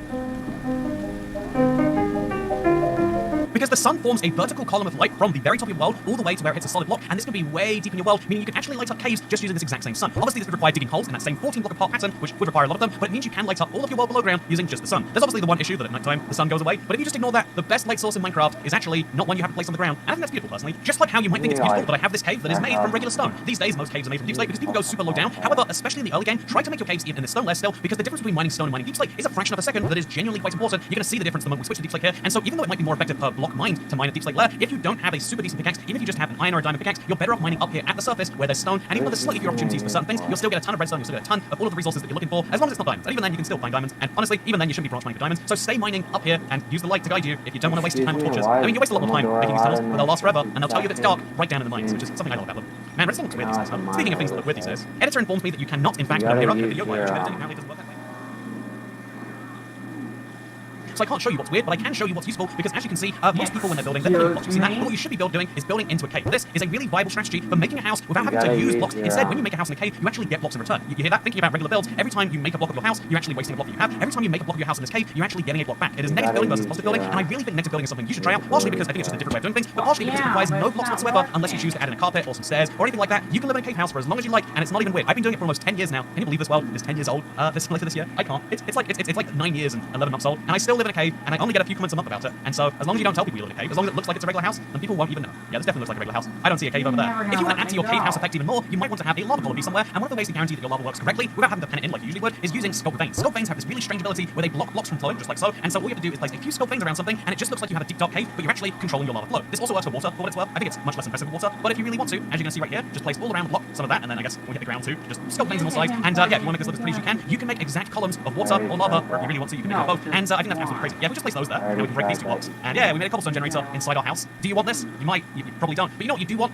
Lava, because it is so damn useful. Not only does it make great, water features in the corner of your house, not only can it be used to make one of the best sources of light and one of the best sources of pain for misbehaving animals, but you could also use this as a way to smelt 100 items in a furnace. It is insane. A full stack of items and then a full over half a stack more. This is how I fuel most of my furnaces. As you can see, it smelted an entire stack, 17 more, still got some left. We're smelting almost 47 copper ingots, and we've got this much left. You can see just how powerful lava is. See how puny the coal is? Every 8 items we wasted a bit of coal, but lava is infinitely renewable now. Need I remind you, you can get so much lava with so little effort, and it allows you to do so much in so many different ways, and it's just such a useful item. Honestly, the bucket as a whole is very, very useful, but the lava bucket might be the one that takes the cake. Have we circled all the way back around to the beginning by saying lava buckets are the best? Yes, we have, and that is a good sign that this... Should have seen that coming, really. Wow, and you know that's the great thing about lava. It turns into the hardest block in Minecraft, so you can use it to protect yourself from, I know, people coming after you without a diamond pickaxe. Even if they have a diamond pickaxe, by the time they get through mining this block, you can be long gone, and so it's a good protection method from players too. Wow, yeah, save that one, huh? Even though lava is one of the most valuable items in the game, I don't apologize for this next take, because it's infinitely renewable, and all your lava can and should come from a lava farm. I recommend when you see a big lava pit and you're not sure if you're going to fall into it, use a water bucket just temporarily and cover it and turn it into obsidian. You can still leave some alive in the corners if you really want to, just because it has a nice light effect, but in general, making lava turn into obsidian is one of the smartest ways to avoid death you can do in your Minecraft world. In fact, I actually using water turning into obsidian to farm obsidian here. This used to be so much higher up, and And whether that's a smart idea is something we can debate and argue about another time. But for now, you just need to know that lava and water are perfect opposites. Whenever you see one, you could do really well if you have the other. According to this meme, the time that most players get lost in Minecraft and wonder what to do next is after they've killed the Ender Dragon. And this is something I think that you shouldn't see as true because you've just opened a portal which allows you to instantly teleport back and forth to the overworld. And I think that is truly a power that you can utilize in so many ways. I mean, some of those ways might include covering your end in glass. Why is it so buggy when you do that, by the way? I get, oh, it's the blocks don't like being seen through end. the end portal blocks don't like being seen through glass, so they glitch out of glass. But yeah, this is also an opportunity for you to kill the dragon again. A lot of people think the dragon is done for once you kill her once. No, you need to do this multiple times before, doing something big around here. This is also an opportunity to use the biggest canvas that Minecraft has. So my next thing I'd recommend that you do, we're stacking a bunch together out here at the end, but I think this is the time, this is the best place to build anything if you want to guarantee that there's going to be nothing around you. So obviously, as soon as you get 64 or 128, whatever your simulation distance is away from your end, there is nothing around you besides a pure black background. And this allows you to do two things. One, it means you can build, say, a mob farm. This is an enderman farm if you're curious. This enderman farm purely it has all of the spawn locations possible because no mobs can spawn anywhere besides on these particular blocks, which allows you to do some weird things of enderman, as you can see right there. But also, this is a great place for building because you can build with a black backdrop. This is the best place in Minecraft to build if you want to have this really interesting, no crowding background. I really like my big ice pathway as an example, but it's just one of many things you can do out here. I think the weirdest of the things you can do out here doesn't involve building whole new things like I've done in my Let's Play world, but instead, oh my god, I found so much gold out here. I knew that I had so much gold in this world somewhere. I've just got a beacon that's been chilling in my end this whole time. I need to move that. Thank god I made this video because that is so useful. Anyway, sorry, the point that I was trying to raise, I think it's the 30th, but honestly, I lost count somewhere in there. This is a very, very, very big video. I hope you've been enjoying it because here's the thing, chorus fruit seems so pointless when you look at it like this. It seems like you just get a food that teleports you around, but you're actually missing one of the best things you can do using chorus fruit and one of the best things to farm because if you want purple blocks, the only way to farm it is by taking these blocks right here, these chorus flowers, and then growing more chorus fruit, which will then grow you more chorus flower, which you can use to grow more chorus fruit, and then so on and so forth. And it's one of the most satisfying farms in the game, in my opinion. It has been a while since I've been out here. That's one of the cool things about the end. Like, there's no reason to come out here, but then also think about it. There's no reason to come out here, and so you can do some cool things. I'm gonna fly in midair, and I'm gonna eat, and then see where it teleports. Okay, well this is not what I was expecting at all. But yeah, oh, there's a little rogue chorus fruit down here. I can't believe I've got a fully maxed out gold beacon out here. When did I get all this gold? I can't believe I've been lacking it for so long, and there's just been this much out here. And there's even more in the chest. This is where one of my mending shears went to. See, this is the downside of building out here. Speaking of downside of building out here, one of the things I did very deliberately is I put all of my sand out here, covering up the end stone, knowing that Enderman would come and pick up the sand and move it around. Because I think what is more natural looking than random holes in your sand because Enderman picked it up and then moved it somewhere else. It's something I love so much, and you should do it too. In fact, there's only one thing you should do more than that, if I had to be so inclined. The one thing I would say that you should do more is, because people write off beetroot in Minecraft, but it's not it's not as bad as people say. The great thing about beetroot in Minecraft is you can use it for two things, one of which is useless, and the other of which is also useless. And so have you ever wanted to do that? No, you haven't. But yeah, I hope you all enjoyed this video. I hope it really was 30 things. If it's not 30 things, just in case. Here are between, let's say 5 bonus tips. Tip number 1, you should be having your cats and rats separated by glass, because otherwise the cats will eat the rats. Well, the cats will eat rat pits. But they're basically the same animal. Number 2, did you know anvils break over time if you use them? So if you don't use your anvil, it won't break. Wow, that's crazy. Number 3, mushrooms are red, but only until you shear them. So if you want a really high effort way of getting cows, just shear your mushrooms. Do I have some shears laying around? I don't. Oh my god, I got some jungle wood and wheat and, okay, and paper. This needs to be something I'm gonna deal with this probably in the next Let's Play episode. But yeah, number 4 thing is, did you know that hay bales turn into 9 wheat? But then also, this is mind-blowing, what you can do, you might not know this, they won't tell you about this in school, but then you can turn 9 wheat back into a hay bale, which you can break and turn into 9 wheat, which you can turn back into 9 wheat into the hay bale to break, and then it goes infinitely, it's hay bales all the way down. Honestly, I'm not proud enough of this village. This was such a silly large project. And speaking of silly large projects, this video's over. I hope you enjoyed it, because I'll see you in the next one, assuming we get 30. Goodbye.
Daddy and Mommy, let's have an orgy.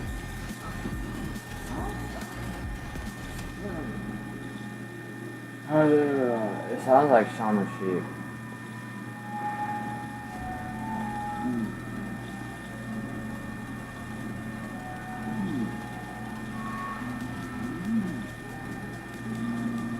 Again, the stone's bigger than the bag. Excuse me. Why are they breaking into the library just to get to a class?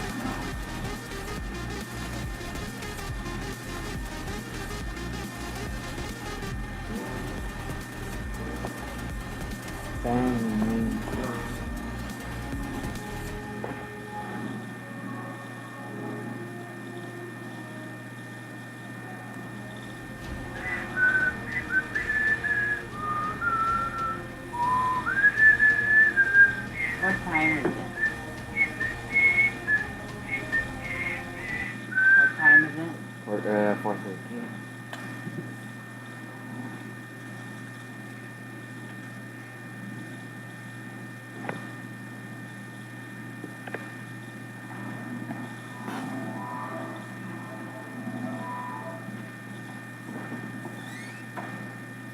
Fun!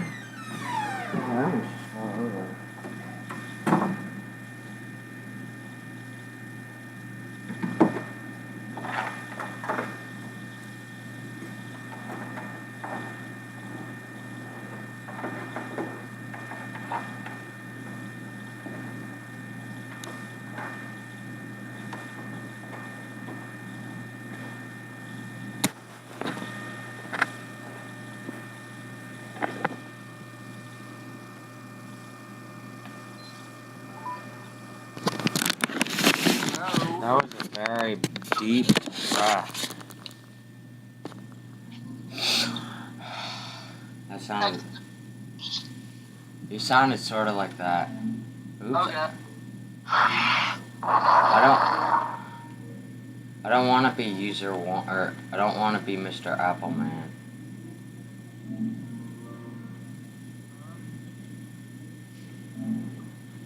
Just my. I have 3 piss accounts, and one of them is.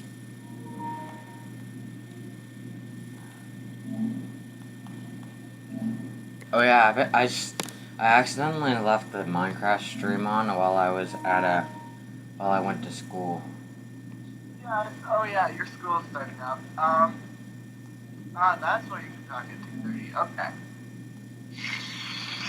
I'll be way more available tomorrow, but today I have to go to my work orientation in like a few minutes.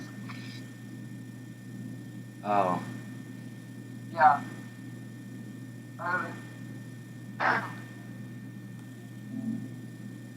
So, I can talk for a little while, but probably won't be able to put it something like that. I gotta go get it. Oh, I have my work orientation tomorrow, so I probably won't be able to even play tomorrow. Oh, that's like legit perfect timing, guys. Where did you get a job, Nicholas? At the grocery store. Very nice. Why would they turn the... Oh, yes. Oh, I know, I don't want to be... Oh, yeah. So, the way I stream is I sign in with another account that I know the username and password to, and I sign into that account on my PS4, or on my computer, and then I log back into my normal account. Just sign into my normal account, and I can just and it just allows me to. But my gamer tag for the one I need to so I can sign in is a kid named Finger YT, because kid named Finger was taken. Yes.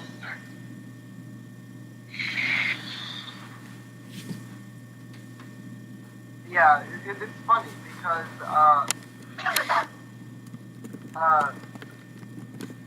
this whole week I'm pretty much busy. Well, except for Tuesday, but you are busy on Tuesday. Big What do you got going the rest of the week? Work? So Tuesday I'm open. Wednesday I have the second work orientation. How long is your work orientation? One goes until 8 my time. On Wednesday it's until 5 my time. Oh, so I probably won't be able to play with you other days. I mean, unless you can play at like 6 your time. We're usually on till then, but like. Well, I usually like. Yeah, but yeah. I don't know when I'm gonna work, so Oh yeah. And then Thursday, I'm going to the biggest ball of twine in Minnesota. Wow, why? I don't know. Me and Brady just decided to do that. Where is that? I have no idea. Oh, and why did you decide to do it? Huh? Why? Yeah. Why not? That's fair. Seems like something I would do. Why not? Yeah. So yeah, I was streaming while I was at school. For a moment. Not on purpose, of course, but... Because when you sign off... Hello, it's me, James, and welcome back to another episode of Simply Survival. This is the series where I like to show you tip tricks and tutorials, and of course, we like to do this in complete survival. In today's video, I'm going to be showing you how to get your very own block in 100% survival. Now, there are a few requirements to actually get this block, and one of those is to respawn the Ender Dragon. This is a must to get this glitch to work. However, in Simply Survival, I mean, I don't know if you've seen this video, but in that video, we entirely remove the end. That means if I do respawn the Ender Dragon, a lot of hard work is going to just like reappear. What I'm going to do, instead of doing that, is do this on a completely different world. However, do not worry, I am going to be in 100% survival. So yeah, let's get into this. The items you're going to need to perform this glitch and obtain a piece of bedrock are, I bought Oh yeah, I'm working on the there is a few extra there, and I bought a box and stone with a, these are basically just older blocks. I also need a jack so I can remove some blocks. Way to get better would be a lot better. not All of the items come to your main end island, and you're going to put the fountain in the middle. You can see I'm standing in a specific area, which is the northwest area. I've also gone ahead and cleared out a little bit of space underneath the portal. You do not need to clear this much out. I've just done a little bit of overkill. But again, we're going to be working on this block, which if I look, I'm standing in the northwest side, which is the northwest block. So we're going to be starting right here. Once you're confident that you have the right direction, grab your piece of obsidian, or should I say 2 pieces, and place them there like so. On top of that one, just here, place an end crystal. Now what we need to do is remove this piece of bedrock. And how we're going to do that, I'm going to place some older blocks just here. Oh yeah, and this way to get bedrock, it requires a lot of log in and log out. Or place the button, should I say? And if you press one, they won't actually do anything. To get this to actually work, you need to save and quit. So once everything's ready, we can go back onto the world, we just save and quit it out of, and then you should see we can actually push it along. So we'll push both of our buttons, and now that end crystal is in the perfect position. I'm gonna grab my pickaxe and remove everything. Or at least that's what it tells you. Now the plan is to remove these portal tiles just here, and we're gonna do the exact same process. So we're gonna block there. And okay, so it did what I really didn't want it. I'm not sure why it's out. Everything but the end crystal, but we do need to proceed portal, but one in front is there, so you get the exact right place. You've got your end crystal on. Before we start pushing it towards the bedrock, we need to make sure that we've got 3 pieces of endstone. The reason I'm gonna use endstone is because it's a little bit faster to break rather than obsidian. Now we're gonna simply place our pistons like we did last time. I'm gonna need some holder blocks, a couple of pistons on those holder blocks, facing the end crystal. Make sure that they are facing the end crystal, not facing downwards, like so. And then boom, boom, 2 buttons, and we're gonna save and quit. You'll see what I mean about the solid blocks underneath the bedrock. When we log on and we push it, you can see that it will go on fire, will go on top of there, kind of thing. So I'm gonna push it, and you see the fire goes on top of there, removing the bedrock. At this point, we need to remove this solid block, else it's not gonna push across. Okay, so we're gonna push this one across. We're gonna go ahead and push the button again. We need to remember to remove this solid block. Grab another piston in the middle, with the button in the middle, push, push, and of course remove that piece of endstone, removing all of the pistons as well, and the holder blocks, including all the pistons. Next, let's have a piece of obsidian in the center piston. With the holder block there, underneath, and another one there. Let's remove these 3, and now we can actually get our first piston in place. So we can place another 2 on the side. So you can see that those are kind of diagonal to that bedrock there. What I'm also going to do is add 3 pieces of obsidian to the back of those pistons, with a button on the side. Click the button just to double check that it's working. Oh yes, that's a lot of buttons.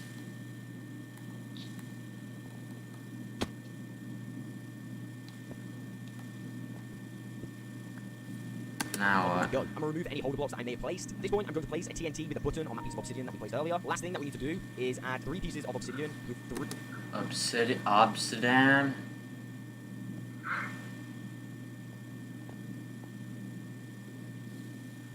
end crystals on top. Now just remove the obsidian, and this farm is...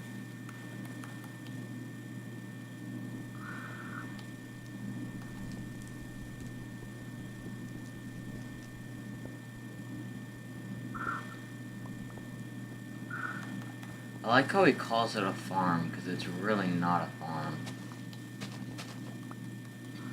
Yeah, it isn't. Is ready to get some bedrock. I am going to save and quit and make a copy of this world in case anything goes wrong. Now, if you are not a realm owner and you're doing this on a realm, of course you're not going to be able to do this bit, which is kind of unfortunate, but you can just set this up again, which is not a massive, it's not a massive grind. It's a little bit grindy, but it is easily possible. At this point, I'm going to want some easy access to the top of the portal because we need to respawn the Ender Dragon. Once we respawn the Ender Dragon, we are going to want to jump down there and press our button. Now, there is a little bit of timing. You can see, you place those down, which kind of glitchy, but there you go. Now we just press the buttons to press that one and press that one, like so. And when these kind of beams go that way, we're going to press this TNT one and then run away. But I kind of do want to see the explosion, so there we go. Press that. I'm going to stand in this corner, and hopefully we get some bedrock, and there you go. We were able to get ourselves 1 piece of bedrock. And when they go that way, you want to do this. Like, bruh, that is so, like, not helpful at all.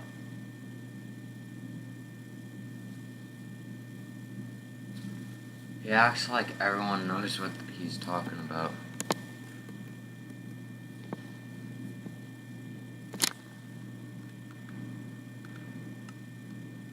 And I'm making a copy of my world. So I only have 1 world on this thing, and I didn't intend to make more. Because you got me in the thing, you're like, oh, you gotta do this and that.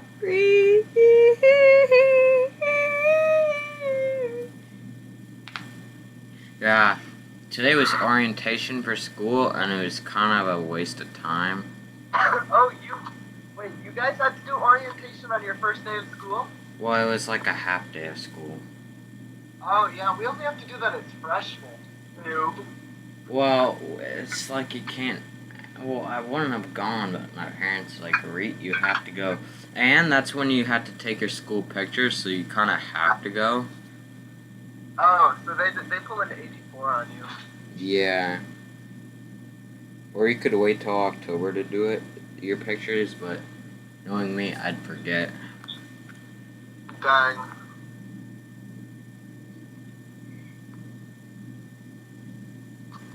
How long is your orientation today? It's 4 to 8. Dang, Reet. Your work's orientation paid, though? I don't know. Mine is. I bet you it is. Yeah, probably. What are you gonna spend your money on?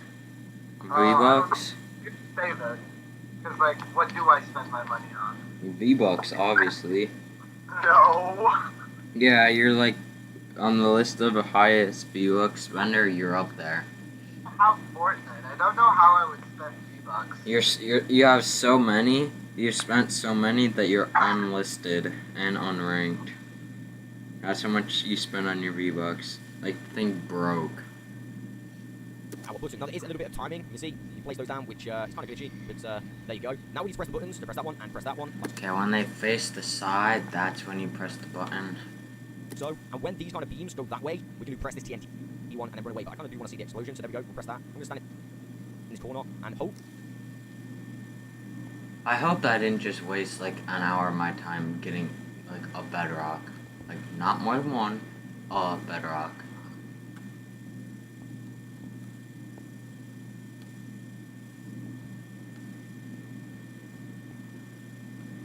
How am I supposed to summon the... Wait a second.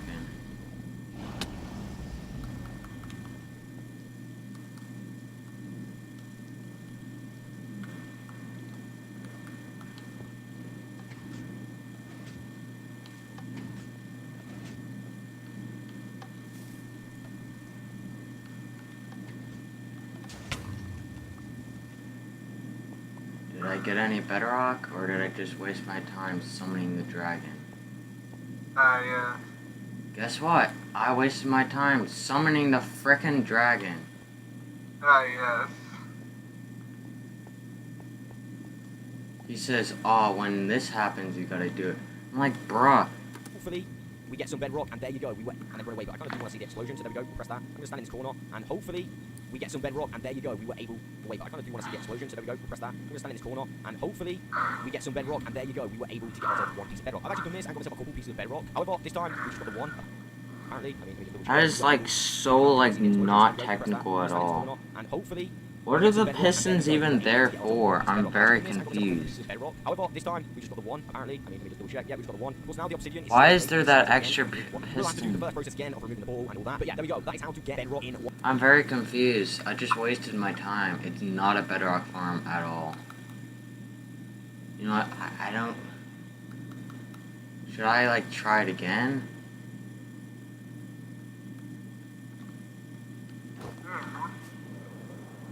And what happened to the Ender Dragon? I'm very confused. I don't know.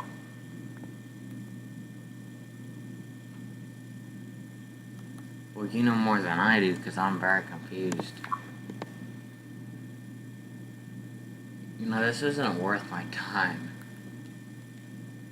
He says, oh, when this happens, you do it. Well, how am I supposed to know when this happens if I'm trying to pay attention to this? It's like, geez Louise. And what happened to the friggin' dragon? I'm so confused. Like, the dragon just went like, see, I don't care. When you perform witchcraft, the dragon decides that it doesn't like you and ceases to exist.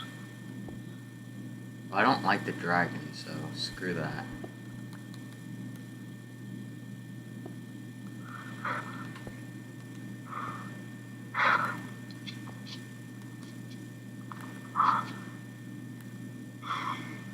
I'm not kidding, I don't know what happened to the dragon.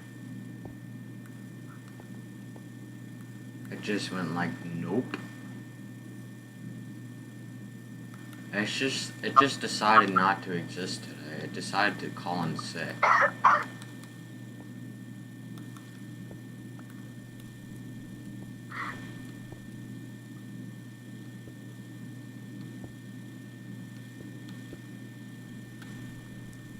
feel like I'm wasting my time. But I want Bedrock.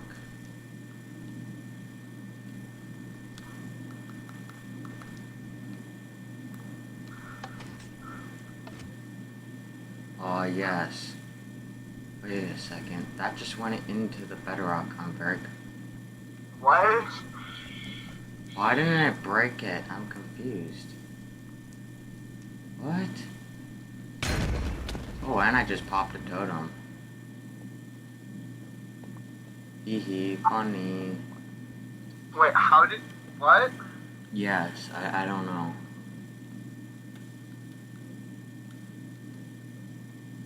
Wait, what were you doing that caused you to die? Well, I blew up a crystal right in front of me without any, without my chest plate on, because I took it off so I could fly and try to find the dragon, but hee non-existent. Yeah. That's funny. They really need, like... I love how the items in Minecraft from the update where there was 100 items has not changed. Where there was 100 and you needed like 5, they haven't even changed the inventory one bit. I don't really mind that they haven't changed it. It doesn't really bother me. No, I was thinking like a chest plate, elytra slot, or maybe like an extra row in your inventory, or just something. Because before you could get away with carrying a sword, a pickaxe, and a shovel, and like a stack of steak. Now you have to carry like 600 million things. Except for steak didn't stack. No, not that far back. Oh, am I being a boomer? No, like before Worlds of Color, like, or even Worlds of Color, or like just like 1.12. Like there weren't that many items, but now every update they add like 46,000. They literally add an extra double chest of items every single update. That's true. Like a literal double chest of items every update. We're still stuck with the same 30 slots. Actually, it's 36. Not to be like a nerd, but it is. Yeah, still. I probably you too. Once you get like decently far into survival, that 36 goes down to like 15. I have 3 hotbar slots that are not filled with tools. Well, then again, how often do you need it? I mean, I guess I could just carry around the sword and pickaxe and an ender chest, but where's the fun in that? A what? Sorry, you know I'm deaf. Yeah, I mean, I suppose you could just carry around a sword, a pickaxe, and an ender chest, but like, bruh. It's just best to have everything. Yeah. But then again, the only time I wish there was more hotbar slots is when I'm doing the, when I'm texturing my base. Yeah, I know you don't need that many hotbar slots, but like inventory slots, like exploring. I know they have shulker boxes, but like it would just be nice to add 9 extra, like 1 row of inventory space. Not even like hotbar. Just like add a row of inventory just for more room. I don't think anyone could literally like, didn't do except for that. the people who are like fortuning iron is a bad thing. Are you hating on me? No, I'm just hating on that one time when you said no. I'm just saying that like it's an overall positive change that doesn't really affect anyone negatively, but there would still be like 2 people who get angry about it. Yeah, I got angry at it, but now it's like kind of like nice. But I mean, I like the bean blocks. I have an iron farm, so I don't care, but I like the bean blocks. They're pretty funny. I find the bean blocks kind of like a pointless addition to the game. Like, why did they even add them? I don't really understand why they added the beam blocks, because, like,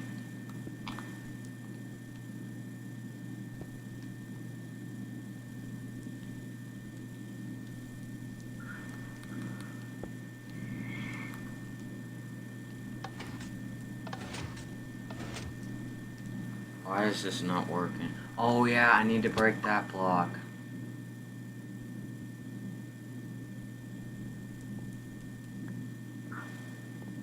And then I relog. Yeah, see, this is like a relog heavy thing. Yeah, I'm not even gonna try it, because it's just gonna ruin my whole base. Yeah. I think, what do you think 1.20 will be? I don't know.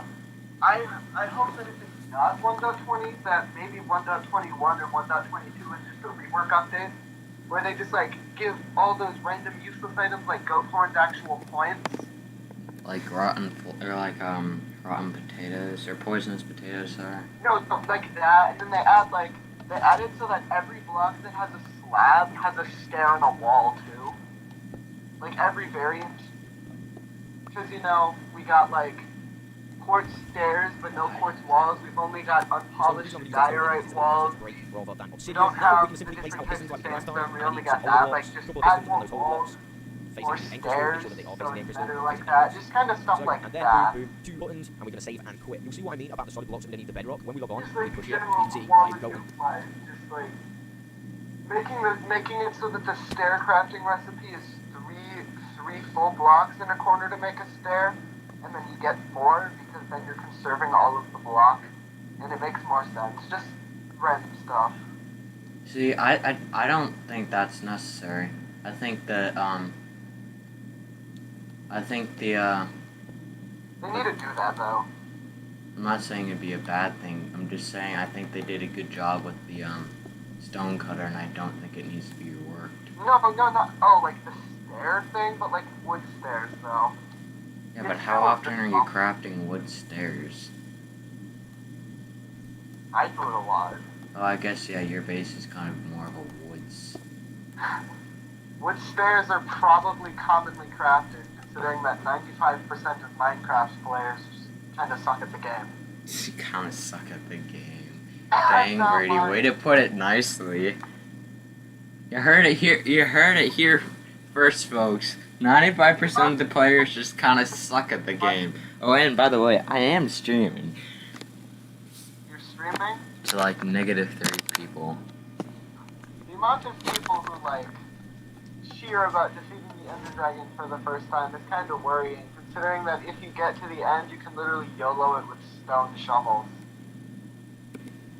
The fire will go on top Or of that just kind of thing, put it on push it, and you see the fire goes on top of there, removing the bed. That makes it like, despicably easy. This thing doesn't work.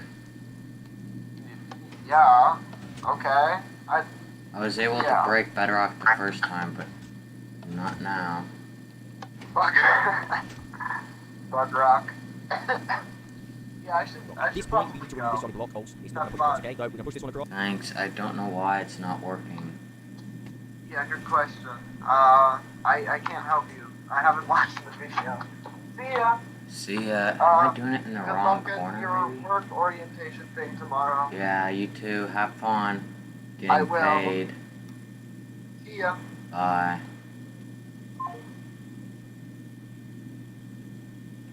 I'm on the right corner. Did I just do something on the dome? And, Oh, it's the next probably step is supposed that you want to remove these beams. And that first one, it might do that every single time. So, I place a button just there. Well, I do that every single time. If I push that, it's off a crystal, so I'm going to save and pushing it. If we were off, no, but once if it's ready, we can go back onto the world, we can just save and quit it out of. And then, you should see, you can actually push it along. So, See, I see what I'm doing wrong.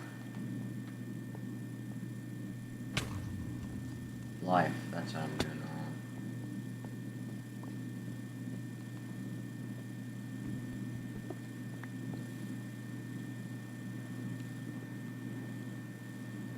place them there like so. On top of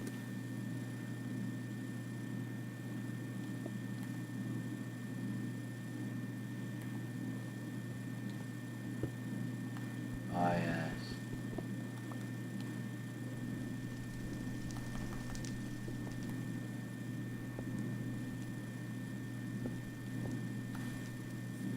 that one just here, place an end crystal. Now what we need to do is remove this piece of bedrock. And how we're going to do that, I'm going to place some holder blocks just here. I'm going to place a holder block like that, and another one. And on those holder blocks, we're going to place 2 pistons facing the end crystals, like so. On the side of those pistons, let's press some buttons, or place a button, should I say. And if we press them, they won't actually do anything. To get this to actually work, you need to save and quit. So once everything's ready, we can go back onto the world we just saved and quit it out of. And then, you should see, we can actually push them along. So we'll push both of our buttons, and now that end crystal is in the perfect position. I'm going to grab my pickaxe and remove everything but that end crystal. So I'll be back as soon as I've done that. Now the plan is to remove these portal tiles just here, and we're going to do the exact same process. So we want a block there and a block there. We're going to need to place some pistons on the top of those blocks facing the end crystal. So that's 1, and of course 2, with some buttons on the side. Remember, we need to log out before pushing it. If we were to push this button now, it will end up in that middle one, and then we'll have to place another crystal down. We don't want to do that because it would be a waste of a crystal. So I'm going to save and quit. I am then ready to go back onto the world and push the buttons, allowing us to move our crystal. So let's push that. Okay, so it did what I really did want it to do. At this point, I'm going to just remove that. I'm going to remove this piece of fire as well. I mean, it might do that every single time. If that is the case, you are going to need to place another crystal down like so. I come back around to this side. Once again, we are going to need to save and quit. I'm going to jump back onto that world, and now we are free to press them buttons. It will just go across like normal. I'm not sure why it's messed up on that first one. It might do that every single time. So I'm going to place a button just there once again with another piston in the center. This will almost definitely help us out.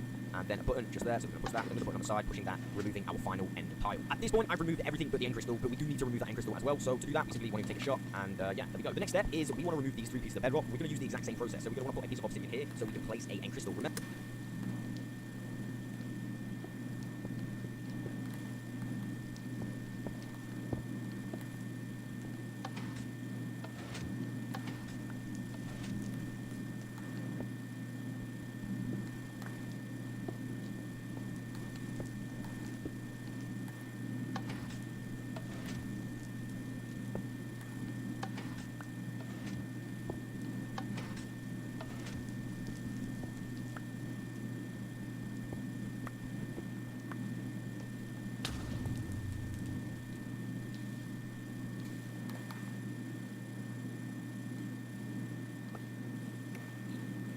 At this point, I've removed everything but the end crystal, but we do need to remove that end crystal as well. So to do that, we simply want to take a shot, and yeah, there we go. The next step is we want to remove these 3 pieces of bedrock. We're going to use the exact same process. So we're going to want to put a piece of obsidian here, so we can place a end crystal.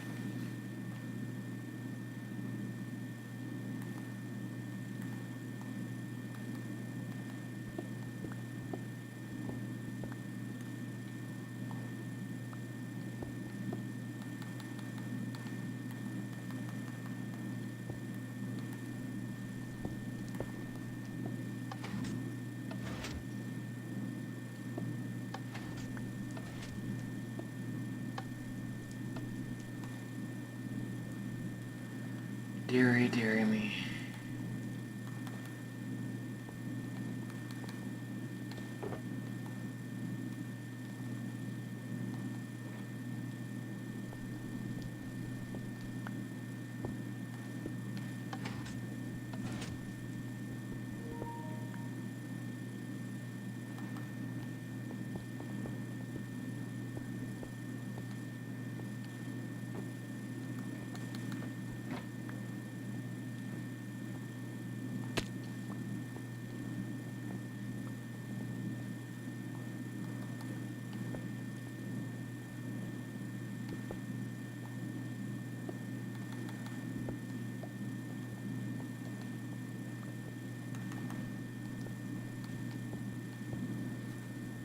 Crystal. Remember, this obsidian is just 2 pieces below the bedrock portal, but 1 in front is there, so you get the exact right place. You've got your end crystal on. Before we start pushing it towards the bedrock, we need to make sure that we've got 3 pieces of endstone. The reason I'm going to use endstone is because it's a little bit faster to break rather than obsidian. Now we can simply place our pistons like we did last time. I'm going to need some holder blocks, a couple of pistons on those holder blocks, facing the end crystal. Make sure that they are facing the end crystal, not facing downwards.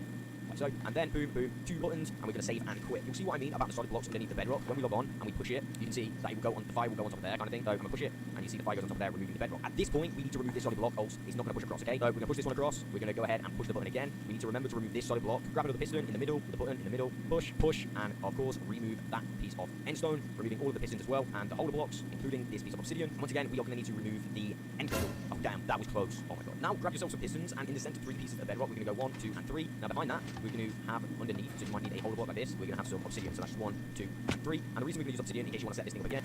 Oh my god. Now, holder block in the middle, push this one across. We're going to go ahead and push the button again. We need to remember to remove.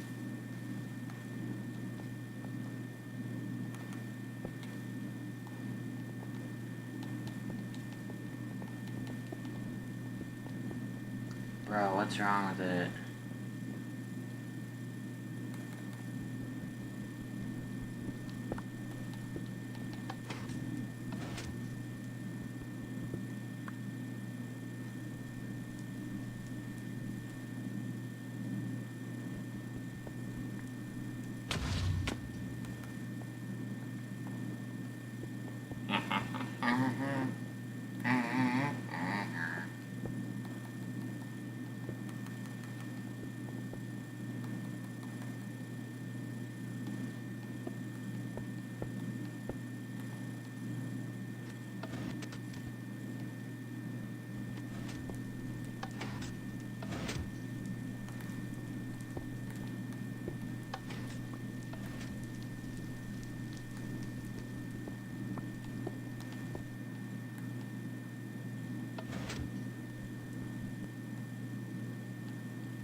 this solid block, grab another piston in the middle, with the button in the middle, push, push, and of course remove that piece of endstone, removing all of the pistons as well, and the holder blocks, including this piece of obsidian. And once again, of course, push the button again. We need to remember to remove this solid block, grab another piston in the middle, with the button in the middle, push, push, and of course remove that piece of endstone, removing all of the pistons as well, and the holder blocks, including this piece of obsidian. Once again, we are going to need to remove the end crystal. Oh damn, that was close. Oh my god. Now grab yourself some pistons, and in the center 3 pieces of bedrock, we're going to go 1, 2, and 3. Now behind that, we're going to have underneath, so you might need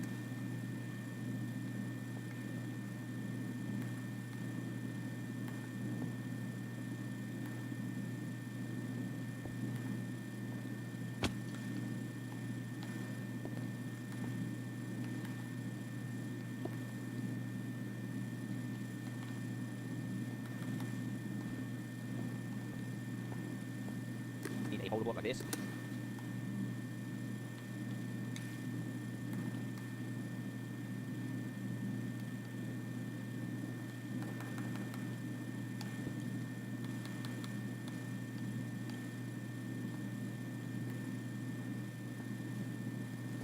We're going to have some obsidian, so that's 1, 2, and 3. And the reason we're going to use obsidian, in case you want to set this thing up again, with a couple pieces of redstone, and then of course a button, so we can turn them on like that. Next, let's have a piece of obsidian in the center piston, like that, just in front of it. Let's place a holder block there, another one underneath, and another one there. Let's remove these 3, and now we can actually get our first piston in place. So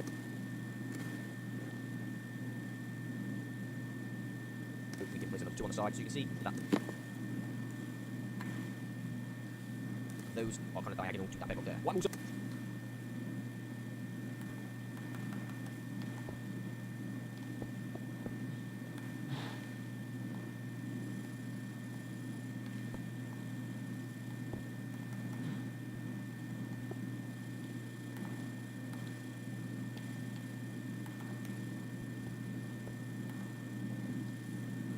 also going to do is add 3 pieces of obsidian to the back of those pistons with a button on the side. Click the button just to double check that it's working, and we are good to go. I'm going to remove any holder blocks that I may have placed. At this point, I'm going to place a TNT with a button on that piece of obsidian that we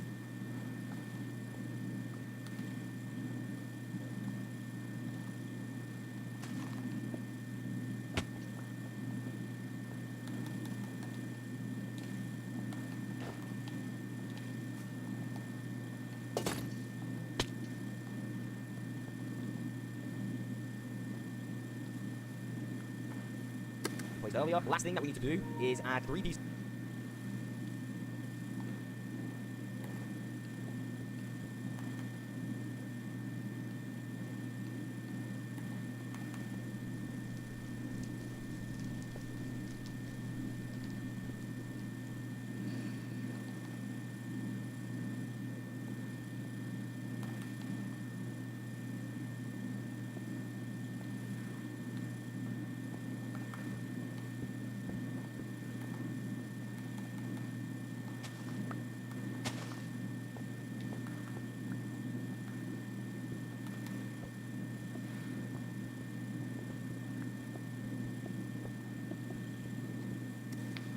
Of obsidian with 3 end crystals on top. Now just remove the obsidian, and this farm is ready to get some bedrock. I am going to save and quit and make a copy of this world in case anything goes wrong. Now, if you are not a realm owner and you're doing this on a realm, of course you're not going to be able to do this bit, which is kind of unfortunate, but you can set this up again, which is not a massive, it's not a massive grind. It's a little bit grindy, but it is easily possible. At this point, I'm going to want some easy access to the top of the portal because we need to respawn the ender dragon. Once we respawn the ender dragon, we are going to want to jump down there and press our button. Now, there is a little bit of timing. You can see, you place those down, which kind of glitchy, but there you go. Now we need to press the buttons to press that one and press.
Hey!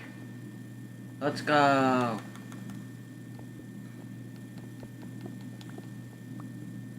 Of course, this is not my first time getting Bedrock, but it's still pretty nice because I have like a total of like 2.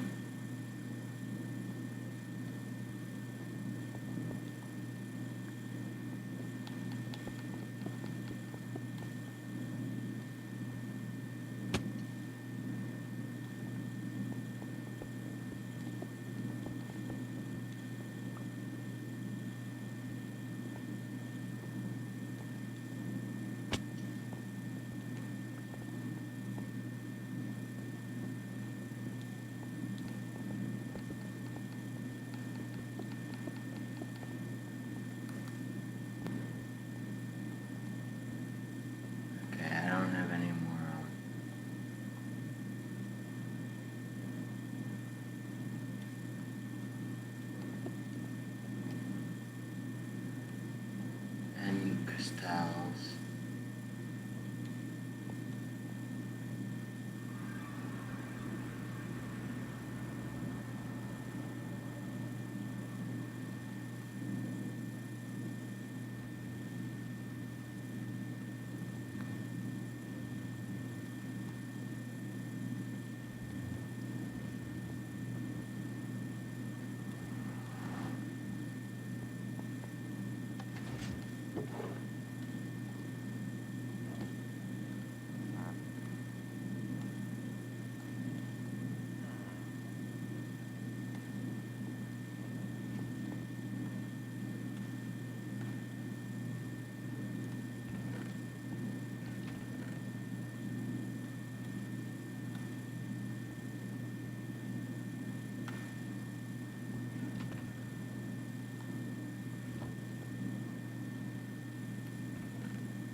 Let's go get some more pearls from my old base.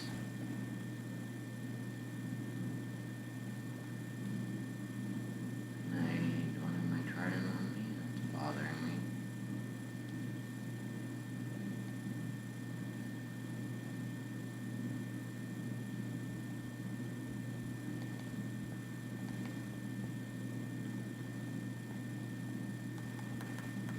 Oh, now it's really bothering me.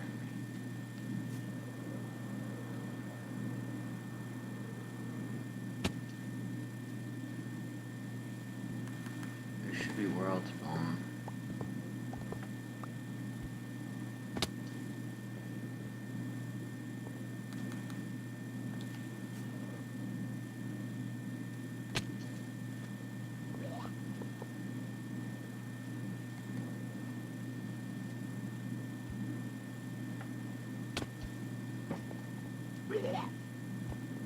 Oh, you sound terrible.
is my cleric?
I realized I just got disconnected.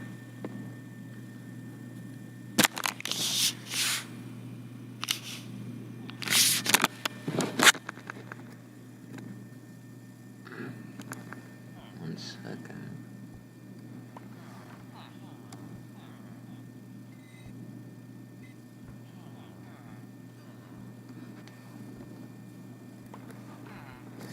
Where is this freaking cleric?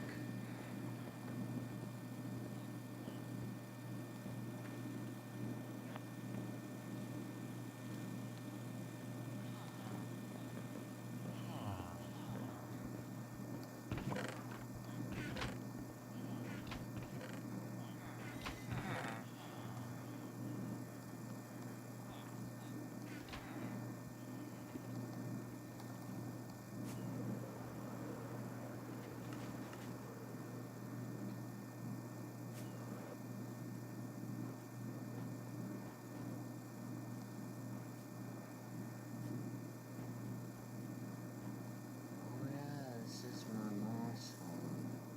Her Vine phone, sorry.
I should redo my villager trading area.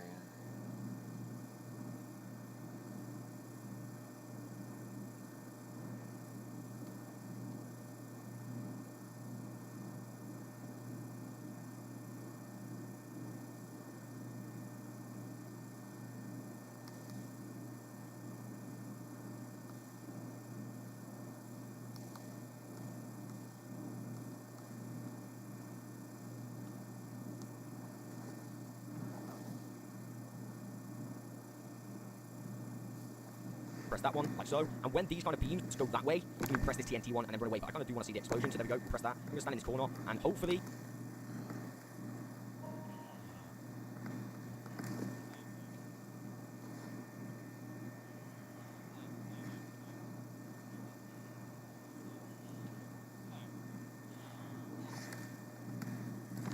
Yeah, I'm gonna redo my villager trading hall.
Okay, let's go. Sleepy, sleepy.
Well, that was upsetting.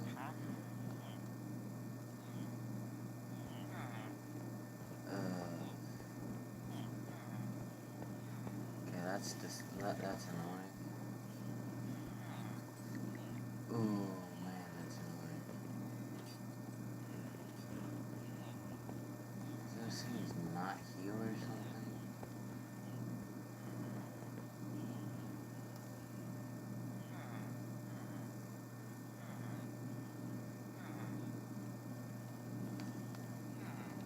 Alright, where's my other Fletcher?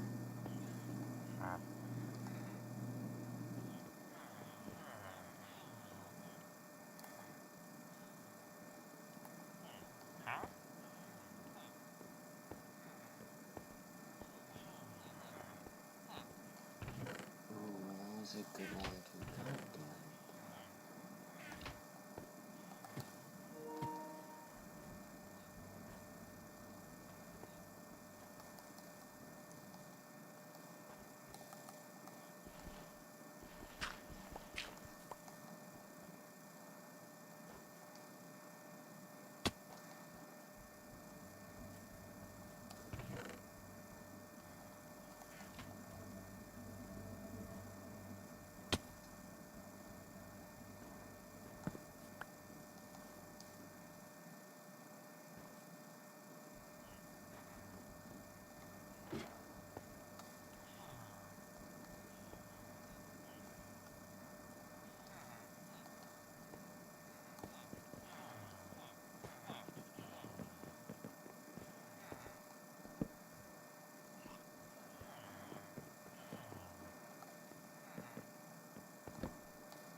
How is that man's own fault?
You just go to your fucking job. Don't what are gonna do? Sounds different.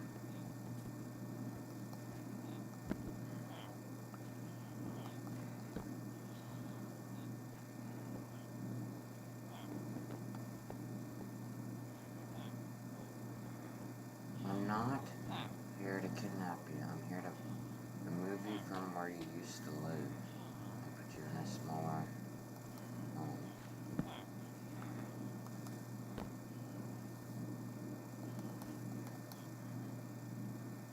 My man, come here.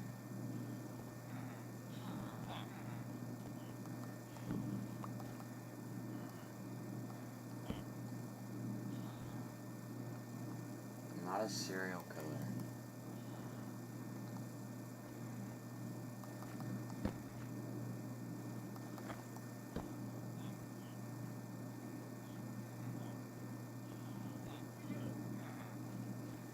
Why are like three of you back here?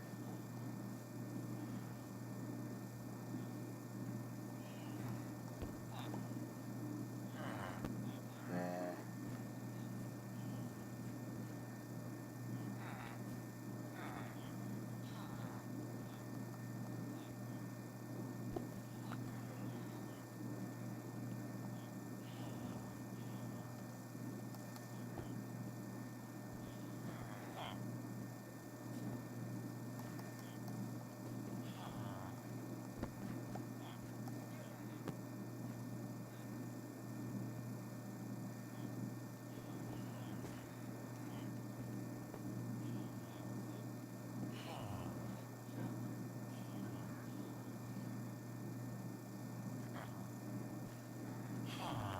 Is this your job?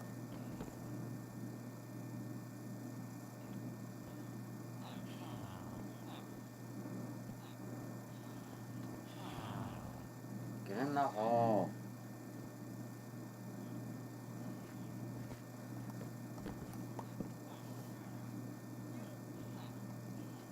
Why do they not listen to me when I tell them to get into the hole? I'm not scary. Yeah. I'm not scary. Totally not scary.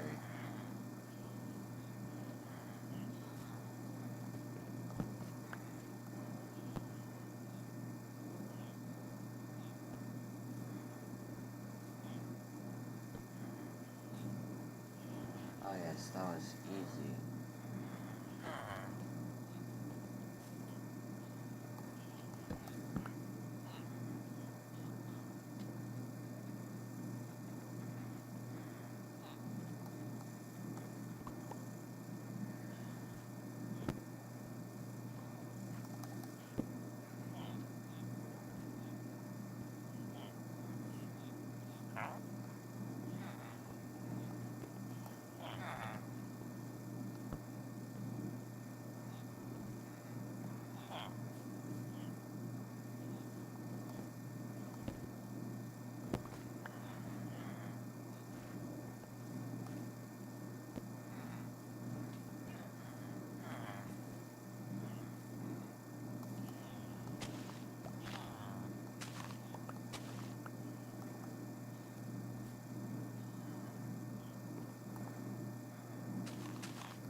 not taking you to your death. Just a smaller living space.